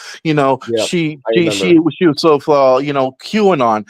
At the same time, when these past elections happened, well, guess what happened? Republicans took control, and guess what happened? Ilhan Omar got they treated her, the Republicans treated her as what happened to to Marjorie Taylor Greene. I mean, it's going to you see signs of that happening, and I'm just encouraging right wingers to pay attention to that and be ready to call that shit out. If you think about it, though, what Rob was saying tonight is we have to set boundaries, and we have to set them firm and hard, and keep this crap from going further. But the problem is, like Rob was saying, we cannot say, okay, we're going to forgive this. Let's take a foot onto even ground, because we know for a fact they will continue to do what they're already doing. So the only way to stop it is to make them fear that they're going to get the same treatment that they're giving. I don't think that most people want to see a world where that's happening, but at this current juncture, they have to realize that if they don't, they're poking a bear that is going to full swing on that pendulum. Full swing. I think I'm not disagreeing with you. I'm just going to add on to it. I think it'll be better if it's possible, any feasible reality, that what you're saying would happen within its own house on the left rather than happening from the right. What I mean is that it will be better served that if moderates launch a warfare on the radical left and taking back control of that party instead of instilling fear from the right, because all that's going to do is agitating. I'm not saying in the grand scheme of things that the right is wrong for doing that. No, that's a form of self-preservation, because in a sense that right now our country is being infiltrated by domestic terrorists, by a political ideology that's not suiting, it's not helping the status quo of what the future is. It's going to be what could happen in America. It'll be better if it happens within its own court than rather from someone outside of that. That's my opinion. I think that'll be better served, but I don't think it's going to happen because the left is too fractured. It's way too fractured. There's no leader in the left, and that's the biggest weakness at the moment with the left. How come nobody calls out the insurrection in quotations that happened with some of these state house and other governments where the left occupied it and took over those buildings? How come they haven't called that? I'm sorry, the right hasn't called that out to throw it in their face. Like, you call that insurrection, but you won't call that an insurrection. Like the double standards that you talk about. I got the answer. Like I was where you were at, during 2000, in COVID, because I was more of an in the middle guy, and then I'm that, and then I started seeing bullshit on both sides, and then I'm just the left's gone too far, especially after Kyle Rittenhouse, because I was like this on some of the left shit. I'm like, dude, the dude ran away. The dude ran away trying to avoid conflict, and then they all called me fucking windmill of friendship card carrying member. Yeah. Yep. All of which were convicted felons, by the way. Rosenbaum was a sex offender. Anthony Huber was a skate guy. He actually had assault records. And Greg Goshwich, that guy was also not only an anarchist, but he actually had a criminal history. So you're not, and the reason why that the left is taking this stance is because it derives from I believe it was Herbert Marcuse of this term called liberating tolerance. And liberating tolerance is an idea, a concept to where that if my position and my opinions are the truth, then anyone who opposes that is wrong. And they actually have, that's where they have this dialect to where they have that argument. And Herbert Marcuse really demonstrates this in One Dimensional Man, to where he talks about that the whole system of capitalism, and he makes an intellectual argument why it's bad and why it hurts America for the most part, the people living in there. You know, that's where you get this argument from. It's one sided, and again, that's why I say that, you know, that's why the left needs to divorce Marxism, because of the identity politics. Don't forget, this whole thing with the left and Marxism all started back in the 1850s. With we know about Frederick Engels and Karl Marx. Now, here's what a lot of people don't know is that there's a think tank that opened up in the first half by Anthony Gramsci and Greg Lukács called the Frankfurt School, which was a think tank for Marxism, and it was there because they wanted to figure out why didn't communism spread out through the whole world, just only in Russia post World War One, and when the Nazis, and this is in Frankfurt School, Germany, and when the Nazis came into power, and not only the Nazis had animosity towards hatred towards the Jews, but also communists, gays, and gypsies.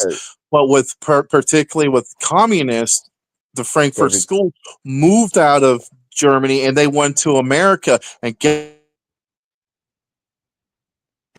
Sorry. We gotta be careful with our words. Oh, what is the N word? Like the NA word is not. Use windmill of friendship. Oh, okay. I'm sorry. I my apologies. You're good, man. You're good. You were in on it and everything. I don't know. Say bad guy, something like that. Okay, yeah. I'll say the Windmill Club. All right, that's fair. But guess what? University that accepted them to continue the Frankfurt School in America. Guess which university it is? I'll give you a hint. It's in New York. Go for it. Columbia University. Of course. Yeah. Well, and that we know that ideology like that spreads through, especially Ivy League universities. So, and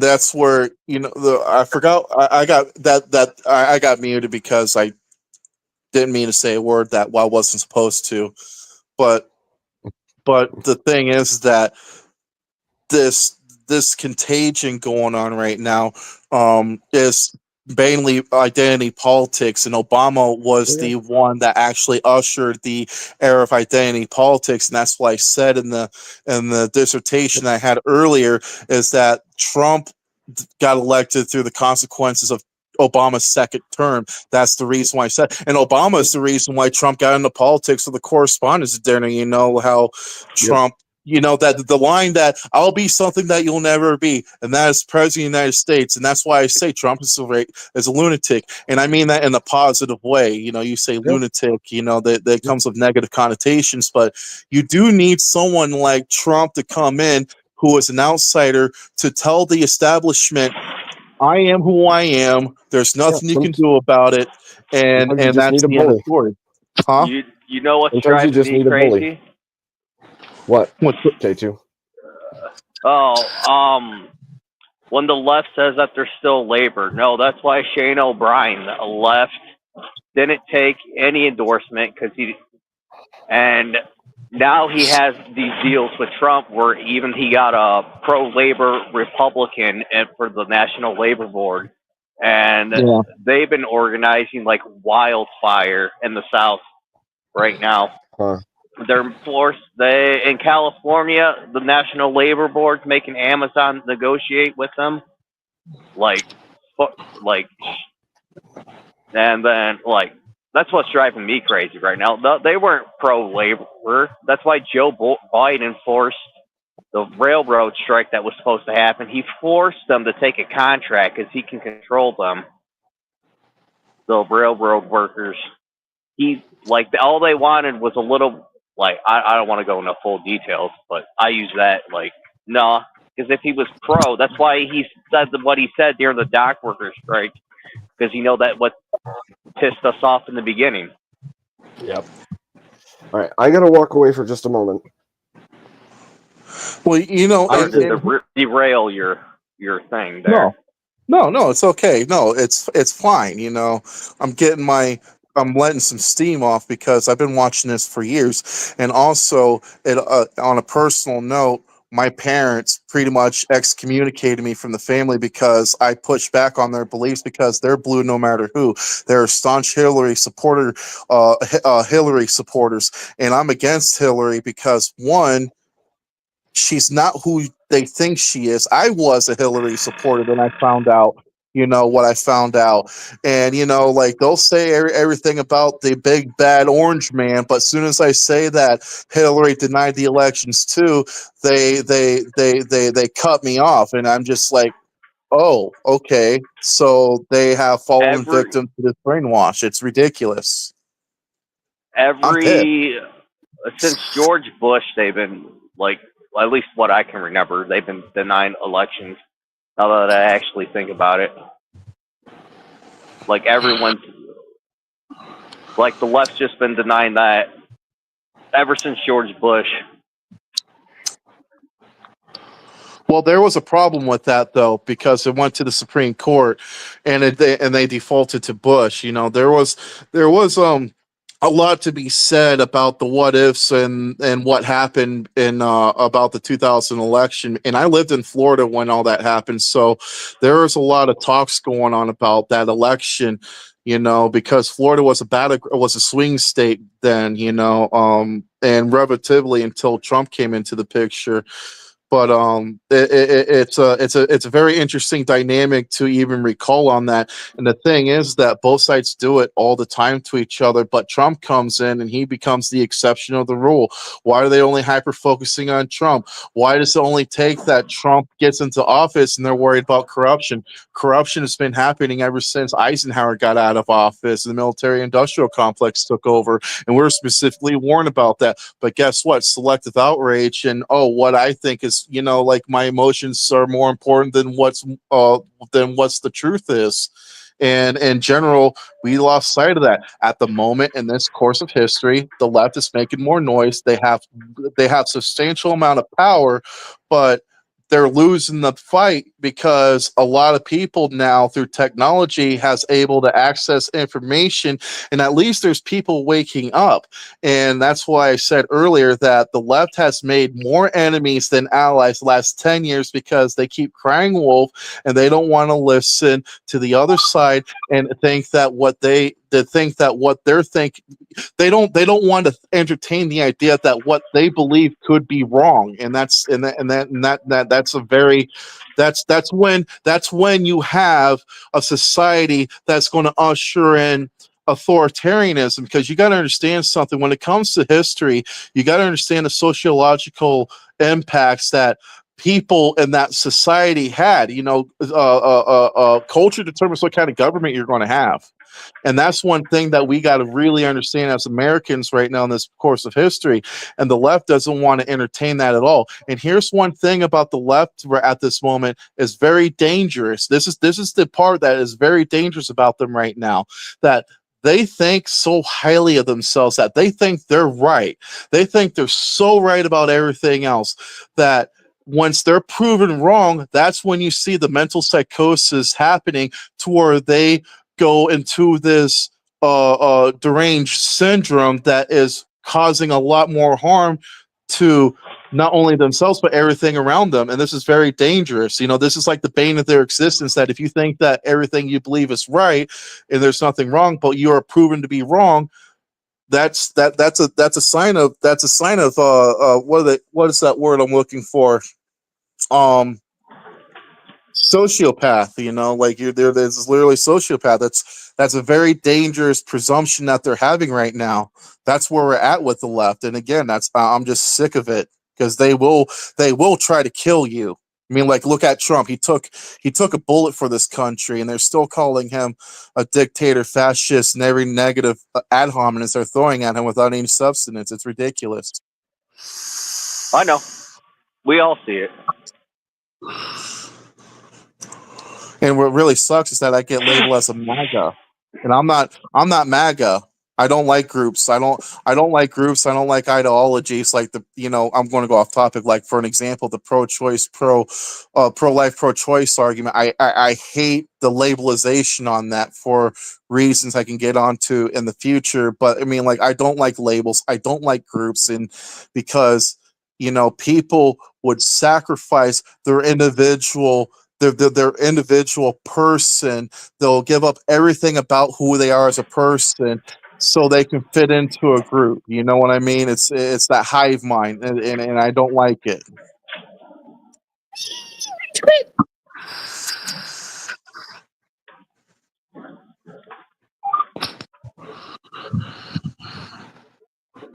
No one's got a follow up on that? No, I don't. At least maybe Kat does. She just left. Oh, Yeah, I'd say she probably didn't have much to say about that one. ow.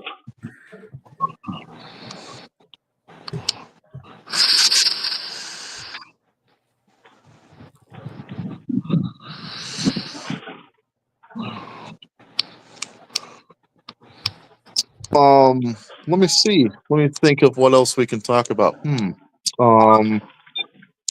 don't know, man. I think we scared away Kat. I think we scared her away.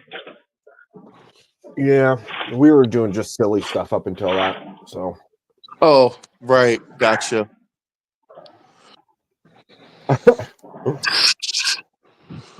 I'm sorry. I just. Ow. No, I do apologize about that if I scared Kat away. It's just. I said, I watch it. Oh. I was kidding. She runs when like balloons pop or like thunder. I got you now. See, politics. here's one. I'm Here's joking. one thing. I'm giving you hard time. Sorry. Yeah. I'm open about this. I have Asperger's syndrome. Okay. So sometimes I can't register sarcasm or pick up on certain cues. So when I say that, hey, look, it's my Asperger's kicking in, I just want to ask for clarification because I grew up in a liberal household. My mom was a breadwinner. My older brother had cerebral palsy. I had Asperger's. My brother had mental issues. Like it was a very democratic liberal background, and I hold some beliefs on that because of my personal experience. At the same time, everybody has the experience that they go through. They're products of their own environment. No, man, don't apologize for being you and talking about stuff that you get excited about. All right? Like, if anybody's giving you crap about that, you just haven't found the right people yet. I like it.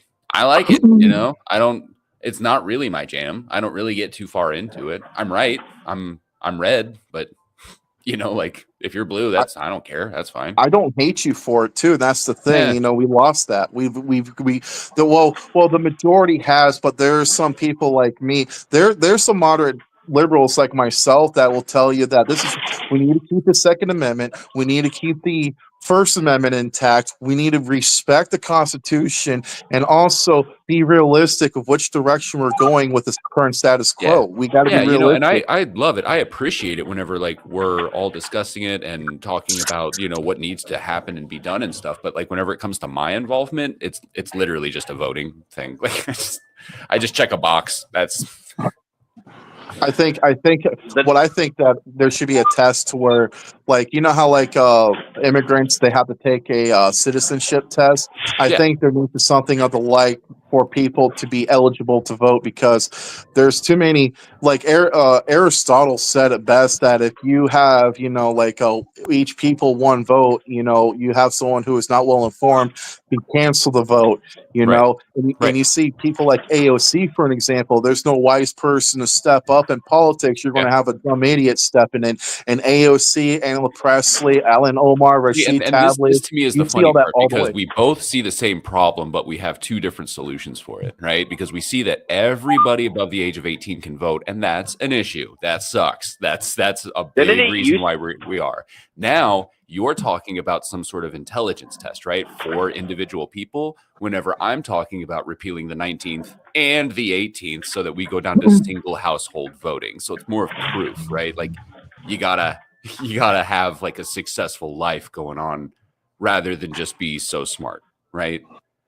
Well, in a way, that's kind of archaic, though, because that's exactly what America was in a sense back in, like right after the American when the Articles of Confederation failed and we had the Constitution, because the Articles of Confederation was the original Constitution of the United States. Then we have our Constitution that we have now with 7 articles.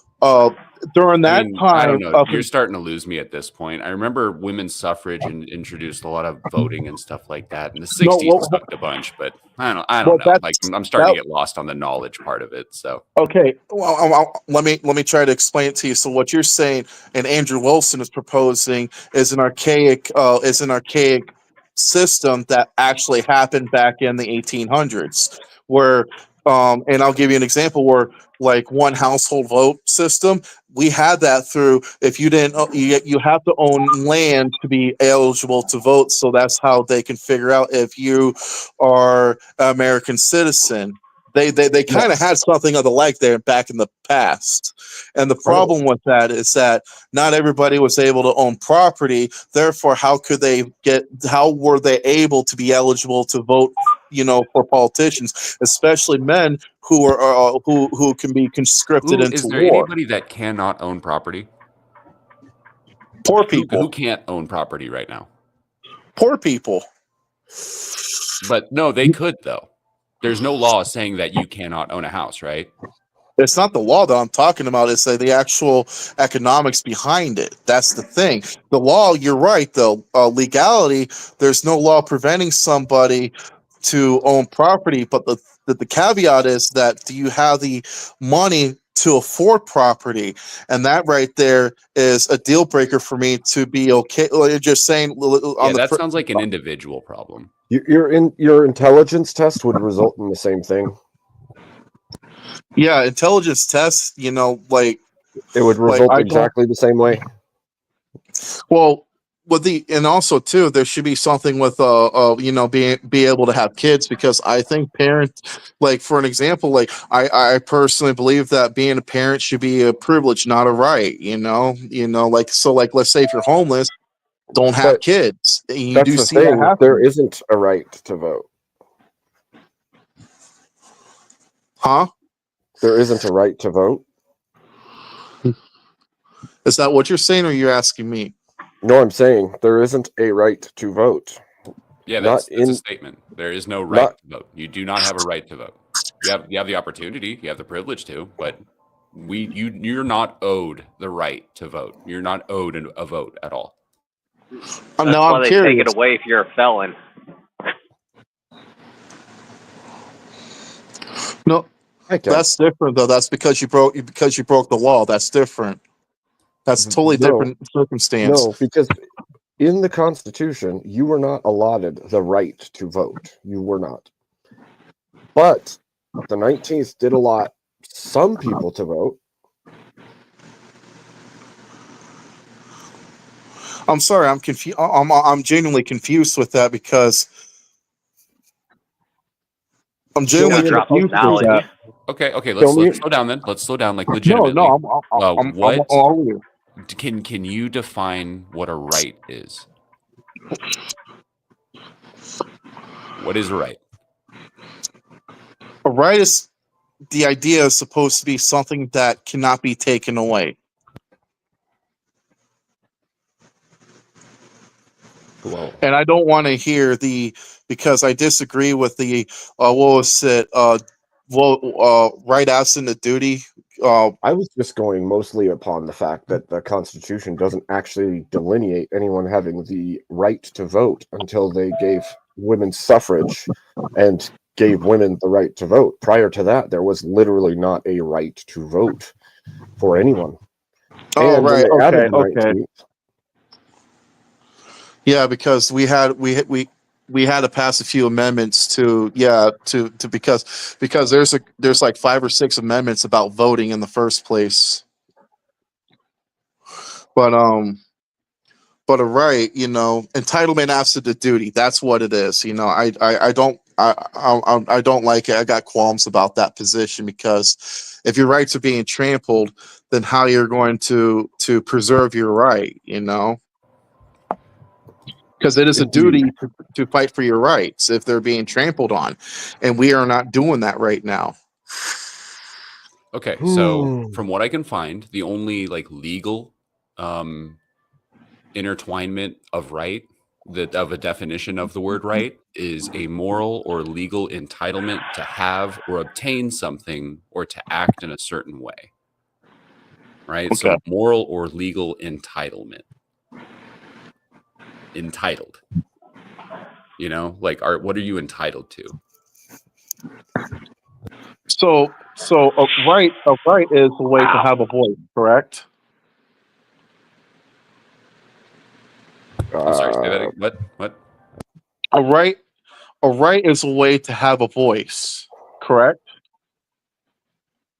I What?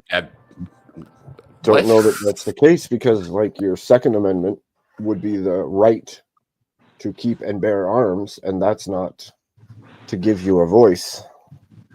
It's to defend the voice, but not to give it. That's Your the First huge issue. Amendment gives you right to your voice. Right. That's what I was going to say. Right. And we could go all kinds of directions with this, but the truth is, like, constitutionally, you don't have the right to vote, and they only really changed it when they gave others the right to vote. Like when suffrage happened, they gave women the right to vote. Prior to that, though, there was not like an in-written right for all men to vote. That right was I not heard an existing some thing. of the from the when History Channel used to have history, some of the Vietnam veterans would go. They were like 18, they couldn't vote, couldn't drink beer, and that's why the one said he'd rather just stay in Vietnam instead of going home for Jesse Ventura. what do they call that? What do they call that? You're not R&R when you just go home for when you Leave. go back to the state. Oh, leave. I'm sorry, I didn't hear you. Leave, and then you Yep. come back where you just like I just want to stay. But even if we just cut out the argument between rights, what you end up finding is that there wasn't a right to vote emblazoned upon the Constitution for all peoples. It didn't happen until after the realization of suffrage, and then all of a sudden everybody had the right. But like, it wasn't that way. There was not nowhere in the Constitution did it give all people the right to vote, or all men the right to vote. Even it's not there. I wouldn't necessarily agree. No, I hear you. I hear you. The part where the suffrage and the vote actually was it the 15th Amendment that gave the right for for voting in black people the right to vote? Was it the 14th or 13th? No, 13th was to abolish slavery. Damn it, which one was it? But that's my point. It still goes back to my point, right? Because the right was not an overarching thing. It would be an additive thing at a later time than the Constitution itself. We could go Test. Okay. Y'all couldn't hear me last time. Howdy, no. y'all. Howdy, y'all. Okay. I have one thing to say about this whole rights conversation. Yes, ma'am. Do you know what the most important right is? The right to life. No. You have to fight for your right to party. Oh, okay. You're so funny. Okay. Also, Mangoes, I wanted to come back and tell you, you didn't scare me away. I'm just practicing my rage quitting for panels. Yes. What? Okay. It's a special skill that she's trying to develop. To be honest with you, if I came off intense, I do apologize about that. Again, I'm just tired of being You're quiet still on the heated from sidelines. earlier. No. I just don't have much to say about politics because I'm a woman and I have really no opinion on it. So that's why I left. She knows. Right. Hey, Kat. What's up? What do we need? Um, What do we need? The Gouda Ghoul? We need a baptism. Oh, the Gouda In Ghoul? order to free him. You know, Abe, I'm really glad you've got the Midnight Watch going. Service needed to happen tonight, man. I know. Need to be baptized. We need to bless this place, dude. Yes, it needs it badly. It needs Here to we be go. blessed. Yo. Of his so-called Yo. Yo. Survival is proof of strength. Oh my God. Spiritual journey. You guys all focused up because this is key. Let me get rolling on you here. So Y'all we are know what's busy. happening. Here we go, baby. Get your head under there now. This is vital. See, being the first son, right? That puts him right here in the lower chakra. Now that's shooting energy up into Daniel, verse 6. And this, of course, is a dream catcher. So all his dreams are being caught and he can't move on. And that's going back and forth and like that, like a spider web, which is, of course, connecting to the eye of Horus, which is a 7077 is 0.001, which also goes up. That was the first time he ever swung a baseball bat. Now, what we got here is the baseball ain't hitting the bat because the seams are 17. After observing several of these exorcisms, I still could not trace the genealogy of any of the scripture he incessantly quoted. There seemed to be absolutely no method to his madness. But I remember when I built the pyramids, right? It was tough. It was tough as a motherfucker. You built the pyramid? Yeah, because we was hauling all the stuff out like that, but we did it all with sound, right?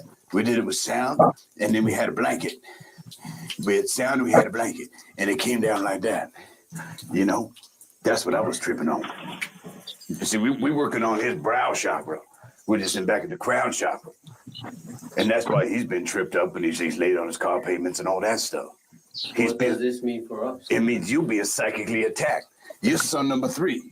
They're coming at you from all angles. They're coming at you from the Sirius, right? They're coming at you from the Orion, okay? Which also connects to Dan, right? Dan's best friend, man's best friend. That's dog. That's the dog star. That's Sirius. That's some serious shit, man. Now your mother, she's just a hoe. My mother, No. I mean the hoe as in that which pushes the plow through the fields across the star system, coming back around with a meteor shower, which is why there's all them dots up here on the back of his neck. So where do you lie? I lie beneath. Where is he being baptized? Huh? Hold on, don't move. We cool. What? I just want to keep him in check in case any evil spirits come in while I'm trying to commune with my Edison. Hold on now. Don't make me take the clip out. Hold on, baby. We cool. Oh. Huh? Hey, just let him play catch. All right, let's go play catch. You've been healed. You've been healed. just want to play catch. That is like one of the best coke-fueled religious rants I've ever heard. Starts down in the lower chakra, works its way up to Daniel, verse 6. Oh my gosh, it's so good. It's Like, too dude, good. that is like all of the ketamine coke right there. Let's be fair. Daniel, is the verse best. 6 is Daniel and the lions. Yeah. Damn, can you name change me? What do you want to be? I want to be the Gouda Ghoul. Oh. Gouda Ghoul or Gouda Girl?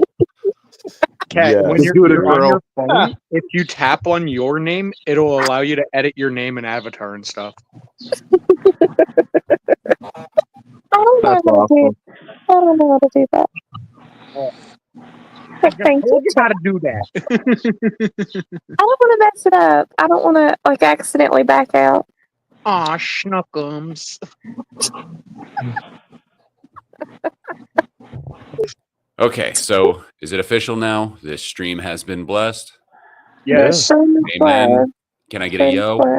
Yo. Yo. Yo. All right. Gang. Yo. Street. Survival is proof of strength. Having another year here with grandma and the family. Oh my gosh. Gang. I'm very bad at rolling my R's. I used to be okay at it. Now I'm just terrible at it. Oh, I can't do it. I got a bit of a lisp. Same here. Same here. I really hear my lisp when I have to listen back to my own fucking voice. It drives me mental. I don't listen back. I never listen back to my stuff. Never. I don't think anybody likes hearing their own voice. I only listen to myself.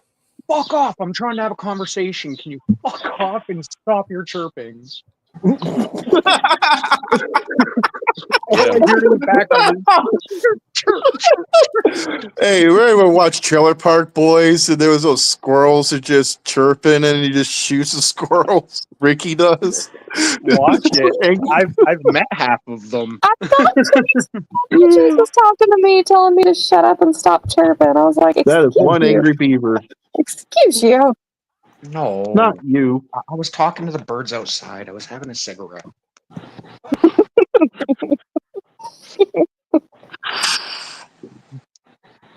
The only bird I saw left the panel. Chirp, chirp, chirp. Oh, you're talking about Duck because he's a bird. No. Oh, Are we talking about like Duck that was on the debate earlier? Yes. yeah, he was up here. That guy. Okay. So he made a comment about, well, I think it's bad that you're being disrespectful to Ellen Omar. You need to watch it. And I'm like, okay, first off, Ellen Omar is elected official. We as the people who elect these legislatures in any format of levels of government, we have a right to criticize that because we're the ones that are putting them there. And also, the Supreme Court ruled in Sullivan versus New York Times that we need to have a robust discussion about what our politicians are doing because they're the ones who are making the laws that are going to change the outcome of how society is going to shape up. And that's one thing that irks me with him. It's like, first off, you're criticizing Trump at the same time you're saying that, oh, we shouldn't be doing that to somebody else. Like, fuck out of here. Oh, Abe, grab the original. Grab the beep. That is literally Wait, what? The original. So that's not what they sound like. It's actually a really high. It sounds more like this. It sounds like that kind of. Oh, I do remember. Actually, Ow, my that's- ears. Sorry. Yeah, I forgot how loud I had that. We're not sorry, K2. Not sorry. What you get? There's the echo and everything, like it was in the mountains. That's what you get. What you get for, that's what you get for playing the horse video, K2. K2, are you up to 3 trailers yet? No, I can't. I can only do that on Turnpike. I'm on I-75. I think K2's up to like 5 trailers. He's like basically a train at this point. oh man. No, I can't. The innuendo in that. You got 3 trailers yet, big guy? He's the front of the train. He's the caboose. You got a big, Bringing up the rear like a real Get your shit champion. right. Sorry, K2. Sorry. hope you got a big trailer. Locomotives in the front. 'Cause I put my bike in it. Did anyone get that reference? You should just import it because I don't know which one it is. I mean, there's a side-by-side one. Oh, where are you writing from, King? Oh wow, King Blackout. Uh-oh. Wow, it's an easy raid. I He's think just wrapping up right now. easy raid. The Bears. We'll Go take it. Bears. The bear. We'll take it. The bear. Go Thanks. Bears. Yes, Marcus, you got my reference. Thank you. Pull up the Thank bear. you. Thank you. The bears. You have to import the right one. Oh, did you? Abe, we gotta find you some memes, man. You do. I do. I'll find you some memes. Do you want do you want Lazarus in the bushes Oh, sure. That would be awesome. with the hot I'm dog sorry. and the pain You pills? sure do, Doom. You sure do need to find me some. Huh? I'm tired, and so my I'll do brain is working very funnily. I'll make cheese jokes. I'll make memes. I'm here Oh for my it. gosh, I'll that never was give you so a way to pay me either. Oh, that was so good. Church is always free. All right. All or what? Service is always No, free. hold on. No, it's not, That because was they always so hand you that ridiculous. fucking collection plate. No, that's a That's donation voluntary, plate. That's though. a collection plate. That's a That's at the donation. end. Actually, That's at at the end. most of the churches I know, it is not voluntary. You get The one I go shunned to if you is do you not can pass that fucking bucket put money right in the along. bid. It's voluntary. That's- They judge you. They judge you. No, It is Beaver's never right. voluntary. Only God can Beaver's judge me. right. There's a big That's right. fucking cereal box That's right. church here that they go through your WD for your fucking taxes. Oh, And see definitely. how much you need to Absolutely, they donate. do. The mega churches and stuff. I drive by one every Yeah. single day. No, the He forgot Orthodox it's one I called a go to. W2. It's just a nice little basket. That's the way it should be. They go through your WD-40. They lube up that. They lube up your. Yeah. I'm fucking tired, cat. They lube up your financials real good, don't they, K2? Oh yeah, Real they good. they make sure it's Yeah. all nice and lubricated. We don't Oh want my no God. squeaky. We don't want no squeaky financials. Oh my God. No. The financials have to be smooth. Smooth. So very Fluid. smooth. I like my assets fluid. You're gonna liquidate? Yeah, I might. Like the cheese ghost. Oh, okay. No milk though. No milk. No milk. No, no. No. It lasts longer. Got milk? No. This is a lactose-free chat. I traumatized Kat with that joke. Oh, that was so I've good. destroyed her. She will never look at milk the same way. I'll never look at milk the same way either. So Guys. I We just need to be that picture. president. What? I just picture like, almond milk. Who milks the almonds? who indeed? They're not Cat, actually who milk. indeed? You don't know actually how they're made. I'm just asking. I actually come from a long line of nut milkers. You love that nut milk. No, because you don't get high on your own supply. All right, it's just God. money. It's I just just dirty picture money. I just picture almonds with some little things. What are you people doing to me? I don't know. Abe, when are you getting a big white chair? I don't even know anymore. Sit back Right there, now. judge us all from your throne. I've been so corrupted. I really want this. This is what I want more than like anything. Instead of that background, I want you to be staring at us all like this from your throne, just the entire time, just judging us. What have you done in my absence? Explain yourself. Well, I guess I better pull together the wood and start building the chair. I wanted to go like full memorial and like white chair, white outfit, like do white face, white hair, like do it. Yeah, one photo shoot. Like I think that would be awesome. Yeah, big blanket, white suit. I was saying No, like the no, mimes, that's those racist. street mimes that like spray paint That's themselves racist. silver. That's racist. That You ain't sound racist. just like Puffy. Whiteface is White racist. face. How was my And Elmo blackface the is other day? racist. Whiteface is racist. But it's funny when Dave Chappelle does it. How close was my Elmo on BBBs? It was good. Oh, it was dude, good. that was fucking good. That was really good. La. Elmo's World, Elmo's World. La la. I was hoping that la, it la, sounded la. decent, but like you can't actually hear yourself when you're on the button. Yeah, no, so- do it again. Do it again. It was good. Oh my gosh. Do it now, 8.5 hours in. Go ahead. Deliver. Oh gosh. Dance I'm an monkey. evil mascot of an evil corporation. It's actually hard to do. That sounded because more I have to like like Mickey. constrict my throat K2's got a hardcore. mean Mickey. I know.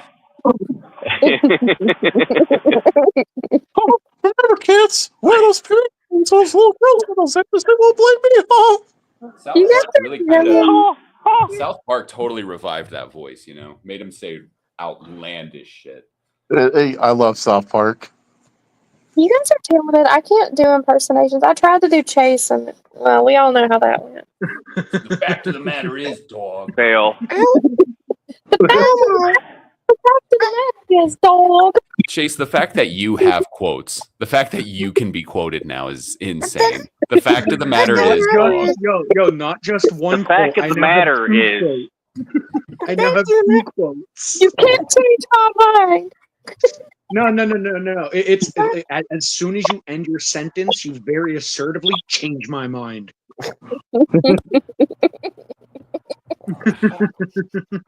well, and you're also very Change particular. my You definitely mind. hit every single syllable whenever you talk. Like you give everything a little bit of room to move around, dog. The fact of the matter is, the more I try, the better I get at it. So just keep The fact talking, of- and eventually we'll get it, dog.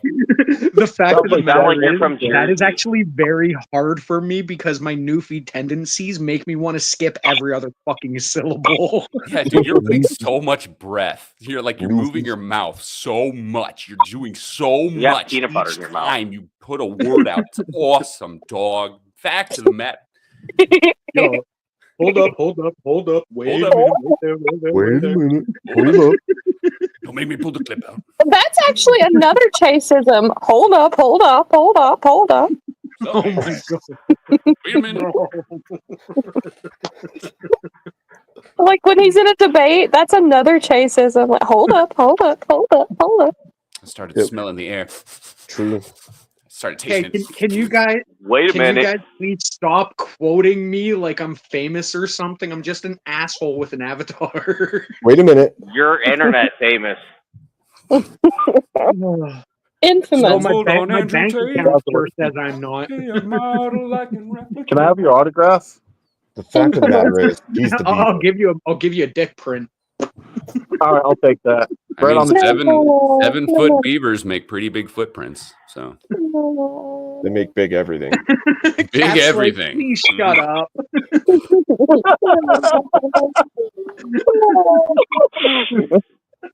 We're making you blush there, Beaver. What's that? We're making you blush over there. I don't think Oh, anyone, I we don't think definitely anyone made can. her blush. I don't think anyone can make that one blush. Oh shit. I don't I think say anyone- so much Except for outlandish shit. I Oxycat. don't know if I have red left besides my hair. What'd you say, K2? I said except for Oxycat. That's the only thing that can make beaver blush. Oh, I don't think What? I could. I don't think I could make him blush. Oh, I What? bet you could. I bet you could. What do you think, Chase? I doubt it. I highly doubt it. Mm-hmm.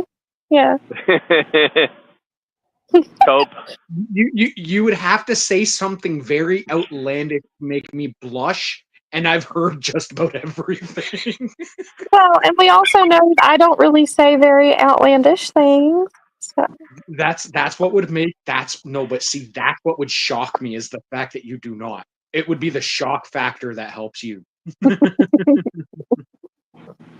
It would be like, oh, I'm Yeah, rubbing like off you're. on them. She's been really mean to Bob lately. That's been shocking everybody. Yo, she's been going after everybody. I'm definitely rubbing off on her. My spurging from Chad is making her go. Bob enjoys it though. Bob enjoys that I'm like trolling him from chat. He just acts like he doesn't. Yo, Bobber is just a fucking another dirty fake Canadian. He is. He's a real Canadian. He's not even fake. Well, I don't know. He's not liberal enough for most Canadians. Canadians. Canadian. Cottonmouth Listen. kicked in there. I don't know. I have yet to hear him go, "Hey, buddy," or "Hey, guy," or "Hey, friend." No. We say my dude, my guy, buddy. He Not your buddy guy. He does apologize though. I'm not your friend, buddy. I'm not your Chase. friend, pal. I'm not your buddy, guy. Beaver. I'm not your guy, pal. Beaver. Not your pal, friend. Beaver, am I going to get hit with copyright if I play Out for a Rip? Who's that by?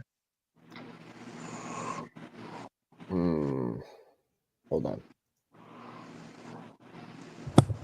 Maybe. If you do, I mean, you can just go back and mute it. Yeah, literally, all you like YouTube will give you a prompt to just erase the audio for the duration of the flag. Yeah, it's really nice if the algorithm's going to take me down. It's nice that they offer the algorithm to help me get back up. You know, right? That's fair. That's fair. All That's right, fair. I'm gonna Well, play it. I'm they'll let you surprised come Doom back from streamed some Ricky things. stream.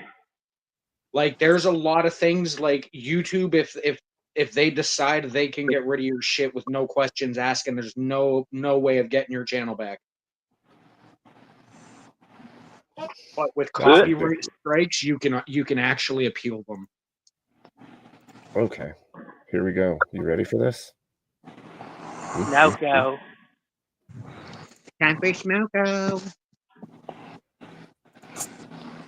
Hey guys, make sure you hit that like and drop a sub, Oh. so that way you earn that dub. Welcome, Bears. Welcome.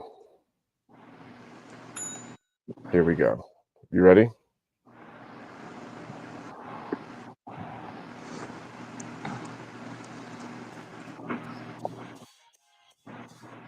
Hold on. Sound is down. What's that about?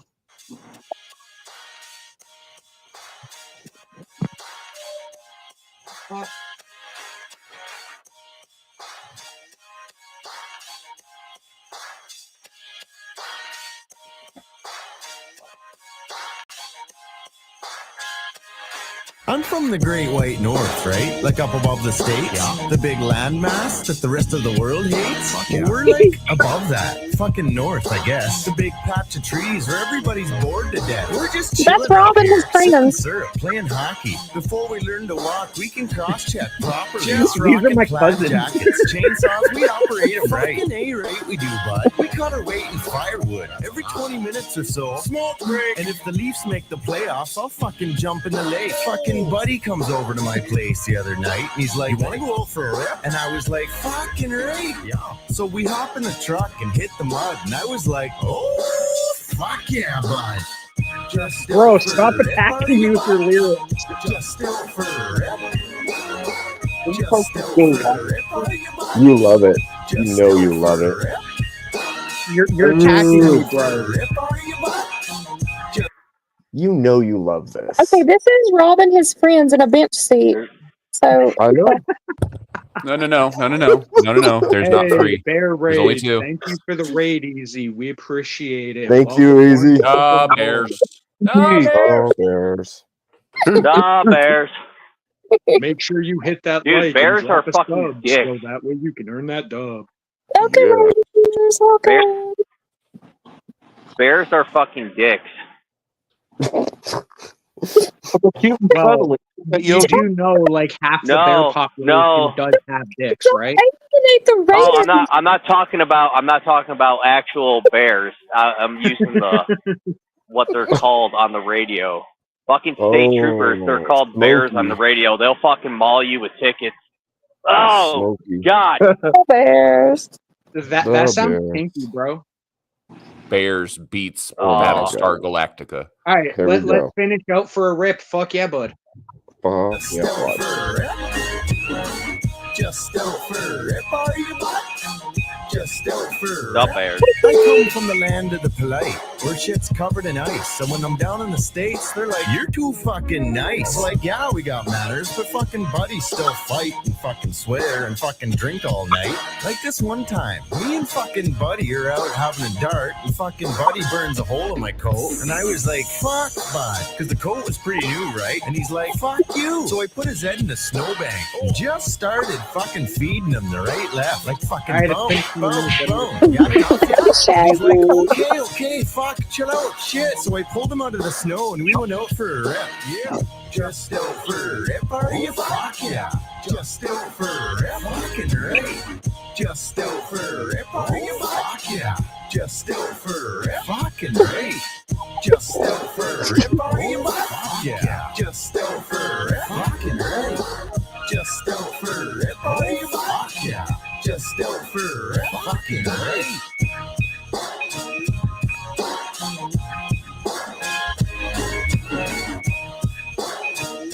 I never heard this one, but I'm not Canadian. So Sarah.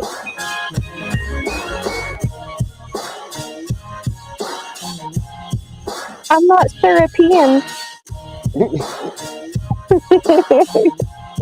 Syrupian.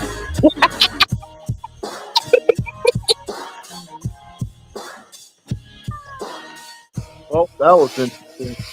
Those damn Syrupians. The Syrupian. Hey, King, I see that safety meeting and I raise you. Bowl burners assemble. Oh, burners assemble. Karen, this is Abe's channel, the White House. Yes. Yes, it is. Welcome to the White House. Where we talk nonsense and stupid humor. Like the real White House. Yeah. Exactly. Just like the real White House. We get a little bit Listen more here, done. Karen. Welcome to the White House. We do get a little more done. But you're Australian. Not You're going to much. get deported. But there is some. There's a bit. Karen's going to get Indeed. deported. There's a We couple. we do at least baptize people, right, dude? Yeah. We We do. also warn them of the effects of PPSD. PPSD is a danger. And the mixing of hot dogs and SSRIs. That's Oh gosh, the freaking hot dog video! Oh my gosh! Oh, you activated their Don't- trap you're not- card. Why did you no. do that? Oh, no. All right. Here, I got it. Okay. Well, no, No, because I please can't do the don't. sound. Never Please mind. don't. You got it. You got They it. were playing this video while I was eating a hot dog today. Yeah. Did you, Oh, no. you did like this guy did? Did you? But I ate it with a fork. I ate it with a fork because I'm a lady. Out for a Rick, yeah, fuck, right? Because I'm a lady. This freaking guy. He just sucks it right back in one gulp, bro. It's a little bite that he takes too. Like It's that. not even- Like, dog, he's got some skills. You know, he would be loved in the prison yard. Oh my. Now, he also said that he's not the only one. He's not the one who can do it the furthest. He's not the one who has the biggest ammo for the finger. He's just the fastest. He's the fastest at it. So You see there how could many- probably be more who shoot it farther. And it is hot dog shooting. That's the technical name for it. God, the sounds are immeasurable. I'm so glad you guys can't hear this. Yeah. I pray to God I never hear them. Oh, I've heard it. I've heard Fastest it. hot dog shooter in the Northwest. You Northwest. guys just be glad you can't hear it. True. Do any of the raiders want to come up? I can drop down. Yeah, I go have skip room. around the bushes. Skip to Definitely just do past. so that better than my exes. What? We need a baptism after the wieners. Zero gag reflexes. That guy has. For all of the religious people in Oh, here, Dave, the, we the really gotta find following you some video meat. is satire. It is a coke-fueled religious rant. I'm Do about not to. take it I am above about that. to rage quit. What? You better not. You won't. You'll be grounded for Okay, a Kat, while. see you in 15 minutes.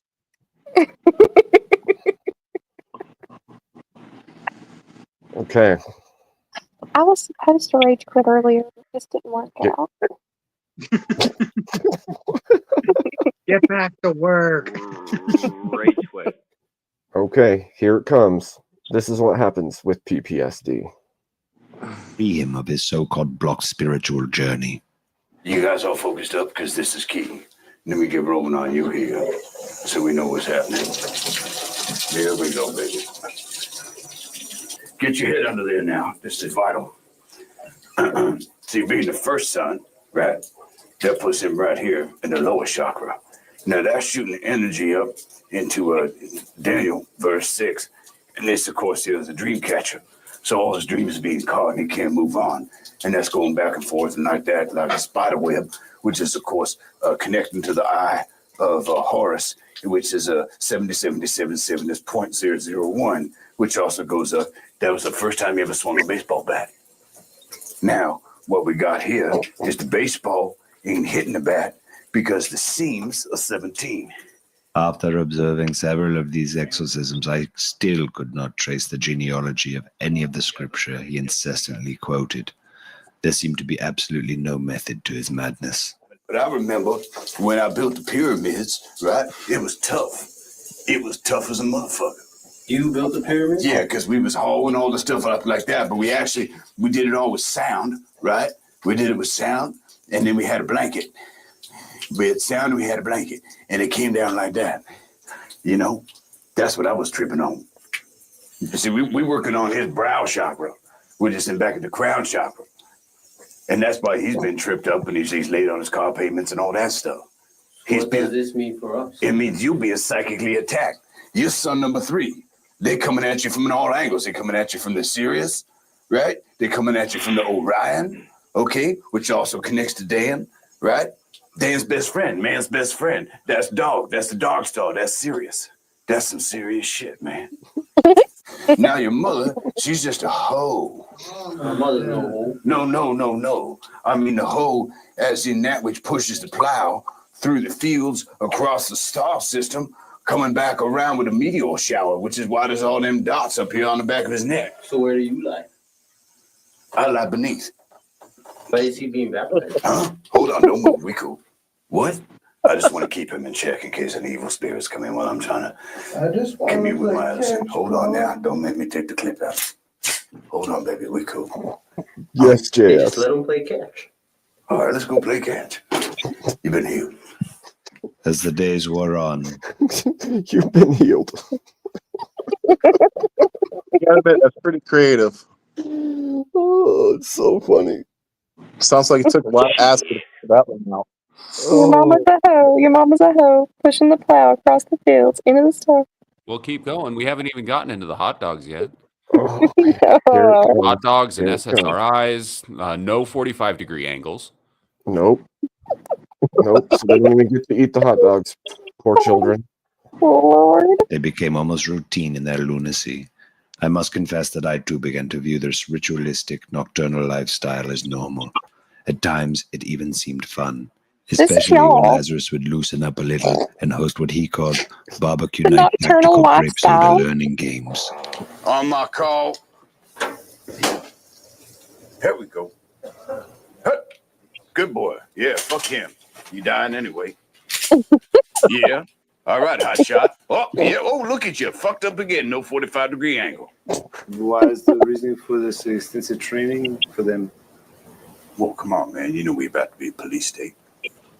I want my boys to be able to retaliate, organize. Who exactly are they fighting against? One another. For my affection. Lazarus's neuroses worsened as the days wore on. Is this shit funny? When people die, men are dying? Huh? He became delusional to the point of being non-communicative with even the family. You ain't getting no hot dogs. Quite frankly, the family seemed relieved not to have to suffer his fits and outbursts. Perfecto. Get the grape soda. Where is your father? Probably hiding someplace. Does he do this a lot? Now and then, yeah. Where will we find him? Oh, probably around the corner. In the dark over there.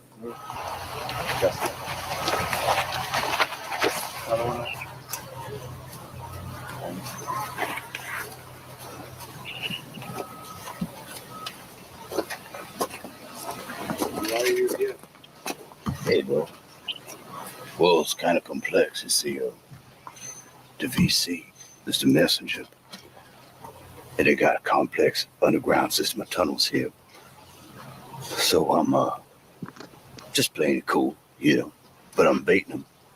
Because I'm thinking they're going to come out and try to grab that piece. But I put a dummy load in there. So it's just going to backfire.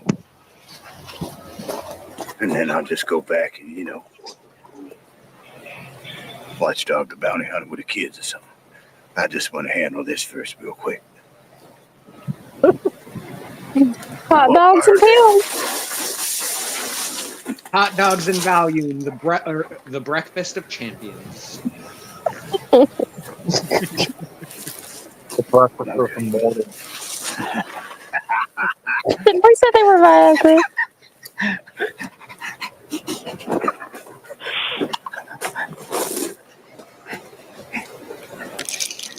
Look, now what? Now who's running shit, man? retrospect, I have no idea where I too began to lose my objectivity. All I know is that it was a week in time where all became lost, and I was grateful at the end of it when we were able to return to the madness of Vietnam. Okay, I'm gonna go take a shit in my bathtub. Make sure you waffle stomp it on the way out. Oh my gosh. I'm gonna get some Buddha. What I'm gonna do is wrap it up in a taco. XXX. Yeah, Karen, do you want to come up? I'm about to have to leave anyway. You can take my spot. Really, Kat, you're rage quitting again? Rage quit. She'll be back. I have to finish She'll up be my back. work, but if y'all are still going after I get off work, I'll join back while I'm driving. Rage quit. Rage quit. Well, I'm practicing. Are you though? I don't Yeah, think because she is. She doesn't sound. We don't hear the rage. We don't hear the rage. well, the last one that I did, I think I spoke too quickly, and you didn't even hear me say rage quit. I just heard a squeak, and then you were gone. Yeah. Yeah, it I'm was gonna like have there was to- a mouse in here or something. Yeah, I'm gonna just have to slow it down. Yeah. Embrace the rage. Yes. Fuck you guys, I'm leaving. I can't say that. I can say frick. I can say frick you guys. Freaky. See, it's not a rage quit then. It's not a rage quit. What a goof. There was no anger in there at all. Oh, she's back. Do that, dude. Abe, was that you? I was trying to help you with the timing. You came in, you were all soft and sweet. You're like, look, I could say, frick you guys. Not this. You chaos guys. again. I'm going Oh home. my gosh. You guys, I'm going home. Respect my thought crime. Frick you guys. Frick you guys. Aw, Kat, you love us and you know it. I do. Oh man. All right, I Kat, feel his back to blood work. coming. Finish your shift. Chop, chop. I don't really have much left to do. I You made don't all even my. have to leave. You don't even have to leave because I have a lot of spots actually. Oh, okay. I thought that That's Bricky. Oh wait, never Some mind. He has a free trial. some people only have like 6 spots or something. I see the rainbow to the Lucky Charms. Look at that excuse. Just go right out the window. Shut up, dude. Look at that. Oh. Ooh. Yeah, we got more chairs. Gone. We got more chairs. It's fine. Dunzo. Hi, Karen. Hey, thanks for having me on. I've only really come on here so I can rage quit. I'm only going to be here for 3 seconds. Oh, are you gonna show me how it's done? It's gonna give her a lesson. Yeah. Okay. I could, but I kind of appreciate me and Abe have gone back and forth on Speakeasy's channel a couple of times, and he's always been a gentleman. And so I was going to come up and say, "Fuck you all, I'm out of here," but I can't do it now because I feel like accepted. I feel accepted. Wow, right? what a pussy cop out. American muscle is better than Australian muscle. There. Oh my there God. you go. I know. Yeah. Well, do a little bit of YouTube searching, and you'll find out Australian muscle is much better than American That's muscle. cope, bro. That's cope.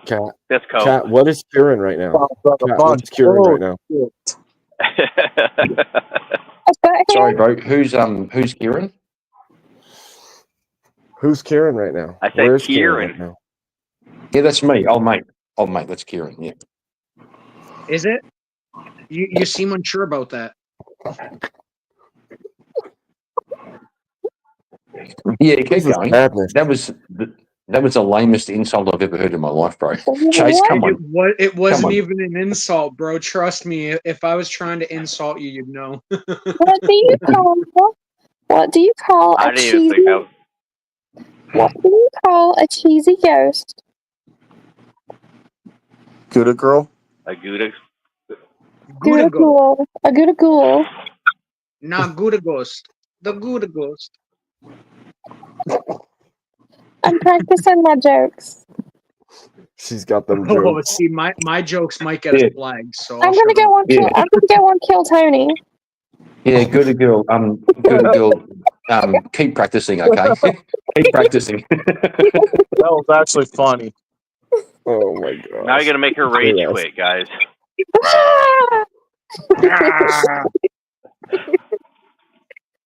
Wild. Wild. Abe, I thought you said you were going to sleep like 45 minutes ago. What happened, dog? I thought I said that too, but then I got a Bears raid. So what are you gonna do? I'm just learning from Doom, okay? With his 18-hour. Oh, those are good, cruise. Those are good, JS. Good answers. Are we not men? What do you call a sick? I don't know. What's the answer? I know the answer, but I know the answer for Are We Not Men. The answer for Are We Not Men all the time for every question is yo mama. Are we not men? Your mama. That's always the answer for him. Okay. I love that guy. I love that guy, but it's always your mama. That's See, because I you would have went with the roast Slutterstone. Okay. All right. Are we not men? I see you. An effing rock. Bad. That's so corny. I see you. Bad. Roast Rage Slutterstone is quit. better. Roast Slutterstone is really good as well, Chase. Sounds like what you hear from an OnlyFans account. Spanish. No thanks. Hola, ¿cómo estás? Soy mi puta. You know? God. You drunk over there, dog? Oh, I thought someone said my name. Sorry. No, you're a cat, not a dog. Calm down. Oh, I thought someone said cat. The funny thing I've just noticed, when Gouda Girl talks, it sounds a lot like when Chris Lestrange does Puffy McCloud. Yeah. Does anybody else? It sounds a lot like that, right? Yeah. No, that's too much of a You got southern that southern accent. accent, though. That's the thing. Like, Kat, real quickly, I just want to guess. Are you from Texas or Tennessee? Neither. Okay, well, you definitely have the southern accent for No, sure. no. I live part time in Tennessee. I'll give you that. So I'm gonna go out on a limb. Gouda Girl, that avatar is not you. I'm gonna say that's not you. That's somebody else in that photo. Okay. That's AI. Because the voice don't match the face, girl. Okay. I know what you're trying to do. Here, did you really just come up here to derail like you always do? Like, really? We were actually having a fun He's the conversation. king. He is the Chase, king of that. Yeah, so Chase, did you come here to be gay as usual? Are you again? Again? Like, dude, the Pope. Pre-cope? Always. Go. Rage Nobody- quit. Nobody ever thinks it's me. It's true. I've heard it a lot of times, Kat. Yeah, because it's not. Guarantee 100% it's not. Literally me. I'm just playing. Chase, calm the fuck down. I'm just playing, bro. It's me. Why Chase would I is need gonna to calm spur- down? I'm perfectly fine, dog. You're fucking drunk. Go home. Because Are We Not Men's going to say that you're simping for Cat. Like he always does. No, I attacked Kieran, which is a new habit of mine because he always derails everything. That's actually what I was doing. The Doom Are you drop. sure? Well, hang on. If I could respond, Chase, are you sure I derail things, or do I just bring the hot sauce? No, you 100% derail shit, dog. I don't know what you think you're talking about. Yeah, what you think you're talking about is you don't like where the conversation goes, and you hate it when people take the conversation somewhere else, and you aren't the one running the fucking No, you're narrative. just bad faith. You'll come in and Here's the derail heat. a conversation that's been going on for 20 minutes because you want to talk about something else for an hour. I was But don't you invited need here. But don't you need to fold the dishes? Hey, Colby. Yeah, Chase, just go and wash the sand out of your vagina, bro. Aw, you and your fifis. You don't like being called out. You don't want to be held accountable. You sound like a female, dog. Yeah, who's in their fifis, bro? Excuse me. Who's in their fifis right now? Is it me or you? Not me. I'm You just sound rebuking you what you sound a said. little bit emotional, bro. I don't know. He's been pretty good all You night. always try that shit, dude. This is the exact same I talk every fucking day. Oh, so You you're can ask so you're everyone always else up here that talks to me on the regular basis. right. This is So literally so just you're me. always Colby, kind of welcome. feminine. Dad. Yeah. Yeah, so Chase, you mean you're always kind of feminine, right? No, it's called I actually have a manly voice that is loud. Oh, do you? I'm just going to say, bro, just want to make a point. You came after me, okay? Because you You started came after me derailing the tonight. conversation. I'm gonna like crank you my always do, gears and now right we next have to my now had a microphone. fucking 8-minute meta conversation about Yeah, so your Chase, hang on a derailing. second. Just leave the fucking pen. So Chase, did the host of the panel or anybody else have a problem with what I'm saying? It was only you. So get out of Everybody your always fucking has a feelings. problem. They just won't say it to your fucking face, dog. Really? I Really? will. Or maybe nobody else had a problem, bro. You came after me. Bro, because you always derail shit, dog. Well, why am I living rent? What? I came here for a conversation. I was invited up. I came up. I started talking, and you came after me. Why am I living rent free in your head? What's wrong with you? See, now you're just coping more, bro. Yeah, it's coke. Yeah, it's coke. Yeah, of course it is. But You're who's doing the getting first all in insult? your emotions, dog. Relax. This is the internet. Okay. Yeah, go on. The internet where people talk and have conversations and say things, but you don't like what some people say, so you feel a need to come after them. Get the fuck out of here. Wait, what? I'm so confused. What is even going on? Yeah, what's that? Me too. Me too. I came up for a conversation. I'm trying to and figure out Chase- who's folding and Chase- dishes. Yeah. All I'm saying is, I came up for a conversation, and Chase came in hot and came after me. I don't know why. Because we were having a conversation about one thing, you joined and immediately tried to change it to what you wanted to talk about. That is literally derailing the conversation. Are you sure that's derailing, or is that just having a conversation? We were I mean, it's already not the in the same middle thing. of a conversation, so that would be derailing. Well, let me ask Abe. Abe, do you think I came and derailed, or did I come and derail? Bro, who has that feedback in the background? Oh bro? my It's really gosh! I think I'm just. I was just asking Abe, do you feel like I came on here and derailed, or did something weird happen? Oh, I think you came in hot. That's fair enough. That's fair like enough. a Pop-Tart from an oven, partially on fire. Okay, fair enough. I mean, I'm sure you and Are We Not Men were already going at it, and then you jumped in and you needed to say something about Sorry. Are We Not Men? Thought I hit the mute button. Yeah, that's fair enough. Me and Are We Not Men do have a bit of a thing. That's fair. But I didn't try to derail. I tried. Sorry, bro. I did try to come on and just have a bit of fun, but for some reason, as soon as I opened my fucking mouth, Chase fucking went mental. What? I don't understand. We were talking about something unrelated to what you brought up. That is literally derailing a conversation. Is it really? Or is it introducing a new topic? Dude, we were Okay, in the okay. middle of a conversation, you fucking numpty.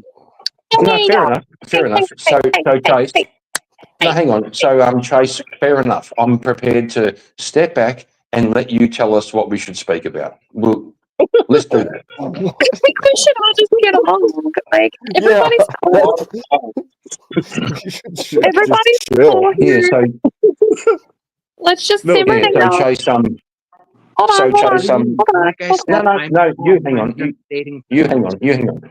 Yeah, Chase, you tell us what the topic should be in the conversation right now, and I'll be You've quiet. now And spent the last 12 minutes derailing the conversation further. It's done at this point. I concede. I derailed. I apologise. Now, can you please bring this back on track for us?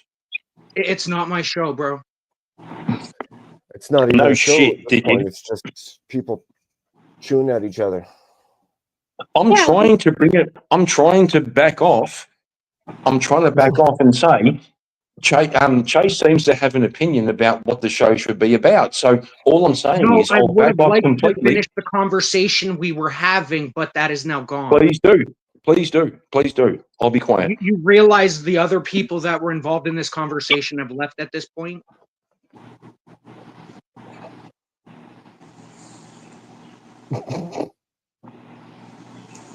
Thank you. It is true. It is true.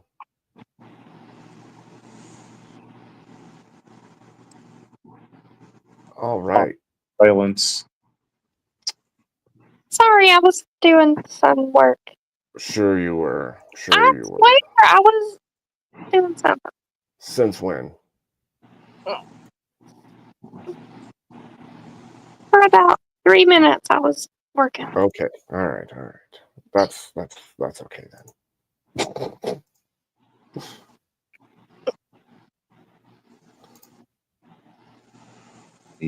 All right. So marital problems with Osiris's wife. PPSD. And we got a little argument down outside in the parking lot. There was some witnesses. You can call it would be domestic abuse if she was actually my lady. But I feel like your mom got you them fucking glasses today. His children seem to be suffering. Damn, man. I don't know how you did it, baby. I'd be up inside these fucking guys with a Bowie knife. All this bullshit jumping off here. Damn. Yeah, right. Incredibly, it seemed as if Lazarus or Osiris was suffering post-traumatic stress disorder after less than a week in Vietnam. Even now, I have questioned the showing of this footage publicly, but in the reporting, I have decided it must be seen. Its insanity speaks volumes to the reign of madness that was befalling the production. This is my house. I'm running shit. Huh? You're crazy. Bitch. Holy shit. Oh. Now what? Yeah. I'll give you life. I'll give you them clothes. That fucking chips. That's on me too, baby. No one's eating, no one's moving. I'm fucking king of the mountain. It's all my shit. I'm running shit.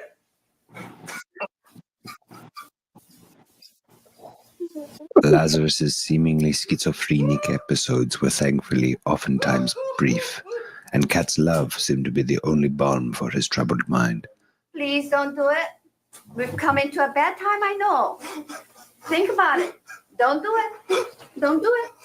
Take the clip out, baby. Take the clip out now. When he was not acting out in violence, he spent whole nights deep in prayer with the family, praying for hours to long-dead Egyptian godheads in an effort to appease them with snack-sized bags of corn chips. Have some of that, man. I'm not an animal. May Anubis, the dog god, not take a 3-coil steaming turd on us, but rather unite us. As we cross the river into the evergreen to the land of Tula, where the cosmic waters will unite us. Free of Cheeto pieces and all kinds of hangovers. Daddy's gonna go back on his meds. Perhaps bearing the brunt of Lazarus's unhinged religious zealotry was his youngest son, Sterling. Lazarus spent entire days performing exorcisms and rites on his body in order to free him of his so-called blocked spiritual journey. You guys all focused up because this is key. Let me get rolling on you here. so we know what's happening. Here we go, baby. Get your head under there now. This is vital. See, being the first son, right? That puts him right here in the lower chakra. Now that's shooting energy up into Daniel verse 6. And this, of course, is a dream catcher. So all his dreams are being caught and he can't move on. And that's going back and forth and like that, like a spider web, which is, of course, connecting to the eye of Horus, which is a 7777 is 0.001, which also goes up. That was the first time he ever swung a baseball bat. Now, what we got here is the baseball ain't hitting the bat because the seams are 17. After observing several of these exorcisms, I still could not trace the genealogy of any of the scripture he incessantly quoted. There seemed to be absolutely no method to his madness. But I remember when I built the pyramids, right? It was tough. It was tough as a motherfucker. You built the pyramid? Yeah, because we was hauling all the stuff up like that, but we did it all with sound, right? We did it with sound, and then we had a blanket. We had sound and we had a blanket, and it came down like that. You know, that's what I was tripping on. You see, we working on his brow chakra. We're just in back of the crown chakra. And that's why he's been tripped up and he's laid on his car payments and all that stuff. What does this mean for us? It means you'll be psychically attacked. You're son number 3. They're coming at you from all angles. They're coming at you from the Sirius, right? They're coming at you from the Orion, okay, which also connects to Dan, right? Dan's best friend, man's best friend. That's dog. That's the dog star. That's Sirius. That's some serious shit, man. Now your mother, she's just a hoe. My mother's no hoe. No. I mean the hoe as in that which pushes the plow through the fields across the star system, coming back around with a meteor shower, which is why there's all them dots up here on the back of his neck. So where do you lie? I lie beneath. Why is he being baptized? Huh? Hold on, don't move. We cool. What? I just want to keep him in check in case any evil spirits come in while I'm trying to commune with my son. Hold on now. Don't make me take the clip out. Hold on, baby. We cool. Huh? Hey, just let him play catch. All right, let's go play catch. You've been healed. As the days wore on, they became almost routine in their lunacy. I must confess that I too began to view this ritualistic, nocturnal lifestyle as normal. At times, it even seemed fun, especially when Lazarus would loosen up a little and host what he called barbecue night tactical grape soda learning games. On my call. There we go. Hut. Good boy. Yeah, fuck him. You dying anyway. Yeah. All right, hotshot. Oh, yeah. Oh, look at you. Fucked up again. No 45-degree angle. Why is the reasoning for this extensive training for them? Well, come on, man. You know we about to be a police state. I want my boys to be able to retaliate, organize.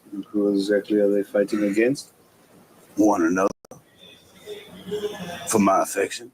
One another for my affection.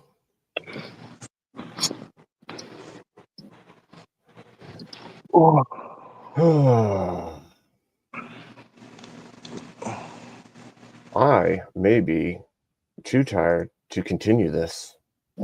Funny show. Yeah, I got Well, you it. have been going for what, 9 and a bit hours? Yes, 9 hours. That's a long fucking time. Respect, bro. Respect. I gotta I get saw to your my- comment. What? Yeah, I saw your comment. Late. Yeah, Abe, I saw your comment where you said like you were gonna like shut it down, and then you got raided, and you said, "Oh shit, I better hang around." That's respect, bro. Thanks. Yeah, no, it's bullshit. I got a question for.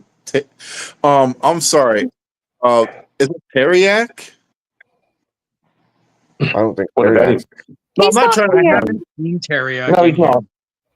He's not. But what about him? No. Oh, so no, I'm trying to make sure. I got a question. I'm just got a question. Are you Teriak? Me? No, he's not. Yeah. No, Terry. Well, we were both born in the same country. So I was born in Ireland. He's born in Ireland. He lives in Ireland. I live in Australia. But apart from that, no, I'm not Teriak. No. Okay, I'm sorry. I just want to because I don't know who's who yet. I mean, for you and Teriak, because No, it's all cool. I'm not sure if they're confusing. Not sure if you're confusing the Australian accent with the Irish accent or the attitude. Whether because me and Teriak have a similar attitude, but we don't have the same accent. well, yeah, it was confusing at first because I thought you were Irish because it sounded Irish, but then it sounded like Australian, so it's like a mixture of both. So I guess you've been there for a long time. You know what I mean? I've been here since I was 4 years old, and Oh, yeah, so okay. I lost my Australian accent. That Okay. makes sense. Okay. Do you guys want to say goodbyes before I shut it down and crawl into bed? Can you Yeah, hear me? sure. I can hear you, Kat. You can hear me? Yes, ma'am. I can hear you. Okay. Sorry. I never know if you guys can hear me. I know because you're so damn quiet. Well, and I think I have audio issues sometimes. But yeah. Bye. Bye, Kat. Have a good night. It was a pleasure Have a good meeting night, you. everyone. Hey, Fare thee Dink, well. real quickly, man. I didn't get a chance to say thank you for your compliment about the debate earlier. I do appreciate your compliment. Thank you for eating my shit about my little rant that I had earlier. But yeah, thanks a lot, man. I do appreciate that. You're good, bud. Have a good night. We'll see you again, I'm sure. Oh, I'll be back. But yeah, you all have a good night. Angry Beaver, old mate, you too, you guys. Take care, See you, stay bro. safe, and don't Yeah, let have the a Yeah, you good too, night. bro. You too.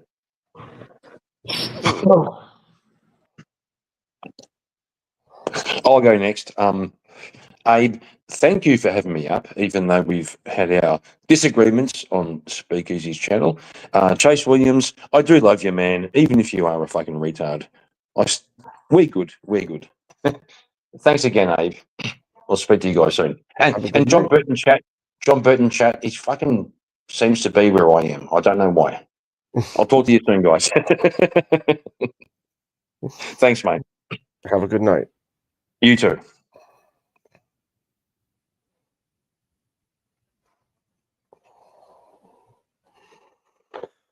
All right. I suppose. 4 score. And God bless.